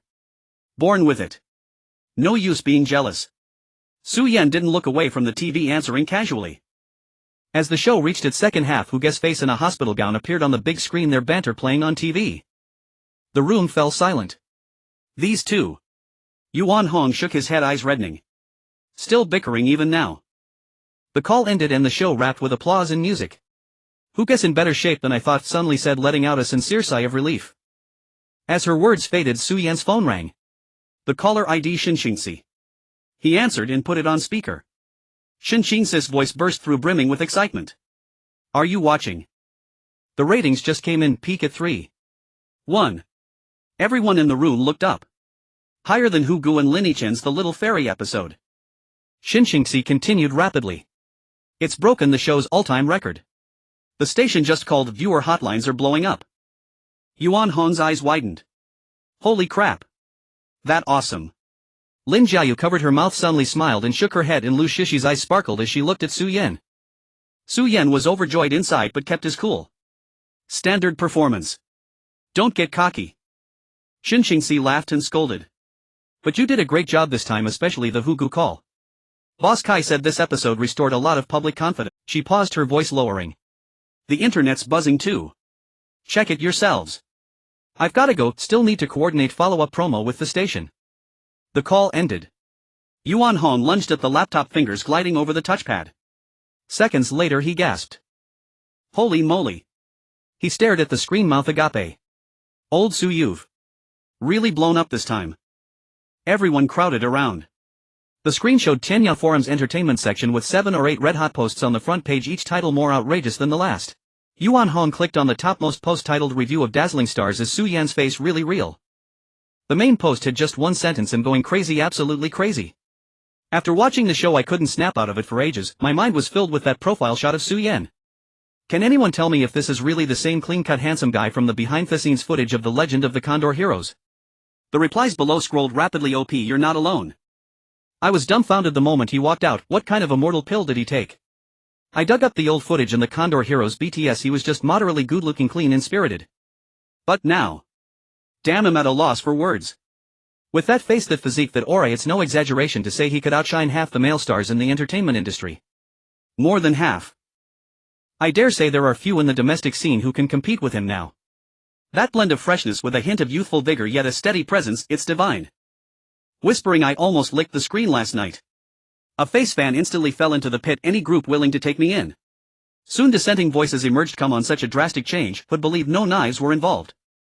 Just the usual entertainment industry face-swapping act. This comment was immediately shredded. Is the commenter above an idiot? Recovery after surgery takes at least 3 months. Su Yan has been in front of the camera ever since the young warriors started filming. When would he have had time? Faces that have been altered show stiffness in expressions. Look at his smile from last night's show. The muscle movement was perfectly smooth. How could that be from surgery? A quick lesson: after puberty, male facial bones and features continue to change, especially with regular exercise and fitness. With a build like Su Yan's, he's clearly been training hard. Major changes are perfectly normal. A professional surgeon states there are absolutely no traces of any surgical procedures. As for the self-deprecating hype segment, the discussion was even livelier. Hahaha, that line, let me clarify first. Yes, that's it, cracked me up. This guy really dares to say anything. And the senior was willing to play along. I both cried and laughed at who guest video called the two must have a great relationship in real life. I give this self-deprecation a perfect score. Gugu and Su Yan bickering was too adorable. Clearly they roast each other all the time. I used to think Gugu was just sunny and cheerful, but I never knew he had such a goofy side, directly questioning if Su Yan was trying to steal the spotlight again. As for the CP fans' frenzy, it was even more chaotic. Lock the Yen, sure, CP forever. In the BTS The Laughing Gataf character scene, they just glanced at each other and couldn't hold back their laughter. If this isn't true love, I'll eat my keyboard. On stage it was even more impressive. Lu Shishir was clearly nervous at first, but the moment Su Yan spoke she completely relaxed, her gaze unconsciously drifting toward him. Yes, yes. When Su Yan mentioned her, the way Lu Shishir punched him was so natural. They must fool around all the time. Why is others' love so natural and beautiful? I'm so jealous. In the room, Lu Shishir stared at the screen, her cheeks rapidly flushing red. Lin Jiayu nudged her shoulder, a gossipy look on her face. Shishir, look at this one. Lu Shishi's sneaky glance at Su Yan, sparks flying like lightning. This girl is hopeless. Ah, the masses have sharp eyes, don't they? Lu Shishir grabbed a cushion to cover her face, her voice muffled. I don't. Other positive reviews flooded the screen as well. Su Yan's variety sense is incredibly strong. It doesn't feel like his first time on a show at all. He catches and throws jokes naturally with great pacing. Kai Yi-nong hit the jackpot this time. With Hugu and Su Yan, Tangren can feast for years. With these two pillars, Tangren won't fall. Hurry up and air one eye. Anticipation for the Young Warriors also surged. September 26th on Oriental Movie Channel. Already set a calendar reminder. Too bad it's only premiering on a local Shanghai channel. Those outside can't watch. Boo-hoo. Is the commenter above dumb? Who still watches TV these days? Piracy saves the world. Resources will leak on the airing day. Waiting for Su Yan's young Sailang, waiting for Shishi's Luo Shi knew. The thread scrolled for countless pages. By the time the girls in the room snapped back to reality, it was nearly 10 at night. Sun Li yawned, rubbing her eyes. I have to go to bed, I've got an early shoot tomorrow. Lin Jiayu also stood up. I'll go with you. Yuan Hong reluctantly closed the laptop, smacking his lips. Old Su, this wave. You've hit the jackpot. Su Yan stretched lazily, suppressing a grin harder to contain than an AK. Just okay, standard procedure. Lu Shishir was still sitting on the sofa hugging a cushion, her eyes bright, showing no sign of sleepiness. Let's go, Shishir. Su Yan patted her shoulder. Oh. Okay. Lu Shishir finally snapped out of it and stood up. On the way back to the room, her steps were as light as stepping on clouds. After closing the door, she didn't immediately wash up. Instead, she opened her laptop and secretly clicked on those highlighted posts again. She scrolled through the comments one by one.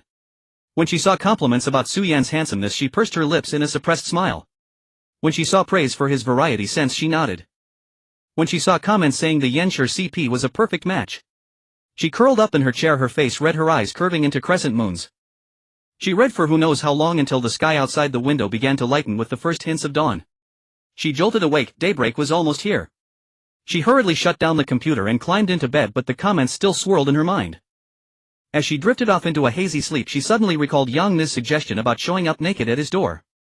She gently shook her head, burying her face in the pillow. This was good enough for now. At the set, when Lu Shishir appeared with two obvious dark circles, Su Yan was sitting by the monitor munching on a steamed bun. Oh, he looked up at her. Were you out thieving last night?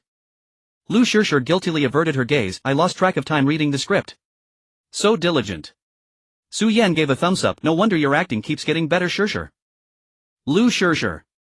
After breakfast, Su Yan quickly changed into his costume. His role in this drama was Fengsheng from the Xin Shenyang arc, dressed in a blue cloth robe with his hair tied up, looking like a frail scholar. The role had few scenes, mainly serving to highlight Lu Shishi's Xin Shenyang, clearly a tool character. But at least he was the male lead of this arc, and a good performance could give him a boost. Su Yan didn't slack off. He did all the necessary preparation. Before wrapping up, Yuan Hong came running over with a laptop, a strange look on his face. Old Su. I said you're a born trending topic, and I wasn't wrong. Last night's public opinion went off track. Su Yan had just finished a scene and was drinking water. He put down the bottle. What now? Lu Shishir also curiously leaned in. Yuan Hong turned the laptop screen toward them. On the Tenya Entertainment homepage, a post with a red highlighted title was pinned at the top. From the explosion of Chaser until now, what has Liu Yifei been up to? The poster, whose ID was stuffed from gossip, cut straight to the chase, laying out a timeline right from the start. In March, the return of the Condor Heroes premiered on local TV, and I followed the crew around for promotional events. In April, signed with Sony Music and began secret training. In May, went to Tokyo for the premiere promotion of Love of May. In June, at the Beijing Film Academy graduation ceremony, Miss Liu officially graduated. In July, released a Japanese language EP and warmed up for a Mandarin album. In August, released the first Mandarin album with the music video for the title track Palpitations going live simultaneously. In September, the album promotion hit its peak. Flying to 2 cities a day was the norm. After listing the schedule, the poster continued. I've compiled the itinerary just to show that our fairy sister has been incredibly popular this year, busy as can be. But here's the funny part: every single time, every time, as soon as Su Yan stirs up any kind of commotion, reporters swarm like wolves catching the scent of meat. They don't care what she's busy with, they just charge in and ask, what's your take on Su Yan? It's practically become a regular segment, folks. Now please enjoy the video clip. When The Light Chaser became a massive hit, the fairy sister was at a promotional event for the return of the Condor Heroes. When a reporter pressed her, it said that The Light Chaser was written for you, and now the whole internet is buzzing about it. Have you heard it? What do you think? The fairy sister replied, the song is beautiful and Zhang Liangying sang it wonderfully. As for the rest, I'm not sure. During the peak of Su Yan being labeled a hype machine, the fairy sister emerged from the Sony Music Training Center in faraway Tokyo and was cornered by our lurking entertainment reporters. Those reporters are awesome. The reporter asked, Su Yan has recently been accused of everything being a publicity stunt. What do you think? The fairy sister answered, I've been very busy lately. I haven't had time to go online. On the day filming began, for when the ID Yenshu by Xing 123 was exposed. The fairy sister returned from Tokyo, and in the airport VIP passage several entertainment reporters chased after her, asking about her feelings on the story behind Yenshu by Xing 123. The fairy sister replied, netizens have very vivid imaginations. Sorry, I still have a schedule to keep. Dear melon eaters, let me emphasize here that all the above are real news events. The internet has a memory. Those who are curious or skeptical can search for and verify these clips online. Then, fast forward to last night's broadcast of Starstruck Show, where the Yenshur CP between Su Yan and Lu Shishir set the forums on fire. This morning Liu Yifei was at the signing event for her new album Palpitations in Shanghai during the group interview session. The reporters, instead of doing their job or perhaps doing it too well, asked the fairy sister if she had watched last night's Starstruck show, noting that many netizens found Su Yan and Liu Shixie's interaction sweet and a perfect match, and asked for her thoughts. The fairy sister answered, "Please don't ask questions unrelated to the album." The poster almost died laughing when they saw the news today. The post ended there with the comments already piled up to nearly 10,000 floors. This is really amusing. Waiting for the next development. So what exactly is Liu Yifei's attitude? Is there any expert or veteran who can analyze this? Analyze what? The poster listed all this pretending to be objective just to use the morning's news to say that Fei Bao is jealous and cares, right? Unbelievable. Su Yan's hired internet trolls here to leech off her fame again. But unlike the previous one-sided Su Yan is a hype machine narrative, this time quite a few dissenting voices immediately popped up in the thread. Liu Yifei's fans give it a rest. Su Yan has never used Liu Yifei for hype. On the contrary, he's helped her solve many problems and boosted her commercial value. Exactly. Su Yan now has looks, talent and real achievements. The Young Warriors of the Yang clan will air soon. We'll see who gets humiliated then. A pure bystander here to say something fair. Su Yan's improvement over the past 6 months is evident, and his performance on yesterday's variety show was commendable. Liu Yifei is very famous, but her fans don't need to act so superior as if the whole world wants to leech off her. Old Su Yu. Yuan Hong's face was a picture of barely suppressed glee, a spectator enjoying the drama. Sitting in the crew and the pot comes flying from the sky. Su Yan's eyes lit up as he pointed at a post defending him and laughed. See, that's why you need to be famous. Before hardly anyone spoke up for me. At most they took a rational stance. Just by being on a variety show like yesterday, now people are actually speaking up for me. Is that the point? Yuan Hong stared at Su Yan as if he were an alien. What else is there? Don't bother with this stuff. It's not worth reading. Better to focus on tomorrow's premiere of the Young Warriors of the Yang clan. With that, Su Yan glanced at Liu Shixie beside him. "Shixie, you too get some sleep. The dark circles are getting hard to hide." She hummed in response, but Liu Shixie's gaze kept flickering back to the computer screen.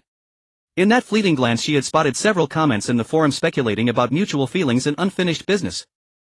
She knew it was all just netizens stirring things up, but still she felt a kind of indescribable irritation. She shook her head vigorously, pushing those messy thoughts down. At least right now it was she who stood by his side, acting with him, being talked about together. That was enough. Wasn't it? "Shixie, what are you thinking about? The rabbit's fur is almost bald from your stroking." Liu Shixie snapped back to reality, her gaze meeting director Li Guoli, who stood up from behind the monitor. She smiled apologetically. "Sorry, director. I'll focus on the next take." It was a scene without props where Xin Shixing Yang saves a little rabbit in the woods. She kept losing concentration and had already flubbed 3 takes. Li Guoli waved his hand. "Let's take a few minutes break." "Still thinking about that post from yesterday?" Su Yan walked over and handed her a bottle of water. Liu Shixie took the water and took a small sip, her gaze instinctively shifting away. "No. Not at all." But she was. Last night after returning to her room she had scrolled through it for a long time. She even checked it again this morning before leaving. The post had already amassed over 10,000 replies, buzzing with heated discussion. Some analyzed Liu Yifei's micro-expressions, others dug into Su Yan's schedule, and a few seriously argued about the possibility of mutual secret crushes. She had started off just spectating, but as she read on, a heavy feeling settled in. She couldn't sleep, so she created a small account and argued with obsessed fans until late into the night. "Really not?" Su Yan tilted his head to look at her. Liu Shixie let out a breath and shoved the water bottle back into Su Yan's hand. "Really not. I just didn't sleep well last night." With that she walked over to a folding chair in the rest area, lay down and covered her face with the script, signaling she wanted to rest, or rather refused to communicate. Su Yan scratched his head, didn't press further, and went back to the filming crew. When the break ended they resumed shooting. This time Liu Shixie concentrated and nailed it in one take. That evening after wrapping up she strolled over to Su Yan, brimming with energy again. "The premiere of the Young Warriors of the Yang clan is tonight. Want to watch it together?" "Absolutely. Yuan Hong has already gone to the supermarket for supplies, saying he wants to throw a premiere party," Su Yan said with a smile. It was the same sweet, the same group of people. Chips and cola covered the table and the atmosphere was noticeably more tense than last time. At exactly 7 in the evening the opening theme of the Young Warriors of the Yang clan began. The first 2 episodes were mostly set up. The Liao state invaded and the young father and son volunteered for battle. The fight scenes were solid and the war sequences were commendable. Just as the ending theme of the second episode finished, Shinxin's call came through. The average premiere rating is 4.1. Shin Qing's voice trembled. The peak hit 4. 5. The promotional campaign from a couple of days ago paid off. Many said they tuned in because of that variety show. The room erupted in cheers. Yuan Hong pounded the sofa. Awesome. Wait, Su Yan said, still calm. Sister Shin, what would that rating be if converted to a satellite channel? Shin Qingxi paused briefly to explain, probably around 0.8 to 1.0. Local channels have limited coverage, so hitting these numbers already makes it a blockbuster. I heard the station's ad department phones are ringing off the hook.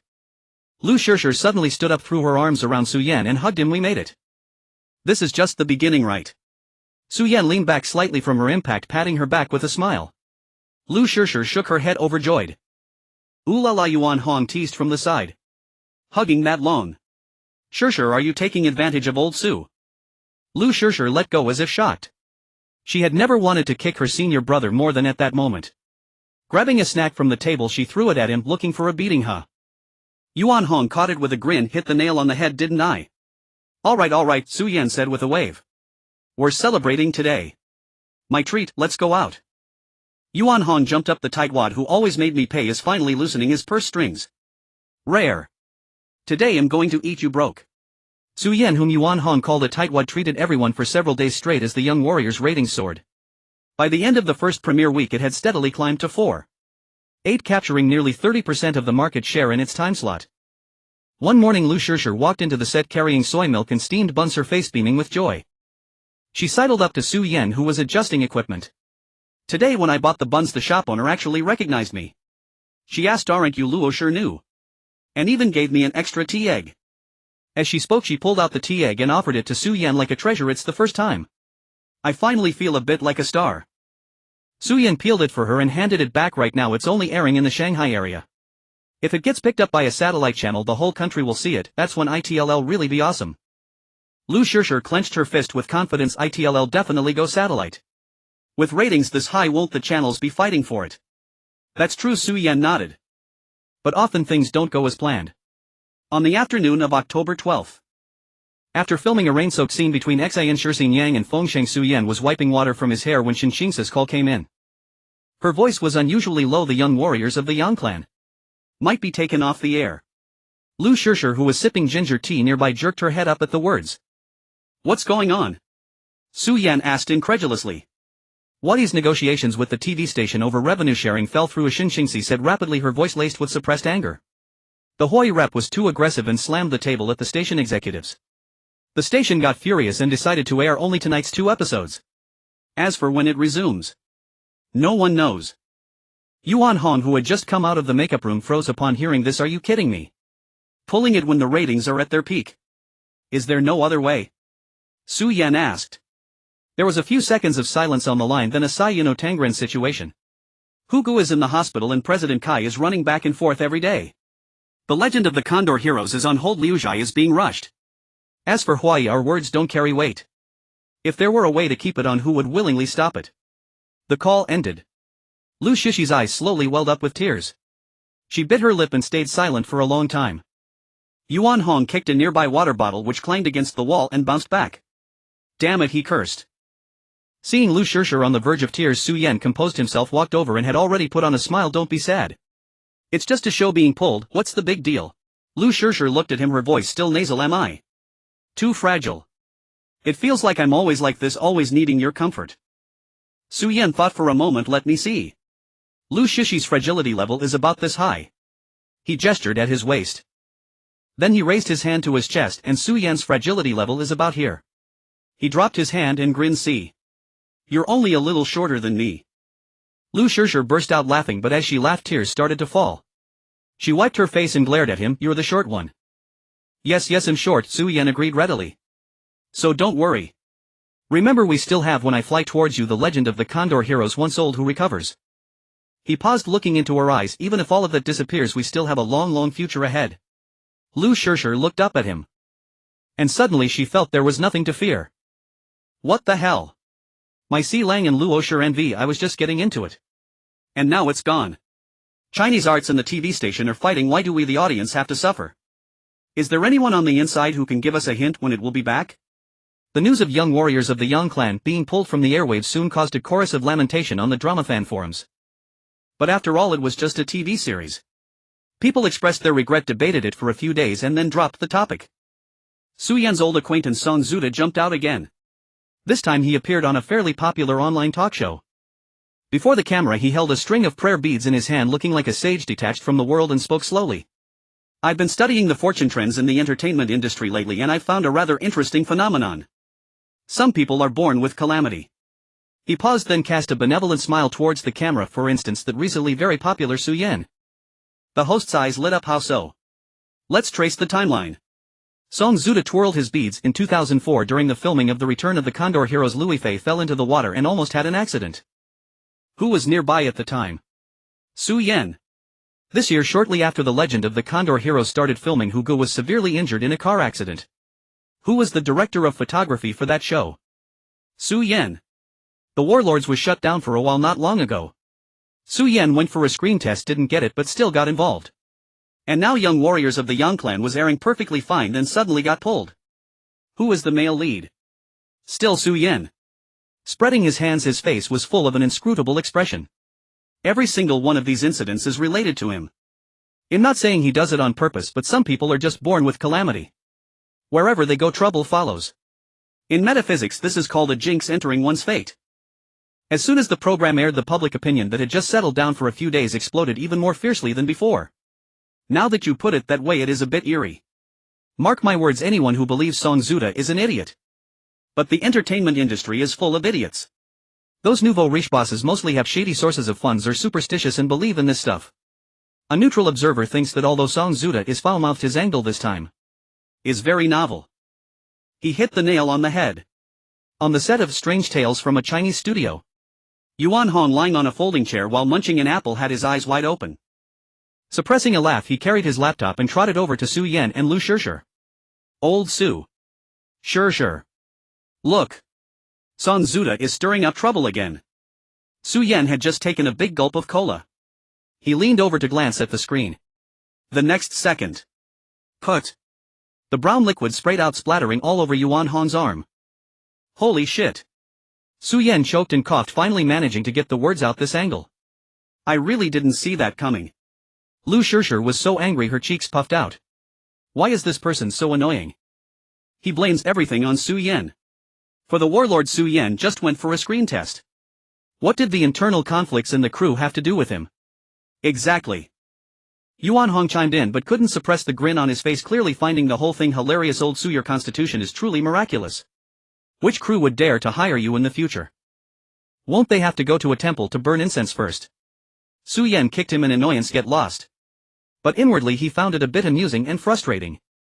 Was he supposed to explain everything one by one? That Liu Yifei's fall was an accident, who guess car crash was due to a tired driver. The warlord's shutdown was a fight between the director and the action choreographer, and Young Warriors was pulled because of a dispute between the investors and the TV station. Who would listen? People want stories, not facts. Just as he was pondering, Yuan Hong had already pulled up a chair and was happily scrolling through the comments under the post. Oh my god, netizens are so talented. Yuan Hong laughed as he scrolled. Here they say old Su is the reincarnation of a lone star destined to bring misfortune to partners, and there they say suggest Tangren put Su Yan on a pedestal and worship him before filming starts. Ha ha ha. Liu Yifei leaned in to look and couldn't help but let out a chuckle. The anger from before was diluted by these silly comments. Even Su Yan himself laughed, thinking these netizens were truly hilarious. He decided not to dwell on it and went back to discussing the next scene's camera blocking with Liu Zhangmu. Yuan Hong didn't have a scene at the moment. He suddenly remembered that popular post he had bookmarked a while ago. His fingers slid across the trackpad and sure enough the post had been bumped up again. The replies below were refreshing rapidly. Place your bets. Place your bets. Bet on how long it takes the reporters to corner him. I used to hate paparazzi, but this time. Please by all means get your act together. Liu Yifei has an event in Shanghai today, right? I've already found the address. Frontline reporters. Give us a live stream. Already staking out the hotel lobby, haven't seen anyone yet. Over. The guy above is dedicated. Yuan Hong watched with great interest, occasionally letting out a few snickers. Liu Yifei came over to watch too. Seeing all those live stakeout replies, she was amused. These people are really. It's so much fun. Yuan Hong scrolled on the trackpad. Yifei, how do you think Liu Yifei will respond this time? Will it be please focus on the work? Liu Yifei thought seriously for a moment, then shook her head hard to say this situation is different from before. Before she could finish, Yuan Hong jumped up from his chair. It's updated. It's updated. The frontline reporter has sent back a report. Liu Yifei quickly leaned in. The newest floor of the post was from a newly registered account. You could feel the excitement through the screen. Got her. In the hotel's underground garage. Liu Yifei had just come back from the event and about 7 or 8 of us media outlets cornered her. The questions were all about Song Zuda and Su Yan. Her assistant tried to stop her, but Liu Yifei stopped herself and gave a personal response. I recorded it, let me organize the text. Dozens of replies flooded in below. Recording. We want the audio. Quick. May the reporter have a long and blessed life. After about 5 minutes the small account updated. It's organized. Here are Liu Yifei's exact words, not a single one missed. First, I don't know Mr. Song Zuda and have no comment on his remarks. Second, regarding my fall into the water back on the Condor Heroes, said it was my own carelessness and had nothing to do with anyone else. I am very grateful to all the crew members who saved me at the time, including Su Yan. Third, Hugo is a very good friend of mine. His car accident was an accident. Please don't involve innocent people. I believe he will recover soon. As soon as the text was posted, replies came pouring out like there was no tomorrow. She mentioned Su Yan's name. For the first time. This response is a bit bold. Is Song Zuda's face stinging? Damn, the plot is getting more and more interesting. Staring at the screen, Yuan Hong's mouth was wide enough to fit an egg. Liu Yifei was also stunned for a moment. Reading the phrase including Su Yan over and over, a complex and indescribable feeling welled up in her heart. A bit sour, but also a bit happy for Su Yan. At least now the mud Song Zuda had slung shouldn't be believed by anyone. Standing up, she looked towards the film studio. Su Yan was crouching next to a dolly gesticulating something with Liu Zhangmu. She watched for a few seconds, then smiled. I'm going to memorize my lines. With that she turned and left. What a mess. Yuan Hong muttered, scratched his head and continued his gossip session with a silly grin on his face. Liu Yifei's predictions were correct. As soon as Liu Yifei's interview came out, the online sentiment quickly changed. Those who once had some faith now deemed Song Zuda to be talking nonsense, while onlookers who enjoyed the drama turned their attention to Song Zuda's blog to criticize him. Song Zuda struggled to publish a few posts titled "The entertainment industry is too deep, someone is pressuring and in collusion," but hardly anyone paid him any mind. Netizens' attention shifted to a new topic. The Golden Eagle Awards were approaching. On October 27, the 23rd Golden Eagle Television Art Festival award ceremony would be held. This year a new title, Golden Eagle Goddess, was established. Official news had leaked as early as the 11th. Liu Yifei would appear as the Golden Eagle Goddess in the opening dance of Golden Eagle Soaring, performing aerial acrobatics and singing her solo album track Heartbeat. This news received overwhelming support from most netizens. After all, Liu Yifei had indeed gained immense popularity over the past 2 years. With The Legend of the Sword and Fairy and the return of the Condor Heroes, Zhao Linger and Xia Longnu had become the white moonlight for many. As the date of October 27 drew closer, netizens naturally focused all their attention on this matter. In Hengdian, the nights in October fell early. On the 27th, the Liu Yifei crew was filming a night scene depicting the moment when Xin Shirsi rescued the scholar under the moon. The set was located in a secluded bamboo grove at the film studio, with several large lights casting shadows among the bamboo leaves. Suji, is this angle good? Liu Zhangmu asked, adjusting the camera position. After examining the frame, Su Yan replied, shift half a step to the left, I want her shadow falling on the bamboo. Liu Zhangmu had just repositioned the camera. Director Li Guoli glanced at his watch and called out, the Golden Eagle Awards are about to start, take a 20-minute break. Let's watch and learn. The set suddenly buzzed with activity, followed by a low cheer. Long live the director. Stagehand Xiao Zhang followed the instructions and brought over a small television from the storage room, quickly plugging it in as a group of young staff members gathered around. Liu Yifei and Yuan Hong also squeezed forward. The latter pulled out a bag of sunflower seeds from somewhere and shared some with her, munching loudly. Su Yan did not push forward but cast his gaze at the screen. Before long the Golden Eagle Awards began. The scene in the television was dazzling, and host Wan Han with an impassioned voice looked towards the center of the stage. Let's welcome the first Golden Eagle Goddess, Liu Yifei. The platform slowly rose. Standing in the center, Liu Yifei wore a floor-length golden gown, and as the lights hit her she appeared to glow. She slightly tilted her head back, her eyes bright, with a perfectly timed smile on her face. It was neither the coolness of Xia Longnu nor the liveliness of Zhao Linger. Instead, it was a kind of brilliance that belonged to this stage, radiating a sense of distance.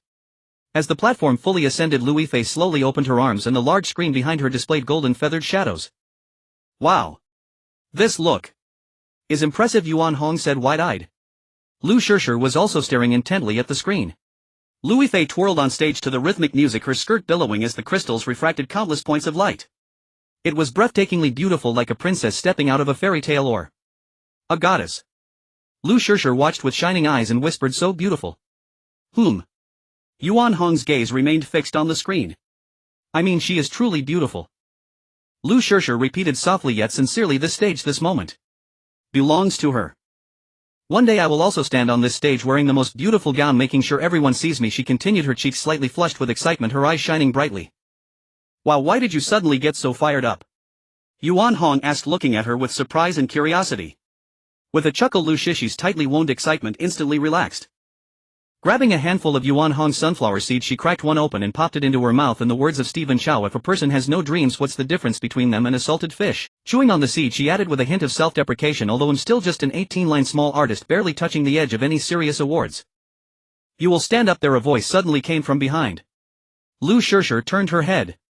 Su Yan had appeared at some point, standing diagonally behind her. "What?" Liu Yifei was taken aback. "I said," Su Yan repeated, "you will stand on that stage." "Really?" "Really?" Su Yan nodded earnestly. Liu Yifei's lips curled upward, but she did not reply. She turned back to watch the television. Liu Yifei's performance had ended.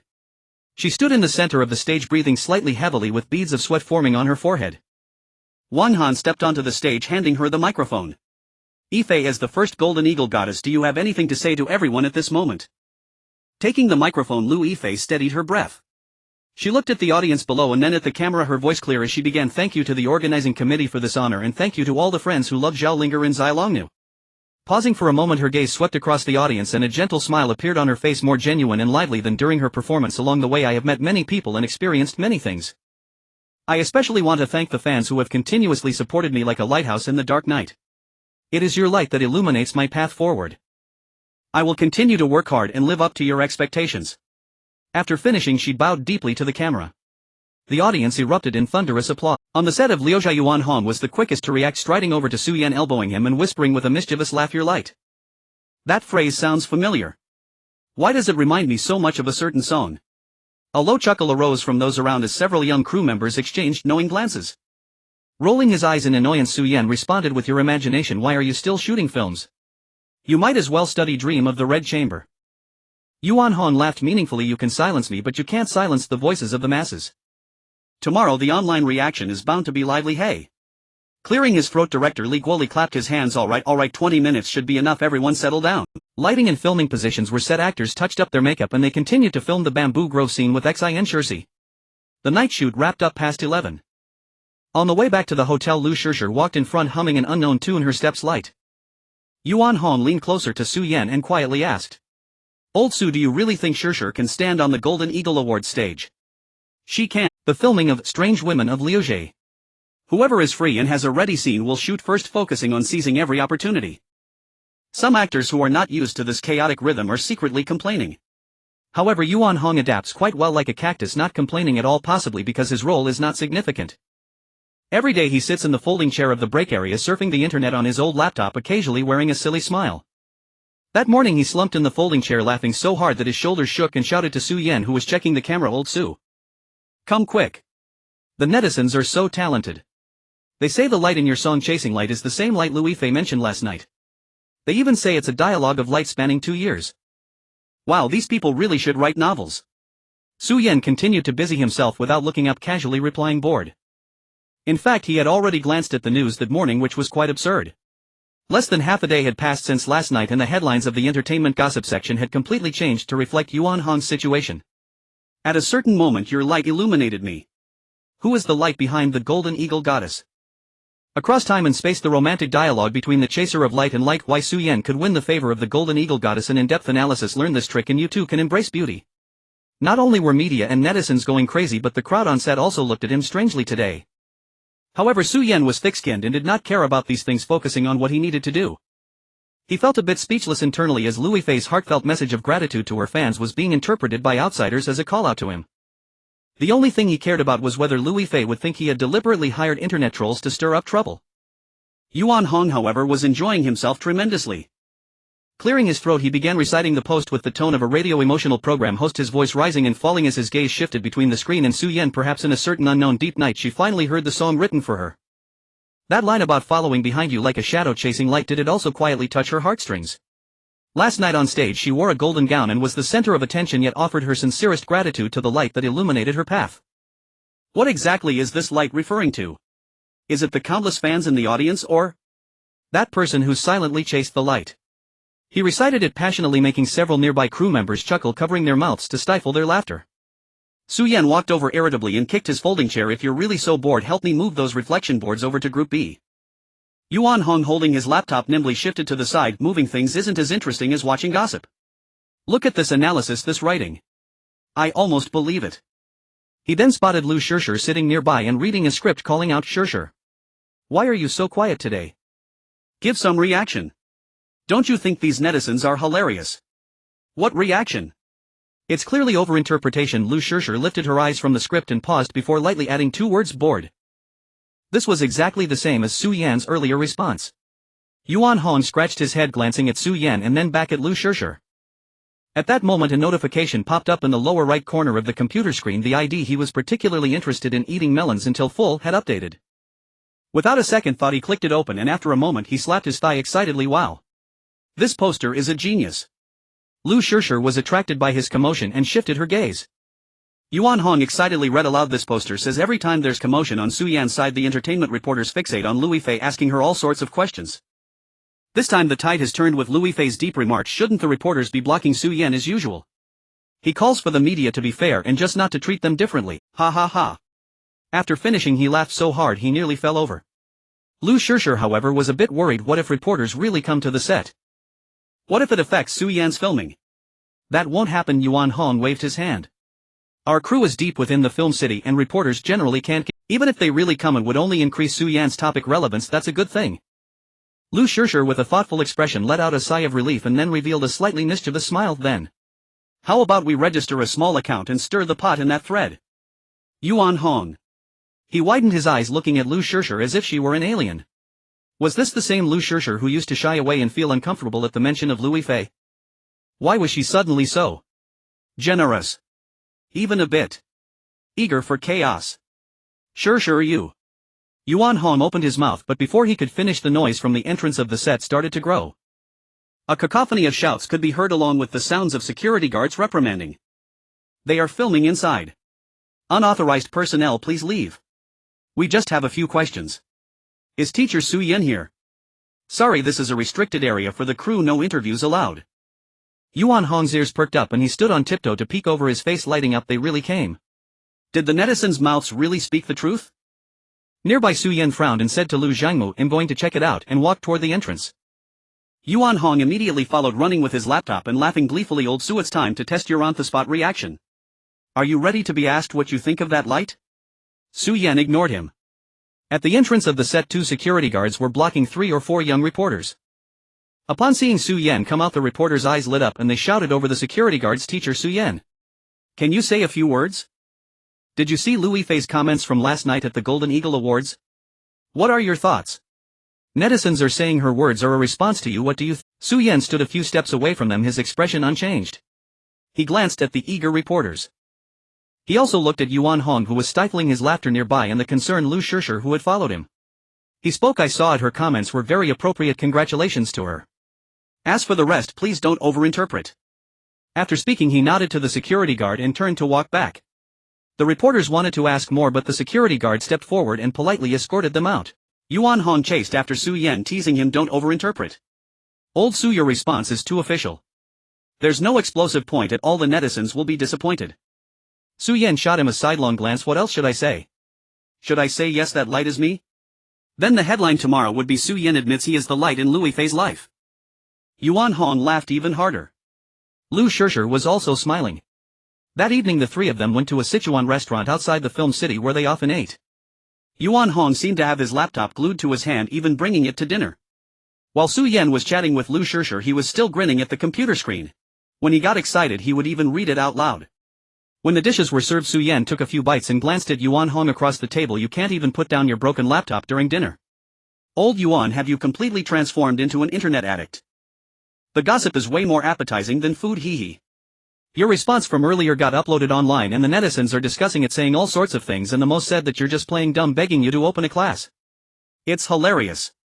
You're really boring. Su Yan shot him a speechless glance and then looked at Liu Yifei, who was struggling with a plate of boiled fish, looking like the food was delicious. Just as he felt a sense of relief, Yuan Hong's loud voice rang out again. Wait, Liu Yifei has released a statement. Su Yan paused his hand and Liu Yifei put down her chopsticks to look over. Meeting their gazes, Yuan Hong first stared at the screen with a gossip-filled smile, and soon after it seemed he had finished reading, his expression turning disheartened as he awkwardly clicked his tongue. Well, that's boring. Liu Yifei's official blog just stated that her comments from last night were a thank you to her fans, asking everyone not to overinterpret. After hearing this, Su Yan merely responded with a faint hum and continued eating. Liu Yifei raised the corners of her mouth and lowered her head to drink soup. Yuan Hong continued to shake his head in regret, but none of them expected that the online buzz would continue for a long time, with the media being even more outrageous than Yuan Hong. They simply changed the titles of the related news and posts to "Please do not overinterpret." Does this count as the most tacit understanding of an indirect shout-out in history? On the day Liu Yifei wrapped her role, the set was much like any other day. After the final scene was shot, director Li Guoli shouted cut and let out a long sigh of relief. Well done, congratulations Yifei, you're wrapped. A scattering of applause rippled across the set. Having worked around the clock, everyone was utterly exhausted, too drained even to clap with any vigor. Liu Yifei was still wearing that flowing white dress. She walked over to the monitor, watched the playback, and only when she confirmed everything was fine did she reveal a weary smile. Su Yan walked over and handed her an opened bottle of water. Congratulations, Teacher Liu. You've brought another character to life. Taking the bottle, she gulped down a large mouthful as if coming back to life, a hint of liveliness returning to her eyes. Thank you for your guidance, Teacher Su. The girl had truly pushed herself these past few months, rushing between the promotional tours for the young warriors of the Yang clan and the shooting of strange tales of Liujai, all while fending off the constant barrage of gossip. She had been at it for nearly half a year. What time's your flight? 7 in the evening. So soon. I've arranged with Miss Kai to head straight back to the capital. I need to report to school tomorrow morning. I still have some graduation procedures to sort out at the Beijing Dance Academy. They were supposed to be handled during the latter half of filming one eye. But I've been putting them off until now. She paused, then chuckled. My academic advisor texted me a couple of days ago urging me to get it done or else I wouldn't graduate. Looking at her eyes still tinged with redness, Su Yan hesitated for a moment. Want me to see you off? No need. Liu Yifei waved her hand with a bold air. We're wanderers of the martial world, no room for sentimentality. Su Yan laughed. All right then, wanderer of the martial world, safe travels. With a wave, Liu Yifei strode out of the set with effortless grace. As for Su Yan, he didn't wrap up for the night until nearly 11. He pushed open the door to his hotel room and glanced down to see a note lying on the floor, clearly slipped under the door. He picked it up. The handwriting was delicate. It was from Liu Yifei. Su Yan, reading this is like seeing me. Afraid you might miss me, so I won't say goodbye in person. Take care. You will definitely become a big star. I firmly believe that. Sure. 2006. November 5th night. Su Yan stared at it for a long while, then pulled out his phone and opened the SMS interface. He typed a few words. I am quite reluctant to see you go. His finger hovered over the send button for a moment, then he deleted it. He typed again. Study hard, make progress every day. I'm waiting for the day you become the golden eagle goddess. Sent. A few seconds later his phone buzzed. Liu Yifei replied with a grinning emoji followed by 3 words: just wait and see. All right, I'll wait. Su Yan murmured to himself, tossing his phone aside. Not long after Liu Yifei left, Yuan Hong also wrapped his role. That guy left even more nonchalantly. The night before, after finishing work, he patted each crew member on the shoulder. I'm off, everyone. See you in the martial world. The next morning he was already gone without a trace. When Su Yan arrived on set, he instinctively glanced at the folding chair in the rest area. No one was there. Usually Yuan Hong would already be there, cackling away while hunched over his laptop. Su Yan shook his head and walked over to his equipment case. It was empty. It was then he remembered that Liu Yifei used to bring him breakfast on her way. How many days has it been? I still keep forgetting, Su Yan muttered to himself. Teacher Su. A soft voice sounded beside him. Su Yan turned around. It was Xiaowen, the new makeup assistant on set, a round-faced girl in her early 20s. She was holding a steaming hot jianbing, her cheeks slightly flushed. I noticed you hadn't had breakfast, so this is for you. Su Yan smiled and shook his head. Thanks, but I already ate on the way. Xiaowen let out an "oh," her face turning even redder as she quickly withdrew the jianbing and scurried away. He glanced after her for a moment, then looked away. As an actor he had wrapped his role even before Liu Yifei, but his duties as director of photography were far from over. Every day he was on set monitoring shots, adjusting lights and fine-tuning the visuals with director Li Guoli. On November 12 the final unit Lianchang wrapped. The moment director Li Guoli shouted cut, a thunderous cheer erupted across the entire set. It's finally over. 2 months. 2 whole months. I haven't had a single full night's sleep. Wrap party. We have to feast. That evening Cai Yinong personally flew in from Shanghai and reserved a dozen tables at the largest restaurant in Hengdian. During the banquet she raised her glass, her eyes genuinely redreamed. These 2 months have been tough on everyone. This toast is to all of you. Everyone stood up and clinked their glasses in a collective gesture. As the party wound down, Cai Yinong called Su Yan aside. 2 things she said without preamble. First, Yu Min called to invite you for a cameo role in The Deer and the Cauldron. He's asking if you're interested. Without a second thought Su Yan replied him in. Good, I'll let him know. Cai Yinong nodded. Second, the post-production on One Eye is almost done. I've seen the final cut and so has director Lin. It exceeded expectations. The question now is how to broadcast it. Su Yan sat down across from her. Cai Yinong continued, there are 2 options. First, premiere on local channels to gauge audience reaction, then use the ratings data to negotiate with satellite TV stations. It's a step-by-step safe approach, but the profit is slow and the potential is limited. She looked up, fixing her gaze on Su Yan with a familiar glint of fierce determination in her eyes. I want to take a gamble. I want to go straight to satellite TV. Su Yan had gained a fair understanding of the industry by now and asked, is any satellite station willing to pick it up? Old Chen, the head of programming at Shanghai Satellite TV, and I have some connections. He's seen the show and is interested, but the price he's offering is low. 50,000 per episode, 24 episodes totaling 1.2 million. With a total investment of nearly 4 million, that price was far from ideal. Before Su Yan could ask, Cai Yinong continued, so I'm thinking of a bet. Well, use that as the base acquisition price, but if our show's ratings exceed a certain benchmark, for every increment of 0.1 percentage point above the baseline, the per episode price will increase. She picked up a ballpoint pen someone had left on the table and scribbled a series of numbers on a napkin. The baseline is set at a rating of 0.8%. Above 0.8%, for every 0.1% increase, the per episode price goes up by 20,000. The cap is 400,000 per episode.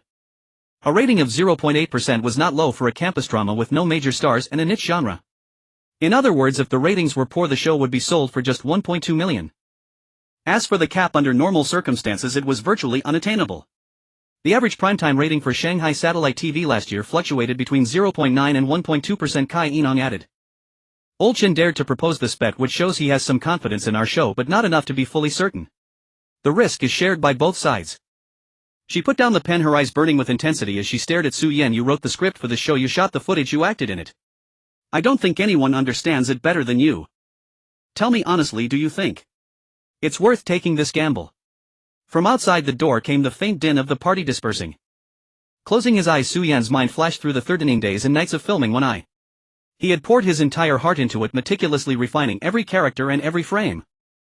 It's worth it. Opening his eyes, Su Yan spoke with unwavering conviction. After staring at Su Yan for a long moment, Cai Yinong let out a long sigh and took a sip of the cold tea before her. All right, with your word I have a clearer picture now. But don't rush, this is just a preliminary idea. Su Yan nodded in understanding. Cai Yinong was bold, not reckless. She wouldn't make a hasty decision based on a few words from him. Cai Yinong leaned back in her chair and said, later I'll have a data firm we're familiar with conduct a dedicated market research and test screening. If the feedback is decent, we'll take the data to discuss details with Magic City TV. If we decide to go through with the bet, you as the lead actor and everything else will need to fully commit to the promotion in the months before the broadcast. That's a crucial step, so you need to be mentally prepared. That's only right, Su Yan replied simply. It was an actor's duty to cooperate with promotion, and besides it only meant more exposure for him. Cai Yinong chuckled and teased, don't agree so readily now and then stand me up later. Host interviews, variety show appearances. Well, hit every single one. You and Shershur are the main focus, so don't think you can slack off. When have I ever slacked off? That's true, Cai Yinong said with a hint of emotion. You kid can be stubborn enough to give someone a headache. But when it comes to work, there's no fault to find. Wait for the news. If it works out, well, go all in together. I'm not a stingy person, you won't be shortchanged. If it doesn't, consider it a learning experience. 2 days later, Su Yan strolled over to the area where the Deer and the Cauldron crew was filming, keeping to the time he had agreed on with Yu Min over the phone. He wasn't unfamiliar with this area. It was near the filming location of Strange Tales from a Chinese studio, and he had passed by a few times. As he neared the studio he saw Yumin standing at the entrance talking to someone. "Director Yu." Su Yan called out. Yumin turned around and froze. After a long moment he strode over, circled Su Yan a few times, his face full of disbelief. "Holy crap. Su Yan. Are you really Su Yan? Director Yu, it's only been a little over a year, you can't have forgotten me already, right?" Su Yan said with a teasing grin. "Forgotten?" Yumin slapped him on the shoulder. "I saw in the news you changed a lot, but I never imagined it would be this much." "What have you been eating, kid? That face, that build."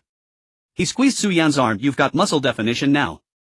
Back during the return of the Condor Heroes you were just a scrawny little A few nearby crew members also sneaked glances and whispered among themselves. "Director Yu, come on, I'm still growing," Su Yan said.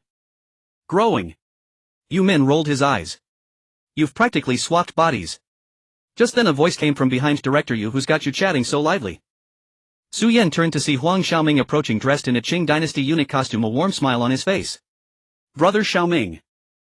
Su Yan greeted him politely.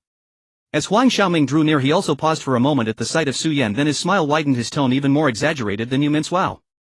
Is this Su Yan? Oh my god. Director, you wasn't kidding, you've changed so much. You're so handsome I almost didn't recognize you."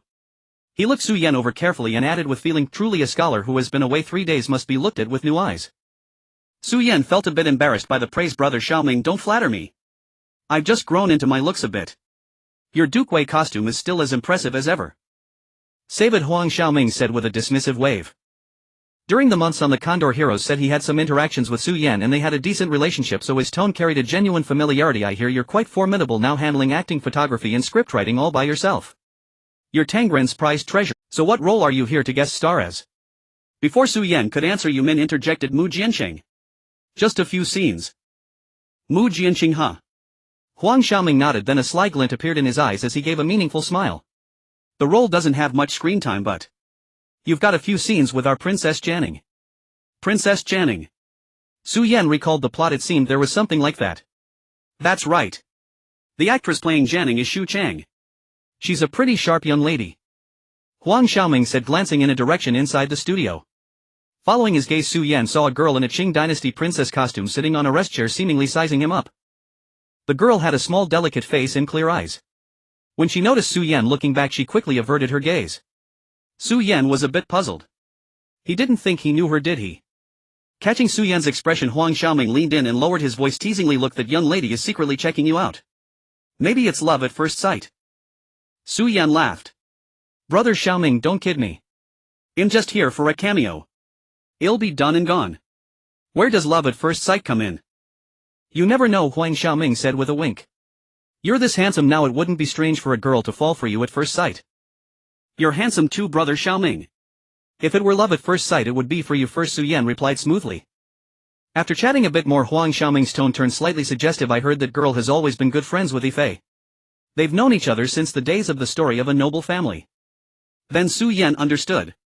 The heated posts online from before and that incident with the Golden Eagle Award speech. As a friend of Liu Yifei, Xu Chang's curiosity about him, the rumored male lead and the occasional sneaky glance made sense. He found it both amusing and a bit frustrating. This entertainment circle was truly a small world. No matter how you turned you always ran into acquaintances or acquaintances of acquaintances. "I see," Su Yan said, his expression unchanged. He now had a clearer understanding of his own buzz. It could bring opportunities but also this kind of subtle scrutiny from familiar circles. This only strengthened his resolve. He had to stand on his work. Meanwhile, Yumin checked his watch and clapped his hands. "All right, enough chit-chat. Su Yan, go get your makeup and costume on. Let's be quick and see if we can finish your scenes in 3 days." "Got it," Su Yan replied, pushing aside his thoughts and following a crew member toward the makeup room. As he passed the rest area he felt the curious gaze drift toward him once more. In the dressing room a scent of hairspray and foundation lingered. After half an hour the makeup was complete. The makeup artist handed over a mirror. "Take a look." Su Yan took the mirror and looked.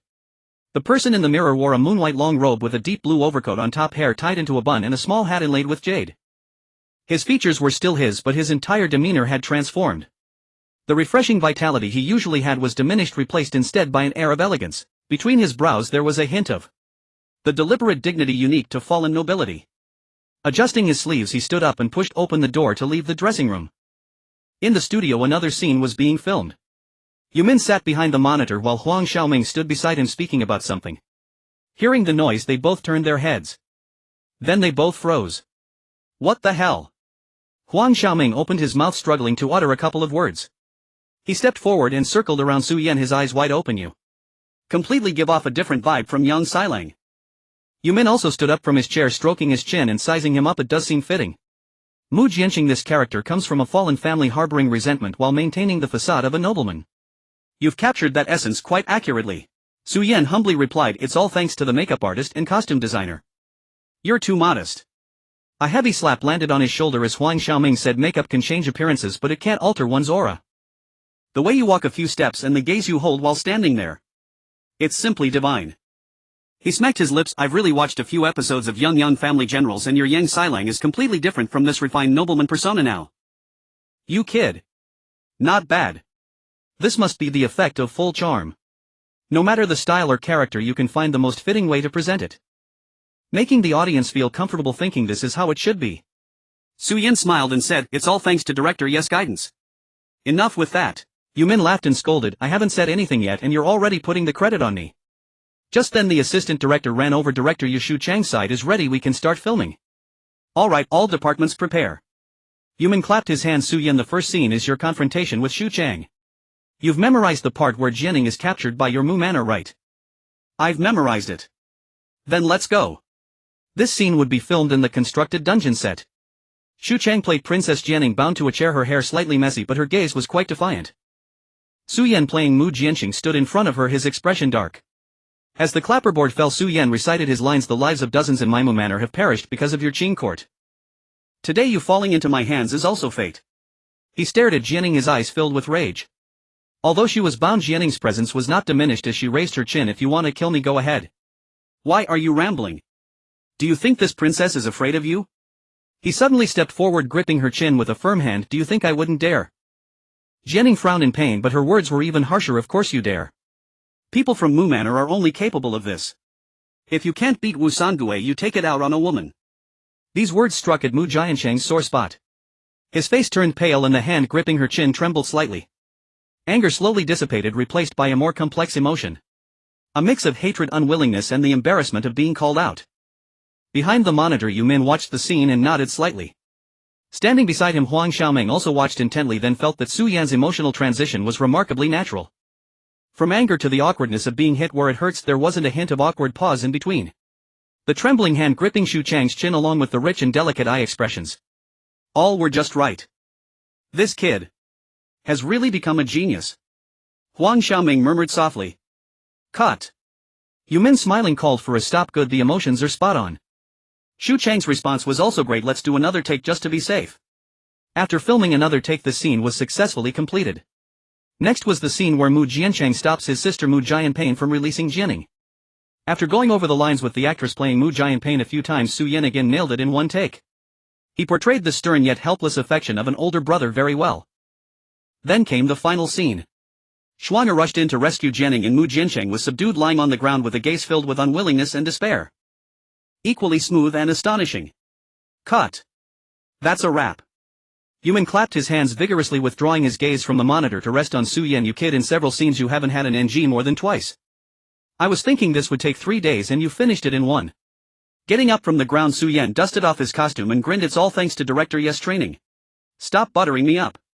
While scolding, Yu Min couldn't hide his admiration. Alright, go remove your makeup.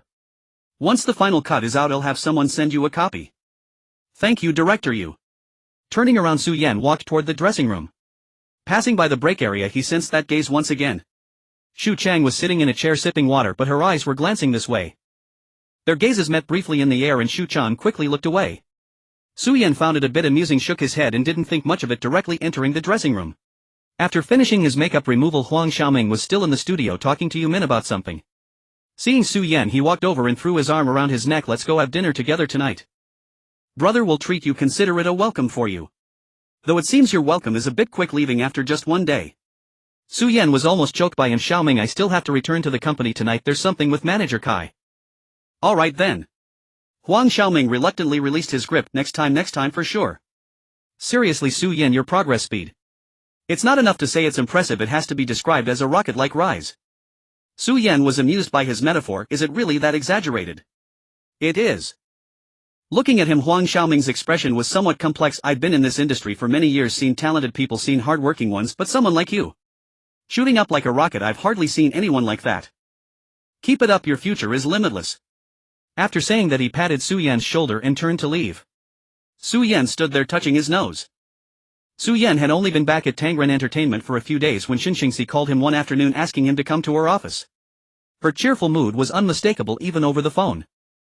Puzzled, Su Yan pushed open the door and stepped inside. The moment she saw him, Xinxingxi's face lit up with a warm smile as she waved a document in her hand. Take a look. Success. Several data firms that previewed the series all agreed it has breakout potential. I heard from director Kai that Old Chen finally relented after reviewing the data and is now willing to negotiate under the wager-based agreement. Director Kai is currently ironing out the details and aiming to push the price higher. Su Yan's eyes brightened. He walked over, took the document and flipped through it. Though he couldn't interpret the technical metrics, the executive summary was clear. This could become a classic case of a low-budget production achieving outsized impact. Though a preview test did not guarantee final success, it still brought Su Yan profound relief, a long quiet exhale deep within his chest. As he'd once told Liu Shishir, he wanted stardom, not just fleeting headlines.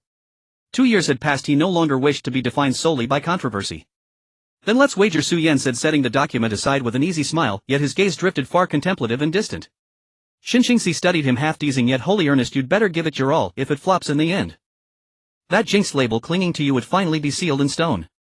It won't flop, Su Yan replied confidently. We poured our hearts into this drama, every step taken, every detail honored.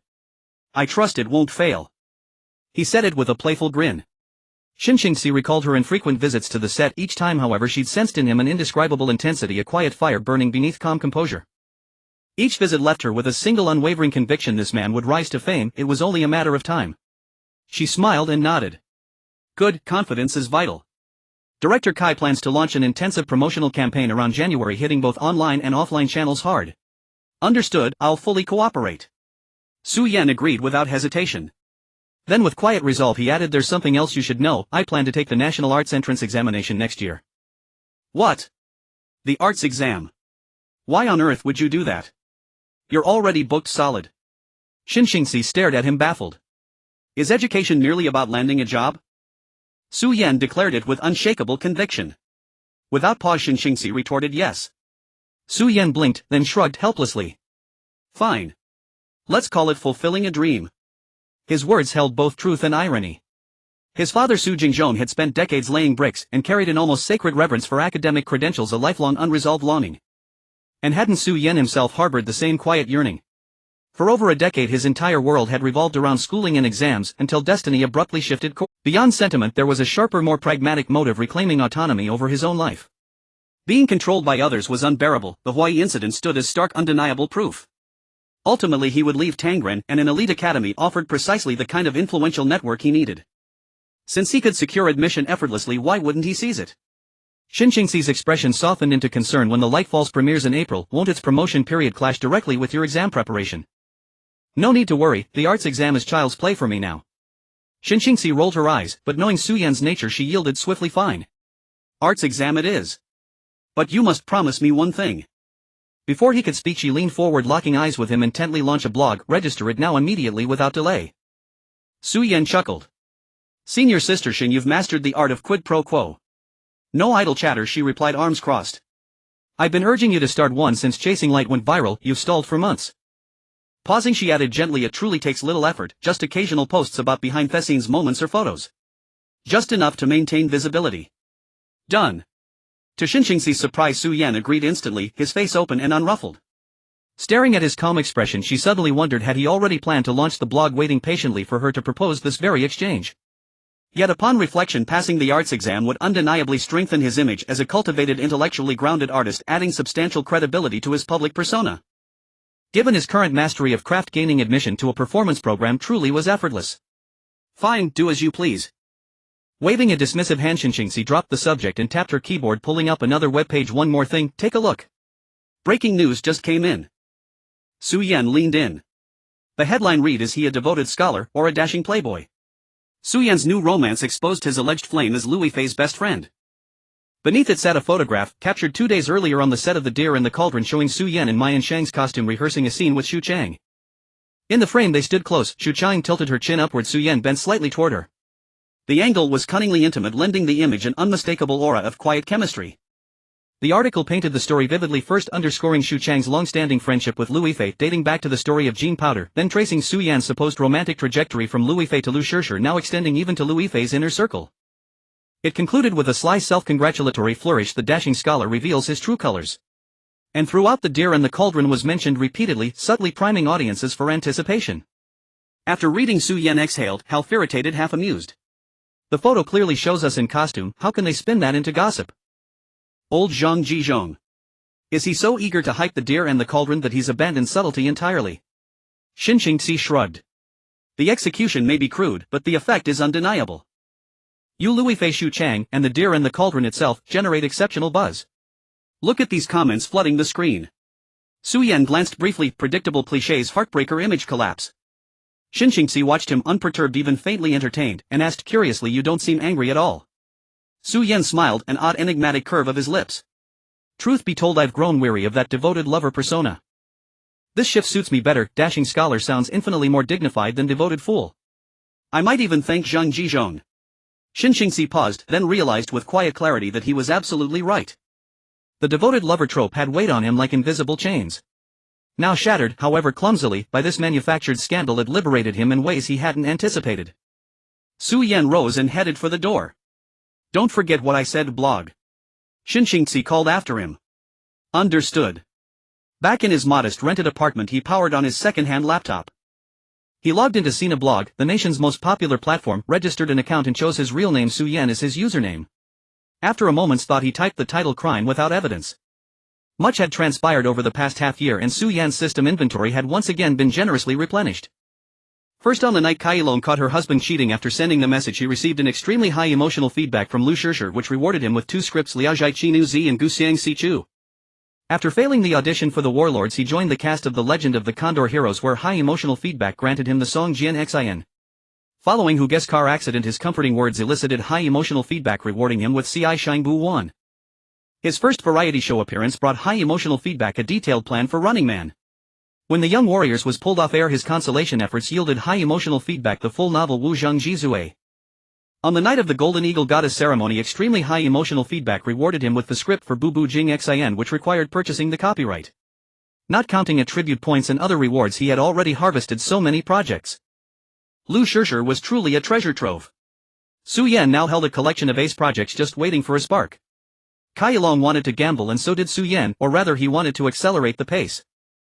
The book Wu Zhang Jizue had been lingering in his mind for a while. Now he typed out the first chapter, essentially reproducing it from memory. In less than 10 minutes he finished the first chapter and clicked publish. After staring at it for a while, Su Yan got up to take a shower. Returning, he dried his hair while refreshing the blog page. Views 23. Comments 2. The expected quietness. Among the 2 comments, one was spam professional blog ghostwriting, add QQ for details. The other came from a netizen named Passing Be Little Transparent Is This a novel? The opening is decent, but the title Wu Zhang Jizue. Is the author a law student?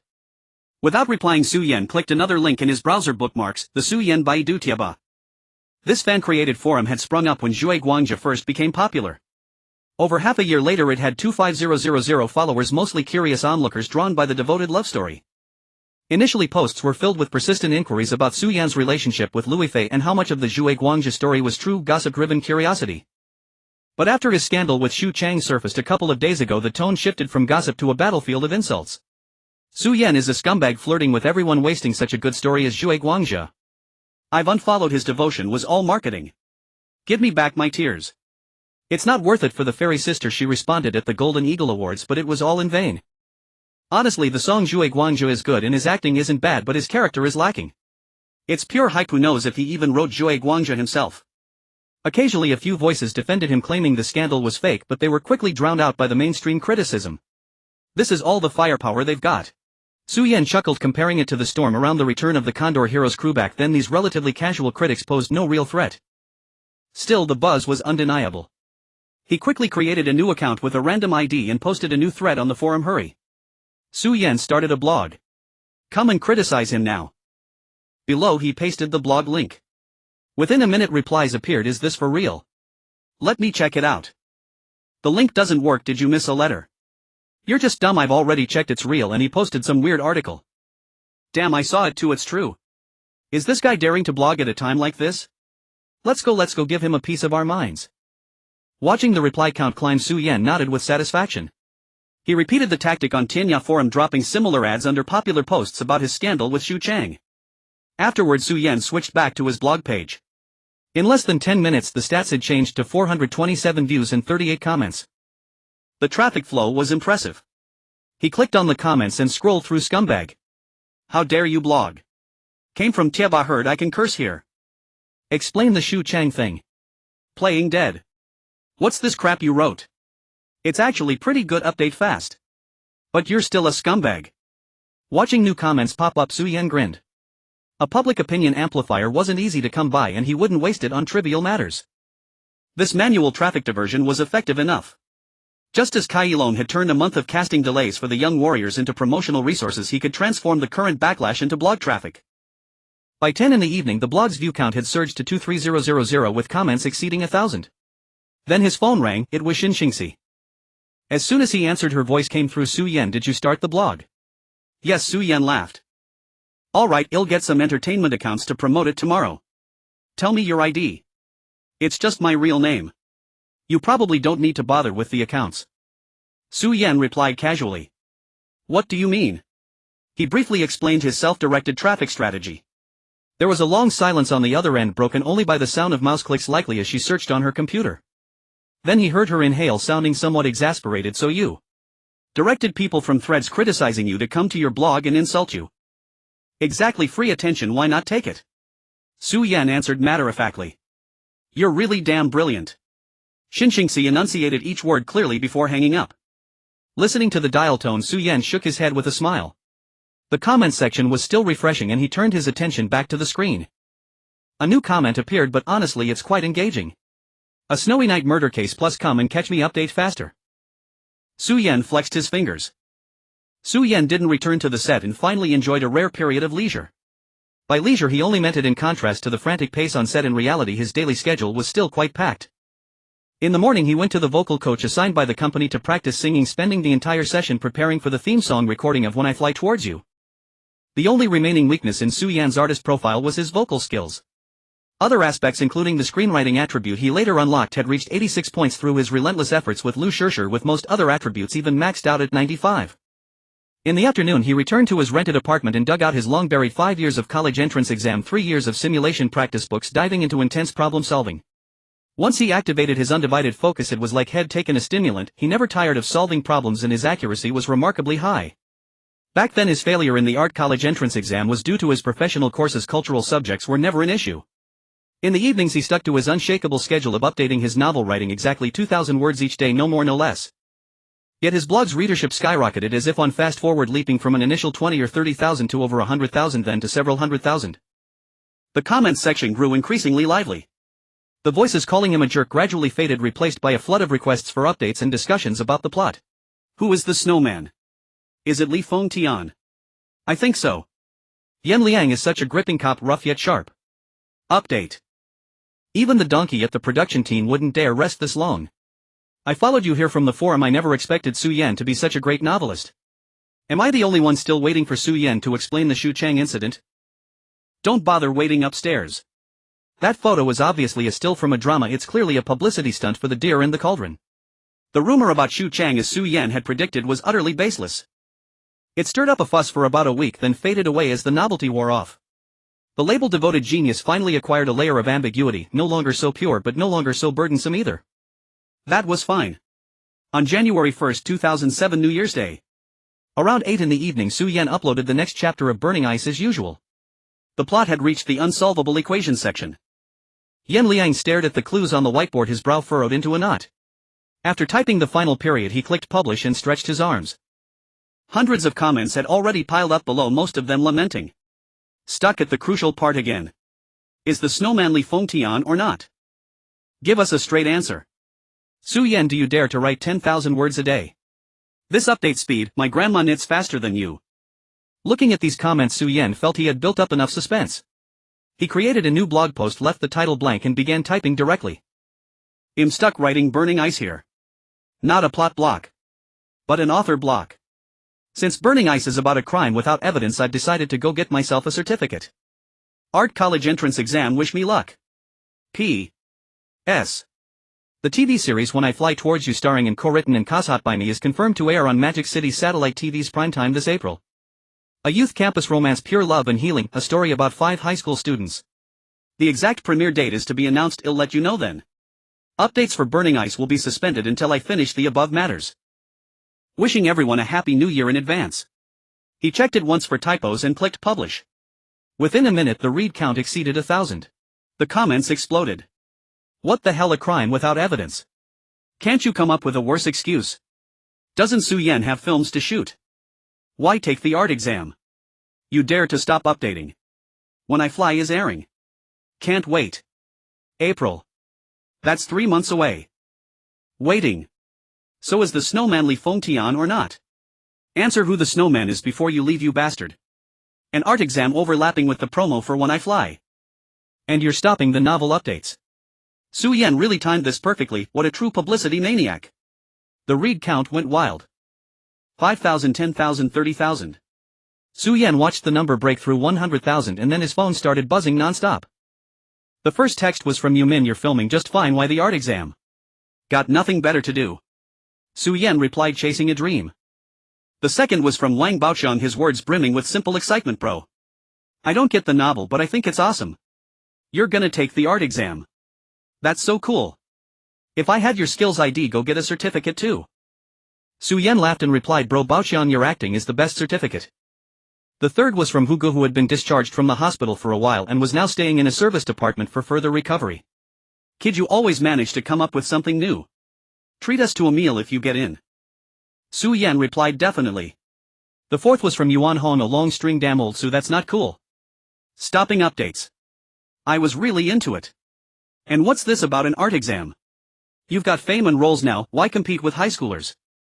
Su Yan replied, you know me, I like to bully the weak. If not high schoolers, should I go for college students? The fifth was from Lu Shishir, good luck with the art exam. Su Yan thought for a moment and replied, I'll guarantee a triumphant success. The sixth was from Yang Mi, who sent 3 messages in a row, art exam. Come to the Beijing Film Academy, come to the Beijing Film Academy, come to the Beijing Film Academy. Our school cafeteria is amazing. I'll have your back when you're here. Su Yan replied, in considering it. The last message was from Xinxingxi, didn't you say you don't like to stir up publicity? Su Yan, no one does it better than you. Su Yan smiled and typed, Sister Shin, I only said I don't deliberately create hype, not that I want to normal marketing. I was going to take the art exam anyway, and When I Fly was scheduled to air, I'm just telling the truth. Xinxingxi replied quickly, fine, you always have your reasons. The effect is good, keep it up. He replied to a few more texts from other friends. Putting down his phone, Su Yan leaned back into his chair. In 2007 he was determined to become a star. A few days later, Su Yan tucked the copies of his ID card and high school diploma along with the certificate from the neighborhood committee into his pocket and returned to the Education Bureau's admissions office in his hometown county. The process went smoothly, easier than he had anticipated. First he filled out a basic information form, then had his photo taken, paid the fee and received his admission ticket number. As an art student he also needed to check either arts, liberal arts or arts science. Su Yan checked arts science. Next came the wait for the Provincial Unified Art Major Examination notice, after which he would follow the enrollment brochures of various art colleges to register for their individual school exam. Stepping out of the Education Bureau, Su Yan looked up at the gray overcast sky of his hometown. Certificate.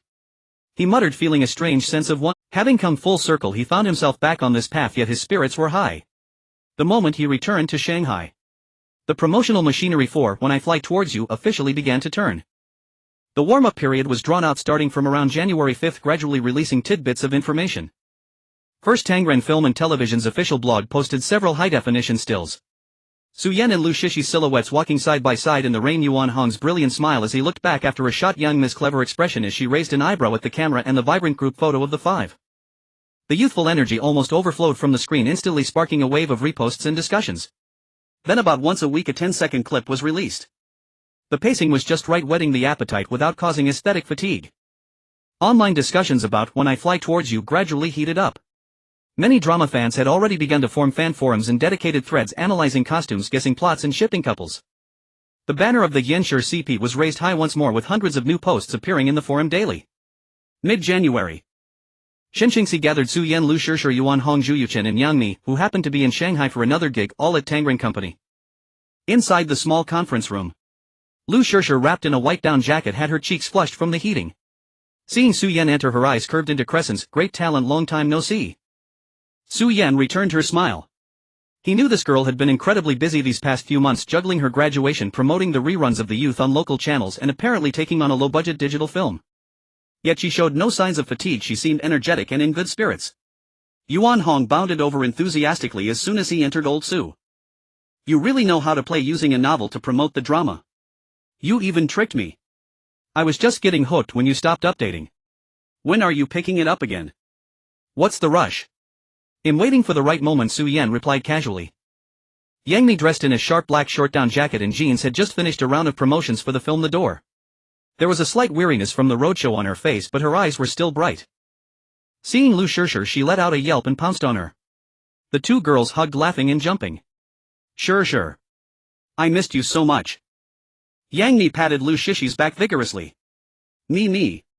Are you tired from the film promotions? Lu Shishir was grinning from ear to ear. Exhausted. But also fun. Yang Mi released her. Let's catch up later. First let me say hi to our great talent Su.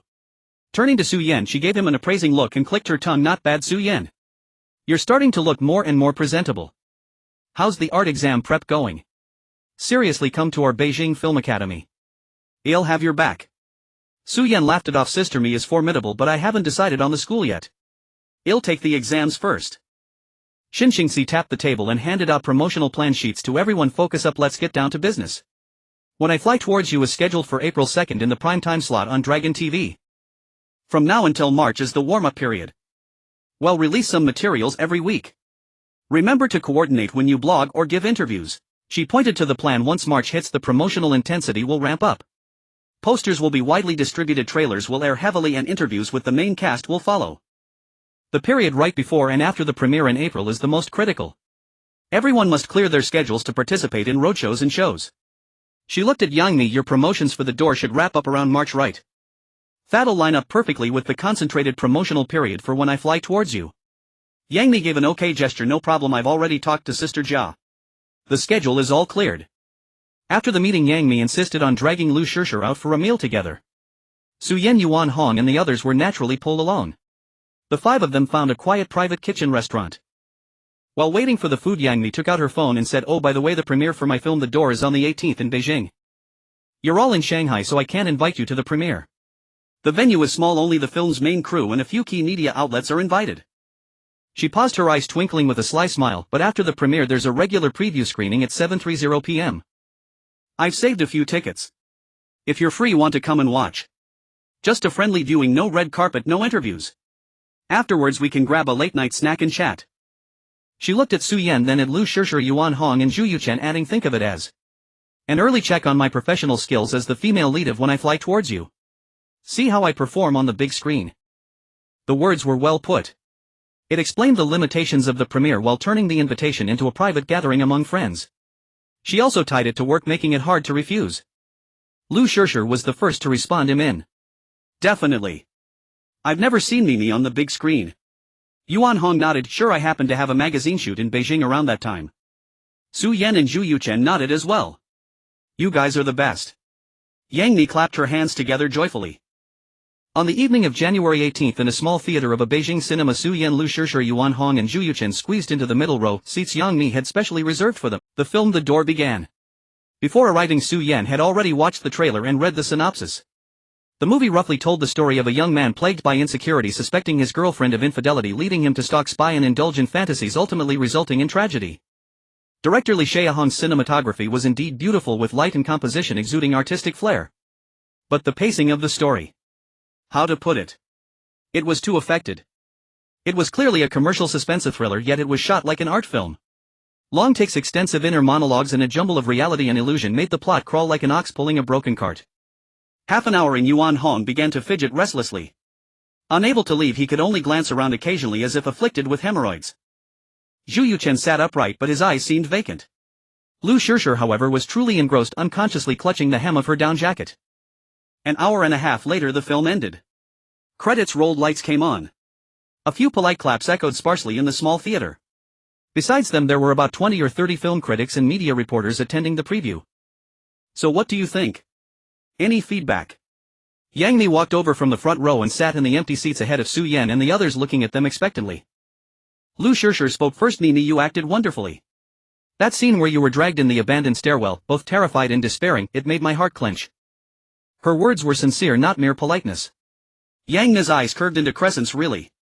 I shot that scene 7 or 8 times. The director kept saying my emotions lack layers.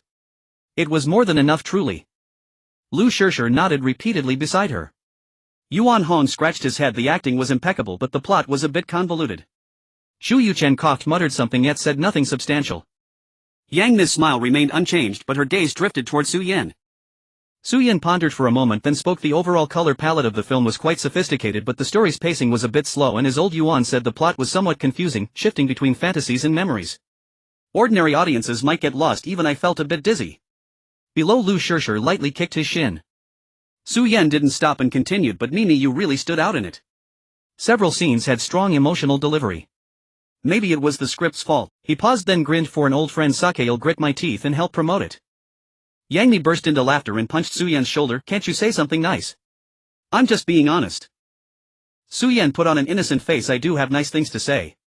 Your acting has improved. You didn't show any weakness on the big screen. Yang Mi rolled her eyes, but her face revealed a hint of relief.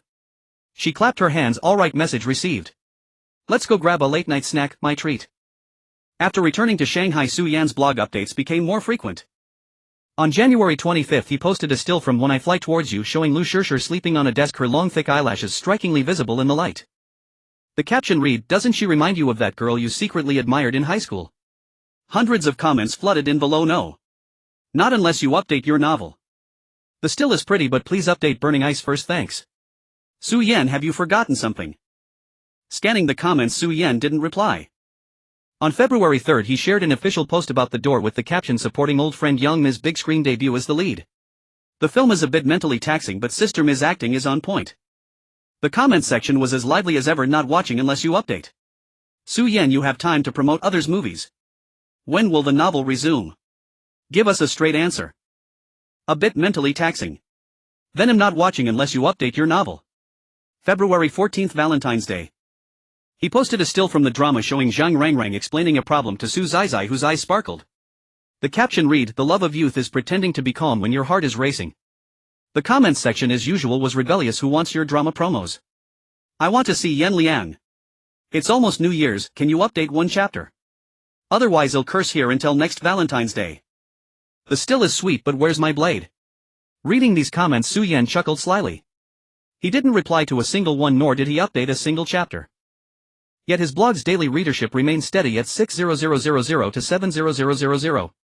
Although it couldn't match the peak of Burning Ice during its daily updates, comparable to veteran bloggers like Su Jinglei and Han Han, this data was still impressive on Sina blog. After the new year, early March marked the sprint phase for the promotion of When I Fly Towards You. Yang Mi finished the last round of roadshows for The Door and rejoined the team travel worn. For the first time all the main cast and crew gathered at Tangren Media for a pre-battle meeting. Kai Yinong sat at the head of the table holding the latest promotional plan and declared decisively, April 2nd, only success, no failure. After the meeting, Yang Mi dragged her suitcase and walked out with Su Yan and Liu Yifei. I'm exhausted. She yawned. I visited over a dozen cities. My voice is hoarse from talking. How's the box office? Yuan Hong asked, touching a sore spot. Yang Mi waved her hand, looking composed. Don't mention it, less than 6 million, a total flop. Director Li's film. Well, it pursues artistic heights, but regular audiences aren't buying it. She paused, then turned to Su Yan and Liu Yifei with a renewed smile. But that's okay. Now we focus on promoting When I Fly Towards You. That's the real deal. Su Yan nodded in agreement. Exactly, that lousy film was really uninteresting. Yang Mi pretended to hit him. I'll give you a chance to rephrase. Su Yan dodged with a laugh. In the days that followed, everyone was in a whirlwind of activity, with one interview after another for the main cast. Su Yan's blog also turned into a full-fledged promotional platform for When I Fly Towards You. Stills, clips, behind-the-scenes footage, interview excerpts, he posted them in every conceivable way. The comments remained as divided as ever. Some were excited, but more were persistently urging him to update. On March 16th the results of the third round of the Beijing Film Academy's entrance exams were released. Su Yan didn't go to the campus to crowd around. He checked his results online. When the page refreshed he showed no extra emotion. It was too expected. He took a screenshot logged into his blog and titled the post bluntly, "The certificate is almost in hand." The body contained just one line and the screenshot of the results page: Beijing Film Academy's acting exam scores, not bad. He clicked publish and within minutes the comments section exploded. A comprehensive score of 98. That's 5 points higher than young Ms. 96. 5 back then. That must be first place. Is it real? Damn, Su Yan, you're serious. Congratulations. But who was the snowman? Art exam top scorer, hiatus author, new drama lead. Su Yan, you're a time management master. Refreshing the page and watching the comments pour in, Su Yan smiled. This was precisely the promotional effect he wanted. On March 21 the results for the Shanghai Theatre Academy's entrance exam were released. The computer screen loaded revealing a score of 98. It was identical to his score at the Beijing Film Academy. Su Yan smiled faintly, took a screenshot as usual, logged into his blog and typed the title, "The second one." He clicked publish. Instantly hundreds of comments flooded in. Another 98 at the Shanghai Theatre Academy. Does that mean you're top again? Did Su Yan secretly bribe the examiners? You've already secured 2 of the top 3 academies. What about the Central Academy of Drama? Su Yan was waiting for the Central Academy of Drama's results too. As the most prestigious institution, it carried an air of authority, and its results correspondingly arrived later, not being announced until March 25. Su Yan, so busy he often forgot he was human, certainly wasn't going to wait idly during the day. Instead he continued as usual, joining the crew for offline promotional tours. Although the procedures were mostly the same, the host warming up the crowd, playing clips, the cast taking the stage to share behind-the-scenes anecdotes, interacting with fans, and finally signing autographs and taking photos. The relentless schedule left even Su Yan feeling a bit dizzy. It was already past 10 in the evening when he returned to his rented apartment. He opened his computer and the page refreshed. A score of 95. It was 3 points lower than his scores at the Beijing Film Academy and the Shanghai Theatre Academy. Su Yan wasn't surprised. The Central Academy of Drama had always prided itself on being orthodox and rigorous, so a lower score was only natural. Passing was all that mattered. He performed a series of replicated operations, only changing the title to "All Done." Blog publish. The comments section exploded even more fiercely than the previous 2 times. Some praised the Central Academy of Drama for its principles, resolutely refusing to give high scores. Others questioned the authenticity of Su Yan's top scores at all 3 academies, as such a feat was exceedingly rare. The novel's update-demanding faction, though late, inevitably arrived. Their typed words varied, but the meaning was strikingly consistent. Bro, done showing off. Where's my novel? When are you resuming updates? The blog's readership skyrocketed, breaking 300,000 within an hour. Su Yan refreshed the page and let out a soft chuckle. This was precisely the effect he wanted. He switched back to the document, opened the saved drafts of Burning Ice. He selected 5 chapters, copied them, and published them all in one go. The comments section instantly became more unified. Holy crap. I knew pestering for updates worked.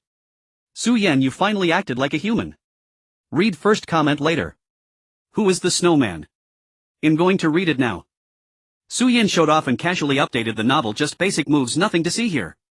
Basic moves, my ass. Su Yan definitely has saved drafts but refuses to release them. What a jerk. The readership began to surge again. Without stopping, Su Yan seized the moment of peak popularity to release a large batch of promotional materials for the drama. Just as he finished, a knock came at the door of his rented apartment. He walked over and opened it. Happy birthday. Liu Yifei's eyes curved into crescents as she smiled, holding a cake in her hands. Surprise. Su Yan stared blankly at the girl before him, whose smile was as beautiful as a blooming flower. A warm current surged from his heart straight to his head. Today was his birthday. He actually remembered. Or rather, his mother remembered. She had called him early in the morning, chattering and urging him to remember to eat a good meal no matter how busy he was. But he was indeed too busy, so busy that he had forgotten again. Yet unexpectedly, besides his mother, another woman, no girl, remembered. Even though she was just as busy as he was and physically couldn't compare to him, often so exhausted she could fall asleep while getting her makeup done backstage. Surprise, Su Yan admitted truthfully. His words were few and his tone flat, but Liu Yifei could discern the gravity in them. The smile on her face deepened, tinged with a faint blush that crept up. She slightly turned her head away, avoiding his gaze. It's just a cake. It's not like you've never had one before. Besides, didn't you give me a gift on my birthday? It's different, Su Yan said, shaking his head as he looked at her. His gaze swept behind her into the pitch-black night, a hint of worry creeping in. Why did you come alone so late at night? It's not safe. Old Wang, the company driver, brought me. Liu Yifei pointed downstairs. He's still waiting down there. Only then did Su Yan breathe a sigh of relief and stepped aside to let her in. Liu Yifei opened the cake box. Inside was a 6-inch chocolate cake with the words Happy Birthday Su-Yan written crookedly on it in cream. It was clearly written by her own hand. Limited conditions, so bear with it, Liu Yifei said, a little embarrassed. I wanted to order a nicer one, but there wasn't enough time. This is fine, Su-Yan said without a hint of disdain, chuckling. Better than the one I bought you last time. The two sat on the sofa chatting idly while eating the cake. Liu Yifei caught sight of Su-Yan's open laptop. She leaned over, read a few comments seriously, then turned back, letting out an amused sigh or something else, turning exam scores into a spectacle and messing with the netizens' heads. Just basic moves, Su-Yan echoed a comment from earlier. Liu Yifei burst out laughing, almost spitting out her cake. She quickly covered her mouth, laughed for a while, then expressed a hint of concern. This kind of promotional tactic is effective, but if the drama flops or the college entrance exam? She didn't finish, but Su-Yan understood. Many art exam candidates dare not flaunt their school exam results for fear of failing the college entrance exam. Looking at the concerned girl, he explained calmly, even a lion uses its full strength when hunting a rabbit, especially when we're fighting for our future. When I fly towards you has a decent foundation, but at the end of the day it's just a small sweet drama, still a long way from being a true hit. If the content can't carry it, these unconventional tactics must be employed. It wasn't destined to be a hit, but maybe we can make it one. Liu Yifei watched him as he spoke, the calm tone belying an undisguised ambition like an undercurrent surging. Her heartbeat suddenly quickened considerably. Sounds like a tough battle, but I'll fight it with you. The words slipped out before she realized how direct they were. Her face flushed and she immediately lowered her head, pretending to focus on her cake. Then I'll have to trouble you, teacher Liu. Don't worry, the drama won't flop and I won't fail my college entrance exam. Su-Yan grinned. He didn't tell Liu Yifei that due to his outstanding performance during the school exams, teachers from both the Beijing Film Academy and the Shanghai Theater Academy had privately hinted that if he had trouble with his cultural course scores they could help find a way through a special admissions route. But Su-Yan had refused. He didn't want to invite gossip, and besides, his cultural courses were no pressure for him. I believe you, Liu Yifei nodded repeatedly. After finishing the cake she yawned. Tired. Su-Yan looked at her. A little. These past few days of intense promotion have left me without much sleep. Then rest here for a while. I'll look at the comments a bit more. Liu Yifei hummed in response, leaned back on the sofa and closed her eyes. Su-Yan continued to refresh the page and read the comments. After an unknown amount of time he heard the sound of even breathing beside him. Turning his head he saw that Liu Yifei had fallen asleep. She was half leaning on the sofa, her hair slightly disheveled, her sleeping posture peaceful with a touch of naive charm.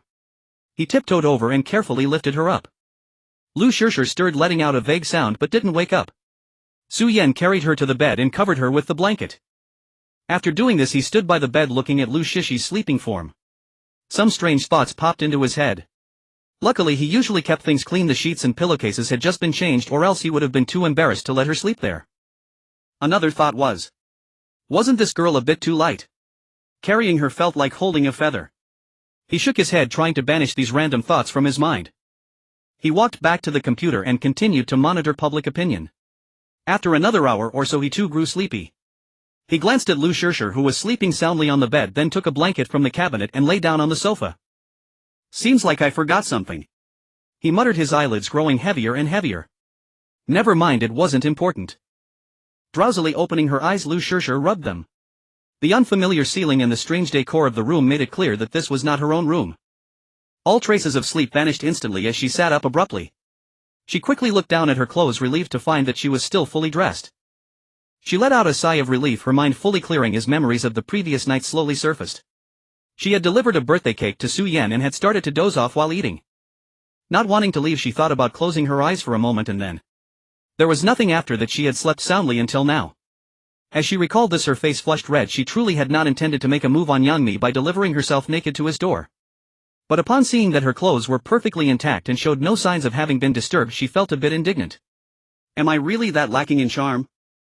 She carefully got off the bed and walked to the sofa, looking at Su-Yan, who was lying there. She thought to herself how calm and serene he appeared while sleeping, unlike his usual carefree and infuriating demeanor. After staring at him for a while, the little bit of embarrassment in her heart gradually dissipated. She remembered when they finished filming Strange Tales and she had left a note saying, "I'm afraid you won't want to part with me."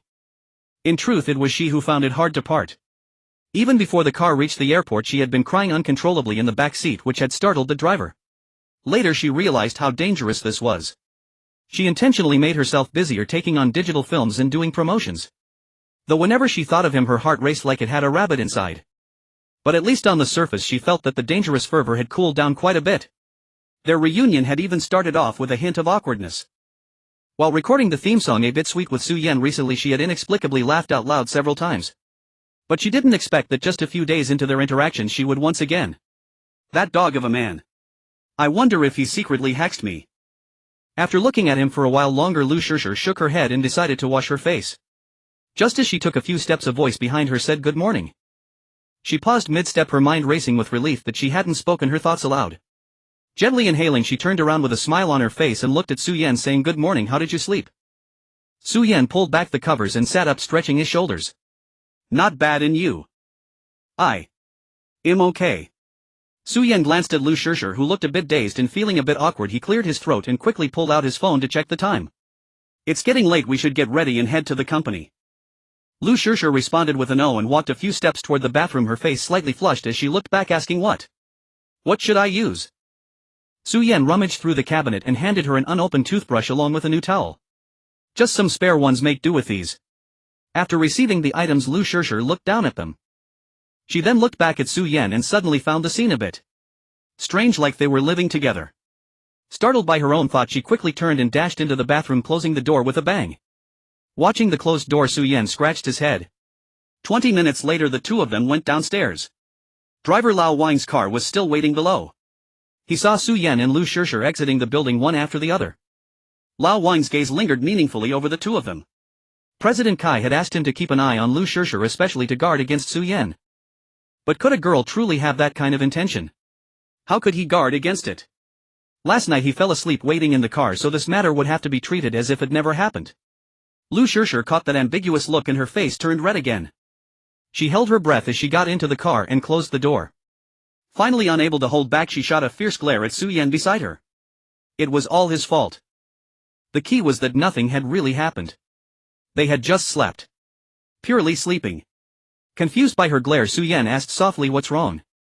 Liu Yifei turned her face away, looking out the window and ignoring him. Seeing this scene from the rearview mirror, Lao Wang chuckled softly and quickly started the car. 2 days later, at a shopping mall in the Magic City. The offline promotional event for When I Rush Towards You had just concluded. The screams from the audience hadn't completely died down as Su Yan and others walked towards the backstage surrounded by staff.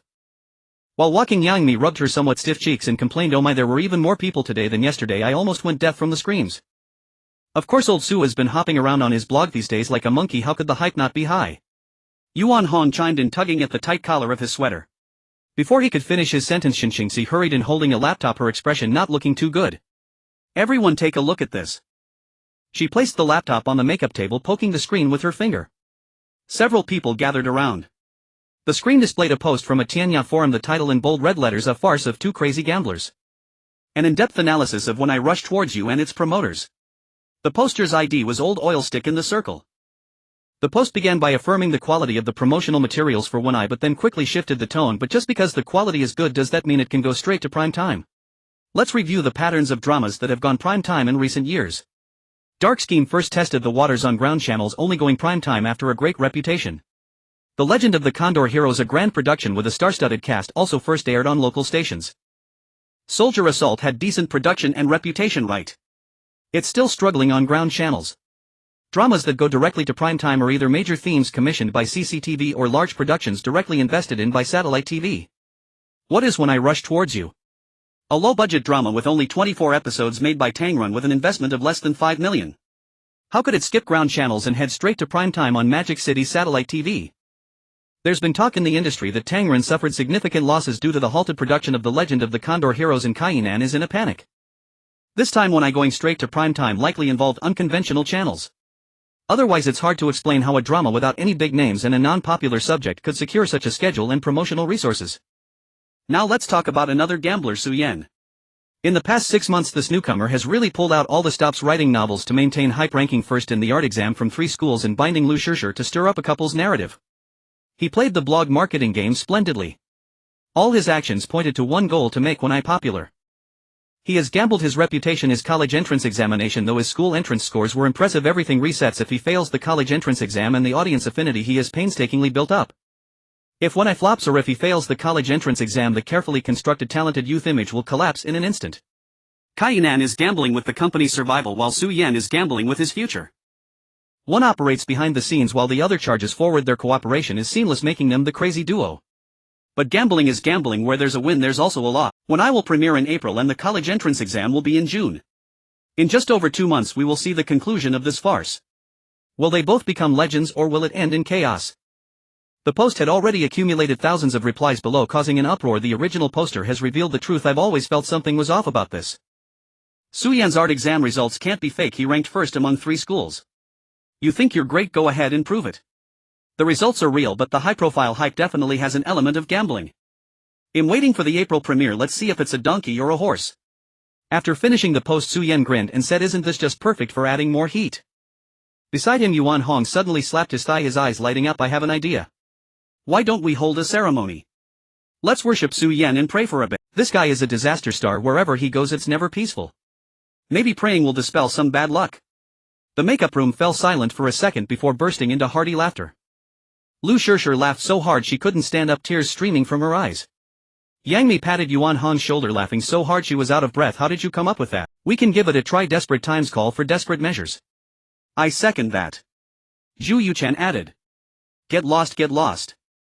Blaring at the ruckus, Su Yan scolded him, "A lucky fish. What are you talking about praying for?" After the laughter the atmosphere lightened considerably. Waving his hand, Xinxingxi said, "All right, stop with the nonsense. You'll keep an eye on this matter. You all go about your business. Especially you, Su Yan. Continue releasing materials on the blog as planned, but don't argue with anyone and don't respond to that post." Understood. Su Yan nodded. When he returned to his rental apartment that night, he checked his blog. Indeed, that post about 2 gamblers had spread widely and many people were asking questions under his latest post. After skimming through a few, he didn't reply. He switched to his documents, found the latest chapter draft of Without a License and copied it for publication. After finishing the novel post, he immediately published a new blog post accompanied by 9 pictures. All high-definition stills from when I rushed towards you. Continuing the promotion was his only response. April 2nd. At 7:55 p.m. the third-floor meeting room of Tangren Company had been hastily converted into a viewing room packed with people. The coffee table was piled high with snacks.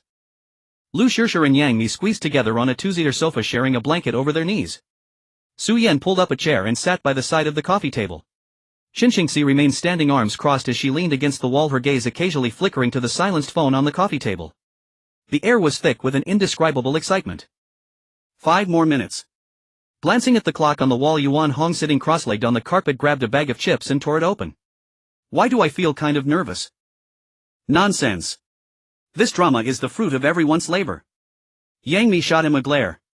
Liu Yifei remained silent, her eyes fixed on the countdown timer flickering in the bottom right corner of the TV screen, her heart pounding with anxiety. The first drama she starred in after her debut, Moon Shadow in the Wind, had only aired on local channels.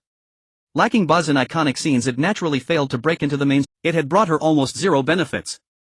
Indeed, when she later took on the role in The Young Warriors of the Young Family, the media still treated her as a complete newcomer. And her character Luo Xin was generally gentle and warm, a touch of solace in a chaotic world, but ultimately a virtuous wife dependent on a man.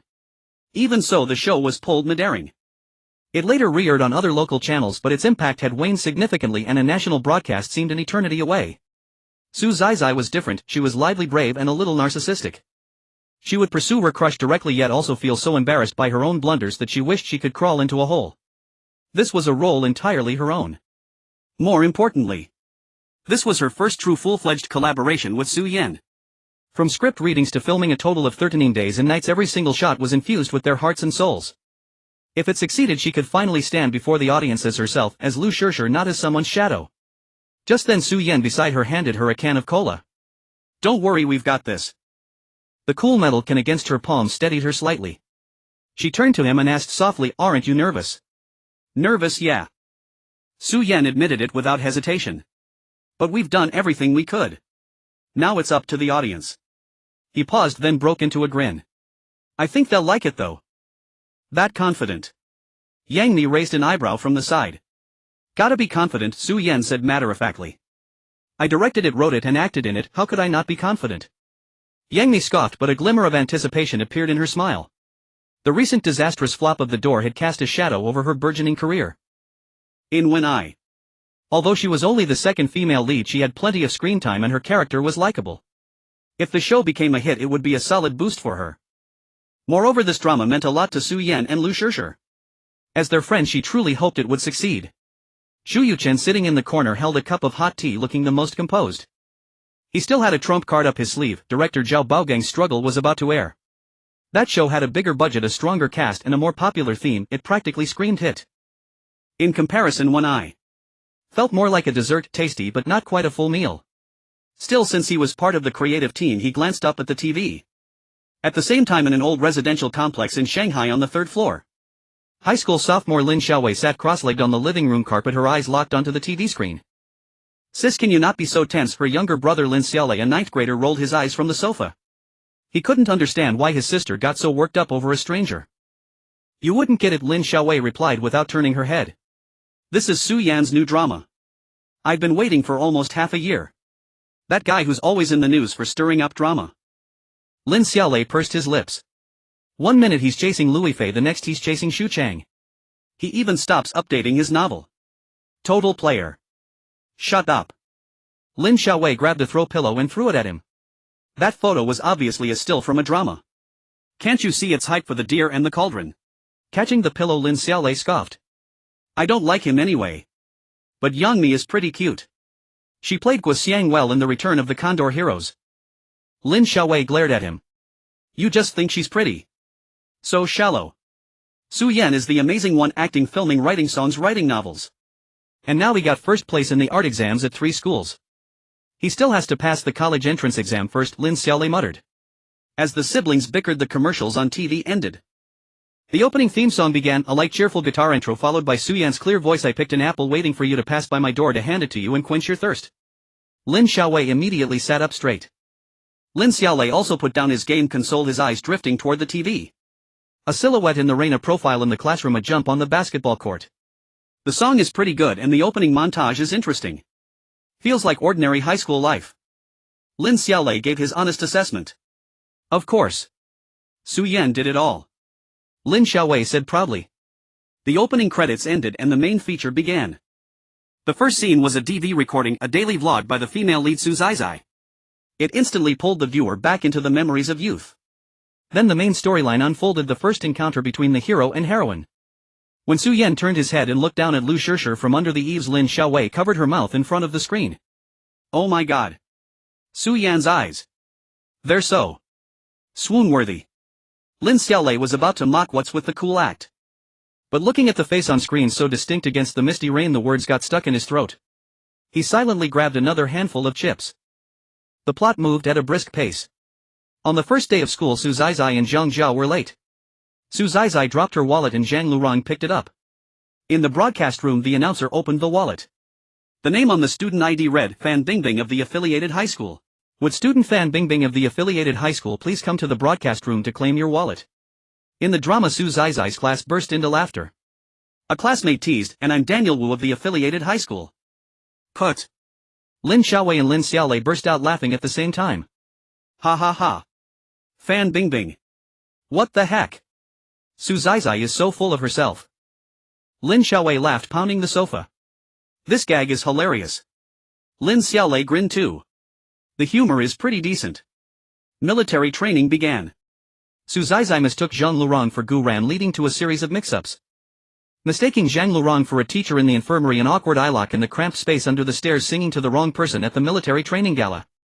The laughs came one after another, the pacing light and never dragging. Especially when Su Zizai called Zhang Lurong affectionately by the wrong name Ran over and over while Zhang Lurong looked at her like she was an idiot. Su Zizai's girlish charm and pure innocence radiated off the screen. Oh my god. Su Zizai is such a ditz. Lin Xiaowei laughed while covering her face. So awkward yet so cute. Lin Xiaolei didn't argue. Watching Lu Shishi's lively eyes on the screen, he suddenly thought. Maybe idol dramas weren't as cheesy as had imagined. The first episode ended quickly and commercials came on. Unable to wait, Lin Xiaowei picked up her phone and opened the class QQ group. As she expected, the chat was already blowing up. Did you watch it? Did you watch? When I is amazing. Su Yan is so handsome. That shot in the rain was full of atmosphere. Lu Shishir is so cute too. I never knew she had this side to her. The whole string of mix-ups when Su Zizai mistook him, I was cringing so hard I could have dug a mansion with my toes. Lin Xiaowei typed furiously, Su Zizai is adorable. Zhang Lurong is so swoon-worthy. A flood of replies followed. 110086. Lin Xiaolei secretly glanced at his sister's phone screen, pursed his lips but said nothing. The second episode began. Su Zizai finally realized she had gotten the name wrong. She tried to explain but was thrown back by Zhang Lurong using her own words. It's raining, why aren't you running, dummy? Ah. Zhang Lurong holds grudges. Lin Xiaowei squealed. So he's a sly one underneath. That makes him even more charming. Lin Xiaolei rolled his eyes but kept his eyes on the TV. That evening Su Zizai and Zhang Jia went on sentry duty together. Zhang Lurong and Gu Ran were paired up. By a twist of fate the two storylines ran in parallel. Gu Ran went to the equipment room to get a flashlight and got locked in, begging Zhang Jia, who happened by, for help. After a bout of sarcastic taunts, Zhang Jia helped him ram the door. The two crashed through the door and tumbled to the floor together. Ha ha. This time Lin Xiaolei couldn't hold it in and laughed out loud. The Gu Ran and Zhang Jia pair are fun too, Lin Xiaowei commented. Bickering lovers. There. Not bad. In the other storyline, Su Zizai's direct advances also created more laughs. She kept proclaiming she would protect Zhang Lurong.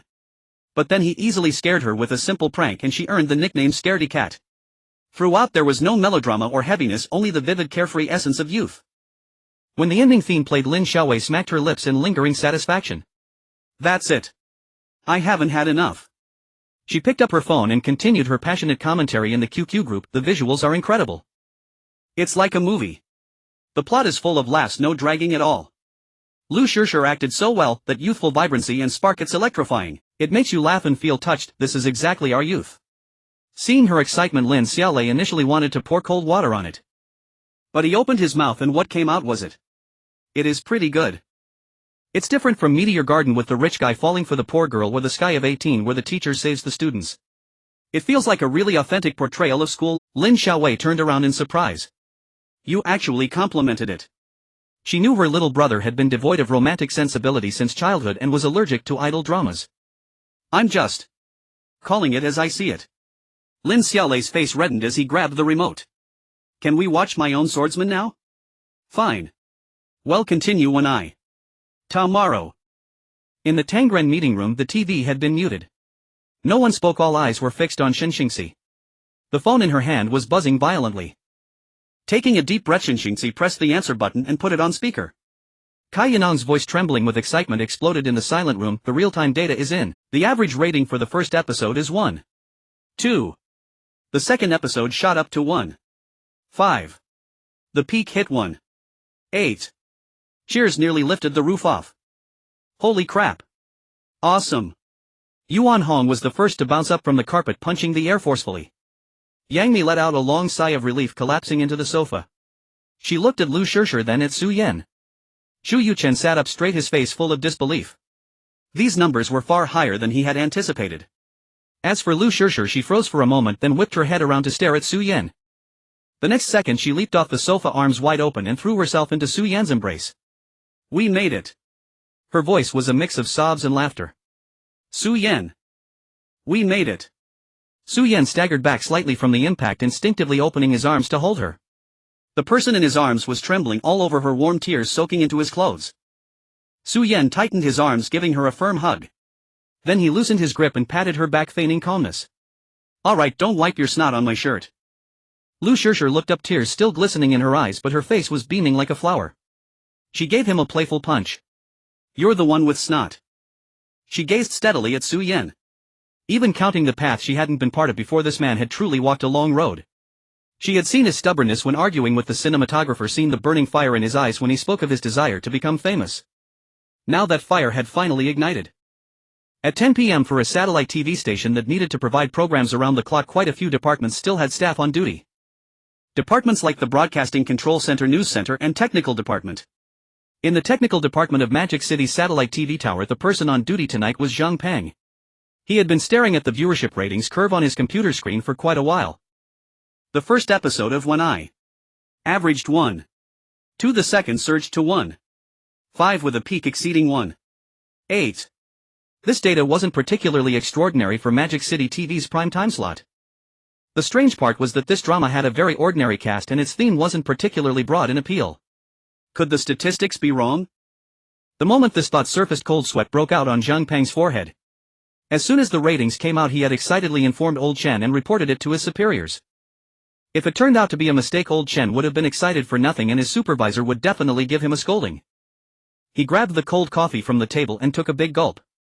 After calming down a bit, he unleashed the typing speed he had honed over 25 years of being single and frantically started hammering on the keyboard. Sample household data, real-time monitoring systems, preliminary feedback from third-party data companies. He checked each one meticulously, more carefully than calculating his monthly expenses. After a long while, his typing gradually slowed down. He entered the last piece of data and recalculated. Looking at the results, he leaned back in his chair and let out a long breath. The data was correct. What the hell? Old Chen better treat me to a good meal for this. Zhang Peng glanced at the time in the bottom right corner of the screen. It was already 1 a.m. He muttered quietly to himself. Thinking about the recent buzz at the station, he let out a quiet chuckle. At 9 in the morning. In the conference room of the TV tower. The conference table was already surrounded by people with the heads of all departments present. As the head of an important department, Chen Guohua had a seat near the front. He could feel the occasional glances cast his way from those around him. He knew what they were looking at. Ever since he took on the bet with Tang Ren's one-eye project, he had been subjected to such attentive glances quite often. He also knew what these people were saying behind his back, reckless for credit, going crazy with that woman from Tang Ren, and some even whispered he had taken bribes from them. But he didn't care. As the director of program selection, he had watched the drama himself. He believed it would succeed, so he took it on. It was that simple. Just as he was thinking, the conference room door opened and Deputy Director Zhao Qiming walked in with a smile. Taking his seat at the head of the table, he swept his gaze across the room, said, "Let's begin," and briefly reviewed the previous week's affairs. Then he brought up one eye. Last night's premiere averaged 1.35 with a peak of 1.8. Market share ranked first in its time slot. Performance exceeded expectations. As soon as he spoke, a few sharp intakes of breath were heard around the room. Director Zhao paid no attention to the reactions and continued, "That's why I always say we need to acquire more dramas with fresh themes. This drama, One Eye, is very novel. Audiences haven't seen anything like it, so they'll naturally stop to take a look." Then he turned to Chen Guohua. "Old Chen, you had a good eye this time." Chen Guohua didn't take the credit. He smiled modestly. It was also thanks to the station's promotional resources and the coordination of various departments. Otherwise, even the best drama wouldn't have worked. A few department heads showed faint smiles. Director Zhao chuckled as well, said, "Old Chen is too modest," then looked at the head of the promotions department. "This drama is a bit small in scale. We need to push it further and try to make it a massive hit. That will help with the station's youth-oriented strategy. Follow-up advertising resources, variety show tie-ins. All need to be in place." The promotions head nodded respectfully in agreement. The meeting didn't end until nearly 11 a.m. In the corridor, the promotions head looked at Old Chen with a complex expression. He himself had once looked at Old Chen with that strange gaze. After all, for Old Chen to sign a bet on such a low-budget drama, anyone's natural first reaction would be to suspect something fishy. Who would have thought this drama? He shook his head inwardly, then forced a smile. "Congratulations, Old Chen. You hit the jackpot this time." Chen Guohua remained as modest as ever, waving his hand with a smile. "Old Song, don't tease me. This is only the first day. It's still early, very early. Besides, this achievement is entirely due to everyone's cooperation." Song patted him on the shoulder, said nothing more, and returned to his own office. Chen Guohua also went back to his office. Only after closing the door did he let out a long sigh. He pulled a pack of cigarettes from the drawer, took one out, lit it, and took a deep drag. Amidst the swirling smoke, he recalled the scene from last night when he was watching the drama at home. His wife was knitting beside him and his daughter was sitting on the sofa watching the show. He had only intended to watch a few minutes casually, but before he knew it, he had finished both episodes. Although he had already seen the final cut, watching it again on TV, he still found himself drawn in. This drama. It's really not bad. Old Chen smiled and exhaled a puff of smoke.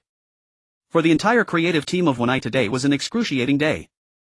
Afraid of raising false hopes, Su Yan didn't hide anything from them. He clearly laid out his judgment. Yesterday's ratings were inseparable from his frenzied marketing over the past few months. Many people had heard about the show, gotten curious, and taken a peek to see what it was all about. Tonight would be the true test. So while worrying whether the ratings could hold, everyone continued to appear at various events to promote the show. It was a day that was both agonizing and fleeting. In the evening, it was the same meeting room, the same group of people. Yuan Hong was still sitting cross-legged on the carpet, his face showing no sign of exhaustion from a day of running around. "Why do I feel tonight is even tougher to get through than last night?" "Nonsense," Yang Mi said, biting fiercely into an egg tart. "Yesterday we were completely in the dark. Today we're watching hope and waiting for the verdict." Liu Yifei didn't sit on the sofa. She pulled a chair close to Su Yan, her legs pressed tightly together. On the television after the commercials ended, the opening theme of When I Run Towards You began to play. Continuing the lighthearted pace of the first two episodes, Su Zizai played her cards directly, never once coming across as a silly fangirl. The screen was filled with nothing but a sweet, soft and invincible youthful spirit. The meeting room was filled with continuous laughter. The actors had filmed everything in fragmented segments. Before seeing the final cut, they were just like ordinary viewers, having no idea what the final edit would look like. Only Su Yan had seen the finished product. But even he couldn't hold back shaking his head with laughter. The show's comedic points were truly undeniable. The two episodes ended quickly and the closing theme began to play. Suddenly no one in the room spoke. Everyone stared in unison at Xinxingxi. "What are you looking at me for? I don't know the ratings either." Xinxingxi shrugged helplessly and made a joke to the group. They waited for a while but no news came. Yuan Hong suggested they head home first. As he reached the door, Xinxingxi's phone rang. Yuan Hong stopped and looked over, and Su Yan and the others also watched with eager eyes. Xinxingxi chuckled softly, answered the call and immediately put it on speaker. Kai Yilong's rapid-fire voice came through the phone, sounding even more excited than last night. The third episode dipped to 1.3 at the start, but in the latter half it pulled back to 1.6, averaging around 1.5. The fourth episode broke through to 1.8. The peak even directly hit 2. It held steady. Not only did it hold, but the numbers are still climbing. She paused, her voice beginning to tremble. Shanghai Media Group just contacted me. The deputy director personally gave the order to promote it as a potential blockbuster. Advertising resources, special reports and even variety show tie-ins will all follow. Thunderous cheers erupted in the room. Awesome. Truly awesome. Yuan Hong leaped up from the floor, punching the air fiercely. Yang Mi let out a long sigh of relief, collapsing limply into the sofa, closing her eyes and grinning foolishly. Zhu Yuchen also started clapping. Liu Yifei turned her face to look at Su Yan. This time she didn't pounce on him, but her eyes were shining brightly. Su Yan chuckled and winked at her. It was done. This time it was truly done. Counting from the day he left, 3 whole years, and finally it was done. Back at his rental, Su Yan logged into his blog and casually posted a new article. Finally brave enough to speak up. Looks like everyone really likes the show. Thanks. He attached a still from the third episode of When I, showing Su Zizai petrified in front of a photo of a golden retriever. He also casually pasted the ratings data from the past 2 days. Breaking 2 on the second day. The data is too fierce. Is it inflated? Inflated my ass. Shanghai Media Group's news reported it, and the official blog's victory chart is still hanging clearly. I initially watched purely for the faces, but the plot turned out to be unexpectedly good, natural and funny. 1. Even a middle-aged guy like me enjoyed it, remembering the silly things I did in school. A good show truly knows no age. After the congratulations can burning ice update. Even the production team's donkey wouldn't dare rest this long. Pushing for an update 1. But he'll ship the Yanshi CP first. Liu Yifei and Su Yan definitely have something going on. Their acting is too in sync. Am I the only one wanting to download the original soundtrack for a little sweet? Su Yan casually scanned a few comments in the comments section and directly closed the page. In the days that followed, the popularity of When I continued to soar and spread wildly. In the company's break room you could always run into a few young girls huddled together discussing the plot, covering their mouths and giggling. At school the topics of conversation during breaks had all turned into "Did you watch When I last night? Su Zizai is so brave and Zhang Rang is just too handsome." The phones at Tangren Media were ringing off the hook. Interview requests, show appearances and a pile of brand collaborations. On Monday morning Xinxingxi excitedly found Su Yan. After the ratings climbed again over Saturday and Sunday, reaching between 1.8 and 2, the internet was buzzing with discussions about the plot. The on-screen couple Su Yan and Liu Yifei, whose story had been abruptly cut short in The Young Warriors, was being pushed back into the spotlight, frantically gaining fans. Xinxingxi's eyes sparkled as she looked at Su Yan. A sponsorship deal is in the works. Somehow Su Yan was reminded of the one she had brought up last time and teased, "It's not some weird underwear brand again, is it?" Xinxingxi's face reddened. Back then Su Yan's fame was too insubstantial, legitimate big brands wouldn't even look their way. What else could she do? It's Kong Ji Wei, a sports drink. She spoke rapidly. They're looking for a new spokesperson and were immediately drawn to your current popularity and image. They think it's a great fit with their brand identity. The chances of landing it are very high. Su Yan's eyes lit up.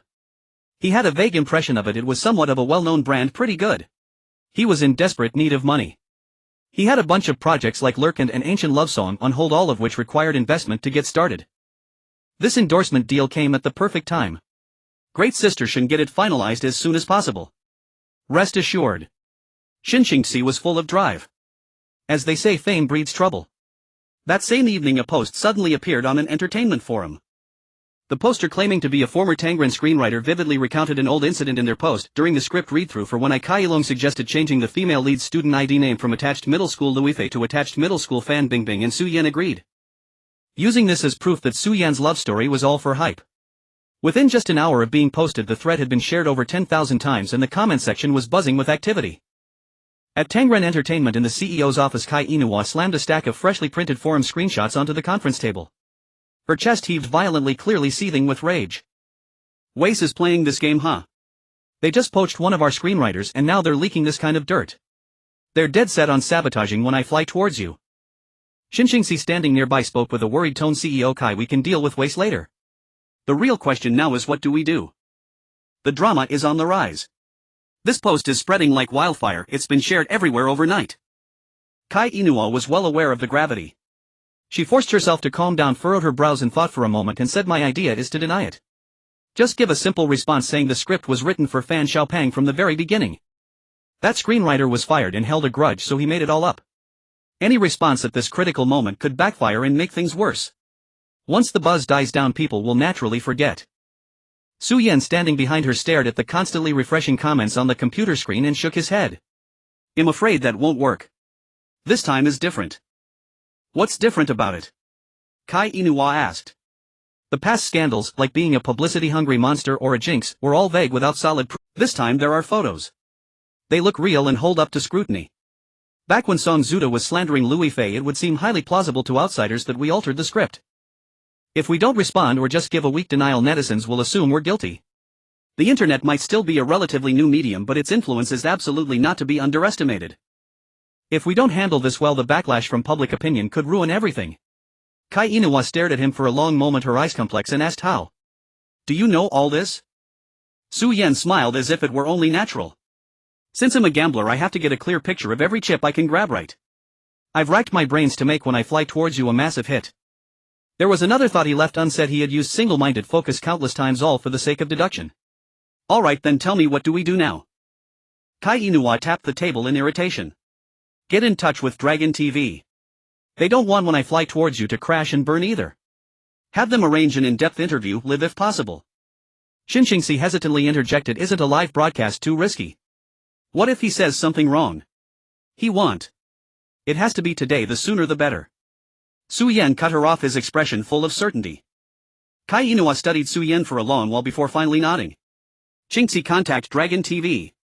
Can Kofan Qingting fit in an extra episode? Tell them we have important matters to clarify and it'll also boost the drama's popularity. I'll try, Xinxingxi replied. Dragon TV's response was faster than expected. By 2 in the afternoon the call came back. Kofan Qingting would air a special live episode tonight at 7:40, lasting 30 minutes entirely live.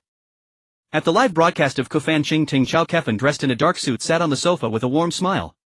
Across from him, Su Yan wore a light blue shirt with sleeves rolled up to his elbows, his posture relaxed. Welcome, Su Yan, Chao Kefan opened with pleasantries. Recently When I Fly Towards You has become incredibly popular. My daughter watches it every day at home and even discusses the plot with me. Su Yan smiled and thanked him. The first half of the interview was light and easy. Chao Kefan was skilled at guiding the conversation and Su Yan responded naturally. They talked about everything from ranking first in 3 art school entrance exams to writing a novel on his blog and behind-the-scenes anecdotes from filming When I Fly Towards You. Around the 20-minute mark, Chao Kefan shifted the topic, his expression growing slightly more serious. Su Yan, there's been a rumor circulating online recently. Have you seen it? A person claiming to be a former Tangren screenwriter alleged that in the script for When I Fly Towards You the student ID of Su Zai originally read high school affiliated to Normal University, Liu Yifei, but was later changed to high school affiliated to Normal University, Fan Bingbing. They also said this change was proposed by CEO Kai and agreed upon by you. Do you have anything to say about that? The studio fell silent for a moment. Su Yan showed no surprise on his face, instead he smiled. I saw it. Actually, there's nothing to hide about this. At the time, CEO Kai felt the joke might be overinterpreted and inappropriate. I thought her concern was quite reasonable. A script is a script and reality is reality. I didn't want my personal reasons to sour a fun design and affect the overall enjoyment of the drama. So we changed it to high school affiliated to Normal University, Fan Bingbing. I think the effect is similar, it still expresses the female lead's little thought of him the most beautiful. Finally he turned directly to the camera. But I have to apologize to Sister Bingbing here. Using your name without asking first was an oversight on our part. There was absolutely no disrespect intended. I simply think that like teacher Liu Yifei you represent the ideals of beauty and star quality for our generation. I hope you don't mind. After saying this he even cupped his hands toward the camera, his expression half serious half joking. Chow Kefan laughed at the sight. That's quite a unique apology. If teacher Fan Bingbing sees this, how would you like her to respond? I hope Sister Bingbing will be magnanimous and not hold it against us. Maybe I can treat her to a meal to make amends. Su Yan grinned. Laughter filled the studio. The remainder of the interview returned to a lighthearted and pleasant atmosphere, touching on amusing stories about the other characters in the drama. That evening viewers who caught the interview quickly shared its content online. More interestingly, around 9 p.m. Fan Bingbing's studio actually issued a response. The message was concise and elegant. When I fly towards you is wonderful and Su Zai Zai is adorable. Being featured in such a fun storyline is my honor. Wishing brother Su Yan success in his college entrance exams and a massive hit with his new drama. You'll remember that Meal Su Yan below was a photo of Fan Bingbing smiling and making a peace sign. In a private dining room of a certain private kitchen restaurant in the Magic Capital, it was 11 o'clock in the evening. Several freshly served dishes sat on the round table, steam rising straight up. Su Yan sat around with Lu Shishir, Yuan Hong and Yang Ni. Zhu Yuchen was absent due to other commitments. Holy crap, guess what tonight's ratings are? Yuan Hong looked at everyone with an excited expression. How much? Yang Ni, who was scooping soup, blinked and responded casually. The second episode's peak broke 3 with an average of 2.5. Old Su's response really drew a lot of people in and kept them hooked. Yuan Hong's face was full of disbelief. Across from him Lu Shishir paused in her action of picking up food. 2.5. That number swirled in her mind. Xin Xingxi had explained it to her before. For a provincial satellite TV primetime slot 0.8 was passing 1.5 was decent and 2.0 was already a hit. And when I reached 2.5 with a peak that could hit 3. What did that mean? She suddenly turned her head and stared at Su Yan. There was no particular expression on his face. Aren't you excited? She asked. Excited, really excited.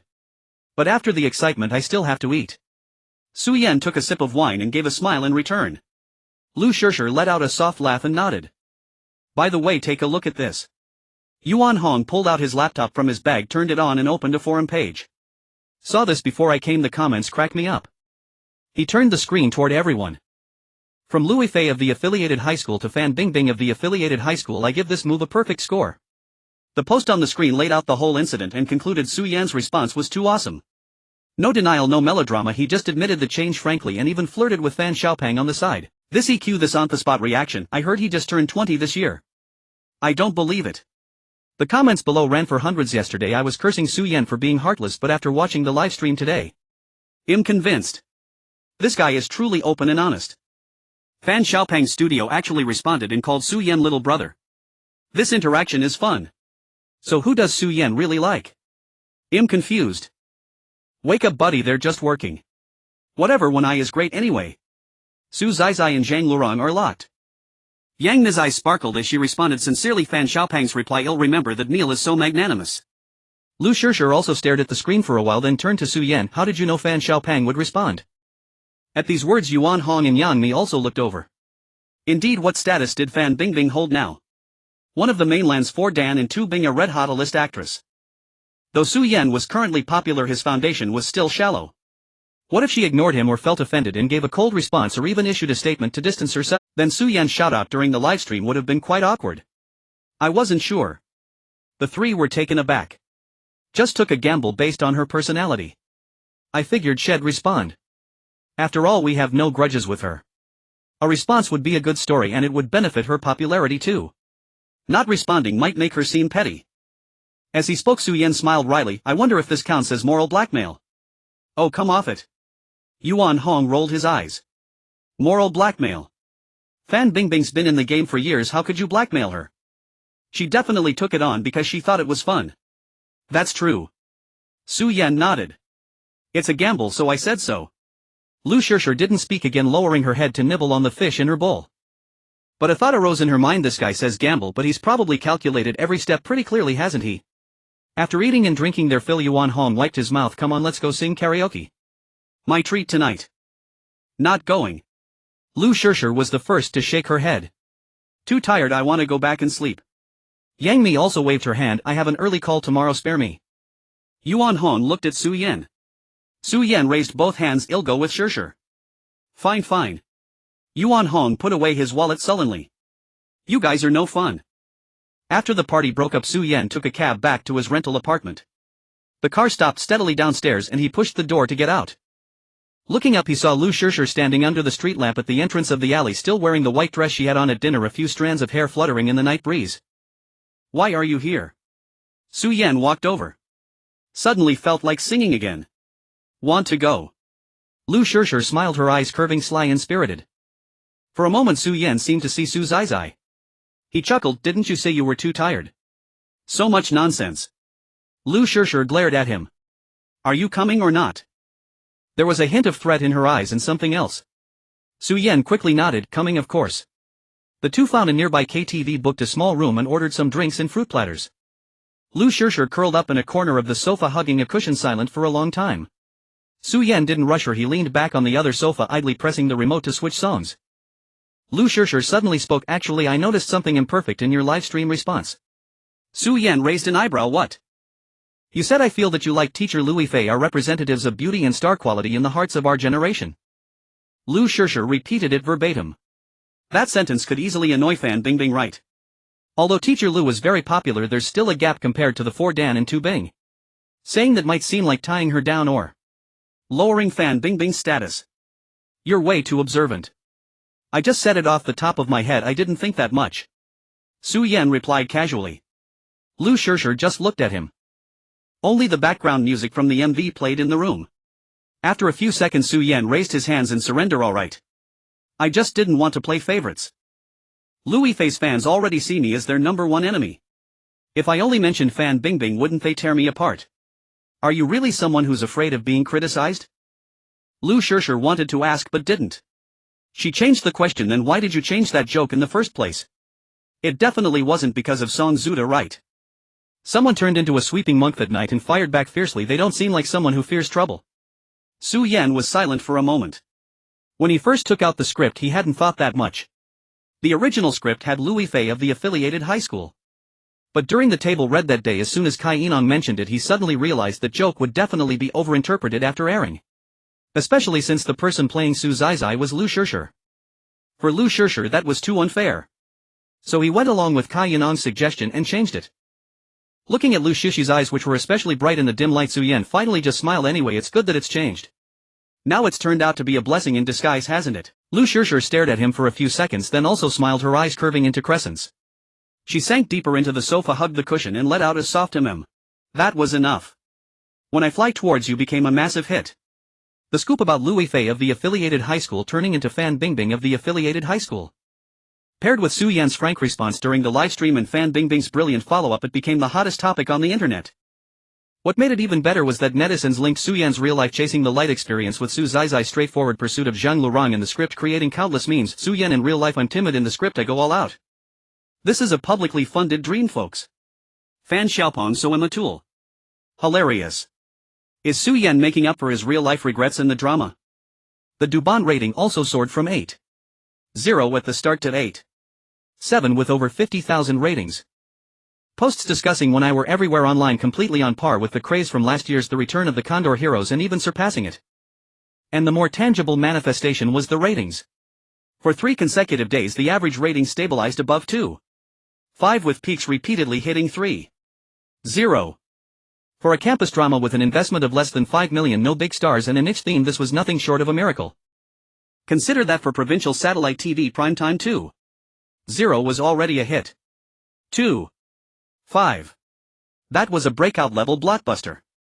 Last year the Hong Kong drama War and Beauty, which became a nationwide hit on Mango TV, had an average rating of only around 2.8. And the foundation and influence of Magic Capital TV were not on the same level as Mango TV. When his achievement could no longer be described as a dark horse. It was a celestial steed charging in on a rocket. The office phone had been ringing incessantly since 8 in the morning.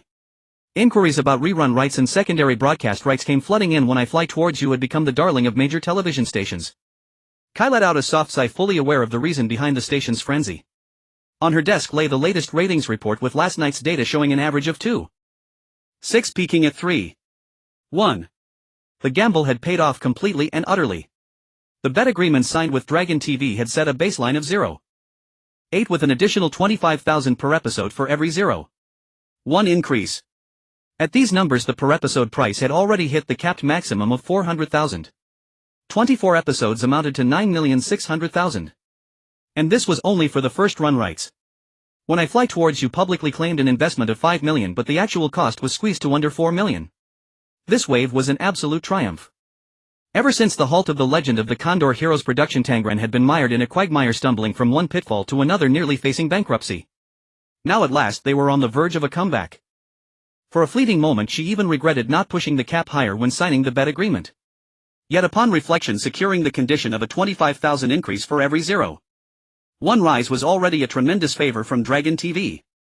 Initially old Shen had proposed 20,000, and it was her persistence that had ground them down to this. Be content, Kai Yong told herself, a shrewd and triumphant smile spreading across her face. In the Dragon TV building, Chen Guowo walked with a spring in his step. He had just emerged from the deputy director's office clutching a freshly approved project bonus application. Zhao Qiming had not only approved it but had also added a line at the end: for the entire When I Fly Towards You project team, quarterly performance will be increased by 20. In the corridor he encountered colleagues from other departments who greeted him with smiles from afar. Director Chen, impressive. You've really brought honor to the station this time. Chen Guowo nodded with a smile, not pausing his stride. Only after returning to his office and closing the door did he fully relax. He collapsed into his chair, letting out a long sigh. What did it matter that each episode cost 400,000? Or what the actual production cost was?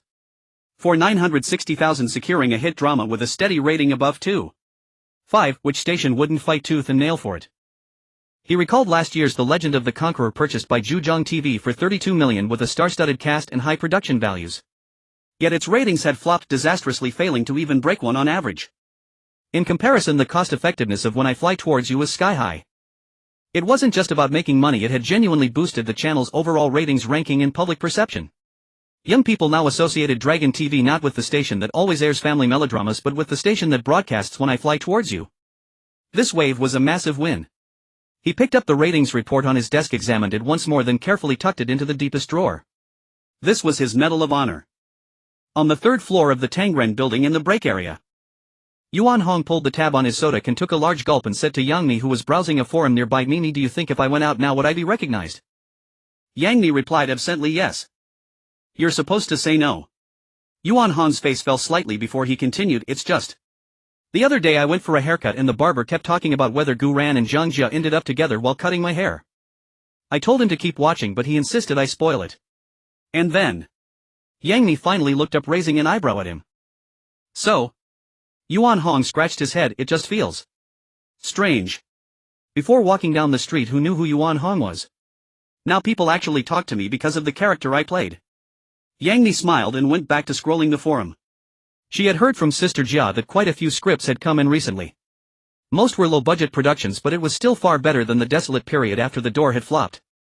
Zhu Yuchen sat on a sofa a bit further away, talking on the phone.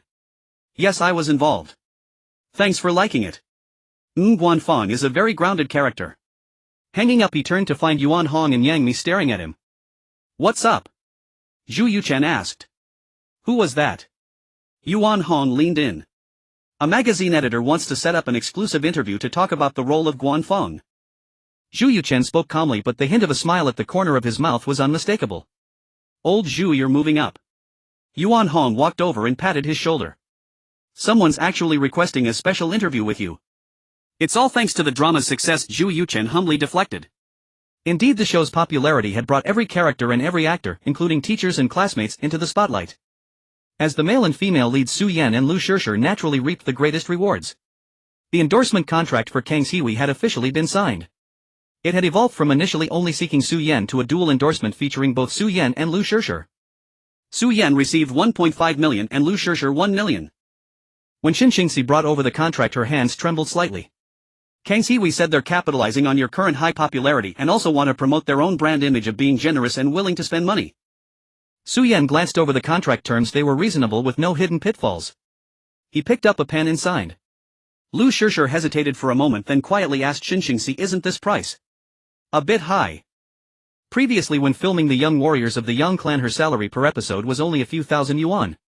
Suddenly being offered 1 million was a bit dizzying. Xinxingxi chuckled, it is a bit high. Zhou Sun and Huang Xiaoming's endorsement fees are only around 2 to 3 million. But with your current level of popularity you're worth this price. Kang Siwei knows they're paying a premium, they're banking on the long-term effects. Biting her lip, Liu Yifei finally signed. As she put down the pen she suddenly remembered the look on Su Yan's face last year in Hengdian when he said you will stand on the Golden Eagle Award stage. What are you daydreaming about? Su Yan nudged her arm. Nothing, it's just. It feels so unreal. Liu Yifei turned to look at him. Su Yan laughed. Then you'd better get used to it quickly. When I Fly Towards You finishes airing there's a whole pile of contracts waiting. The main creative team reaped substantial rewards. Fans were equally immersed in the joy of following the drama, setting aside all the distracting topics. When I Fly Towards You itself was indeed a well-produced, emotionally delicate sweet drama. Its Douban rating remains stable at 8.7 with short comments filled with phrases like anti-smile, beautiful youth and healing. Forum discussions about the plot were diverse, rational discussion. Do guys like Zhang Lurong actually exist in real life? Has anyone found the outfit Su Zizai wore? That goose yellow cardigan was so pretty. When will Gu Ran and Zhang Jia finally get together? It's driving me crazy. Compared to plot analysis, more people were indulging in creating and sharing inside jokes. Did you tell your crush it's raining? Why aren't you running? Today. Classmate Fan Bingbing from the affiliated high school, you dropped your wallet. The Wu Yanzu from the affiliated high school, has anyone found my meal card? Fan Bingbing's gracious acceptance of the joke also helped reshape her public image. Previously she was often criticized for having ambition written all over her face and being too utilitarian. After this incident many neutral observers commented that she was quite cute and showed grace by uplifting newcomers. An industry insider wrote in a column, I don't know if Tangren coordinated with Fan Bingbing's team in advance, but if not, this was undoubtedly a dream collaboration. Everyone got what they wanted, there were no losers. The post was shared and liked countless times. As the column said, it seemed everyone had one. But one group was absolutely furious. On forums, bulletin boards and portal sites, under any news or post mentioning Su Yan, Liu Yifei's fans cursed in a myriad of ways. He rode the coattails of the Fairy Sisters' fame to get started, and now that his drama is a hit he immediately steps on her. How classy. And Fan Xiaopang, why did she pick up on that joke? Isn't interacting with someone like that beneath her? When will CC finally toughen up? She lets people like this leech off her every time. Liu Yifei's official blog was flooded with hostile comments. Is Su Yan never going to stop leeching off her? From the light chaser all the way to now. From affiliated high schools Liu Yifei to affiliated high schools Fan Bingbing, some people's faces change faster than a book flip. Begging Sister Fei to issue a statement and completely cut ties with this person. What leak? I think Su Yan's team orchestrated the whole thing, leak hyped the works, and thinks we're all fools. On the evening of April 12, episodes 21 and 22 of When I Fly Towards You aired. The plot reached its climax. Zhu Miao deliberately approached Zhang Lurong and Su Zizai boldly staked her claim. Ratings hit another high, averaging 8 with a peak of 3.2. The entire internet was buzzing about how sweet Zhang Lurong and Su Zizai were, saying it didn't look like acting. CP fans were celebrating like it was New Year's. And amidst all the excitement, Liu Yifei's official blog updated without any warning. There was no text. Only a forwarded video link. The video title was simple: The Light and Shadow of These Years. Fans clicked on it and then they froze. The video was a fan edit mixing Liu Yifei's scenes from Demigods and Semi-Devils, Chinese Paladin, and the Return of the Condor Heroes with Su Yan's scenes from the Young Warriors of the Yang Clan and When I Fly Towards You. The editing was professional with smooth scene transitions. The ethereal grace of little dragon girl dancing on a white ribbon under the moonlight, the lively charm of Zhao Linger's backward glance, the gentle elegance of Wang Yuyan holding a scroll. The sharp turn of young Xilang on the battlefield, the tender-looking Zhang Lurang's eyes on the rooftop. These shots were skillfully interwoven. The background music was none other than the light chaser. The video ended with a freeze frame on two silhouettes. One was the white-robed little dragon girl standing alone on a mountain peak, the other was Zhang Lurong walking on a rain-soaked tree-leaned path. The screen went black. Subtitles appeared slowly, grateful for all the light that has illuminated each other's years. Time of repost 2245. This was right after When I Fly Towards You finished airing, during the peak of discussion. 10 minutes after the blog was posted, it had been shared over 10,000 times. Half an hour later, Liu Yifei Su Yan fan edit topped the blog's trending list. An hour later, the video had been viewed over 1 million times. The comments section went absolutely insane. What the hell am I seeing? I don't believe CC posted this herself. There must be a mole in her team bought off by Su Yan. Lu Xiaoli auntie. Come out and control this. Your daughter's been hexed. Is it just me? Who finds this a bit adorable? Runs away with a pot lid. Get lost. CP dogs, get out of the comments. Compared to the fury in the fan zone, the onlookers and hidden CP fans were in a completely different world. On the popular discussion boards of Tenya Tieba and blogs, posts refreshed at a dizzying speed. Holy shit, holy shit, holy shit. The real deal is feeding us sugar. This video is masterfully edited. It strings together their roles from different periods and the soundtrack is Chaser of Light. Does this count as official recognition? Recognition my ass. It's obviously a team operation, maybe a joint hype stunt between Tangren and Liu Yifei's team. Give it a rest. Tangren and Liu Yifei and her mother fell out ages ago. Kai Yilong would love to see Liu Yifei crash and burn. Joint hype. So did Liu Yifei really post this herself? This girl. Is she that bold? I think her account got hacked. A hacked account could repost such a carefully edited video. This video clearly took time. The more you think about it, the scarier it gets. So it was really her, or at least she authorized her team to repost it. Whoever posted it, this move is explosive. The whole internet's focus is on this video now. What's Su Yan's reaction? Did his blog crash? Crashed. It's practically being stormed. Liu Yifei's fans, CP fans and onlookers are all crammed in there. Sina blog servers must be smoking. Su Yan running towards you, ratings keep climbing, his CP with Lu Shirshir is hot, and today the real deal just goes for it. How does he respond? Respond my ass, play dead. Saying anything now is wrong. The online chaos raged from late night until the next morning. All sorts of guesses, analyses, conspiracy theories and technical posts emerged endlessly. The comments section of Su Yan's blog was a disaster zone. The angry accusations of Liu Yifei's fans, the ecstatic blessings of CP fans, the onlookers enjoying the spectacle, and the bewildered fans of running towards you asking what new promotional tactic is this. All sorts of voices clashed, noisier than a marketplace. At 8 o'clock sharp. Liu Yifei's official blog updated again. It was a brief statement, very official in tone. Regarding the reposting of a fan-made video on our account last night, it was due to an operational error by a staff member. Ms. Liu Yifei is currently fully committed to closed training for the film The Forbidden Kingdom and has no time to follow online information. The company has severely reprimanded the relevant staff and strengthened account management procedures. We earnestly ask everyone to focus on Yifei's work and refrain from overinterpreting her personal life. Thank you to all fans for your support and understanding. As soon as the statement was released, the fan groups erupted again. Su Yan played dead all night and it turns out it was a mistake on our side. Can the staff be more professional? So infuriating. So CC didn't even know about this. Then that video.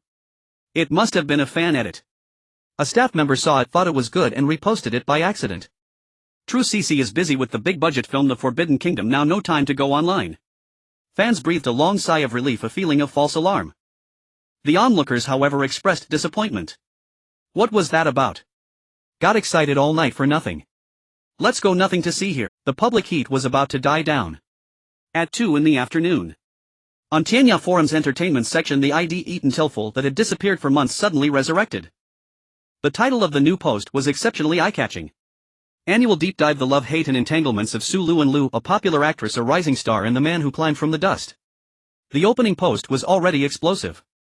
Antenna fans have been hounding me for half a year, calling me a liar, saying I was paid to slander your idol. Fine, today we won't argue. I'll give you a proper lesson on how reality is more exciting than scripts. This melon is ripe sweet and will make you question your life after eating it. Let's start with the timeline. First reveal: Su's relentless pursuit period. In 2004, on the set of The Return of the Condor Heroes, Su Yan started as an extra, changed 4 or 5 positions just to get close to Liu Yifei. Finally sneaking into the camera crew. Everyone knows this, so I won't dwell on it. But many don't know, how did a camera assistant get to shoot that important scene of the little dragon maiden's moonlit entrance? According to inside info, when Su Yan volunteered to shoot, everyone laughed. It was Liu Yifei who supported him and even offered to share the responsibility, which led director Yu Min to agree. And you saw the result. That shot became one of the classic images of Condor Heroes screenshots everywhere. Ask yourself if Liu Yifei had no feelings for Su Yan at all, would she take a risk for a little assistant? Then later, when Liu Yifei fell into the water and Su Yan risked his life to save her, I'll boldly say this here: from that moment our ethereal fairy sister had her heart completely ensnared. Unfortunately, reality isn't a fairy tale. The Queen Mother, Ms. Lu Xiaoli, showed up with a 40-meter-long sword. I heard that the day Su Yan was escorted off the set, the celestial fairy cried her eyes out in the makeup room. Second reveal: Su Yan's rise. After leaving Condor Heroes, Su Yan didn't give up.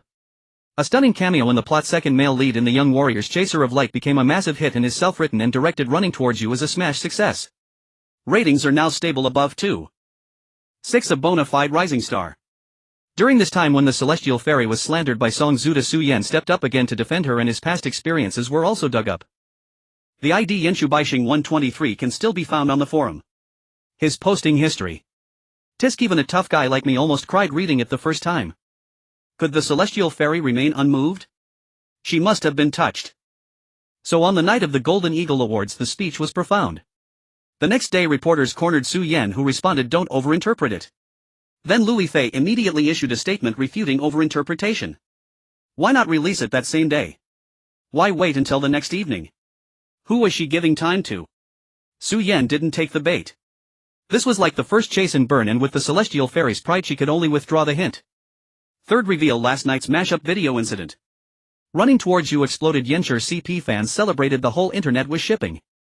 Then Liu Yifei's account suddenly reposted a fan-made Yenfei CP video. Isn't the timing perfect? But Su Yan. Another night of silence. So at 8 this morning, same recipe, same flavor, the withdrawal statement came. Summary: the celestial fairy twice signaled her affection or tested the waters from afar, and Su Yan twice played dead. Poor celestial fairy, aloof for so many years, finally developed feelings for a mortal only to meet a guy who changed his heart. Why I say changed his heart, he'll explain later. Fourth reveal: the script of Running Towards You versus reality. Su Zizai runs the moment she sees Zhang Lurong. Isn't that like Su Yan starting his chase after seeing Liu Yifei on TV back then? Zhang Lurong is aloof and distant. Liu Yifei's public image is cool and ethereal. Su Zizai is a little son Su Yan in the behind-the-scenes footage of the Young Warriors, and Running Towards You is clearly lively and cheerful. Can we interpret this as in the script Su Yan harbored a hope? A hope that his little son could melt and illuminate that cold and distant person. Chaser of Light goes without saying, every line of the lyrics matches perfectly. Reality is Liu Yifei might have developed feelings, but the obstacles are huge. Meanwhile, on Su Yan's chase path he met another equally wonderful little son who can run side by side with him, Liu Shishir. From the Young Warriors to Running Towards You to Liu Zhai, the two are inseparable on and off screen. The behind-the-scenes footage shows them intimately close. It doesn't look like acting at all. Final summary: antenna fans, don't despair too much. The celestial fairy is, after all, the white moonlight, the initial drive for Su Yan's entry into the industry. Everyone knows the killing power of the white moonlight on a man is eternal. But what about the cinnabar mole? Accompanying each other day and night, growing together, that vividness and warmth are equally hard to let go. Will the white moonlight prevail, or will the cinnabar mole stage a comeback? Or do adults have to choose? Let's wait and see. After the post was published, the servers of Tianya Forum's entertainment section were visibly lagging. With a single refresh, hundreds of replies followed another refresh, and it broke 1,000. The first to rush in were Liu Yifei's fans, their IDs a motley assortment, but their fury was uniformly immense. I despair your mother. Can CC possibly fancy Su Yan? The OP must be a dog race by Su Yan's team, having your delusional climax here. So what if he saved someone? Back then plenty of crew members stepped in. Why is he the only one getting the spotlight? Cried like a mess. Any pictures? Any videos? If not, it's slander. Already reported, no thanks. And white moonlight and cinnabar mole. I think it's a toad lusting after swan meat, fantasizing because he couldn't have it. How much did Su Yan pay you, OP? This spin article reads like a novel. What a waste, you're not writing scripts. But soon other voices surged in. Su Yan was no longer a nobody now. One eye had won him many fans, along with those simply drawn to his looks and talent. Watch your mouth up there. Su Yan has looks, he has talent, top of 3 schools in the art exam, self-written and self-acted in a hit show. Who isn't he worthy of? Exactly. Who started sharing that CP video? What did Su Yan ever say from start to finish? Saving lives, cursing Song Zuda, the light chaser, going viral while that certain antenna baby's commercial value soared. I really don't get how antenna fans have the nerve to go after Su Yan. Su Yan is fine with Shishir now. Some people shouldn't come clinging for publicity, alright. With when I still hot, the massive Yenshur CP fanbase was no pushover. Back off our Shishir. How natural and fun Shishir and Su Yan are on set. That's a relationship of equals and healthy interaction. Anyone who's seen the when I behind the scenes knows these two tease and banter unbearably sweet. Wake up, fans of that fairy. Your idol is an unattainable white moonlight, but our Shishir is a little sun running side by side. It's obvious who Su Yan would choose. Support the Yenshur CP. They're a perfect match both on and off screen. Pure bystanders enjoying the drama were beside themselves. Holy crap. All the elements are here: white moonlight, cinnabar mole, wicked mother-in-law, blocking comeback, slap, love triangle. Isn't this more fun than that Xiaoyu Yuan Quan Gao Yuan Yuan thing from a while back? That was just current versus X. I haven't watched a single episode of One Eye. But I haven't missed a bit of this gossip. Go OP, hurry up with the update. There were also a few comments suspected to be from crew insiders quickly boosted by eagle-eyed netizens. I was on the Divine Condor set when Su Yan volunteered to shoot Little Dragon Girl's moonlit scene. Liu Yifei did speak up in support. Many people there knew about it. In the few days after Su Yan left the set, I'm not sure if Liu Yifei cried her eyes out, but she was definitely in very low spirits with noticeably more NGs during filming. I was on the One Eye crew. Lu Shishir towards Su Yan. Let's just say everyone with eyes could see it. When Su Yan appeared, she was a completely different person. It's hard to say about Su Yan, but Shishir was absolutely smitten. Then came a wave of envy and jealousy. Liu Yifei has a goddess-like beauty. Lu Shishir is pure and pleasing to the eye. What did Su Yan do to deserve this? The comment above isn't accurate, both are the type that can be ethereal or sweet. Liu Yifei is clearly lively and cute in behind-the-scenes clips, it's just her roles that box her in. Lu Shishir is Lu Ha off-screen too, not always gentle and scholarly. Has Su Yan stumbled into a nest of fairies? Man, the ultimate winner. If I were Su Yan, I'd laugh in my sleep. Am I the only one concerned about Su Yan's college entrance exam? This gossip has me forgetting he's even a test taker. The two CP fanbases quickly opened a battlefield attacking each other. The lethality of White Moonlight is eternal. Su Yan writing the light chaser and using Liu Yifei in the script, all evidence. Comrades in arms are the true love. Su Yan and Shishir filmed together, promoted together, grew together. Isn't this tangible companionship better than some illusory White Moonlight? Su Yan is a scumbag. Stringing two girls along. Wake up there. Has Su Yan ever publicly admitted to anyone? It's all in your heads. So what if he's a scumbag? A scumbag of this caliber. Bring me a dozen, please. The happiest one must be Kai Enon, right? The show's already a hit, and now with this nationwide gossip frenzy, I bet $5 that tonight's One Eye finale averages a rating above 3. A few also sighed, if it's all true, then Su Yan and Liu Yifei are such a regret. Reality is far crueler than idol dramas. In dramas, broken mirrors can always be reunited in reality. A miss might mean a lifetime. The forum was in an uproar. On the blog, the comment sections under Su Yan and Lu Shishi's latest posts were completely overrun. Beneath the cast dinner photo Lu Shishir posted yesterday, the newest comments read: Shishir run. Su Yan has someone else in his heart. Shishir, don't be afraid, we've got your back. If Su Yan dares to wrong you, well, help you curse him out. Beneath Su Yan's post titled Finally Daring to Speak Loudly, it had turned into a massive wishing well and meme fest. Su Yan, good luck on your exams. Once you're done, remember to sort out your love life. Grinning, can you update Burning Ice? How long has it been on hiatus? So who do you actually like? Give us a straight answer, will you? I'm dying of curiosity. Su Yan, stop asking, I'm grinding through problems, don't disturb. The comment above nailed it. The guy has exams and show promos, leave the kid alone. Leave him alone. I can feast on this gossip till the end of time. Liu Yifei's official blog was naturally not spared. A flood of fans left messages suggesting she issue a statement completely severing ties with Su Yan. Ironically, despite One Eye being such a massive hit, now its finale promotion could only return to the old Han Star shower. The Shanghai TV station's own drama promo show Entertainment Star World had recently been cancelled with no replacement yet. Kai Enon wanted to arrange a spot on a satellite TV variety show, but time was too tight, schedules didn't align. So they had to come here again. Still, Star Shower had excellent local ratings in Shanghai, so as a finale stop it wasn't beneath them. At 2:30 p.m. in the TV station's backstage dressing room, Su Yan sat before the mirror, letting the makeup artist dust powder on his face. Staring at his increasingly refined reflection, his mind felt strangely blank. He had of course seen last night's mashup video and this morning's mistaken statement. Shin Xingxi had called him in a panic asking what to do. He replied, just let it be. Saying anything would be wrong, playing dead was the only correct move. Yet an irrepressible restlessness seeped from within. Teacher Su Yan, lift your head, the makeup artist reminded softly. Su Yan complied, tilting his chin up. His gaze shifted, catching sight of Yuan Hong sitting in the adjacent seat through the mirror.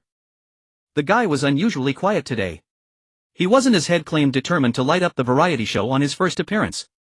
Instead, he kept shooting Su Yan strange sidelong glances. That look was a mix of damn bro you're insane and what the hell are you thinking? And other complex emotions. Curling his lips, Su Yan ignored him. Next to him was Lu Shishir. Today she wore a light pink dress, her hair softly draped over her shoulders, her head bowed as she read the script in her hands. She seemed particularly quiet-focused. But Su Yan noticed she hadn't turned the page in 10 minutes. Yang Mi sat further away on a sofa, legs crossed. Her look today was edgy black leather jacket paired with a short skirt, long hair tied in a high ponytail, heavy makeup lending her a powerful aura. Zhu Yuchen sat in a corner perfectly calm. He sipped water from a thermos, occasionally nodding greetings to passing staff, projecting an air of nonchalance. The dressing room door was suddenly pushed open. Xinxingxi strode in, clutching a laptop, her steps urgent. Her face bore a strange twisted expression, a mix of wanting to laugh and desperately holding it in. Come take a look at this. Placing the computer on the makeup table, she turned the screen toward the group.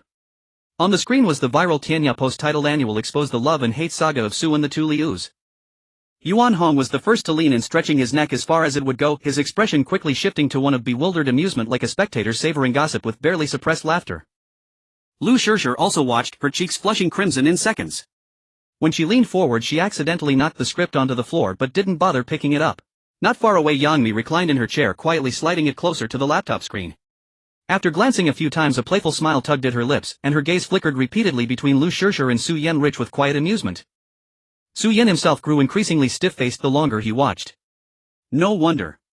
No wonder the crew members had eyed him so strangely all the way in. He'd assumed it was due to last night's incident, Liu Yifei's account reposting that video, but now realized there was an even bigger surprise lurking behind it.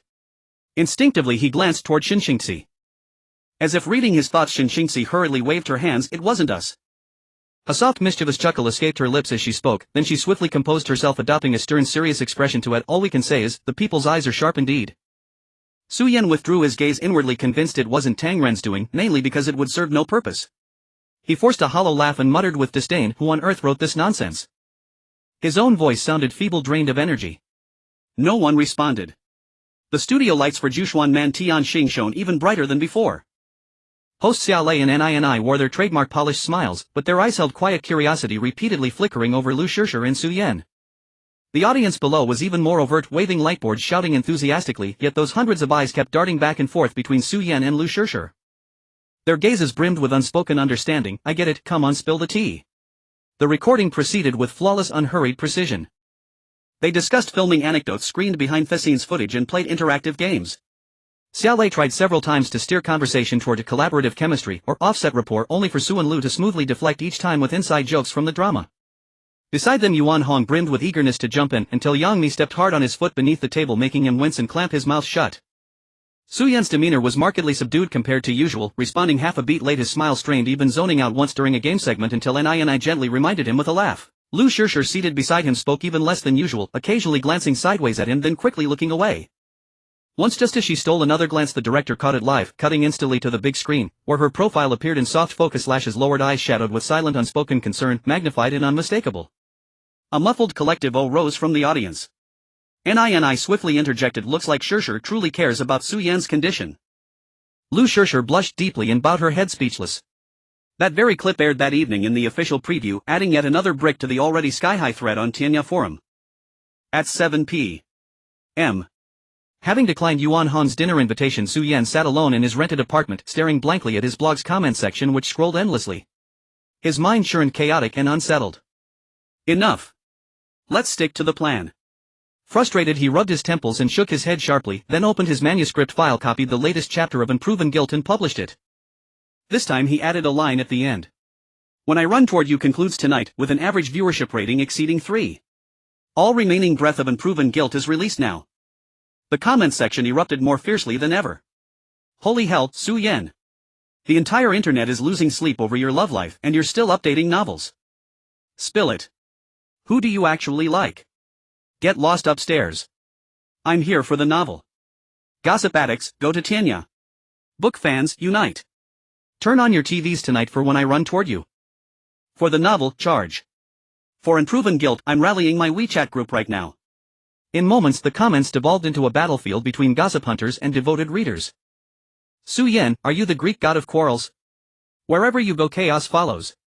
Staring at the screen, Su Yan could only shake his head, half exasperated, half amused. At 8 p.m. When I Run Toward You premiered with an immediate 3.2 viewership rating.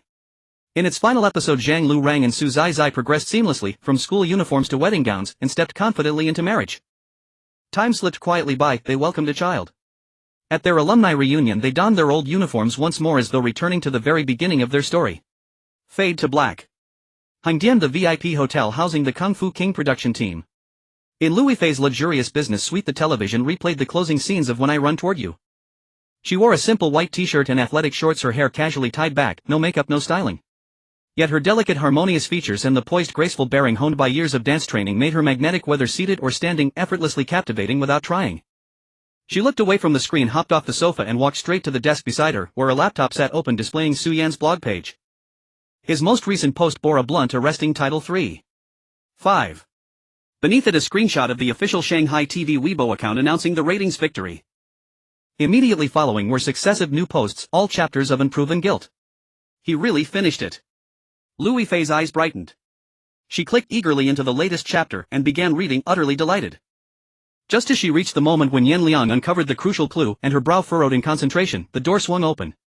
Lu Xiaoli entered draped in a silk nightgown. Seeing her daughter still awake, her expression tightened instantly. Xianxian, it's time to sleep. 12 hours of daily training isn't a joke, you must rise at 6 tomorrow morning.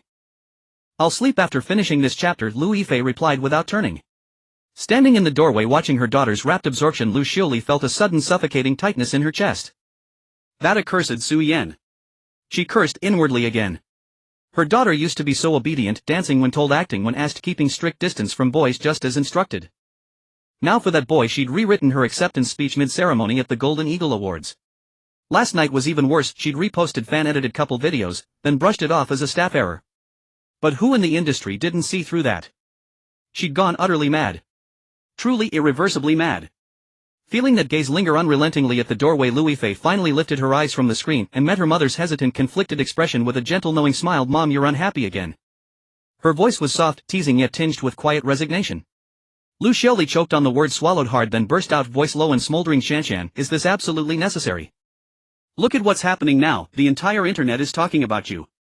If Su Yan truly cared he'd have responded long ago. I suspect he's already bewitched by that Lu Shirshir. What are they saying? That I'm chasing him. Let them talk, I won't lose a gram of flesh. Liu Yifei shrugged, unfazed. Besides. She paused, then met her mother's gaze with calm, unwavering honesty. If someone walks 99 steps toward me, what harm is there in taking a few in return? You promised me one more chance. Lu Xiaoli pressed her temples, weary.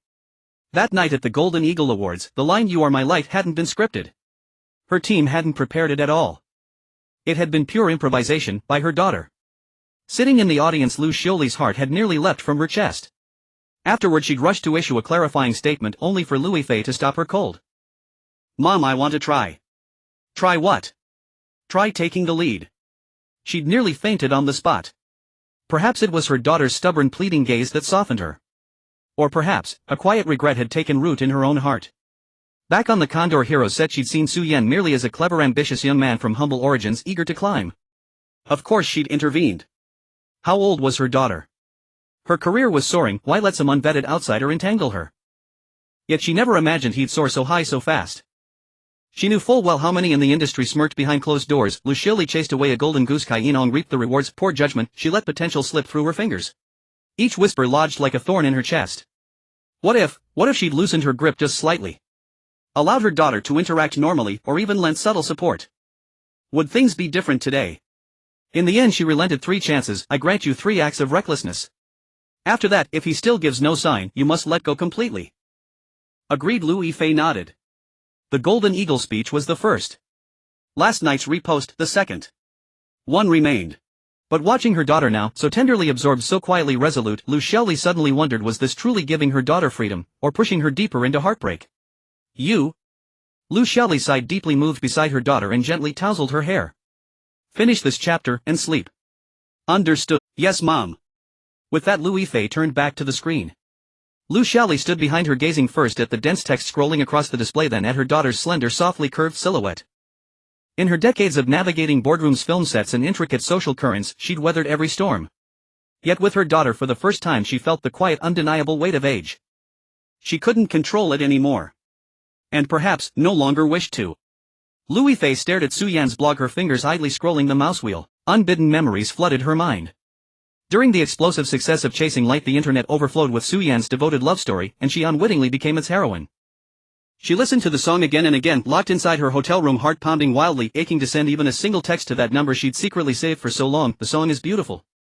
But her fingers hovered over the keyboard, typing, deleting, retyping, erasing again. Back in Jushaegu he'd saved her, and terrified she'd pushed him away. Now he'd risen on his own merit. What would contacting him mean? Opportunism.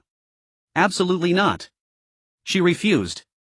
Later, when he debuted his Yangtze Lang online buzz flared anew. She secretly saved several stills, pulling them out in private, studying them, then growing inexplicably cross. Why did he keep growing more handsome? Then came Son Zuta's slanderous rumors. Her first thought absurd. Her second so foolish it was almost comical. But the third thought struck her like lightning. Would Su Yan see it? Would he even for a fleeting second entertain doubt? She nearly stormed into a public confrontation with Song Zuda until her mother physically restrained her. Later, the identity behind the account Yanshu by Xing 123 was exposed. She stayed up all night reading every post he'd ever made year by year. From Wang Yuyan is breathtakingly beautiful to Is it easy to land background roles in Hengdian to finally saw Liu Yifei in person, each line evoked the boy behind the screen typing those words, and her chest ached with unexpected sorrow. A strange melancholy settled over her. Yes, Su Yan had walked 99 steps toward her. But those steps belonged to the past. Now standing beside him, sharing triumphs, basking in acclaim, was Liu Shishir. Though she didn't consider Liu Shishir a rival. That night at the Golden Eagle Awards under blinding stage lights, her speech flowed smoothly until halfway through the words "You are my light" slipped out unbidden. Even she froze mid-sentence, yet quickly decided so be it. He would understand. But he said nothing. The next day reporters swarmed him, his reply, "Please don't overinterpret." She watched the news while rushing between appointments. She smiled faintly, staring at the assistant's laptop screen, carefully angled toward her, and held that gaze for a long quiet moment. The car was utterly still. "Fine, you play dumb. Then I'll smooth it over." She instructed her team to release the statement urging rationality. Consider it withdrawn. Later came Su Yan's guest role in The Deer and the Cauldron. Shu Chang called, bubbling with excitement. "Qian. I acted alongside Su Yan. He's even more handsome in person, and his acting flawless. Spill the truth, what's going on between you two? If nothing's happening, I'm making my move." She knew Shu Chang was a hopeless aesthete, and that her friend, for all her bravado, was timid at heart, most likely just teasing. Yet hearing that effervescent voice still stirred a sharp sour pang. "Su Yan isn't a good man," she replied coolly. "Stay far away from him." And oddly, felt a fleeting surge of vindictive satisfaction. Now with When I Run Toward You dominating ratings, the Yenshur CP frenzy reached fever pitch. Watching countless clips and behind-the-scenes moments of their intimate interactions, her chest tightened, almost unbearably. Meanwhile, her own blog comments overflowed with patronizing, guilt-laden admonitions. "We only want what's best for you." Then, a fan-made video titled Years of Light and Shadow surfaced. She clicked, mesmerized. Her character. His character. As frames shifted, a parallel universe shimmered into being, one where they truly belonged together. On impulse, she reposted it. Instantly she regretted it, too rash, too undignified. Yet beneath the embarrassment bloomed a secret fragile hope. What if, this time, he answered. Silence followed, another long hollow night. 3 chances, the first to win, the second to test, the final one, my own reckoning. I walk them all. Whether he stands at the end or not, I do not lose. After finishing the latest chapter, Liu Yifei closed the browser and shut her laptop. "Mom, I'm going to sleep." Go on." Watching her daughter disappear into the bedroom, Liu Shelley closed the door softly behind her, then leaned against the wall of her own room, eyes closing in profound exhaustion. Inside the conference room of Tangren Company, Kai Yilong's face beamed with triumph as she slammed the final data report onto the table. "Running Towards You peaked at a 3.8 rating with an average of 2.6 across all episodes," she declared. It secured a top 3 spot for the year in the Magic City's satellite TV's primetime slot. The buzz is explosive. The advertising department says the revenue from this single drama is enough to fund several more productions. Tapping her fingers on the table, she surveyed the room. Everyone here is a hero. A circle of people sat before her. Director Lin Yufan, Xinxingxi, Su Yan, Liu Shishir, along with Yuan Hong, Yang Mi, Zhu Yuchen, and several key promotional staff. Though director Lin Yufan hadn't contributed much during the promotional period, he was undeniably one of the core architects of this drama's success. Yuan Hong grinned, flashing a set of white teeth, and took the lead in applauding. Su Yan and Liu Shishir exchanged glances, both wearing radiant smiles. The meeting summary dragged on for another half hour. Kai Yilong briefly touched upon the subsequent celebration banquet arrangements, bonus distribution dates, and plans for second-round broadcasts and overseas distribution. Finally, she waved her hand. "All right, you've all worked hard. Dismissed." Su Yan, sure, you two stay behind. As people rose, Yuan Hong deliberately circled over to Su Yan, pulling an exaggerated face and mouthing the words love triangle. Su Yan shot him a glare and lifted her foot as if to kick him. Yuan Hong chuckled, dodging away, and vanished in a flash. Soon only Cai Yilong, Xinxingxi, Su Yan and Lu Shirshir remained in the conference room. Her excitement subsiding, Cai Yilong turned to Su Yan and Lu Shirshir. Regarding those online gossip, my stance is clear, no response. Liu Yifei's side released a statement claiming it was a staff error, well, act as if it never happened. Su Yan, sure, when you face interviews in the near future, just deflect such questions. If you can't avoid it, just say please respect my private life and focus on my work. She jutted her chin at Su Yan, emphasizing, especially you, Su Yan. Tone down your blog lately, don't post anything that invites wild speculation. Su Yan nodded. I wasn't planning to respond. Cai Yilong turned her gaze to Lu Shirshir. Sitting beside Su Yan, Lu Shirshir replied softly, understood, President Cai. She answered readily, yet somewhere deep in her heart there was an inexplicable hollow feeling. She was supposed to be the one with the upper hand in this game. Su Yan, what's your next move? Cai Yilong asked. Studying. I just made a big splash, it's time to keep a low profile. Cai Yilong and Xinxingxi exchanged a look, both nodding. You really need to keep a low profile. Yesterday, right after running towards you, wrapped up, people online were already predicting your college entrance exam failure. They say you've been running around promoting and stirring up scandals, leaving no time to study. Xinxingxi paused, lowering her voice. Especially Liu Yifei's fans, they've been the most vicious. Cai Yilong frowned. You're too hot right now, countless eyes are on you. If you bomb the exam, all your previous efforts will go down the drain. Su Yan nodded.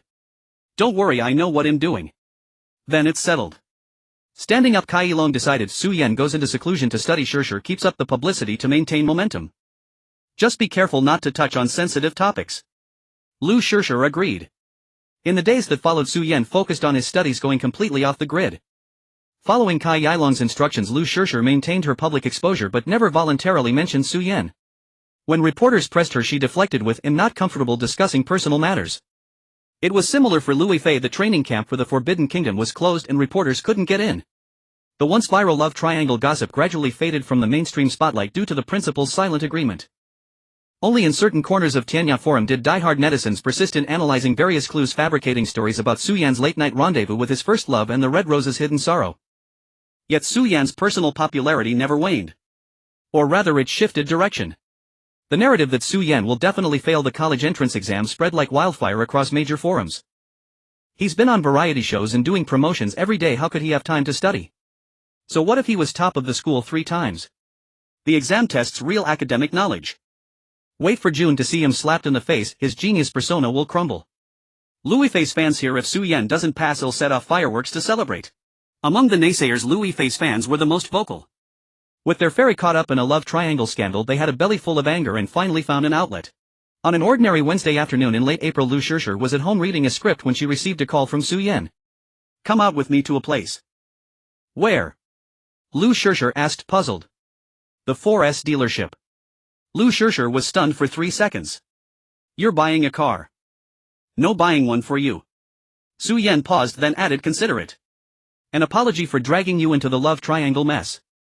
Holding the phone, Lu Shirshir walked to the window at a loss for words. She knew Su Yan had this habit of giving gifts.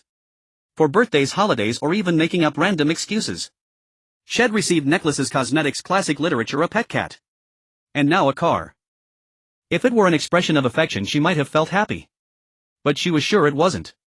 Taking a deep breath, Lu Shirshir gritted her teeth. Su Yan, do you have a screw loose? Su Yan's laughter came through the phone. Maybe. Coming or not? If not, I'll ask Yongmi. Send me the address.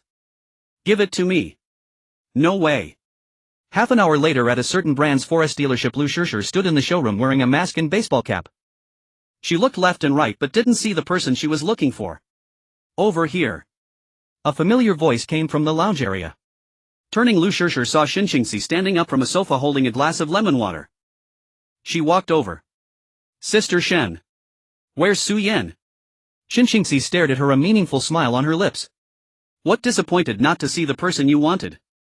Lu Shishi's face flushed scarlet. Sister Shen. What are you saying? Alright, I'll stop teasing you. Xinxingxi's smile faded and she lowered her voice. The public opinion has only just calmed down. If you two came to buy a car together and were spotted by some passerby, you'd be on the headlines again tonight. Su Yan asked me to help you with this. The paperwork is all done. She pulled a file folder from her bag and took out a few sheets of paper. It's this one, a BMW 3 Series for 300000. The license plate has also been applied for. It should be ready next week. Taking the documents, Liu Yifei unconsciously rubbed her fingers against the edge of the paper. Before coming, she had planned to pay for it herself. After the endorsement fee for Kang Siwi came through, she had also landed another skincare endorsement, leaving her with some extra cash. Riding the company car was always inconvenient, and she had indeed been thinking about buying one. She had mentioned it once in casual conversation, and this guy had a good memory. But in front of Xinxingxi, she didn't want to refuse. Stuffing the documents back into the folder, she said softly, "Thank you, Sister Shin." "Don't thank me, thank Su Yan." Xinxingxi waved her hand with a smile and added, "But he's in seclusion studying for exams, so it's best not to disturb him." Nodding, Liu Yifei's gaze drifted to the white car. Its lines were smooth, gleaming softly under the showroom lights. "A fine car, this one. But idiot, idiot, idiot." She silently cursed the absent person 3 times in her heart. "Oh well, shed take it. Shed find a chance to return the favor another time." Back in his hometown county, Su Yan was staring at a math problem on his desk. Gift of a car to Liu Yifei, emotional value negligible, inexplicable system evaluation, a forced act of giving, reward cash 300000 automatically deposited into the host's usual bank account. Note detected: host's tendency to create forced giving scenarios for high returns. This system aims to foster genuine emotional interactions. Deliberate farming will result in reward reduction, nullification, or random penalties. First time exemption granted, effective next time. His phone vibrated, a bank deposit notification. Well, I used to think the system was an idiot for being uncommunicative, but now it seems not so idiotic. This round isn't a loss either. Shaking his head, Su Yan put down his phone, gaining a clearer understanding of the system's rule boundaries.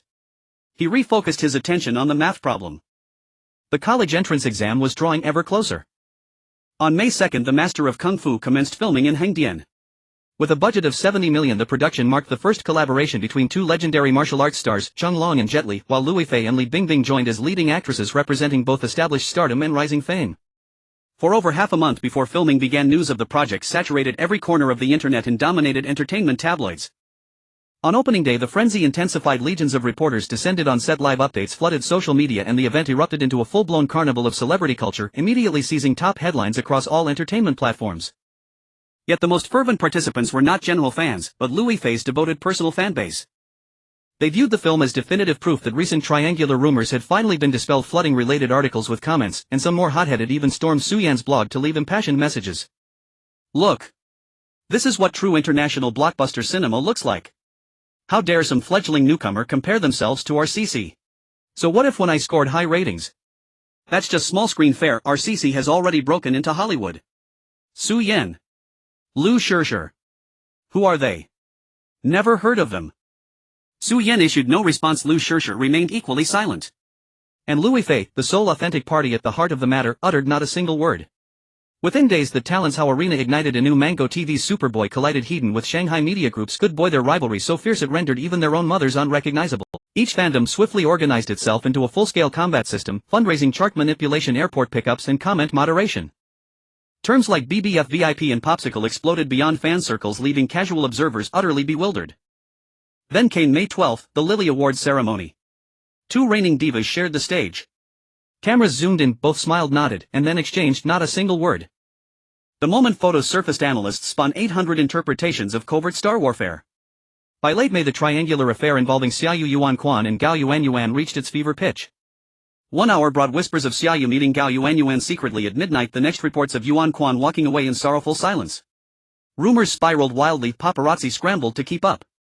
No wonder Su Yan's earlier incident had blown up so spectacularly. Audiences simply relish watching celebrities tear each other apart. Yet none of this concerned Su Yan. He sat sequestered in a modest room in his hometown county, wholly absorbed in exam preparation. Though his academic foundation was already solid, and now augmented by the extraordinary skill, unwavering focus, the National Arts Entrance Examination posed no real challenge for him. Still, while he maintained strategic confidence, tactical vigilance remained non-negotiable. Countless eyes awaited his stumble. There was no question of fulfilling their wish. His desk overflowed with review materials spanning grades 10 through 12, each subject thoroughly revisited multiple times. On May 28th, just after lunch, "Son, drink the soup," Li Xiaolan said, pushing open the door with a steaming bowl in hand. "Mom, are you fattening me up?" I just finished lunch, now soup. Lifting his gaze from a sea of practice problems, Su Yan stared at the oily chicken broth with visible dismay. Ever since he'd returned home to study, his mother had taken unpaid leave solely to care for him, rotating recipes of chicken, fish and pork bone soups, terrified he'd fall short on nutrition. He felt no nutritional deficit whatsoever. In fact, he suspected mild surplus. He'd gained weight rounder than before, yet his mother refused to hear a word of it. Studying exhausts the brain, you need extra nourishment. Without protest, Li Xiulan thrust a spoon into his hand. Drink it now, once it cools it turns fishy. Resigned, Su Yan scooped a spoonful. At that very moment the doorbell chimed insistently, ding dong ding dong. Who could that be? Li Xiulan murmured, heading to answer. As she opened the door she froze. A young woman stood there, white short-sleeved shirt, light blue jeans, face partially masked, revealing only a pair of clear bright eyes. She held a paper bag emblazoned with a bookstore's logo. Auntie, hello. The girl lowered her mask, unveiling a fresh delicate face and a shy gentle smile. I'm Lu Shishir, Su Yan's colleague. I've brought him some college entrance exam review notes. Li Xiulan's eyes lit up instantly, warmth flooded her features as she slapped her thigh. Oh. It's Shishir. I didn't recognize you right away, come in. It must be scorching outside, thank you for making this special trip. Flustered by her host's effusiveness, Lu Shishir stepped inside and murmured softly, not at all, it's quite pleasant actually. I happened to be passing nearby. In truth, last night she'd scrolled through Su Yan's blog and seen his month-old post announcing intensive exam preparation. Her chest had tightened, restless and insistent. Upon waking that morning, one thought consumed her: I must go see him. She'd crafted a perfectly plausible pretext, delivering college entrance notes specifically borrowed from Yang Mi, yet the moment she arrived she realized how transparent it truly was. Su Yan emerged from his room, bowl in hand, and glimpsed Lu Shishir through the second-floor railing, nearly choking on his soup. Ah, Shishir. What brings you here? Her earlier nervousness dissolved. She waved the paper bag lightly, eyes crinkling. I've brought you the secret manual. Su Yan hummed acknowledgement, set the bowl on his desk and descended the stairs. Li Xiulan had already ushered Lu Shishir onto the living room sofa, her gaze sweeping over her like a searchlight. The classic opening line followed. Shishir, how old are you this year? Ah, I was born in 87, so I'm 20. Lu Shishir answered earnestly. 20. Same age as Xiaoyan. Where are you from? Beijing. Beijing, that's wonderful. A metropolis. And your parents, what do they do? My father runs a business, my mother used to work in a factory but she stays home now. Li Xiulan's eyes gleamed brighter still. You're working on set with Xiaoyan, how's it going? Has he bullied you? Mom. Su Yan interjected, exasperated. Are you conducting a census? What's wrong with asking a few questions? Li Xiulan shot back. Shishir traveled all this way to deliver study materials, surely I deserve to show Lu Shishir's cheeks burned crimson. Glancing sideways at Su Yan she whispered, Auntie, Su Yan's been very kind to me on set, he hasn't bullied me at all. Li Xiulan beamed, teeth flashing. That's good, very good. If he ever dares mistreat you, tell Auntie, I'll handle him myself. Just then Li Xiulan clapped her hands and sprang up from the sofa. Oh dear, I've been chatting non-stop. Shishir, please sit tight, I'll run out to buy groceries. You'll stay for dinner. Su Jingzhong, who'd been silently watching television in the corner, blinked in surprise. Groceries. But the fridge still has. Su Jingzhong too had taken unpaid leave to remain home throughout this period, more invested than Su Yan himself in that coveted diploma. Lately he'd kept the TV volume barely audible. Go now. Li Xiulan strode over, seized his arm and marched him toward the door, turning back to call out, you two chat. We won't be back until evening. With a sharp bang the door shut. Su Yan stared at the closed door, then at Lu Shishir, hunched low on the sofa like a timid quail. Suddenly his toes itched to dig into the floor. My mom might be going through menopause. She's gone slightly mad. He muttered awkwardly. Lu Shishir lifted her head. Her cheeks remained flushed, yet her eyes sparkled as she looked at Su Yan and suddenly burst into laughter. What's so funny? Su Yan grew even more flustered. Nothing, she replied, lips pressed together, though mirth still shimmered unmistakably in her gaze. Auntie is wonderfully warm. Su Yan scratched his head, unsure how to respond. Lu Shishir chuckled again, then withdrew the notebook from the bag and handed it to him. Here, Mimi's true transmission. She said you'd find it useful. Su Yan flipped through it, neat elegant handwriting, key points meticulously highlighted. Thanks, I appreciate you coming all this way. It was convenient, she replied lightly. They chatted about Lu Shishir's recent work and daily life. After over an hour her gaze drifted to the wall clock and she rose. I should go. You're not staying for dinner? Su Yan asked, puzzled. Liu Yifei gave him a knowing half-smiling look. If I don't leave now, auntie will insist I spend the night. Su Yan scratched his head again, offering no further protest, and walked her to the door. Su Yan, good luck on the college entrance exam. She said it with quiet sincerity, then hailed a taxi and departed. Aboard the plane, Liu Yifei fastened her seatbelt, and only then did her cheeks flush with delayed heat. Liu Yifei, you're growing bolder by the day. She buried her face in her palms, ears burning red. Meanwhile, back in Su Yan's home, he resumed studying. As for Yang Mi's notebook, though her college entrance scores were outstanding, she held Beijing household registration and sat the Beijing exam paper. He sat the national exam, entirely different in scope and strategy. I'm becoming more and more Su Zai, he murmured, shaking his head. Right now, nothing mattered more than the college entrance examination. Time quickly approached June 7th, the first day of the national college entrance examination. Su Yan was not an ordinary examinee. After 2 years in society, he firmly rejected his parents' idea of accompanying him and headed to the examination hall alone. The high school he once attended, County No. 1 high school, was bustling with energy. Although he was taking the exam as a social examinee, the examination venue was not differentiated from that of the regular students, making the place crowded with tense examinees and their parents. Many parents appeared visibly tense, their muscles taut with anxiety. This expression was familiar to him from the set, but the difference was that the actors on set were merely performing while these parents were genuinely anxious, forcing smiles and whispering to their children. Had Su Yan not impulsively run out the door back then and participated in that year's college entrance exam normally, he might have felt a similar tension of thousands of troops crossing a single plank bridge. Now, of course, he felt no such pressure. The requirements of the art examination for college entrance scores were so low that he could pass even with his eyes closed. It felt more like a formality. This subtle sense of ease was soon shattered as he got out of the taxi. He frowned at a few reporters suddenly rushing towards him with cameras in hand. His hometown certainly placed great importance on the college entrance examination. For people from small places, the college entrance examination was the most important pathway to escape, often the only one. However, given the small-town context, it was unusual for dedicated news media to stake out the examination sites. It was clear they were here for him. The confusion lasted only a few seconds before several reporters started speaking all at once. Su Yan. It's the first day of the college entrance exam. Are you nervous? There are rumors online that you weren't adequately prepared. Do you feel any pressure? Liu Yifei sent her blessings to examinees on the set of King of Kung Fu. Do you have any response? He wondered how these reporters obtained his examination information. Su Yan quietly looked around. Many examinees and parents were glancing over their faces, a mix of excitement and curiosity. Returning his gaze to the reporters, Su Yan said, everyone, the college entrance examination is a significant milestone for many. Please do not disturb the other examinees and do not block the corridors. It doesn't matter to me, but please do not affect others. His tone was serious and the reporters exchanged glances, awkwardly stepping aside. He didn't say anything more. After verifying his identity, Su Yan entered the examination hall. The 2 days of testing passed in a flash. Each time he finished an exam, the reporters were still waiting outside, but they kept their distance, merely taking a few photos from afar.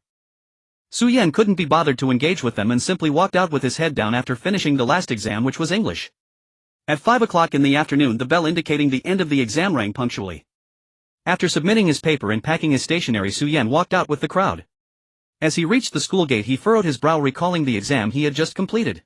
That frown was caught perfectly by the reporters who had been waiting for days. In the footage, he appeared slightly weary, his brows furrowed, contrasting sharply with the jubilant students around him. That night the photo made the headlines in the entertainment section. Did Su Yan perform poorly on the college entrance exam? His frown during the last subject. Is the genius persona collapsing? The college entrance exam has concluded and Su Yan appeared serious outside the examination hall. See?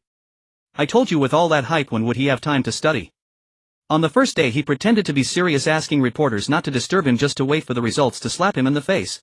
Liu Yifei's fans are here already, popping champagne to celebrate. It feels like a breath of fresh air. The online criticism was even harsher than before the exam. Su Yan smiled at a few messages he glanced at, completely unconcerned, and packed his bags to return to Motu the next day.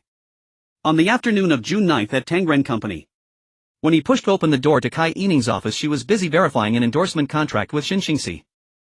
Seeing Su Yan enter, Kai Yining casually asked, "Finished the exams? How do you feel?" "Not bad," Su Yan replied, sitting down on the sofa. "I performed normally." "That's not what the internet is saying." Kai Yining looked at him for a few seconds and smiled. "Does what the internet says matter? We'll know when the results come out." Su Yan smiled nonchalantly, paused, then turned serious as he looked at Kai Yining. "Now that the college entrance examination is over, we need to discuss some matters." President Kai. "Discuss what?" Kai Yining's eyes flickered. "The project when I has earned the company quite a bit of money, right? The first round of broadcast rights alone was over 10 million, and there's also the rebroadcast rights second round advertising revenue. I heard the overseas rights are also being negotiated. You haven't commented on that. Kai Yining waited for him to continue. You've given me a considerable bonus and I'm quite satisfied. But I'm not sure if the required profit of 5 million in the contract counts towards this earnings. The office fell silent for a moment. Xinxingxi quickly lowered her head, pretending to sort through the documents in her hands. Kai Yining looked steadily at Su Yan, her fingers lightly tapping on the armrest. Of course she remembered that betting agency contract. In 3 years if Su Yan could generate 5 million in profit for the company, he would be free. Su Yan, Kai Yining spoke calmly. The profits referred to in the betting contract are the earnings from your personal agency activities such as your 1.5 million endorsement deal with Kong Jiwei, from which the company takes a cut. The revenue from 1i belongs to the company's investment returns and does not count. Su Yan nodded, his expression unchanged. This was expected. Therefore he needed to accelerate. He looked up at her. President Kai, if I were to propose a new project now investing with a script and cash to collaborate with the company, would the profits from that project count towards the 5 million? Kai Yining narrowed her eyes. This kid, having just risen to fame from a drama, dares to propose such terms. His audacity was truly remarkable.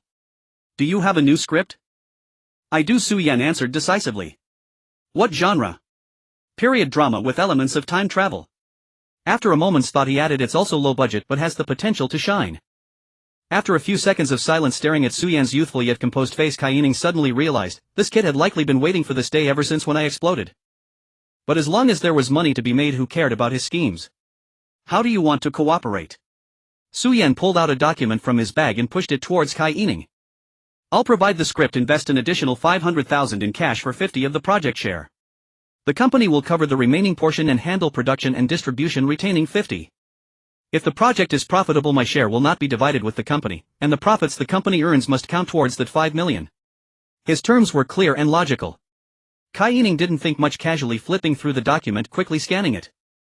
It was a project proposal titled Ancient Love Song. After a while Kai Yining looked up at Su Yan with keen interest.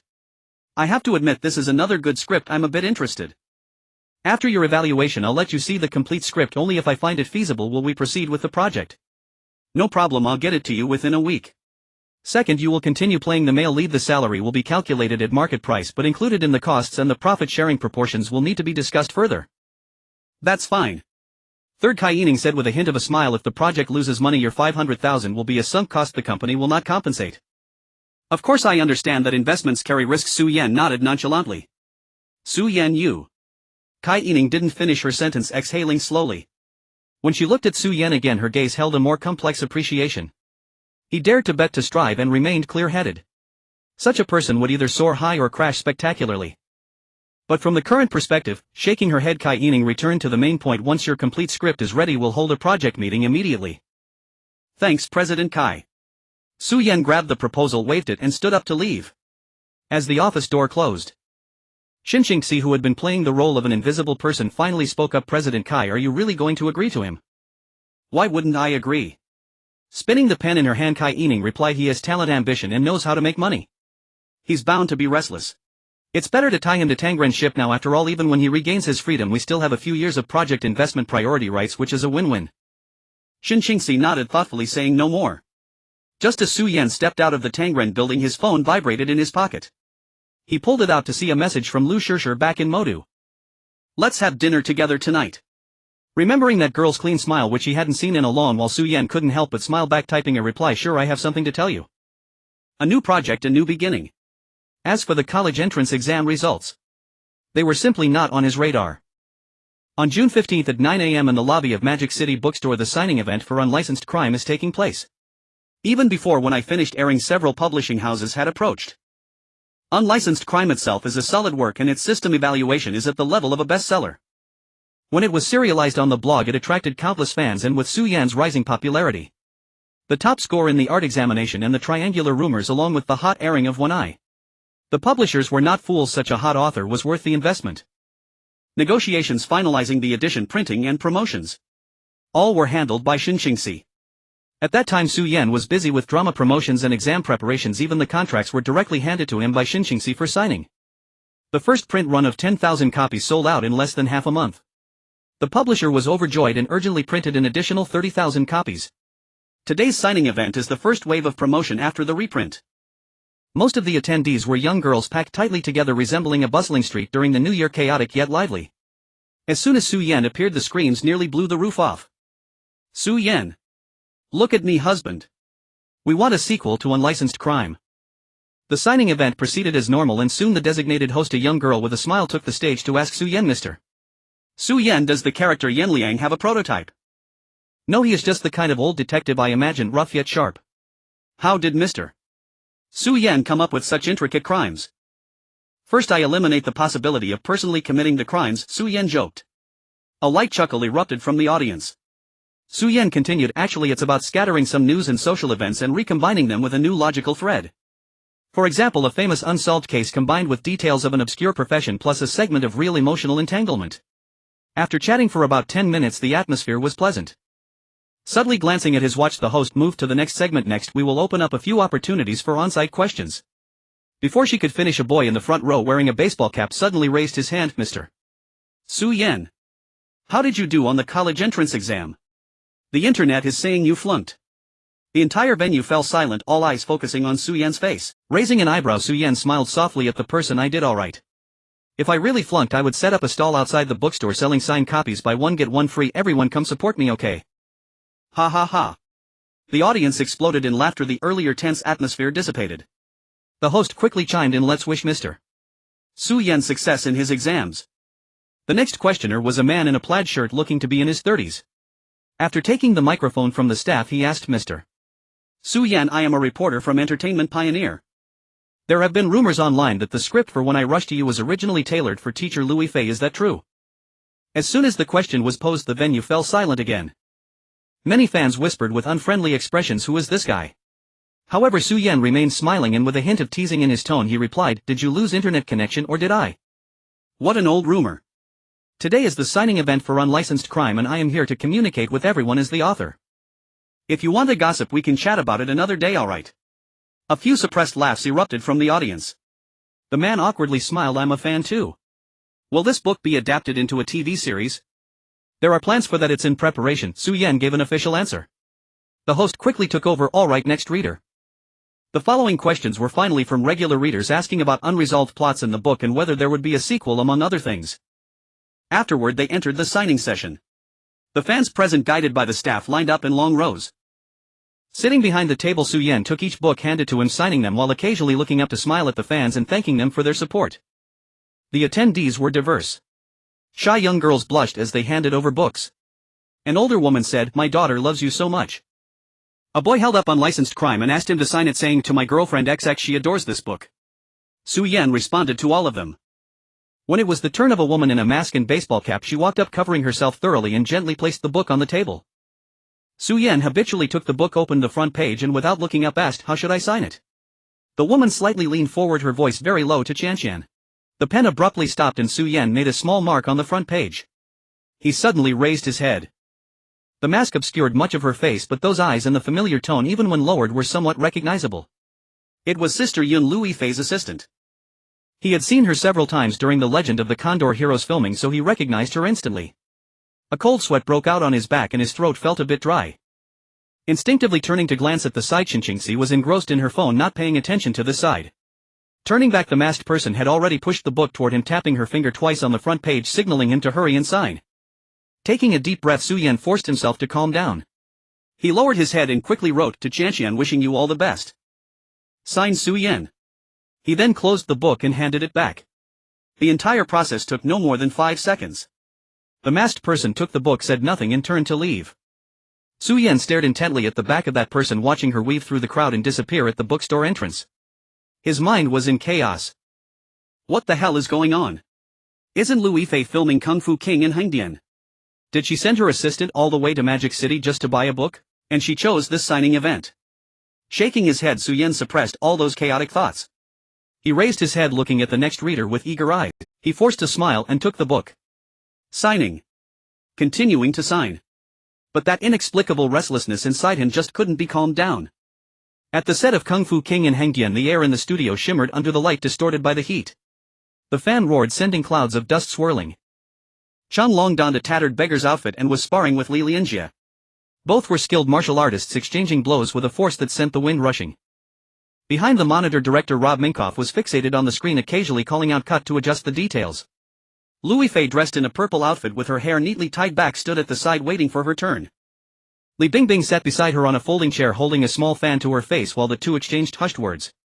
A commotion arose at the entrance of the set. Xu Chang peeked in with a fruit basket, looking around curiously. The staff recognized her as Liu Yifei's close friend and waved her in. Qian Qian. Xu Chang jogged over, her face beaming with a smile. Liu Yifei turned to see her, her eyes lighting up. Chang Chang. What are you doing here? I came to visit. Xu Chang placed the fruit basket on a nearby table and leaned in to hug Liu Yifei's arm. I heard you were getting hit hard in the scene, so I came to see if you were crying. Go away. Liu Yifei laughed and pushed her. The two moved to a corner of the set, joking around, when Liu Yifei's assistant Sister Yun and Xiao Chen returned from outside. Sister Yun held a paper bag in her hand and paused upon seeing Xu Chang. Sister Yun. Xu Chang greeted her. Sister Yun nodded, handed the paper bag to Liu Yifei and turned to leave. Wait. Xu Chang's sharp eyes caught a glimpse of a book corner peeking from the paper bag. A black cover with a dark red title, No Evidence of Crime. She exclaimed and pulled the book out. Flipping open the cover, she read, to Qian Chen, wishing you all the best. Su Yan. Xu Chang's eyes widened in surprise. She looked up at the book, then at the evasive Liu Yifei, and finally at Sister Yun, who was pretending to be busy, a mischievous smile slowly spreading across her face. Oh. Xu Chang elongated her tone, shaking the book in her hand. Lu Qian Qian, I remember someone telling me last time. Su Yan is not a good person, stay away from him. Leaning closer to Liu Yifei, she lowered her voice conspiratorially, and yet you secretly had your assistant buy a signed book. Tisk Lu Qian Qian, I see you're not only protective of your food but also quite flirtatious. Shut up. Liu Yifei's face turned bright red.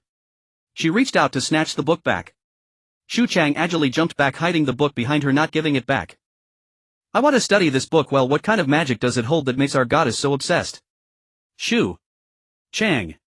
Liu Yifei gritted her teeth. Come on, come on. Xu Chang provocatively challenged her. If you can grab it, I'll give it back.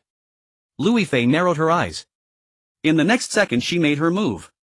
Xu Chang barely registered a blur before her wrist tingled and the book was already in Liu Yifei's hands. What the hell? Xu Chang shook her wrist. You're too ruthless, Lu Qian Qian. Liu Yifei stuffed the book back into the paper bag and shot her a glance. Keep talking nonsense and he'll make sure you regret it. Xu Chang felt a chill run down her spine. Liu Yifei had practiced dance since childhood and had filmed many action movies, undergoing countless training sessions. At 170 meters tall with long legs and arms, she could easily overpower Xu Chang, who was only 161. Despite feeling intimidated, Xu Chang defiantly shouted, come on. Once I record your violent side, I'll send it to someone. Liu Yifei disdainfully huffed, do you even have his contact information? Xu Chang was momentarily speechless. Let's see. Liu Yifei continued to jab, what if you do send it? So what? I'm not afraid to tell you. After a pause, her lips curled into a slightly wicked smile, the reporter who asked about the rumors at the signing event. I had someone arrange that. Xu Chang was stunned. Seeing her stunned expression, Liu Yifei couldn't help but laugh even more. Also, when Sister Yun went to steal a signature, Su Yan's panicked look was captured by my other assistant Xiao Chen. As she spoke, she took out her phone. The photos had already been sent to her phone. She opened the album and held it out to Xu Chang. On the screen there was a photo from the signing event. Su Yan sat behind the signing table, focused on signing. Sister Yun stood at the table wearing a mask. The next photo showed Su Yan's expression of shock and panic when he noticed Sister Yun. The pen tip left a small mark on the cover page. The photos were quite clear. Staring intently at the photo, Liu Yifei's eyes curved into crescents. Watching her friend's expression of mission accomplished joy, Xu Chang opened her mouth several times, finally managing to say, Lu Qian Qian. Have you gone mad? You won't turn love into hate, will you? Mad? What do you mean mad? Retrieving her phone, Liu Yifei shrugged, just teasing you. I truly am a fan of No Evidence of Crime. It's really good. After a pause, she brightened her tone, and besides, why not make him a bit unhappy? What's the harm? Xu Chang still didn't get it. Why would you want to make him unhappy? Looking up at the glaring lights above, Liu Yifei took a few seconds before softly saying, he made me unhappy first. Her voice was very soft, but Xu Chang heard it clearly. Looking at Liu Yifei's profile, she understood, recalling the CP video that had sunk without a trace after being shared. That unreciprocated shout into the void. This was a grudge. Shaking her head, Xu Chang muttered, you too. Really are something. Liu Yifei didn't respond. She lowered her head and glanced at her phone screen again. The sight of Su Yan's frantic expression made her laugh uncontrollably. Deserved it. The day after the signing event, Kainan called Xinxingxi into her office. As soon as the door closed, she asked, yesterday at the signing event was Su Yan acting like nothing happened? Xinxingxi knew what Kainan wanted to ask. The negotiations for the Ancient Longing Melody project had hit a deadlock. Yes, Sister K, you also know Su Yan's personality. Xinxingxi nodded helplessly. This kid. Kainan felt a bit of a headache. She had read the complete script for Ancient Longing Melody and it was indeed quite good. With a time-traveling premise, the innovative concept was a bit ahead of its time. The character arcs were complete and if filmed well it could become a small hit. The costs were not as low as she had initially thought. Mainly she planned to continue using Su Yan and Liu Yifei. Both were no longer the newcomers they once were. After Young Yang Family Generals and One Eye Witch had exploded, there was also Strange Women of Liaozhai waiting to be aired. Su Yan's pay skyrocketed to 41,000 per episode. Liu Yifei's was lower but still at least 20,000. And this was still the internal price. Taking on roles outside would only be higher. Just the pay for the male and female leads was approaching 900,000, not to mention the additional pay for supporting actors and various production costs. It would be at least 4 to 5 million.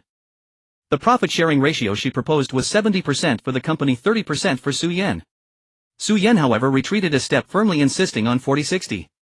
No matter how they discussed it, it was useless. Recalling the time when he signed the management contract, Su Yan had also appeared this stubborn. Su Yan registered the script copyright, and while there were ways to bypass this, it was not worth ruining their relationship over such trivial gains. After the success of When I Exploded, Su Yan's reputation as a money tree had already spread. The songs, scripts and novels he produced had almost all gone viral.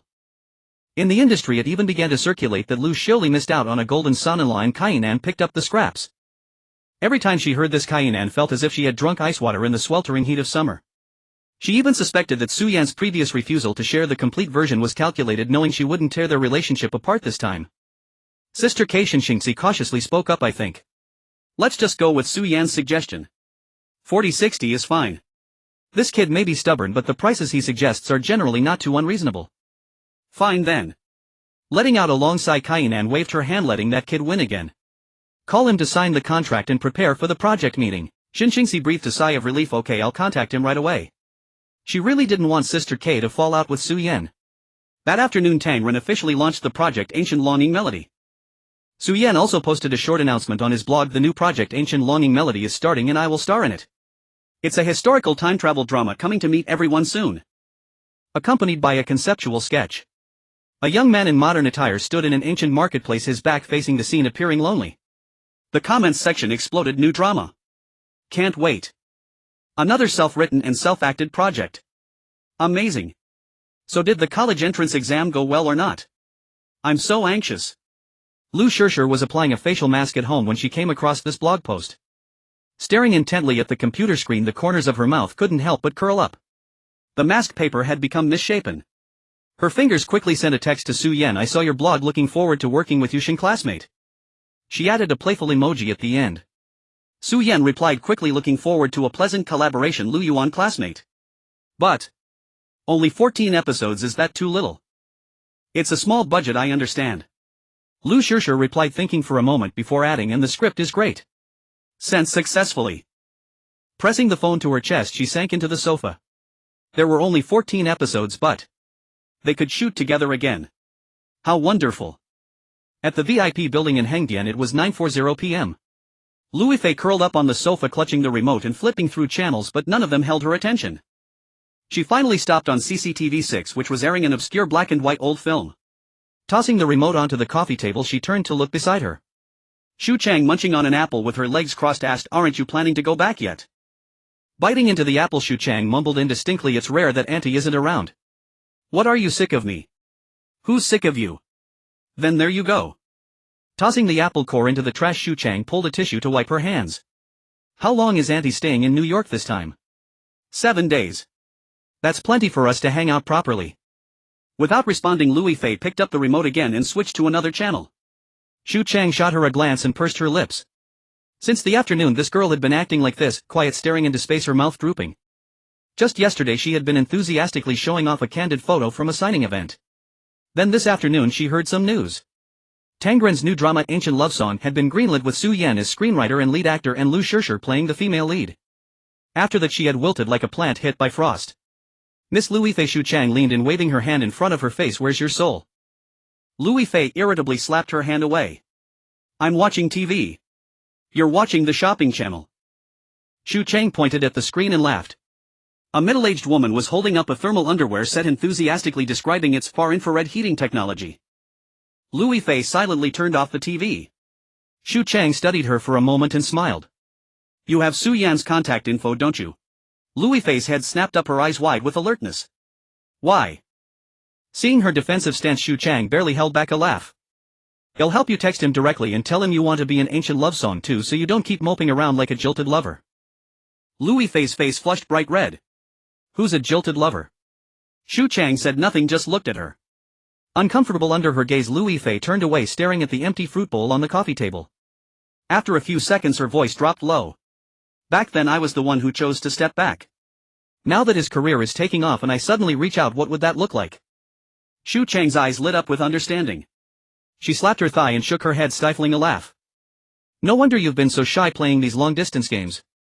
I thought a fairy's approach to love was different from us mortals chasing some unique romance. Xu Chang. Liu Yifei grabbed a sofa cushion and hurled it at her. Xu Chang caught it with a laugh, hugged it to her chest and softened her tone. Then what do you think Su Yan would think? Would he think you're being opportunistic? I don't know. She shook her head, and after a long pause Liu Yifei said softly, if he thought that it would be understandable. Looking at her friend in a state she had never seen before, Xu Chang felt a pang of sorrow mixed with amusement. She held out her hand. Phone. What for? Give it to me. After a moment's hesitation Liu Yifei placed her phone in Xu Chang's hand. Flipping it open, Xu Chang tapped the keys rapidly. What are you sending? Liu Yifei leaned in, but Xu Chang turned sideways to block her. Seconds later the message was sent. The screen displayed the recipient, Su Yan. The message read, are there still roles in ancient love song? Once she saw it, Liu Yifei's eyes flew wide open and she reached out to grab the phone. Are you crazy? I'm still filming The Forbidden Kingdom. I don't have any free time. You're so silly. Xu Chang hid the phone behind her back and winked at her. Don't you know what flirting means? It's not like you're actually going to do it. No way. Don't move. Xu Chang held the phone high and shouted, it's already sent. As they were tussling the phone vibrated. Liu Yifei immediately froze, holding her breath as she looked at the screen. Su Yan's reply, aren't you filming The Forbidden Kingdom? Liu Yifei's heart suddenly pounded with a panicked rhythm. Have you two been in touch before? Xu Chang also looked over and then shot her a glance. Liu Yifei shook her head gently. Xu Chang typed again with a strange smile on her face. Do you know who I am? Seconds later the reply came, no. Xu Chang stared at the screen for a few seconds, then. Ha ha ha ha ha. She doubled over with laughter, sliding off the sofa and nearly rolling onto the carpet. Liu Yifei's face turned crimson from embarrassment as she reached for the phone. What are you laughing at? Xu Chang dodged nimbly, laughing and gasping. He said he doesn't know. He doesn't know who you are, but he knows you're filming The Forbidden Kingdom. Can you two be any more ridiculous? I bet he's secretly saved your number too. Liu Yifei's face was so hot it could fry an egg. She grabbed for the phone again. Xu Chang quickly typed, so is there a role? Only then did she hand it to Liu Yifei. Unable to stop her, Liu Yifei stared at the sent message on the phone and her palms started to sweat. This time the reply came just as fast, the female lead is already cast. Staring at that line, Liu Yifei pursed her lips and said nothing. But Xu Chang caught the hint of disappointment. She took the phone again, and just as she was about to type, Liu Yifei reached out to stop her. Don't send any more. Do you expect me to be a supporting actress for Liu Shishir? How is that possible? It's not like you're actually going. Besides, you could do a cameo. Xu Chang pushed her hand away and typed quickly. I can do a cameo. This low-budget drama isn't suitable for you. Liu Yifei stared at that line. She couldn't quite describe the feeling, it was like a mix of relief and even more suffocation. Just as she was about to say something, the phone lit up again. Next time we have a chance, we'll collaborate properly. Liu Yifei stared at that line for several seconds. The gloom that had been weighing on her all evening suddenly dissipated. Like a summer thunderstorm, it came fiercely and passed quickly. Watching her expression clear up the corners of her mouth, barely able to suppress a smile, Xu Chang laughed and slapped the bed. Ha ha ha ha. Miss Liu Yifei, you've finally met your match. Liu Yifei, flustered and annoyed, tried to cover her mouth. Keep your voice down. No way. Xu Chang dodged while laughing, tears streaming from her eyes. You have no idea. The look on your face just now, from I'm dying to I'm alive again, it was more dramatic than a Sichuan opera face change. Liu Yifei yanked the blanket over her, pretending to be fierce as she covered her. Still laughing. The two of them tussled under the blanket, pillows flying everywhere. When they finally calmed down, Xu Chang leaned against the headboard, her hair a mess, catching her breath. All right, seriously now. How are you going to thank me? Liu Yifei sat up straight, tucking her stray hair behind her ear. After thinking for a moment, she said earnestly, how about I introduce you to my classmate Zhu Yuan? Stunned for 2 seconds, Xu Chang exploded.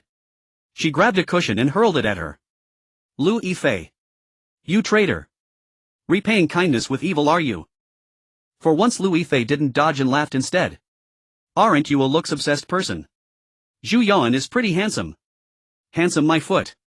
I don't even know him. Meet him a few more times and you will. Cut it out. You're just afraid he'll steal your man. What, my man? Don't talk nonsense. 2 cushions flew through the air and the room descended into chaos again. In a rented apartment in Shanghai, Su Yan put down his phone, a complicated expression on his face as he looked at the system notification in his mind. Soothing Liu Yifei, emotional value extremely high, anxiety anticipation disappointment joy shyness reward free attribute points 10 special reward complete script for someday or one day. Note this script has potential for word of mouth S and ratings S. The reward seemed pretty good, but he felt something was off, very off. After a long while he shook his head, firmly dismissing the tangled mess of thoughts. The project is what matters. Making money is what matters. After all, he was only 20 years old and the road ahead was still long. On June 22, 2007 at 1:55 p.m. in a small meeting room on the 3rd floor of Tangren Company, the air conditioning was set to a comfortable level. 3 cups of cola sat untouched on the coffee table. Yuan Hong sat cross-legged on the carpet, leaning against the sofa, his eyes fixated on the television on the wall, surprisingly quiet. Liu Shishir nestled in a single sofa, cradling a cushion. Su Yan sat at the other end of the long sofa, resting his elbow on the armrest.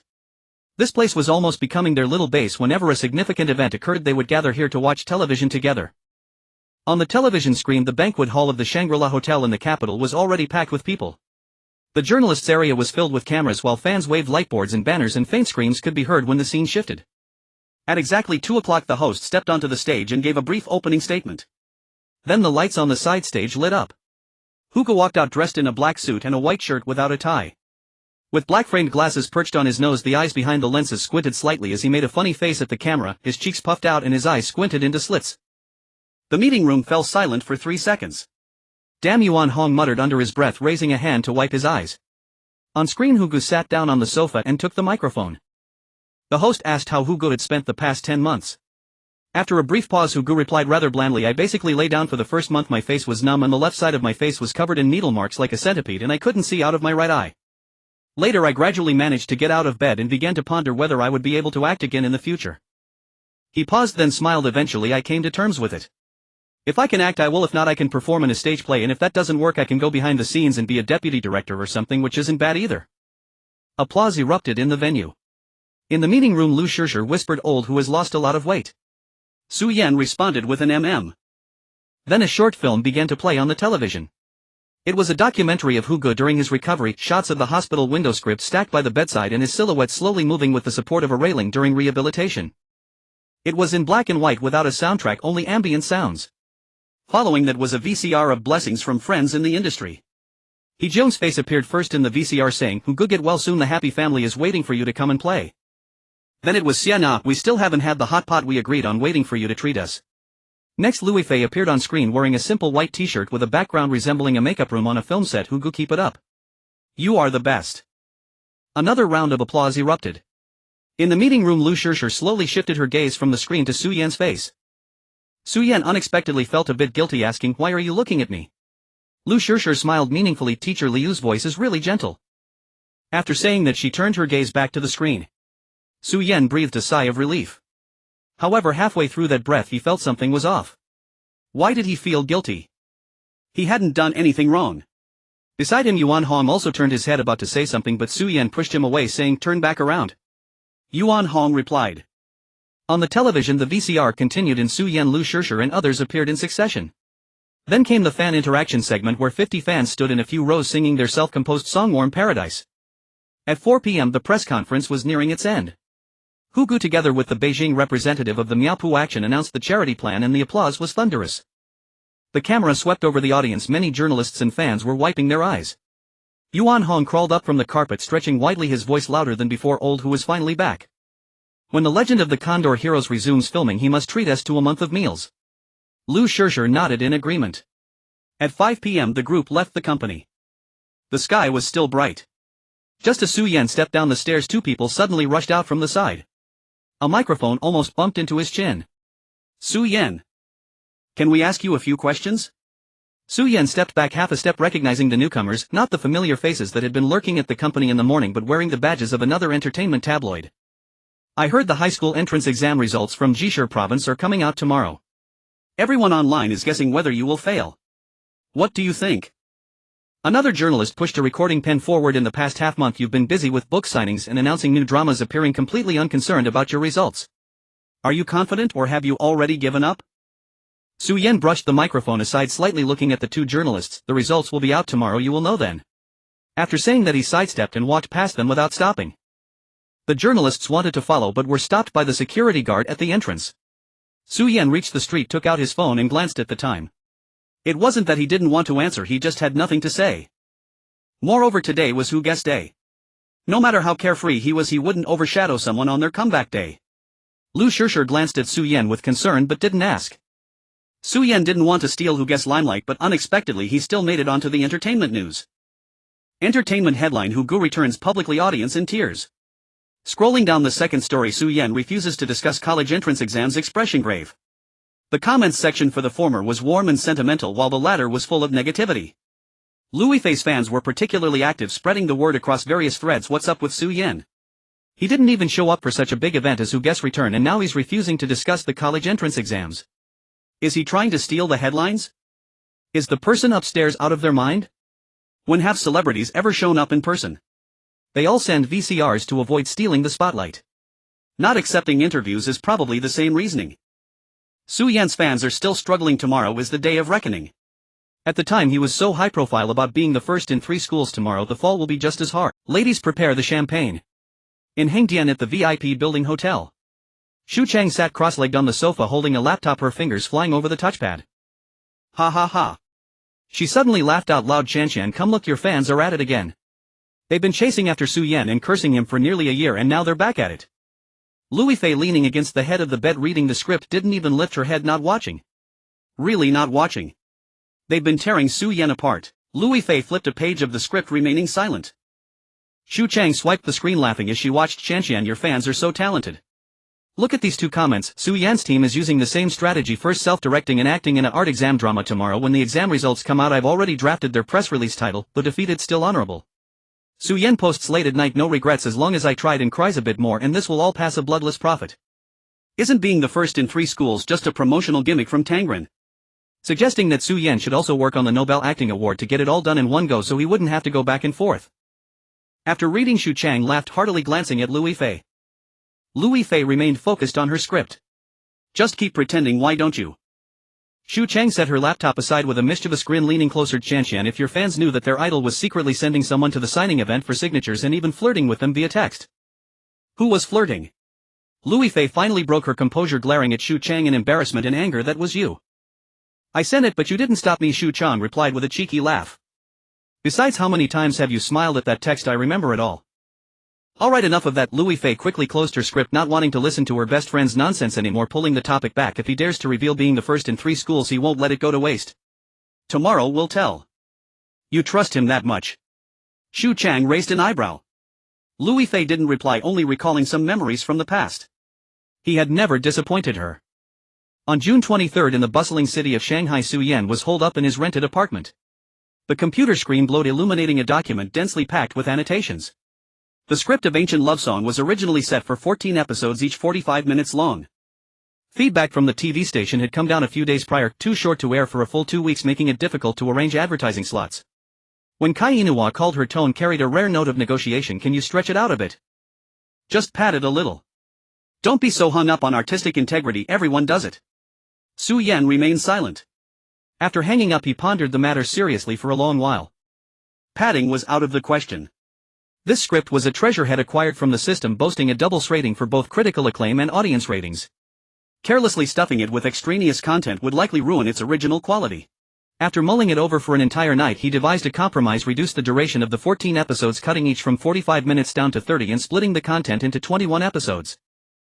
Would viewers curse him out, calling him a shady merchant for splitting one episode into 1.5? Absolutely. But let them complain, it was still far better than ruining a good script by turning it into watered-down padded filler. So for the past couple of days, aside from going to the company gathering yesterday afternoon to watch Who Guess Comeback livestream, he had been practically glued to his computer chair. The original 14 episodes of content needed to be restructured and divided into new episode breaks. He also couldn't afford to let the narrative flow feel disjointed. Fortunately, during the filming of One Eye and Strange Tales, he had shamelessly dragged Liu Yifei into script study sessions, single-handedly boosting his screenwriting attribute from a meager 32 points to a solid 86. Afterwards, he had gradually discussed things with Liu Yifei a few more times. Now his screenwriting attribute was firmly stuck at the point of 89. Doing this work wasn't difficult, just a bit tedious. A little after 1 in the afternoon, there was a thump at the door. Su Yan got up to answer it.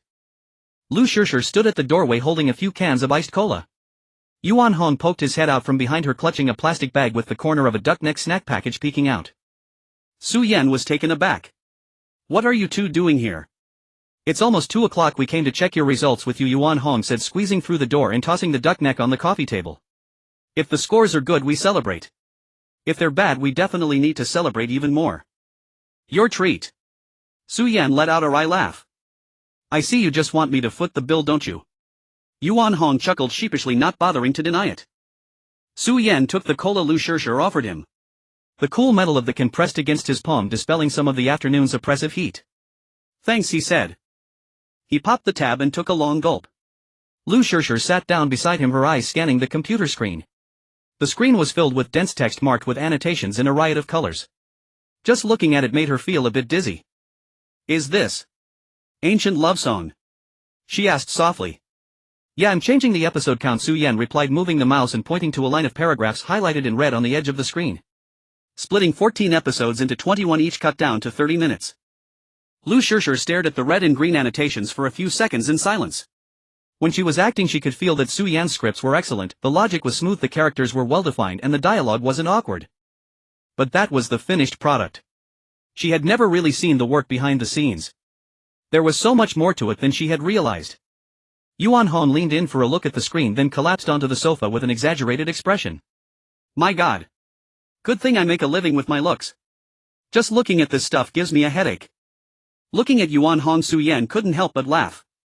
"When have you ever made a living with your looks?" "Always," Yuan Hong declared with unshakable confidence. "I just didn't eat well before.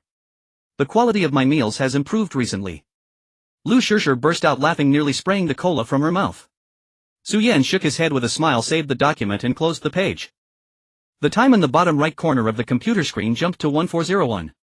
Yuan Hong sprang up from the sofa like a coiled spring and crowded in front of the computer. "It's time. It's time. Hurry up and check the scores." Su Yan clicked on the score-checking portal saved in his browser bookmarks. The page loaded, the progress bar crawling along at a snail's pace. Yuan Hong was fidgeting impatiently beside him. "Why is it so slow? Is your internet speed descended from a turtle?" "It's always slow in the afternoon," Su Yan replied calmly. "A lot of people are checking their scores today." Liu Yifei didn't say anything, but she leaned slightly towards Su Yan, her eyes fixed on the slowly spinning buffering icon in the bottom right corner of the screen. The page failed to load. "Network busy, please try again later." "Damn it." Yuan Hong slapped his thigh. "Too many people are checking right now," Su Yan explained. "Well, probably have to wait until the traffic dies down a bit before it refreshes properly."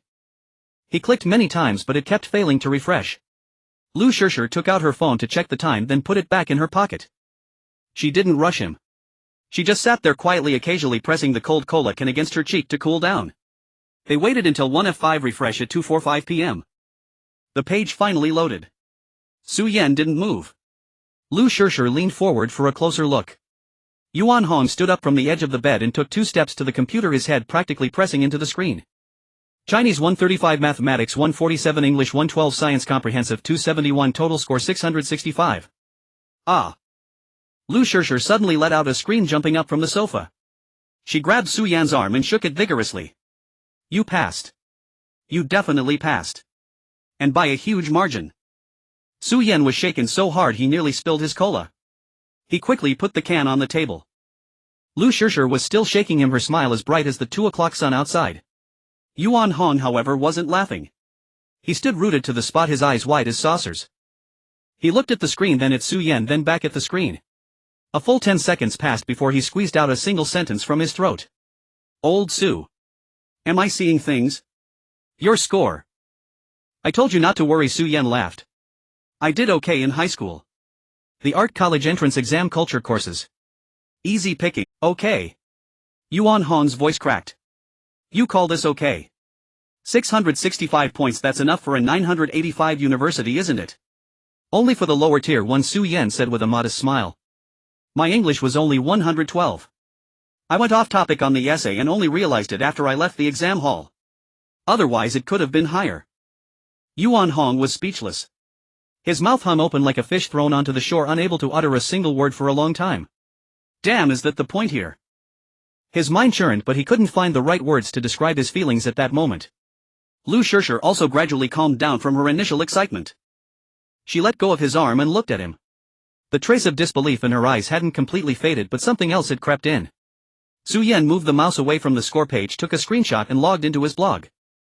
He created a new post with a single line for the title, "One Step Closer to That Certificate." The attached image was the screenshot of his scores. He clicked publish. 3 seconds later the comment section exploded like a cat whose tail had been stepped on. Damn, 665. That score is enough for a 985. Who was it that said he didn't have time to study? Come out and take your beating. Where are Liu Yifei's fans? Weren't you going to pop the champagne? Where's the champagne? Su Yan didn't see that coming, did you? Just took the test for fun. Su Yan refreshed the page, a slight smile playing on his lips. It had been nearly 2 months since when I finished airing and the naysayers started their chorus. He wasn't a saint.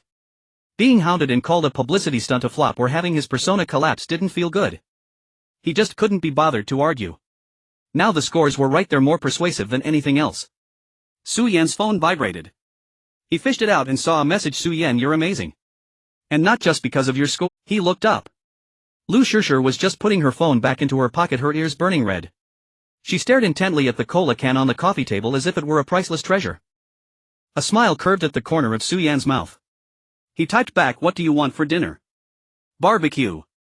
He pocketed his phone and turned to Yuan Hong, who was still staring at the computer screen, clicking his tongue in amazement. Barbecue tonight. My treat. Yuan Hong finally tore his gaze away from the screen. He let out a whoop and jumped up. Long live old Su. I happen to know a new barbecue place that just opened. I'm going to eat you broke tonight. On the morning of June 24th in the conference room of Tangren Pictures. The long table was flanked by a full house: director Liu Yifei, the casting director, the production manager, the publicity team, Su Yan and Liu Yifei. Kai Yinong sat at the head of the table holding a freshly printed cast list. Su Yan was seated to the left of Liu Yifei with an empty seat on his other side. Yuan Hong had yet to arrive.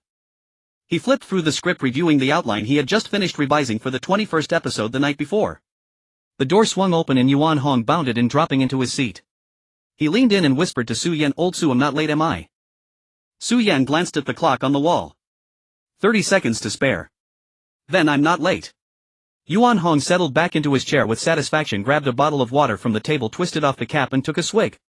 Kai Yinong shot Yuan Hong a sidelong glare. He immediately straightened up, finishing his drink before obediently placing the bottle back on the table. Kai Yinong ignored him, swept her gaze across the room, cleared her throat and said, all right, everyone's here. Let's start the meeting. The Project Ancient Love Song is on a tight schedule. She cut straight to the chase, her finger tapping the proposal on the table. The Legend of the Condor Heroes resumes production on August 31st, that's public and non-negotiable. So for Ancient Love Song we have to wrap up by the end of August at the latest. The conference room fell silent for a few seconds. Liu Yifei, already appointed as the director for this series, picked up the thread. I've calculated it. 21 episodes, each 30 minutes long. Given the scale, we can basically finish shooting within a month after we start. The main challenges are preparation and casting. Preparation. Tangren doesn't have any ongoing projects right now and our regular crew happens to be available. It won't take long to assemble the team. The key is casting. Kai Yinong opened the cast list. Male lead Su Yan, female lead Yifei, that's it. Su Yan and Liu Yifei nodded in unison. For the second male lead, Liu Yifei. Kai Yinong tilted her chin toward Yuan Hong. You're on it. Yuan Hong grinned. Got it, mission guaranteed. Flipping further through the pages, Kai Yinong continued, for Chancellor Li Yong this role demands some acting chops. I've reached out to Liu Yijuan, he read the script and is quite interested. He's given a verbal agreement. Su Yan nodded in approval. Liu Yifei had appeared in One Eye, playing the teacher Lin Mao. His acting was solid, his lines steady, and his presence carried weight, perfect for portraying a cunning seasoned minister. For the second female lead Iwa, Kai Inong turned to the next page. We can't use the same actress from One Eye. She said bluntly, the character doesn't fit. Iwa has a resilient and forbearing nature, but Yang Mi's temperament is too extroverted. Besides, Shirshir and Yang Mi are close friends off-screen. Having them play a mistress and maid would break the audience's immersion and they'd probably feel awkward themselves. Liu Shirshir nodded vigorously. She truly couldn't imagine Mimi standing behind her calling her miss over and over. That would probably make Mimi resent her for a long time. Then take a look at this. As if anticipating this, Kai Inong spread out a resume with a passport photo attached. The face was round with bright eyes and a hint of a naive smile. The name on the form read Zhou Liang. She won the Feng Xiaojiang Group Championship in the 2006 Yahoo Search Star competition. She signed with Huai but hasn't landed any substantial roles. Kai Inong tapped the photo on the resume and said, I had someone contact her and she's willing to take it. Lin Yifei leaned in to look at the resume, a skeptical expression on his face. Her features are too sweet. But Yoa needs that soft yet steely tenacity. Can she pull it off? I've scheduled her for an audition next Monday. You can judge for yourself, then Kai Inong replied casually. Lin Yifei nodded. After going over the behind-the-scenes crew, Kai Inong concluded, everyone get your preparations in order and make the necessary connections. Any questions? No one spoke. Then it's settled. Meeting adjourned. The attendees filed out of the conference room. Yuan Hong hooked his arm around Su Yan's neck, nagging him about whether the character Lu Shi had a romantic storyline.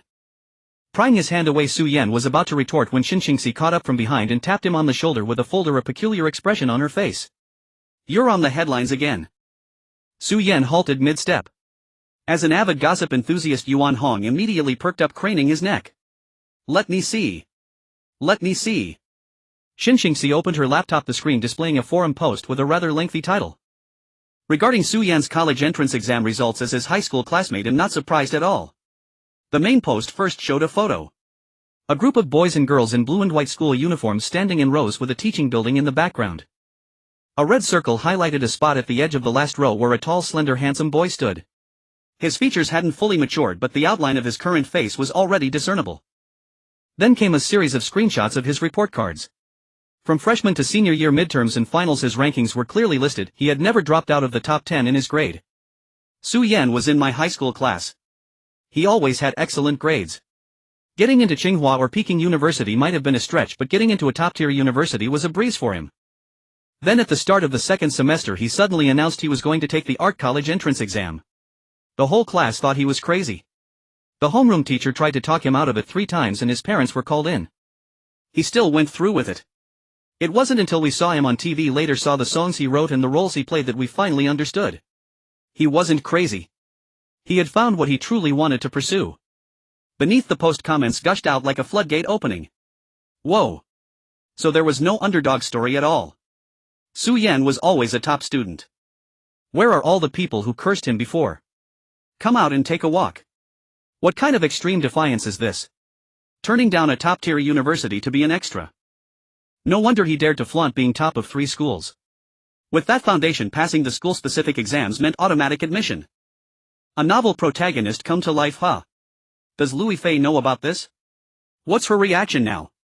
Wait, am I the only one who noticed that Su Yan was only kind of handsome in the photo? But now. TSK. Help a guy who's handsome, talented and a top student, does he really exist? Liu Shirshir thinks I'm working on our 4th project with someone like him. Yuan Hong, standing beside him, wiggled his eyebrows with a mischievous grin. Liu Shirshir looked down, lost in thought, while even Xinxingxi watched him with a knowing smirk. Feeling a bit unnerved by the gazes fixed on him, Su Yan scratched his head. Don't all look at me like that. It's not that mystical. He paused, then began to explain. Actually, I had an agreement with my parents. 1 year, if I didn't make a name for myself, I'd go back and take the regular college entrance exam. Just 1 year. I started school early, so I was only 17 then, while many classmates were 18. I figured I'd give it a shot. If it didn't work out, it was just like starting school a year late. I could afford the loss. As for what happened next, you all know. I got lucky and didn't lose. He said it lightly, but Liu Shirshir knew he wasn't telling the whole truth, at least not all of it. If it had really just been giving it a shot, he wouldn't have stuck it out so long in Hengdian. He wouldn't have learned things he'd never touched before just to get close to someone. He just didn't like being sentimental, and he would never play the victim. That was him always. Xinxingxi stopped teasing him and put away her laptop. Alright, I know you don't like hearing this stuff. But the online sentiment has completely turned around now. Those who called you a hype artist or badmouthed the exam are all shouting Su Yan is awesome. It's a good thing overall. Your blog traffic has blown up again. Take a look when you have time. Su Yan nodded. Honestly, it didn't matter whether he read it or not, what others said wouldn't affect his next step. Lu Shishir stole a glance at the calm expression on the face beside her. She felt that this was fine too. All the talk of moonlight and cinnabar moles of 3 years of pursuit and utter devotion. None of that mattered anymore. What mattered was that he was standing by her side now. And she had no intention of letting go.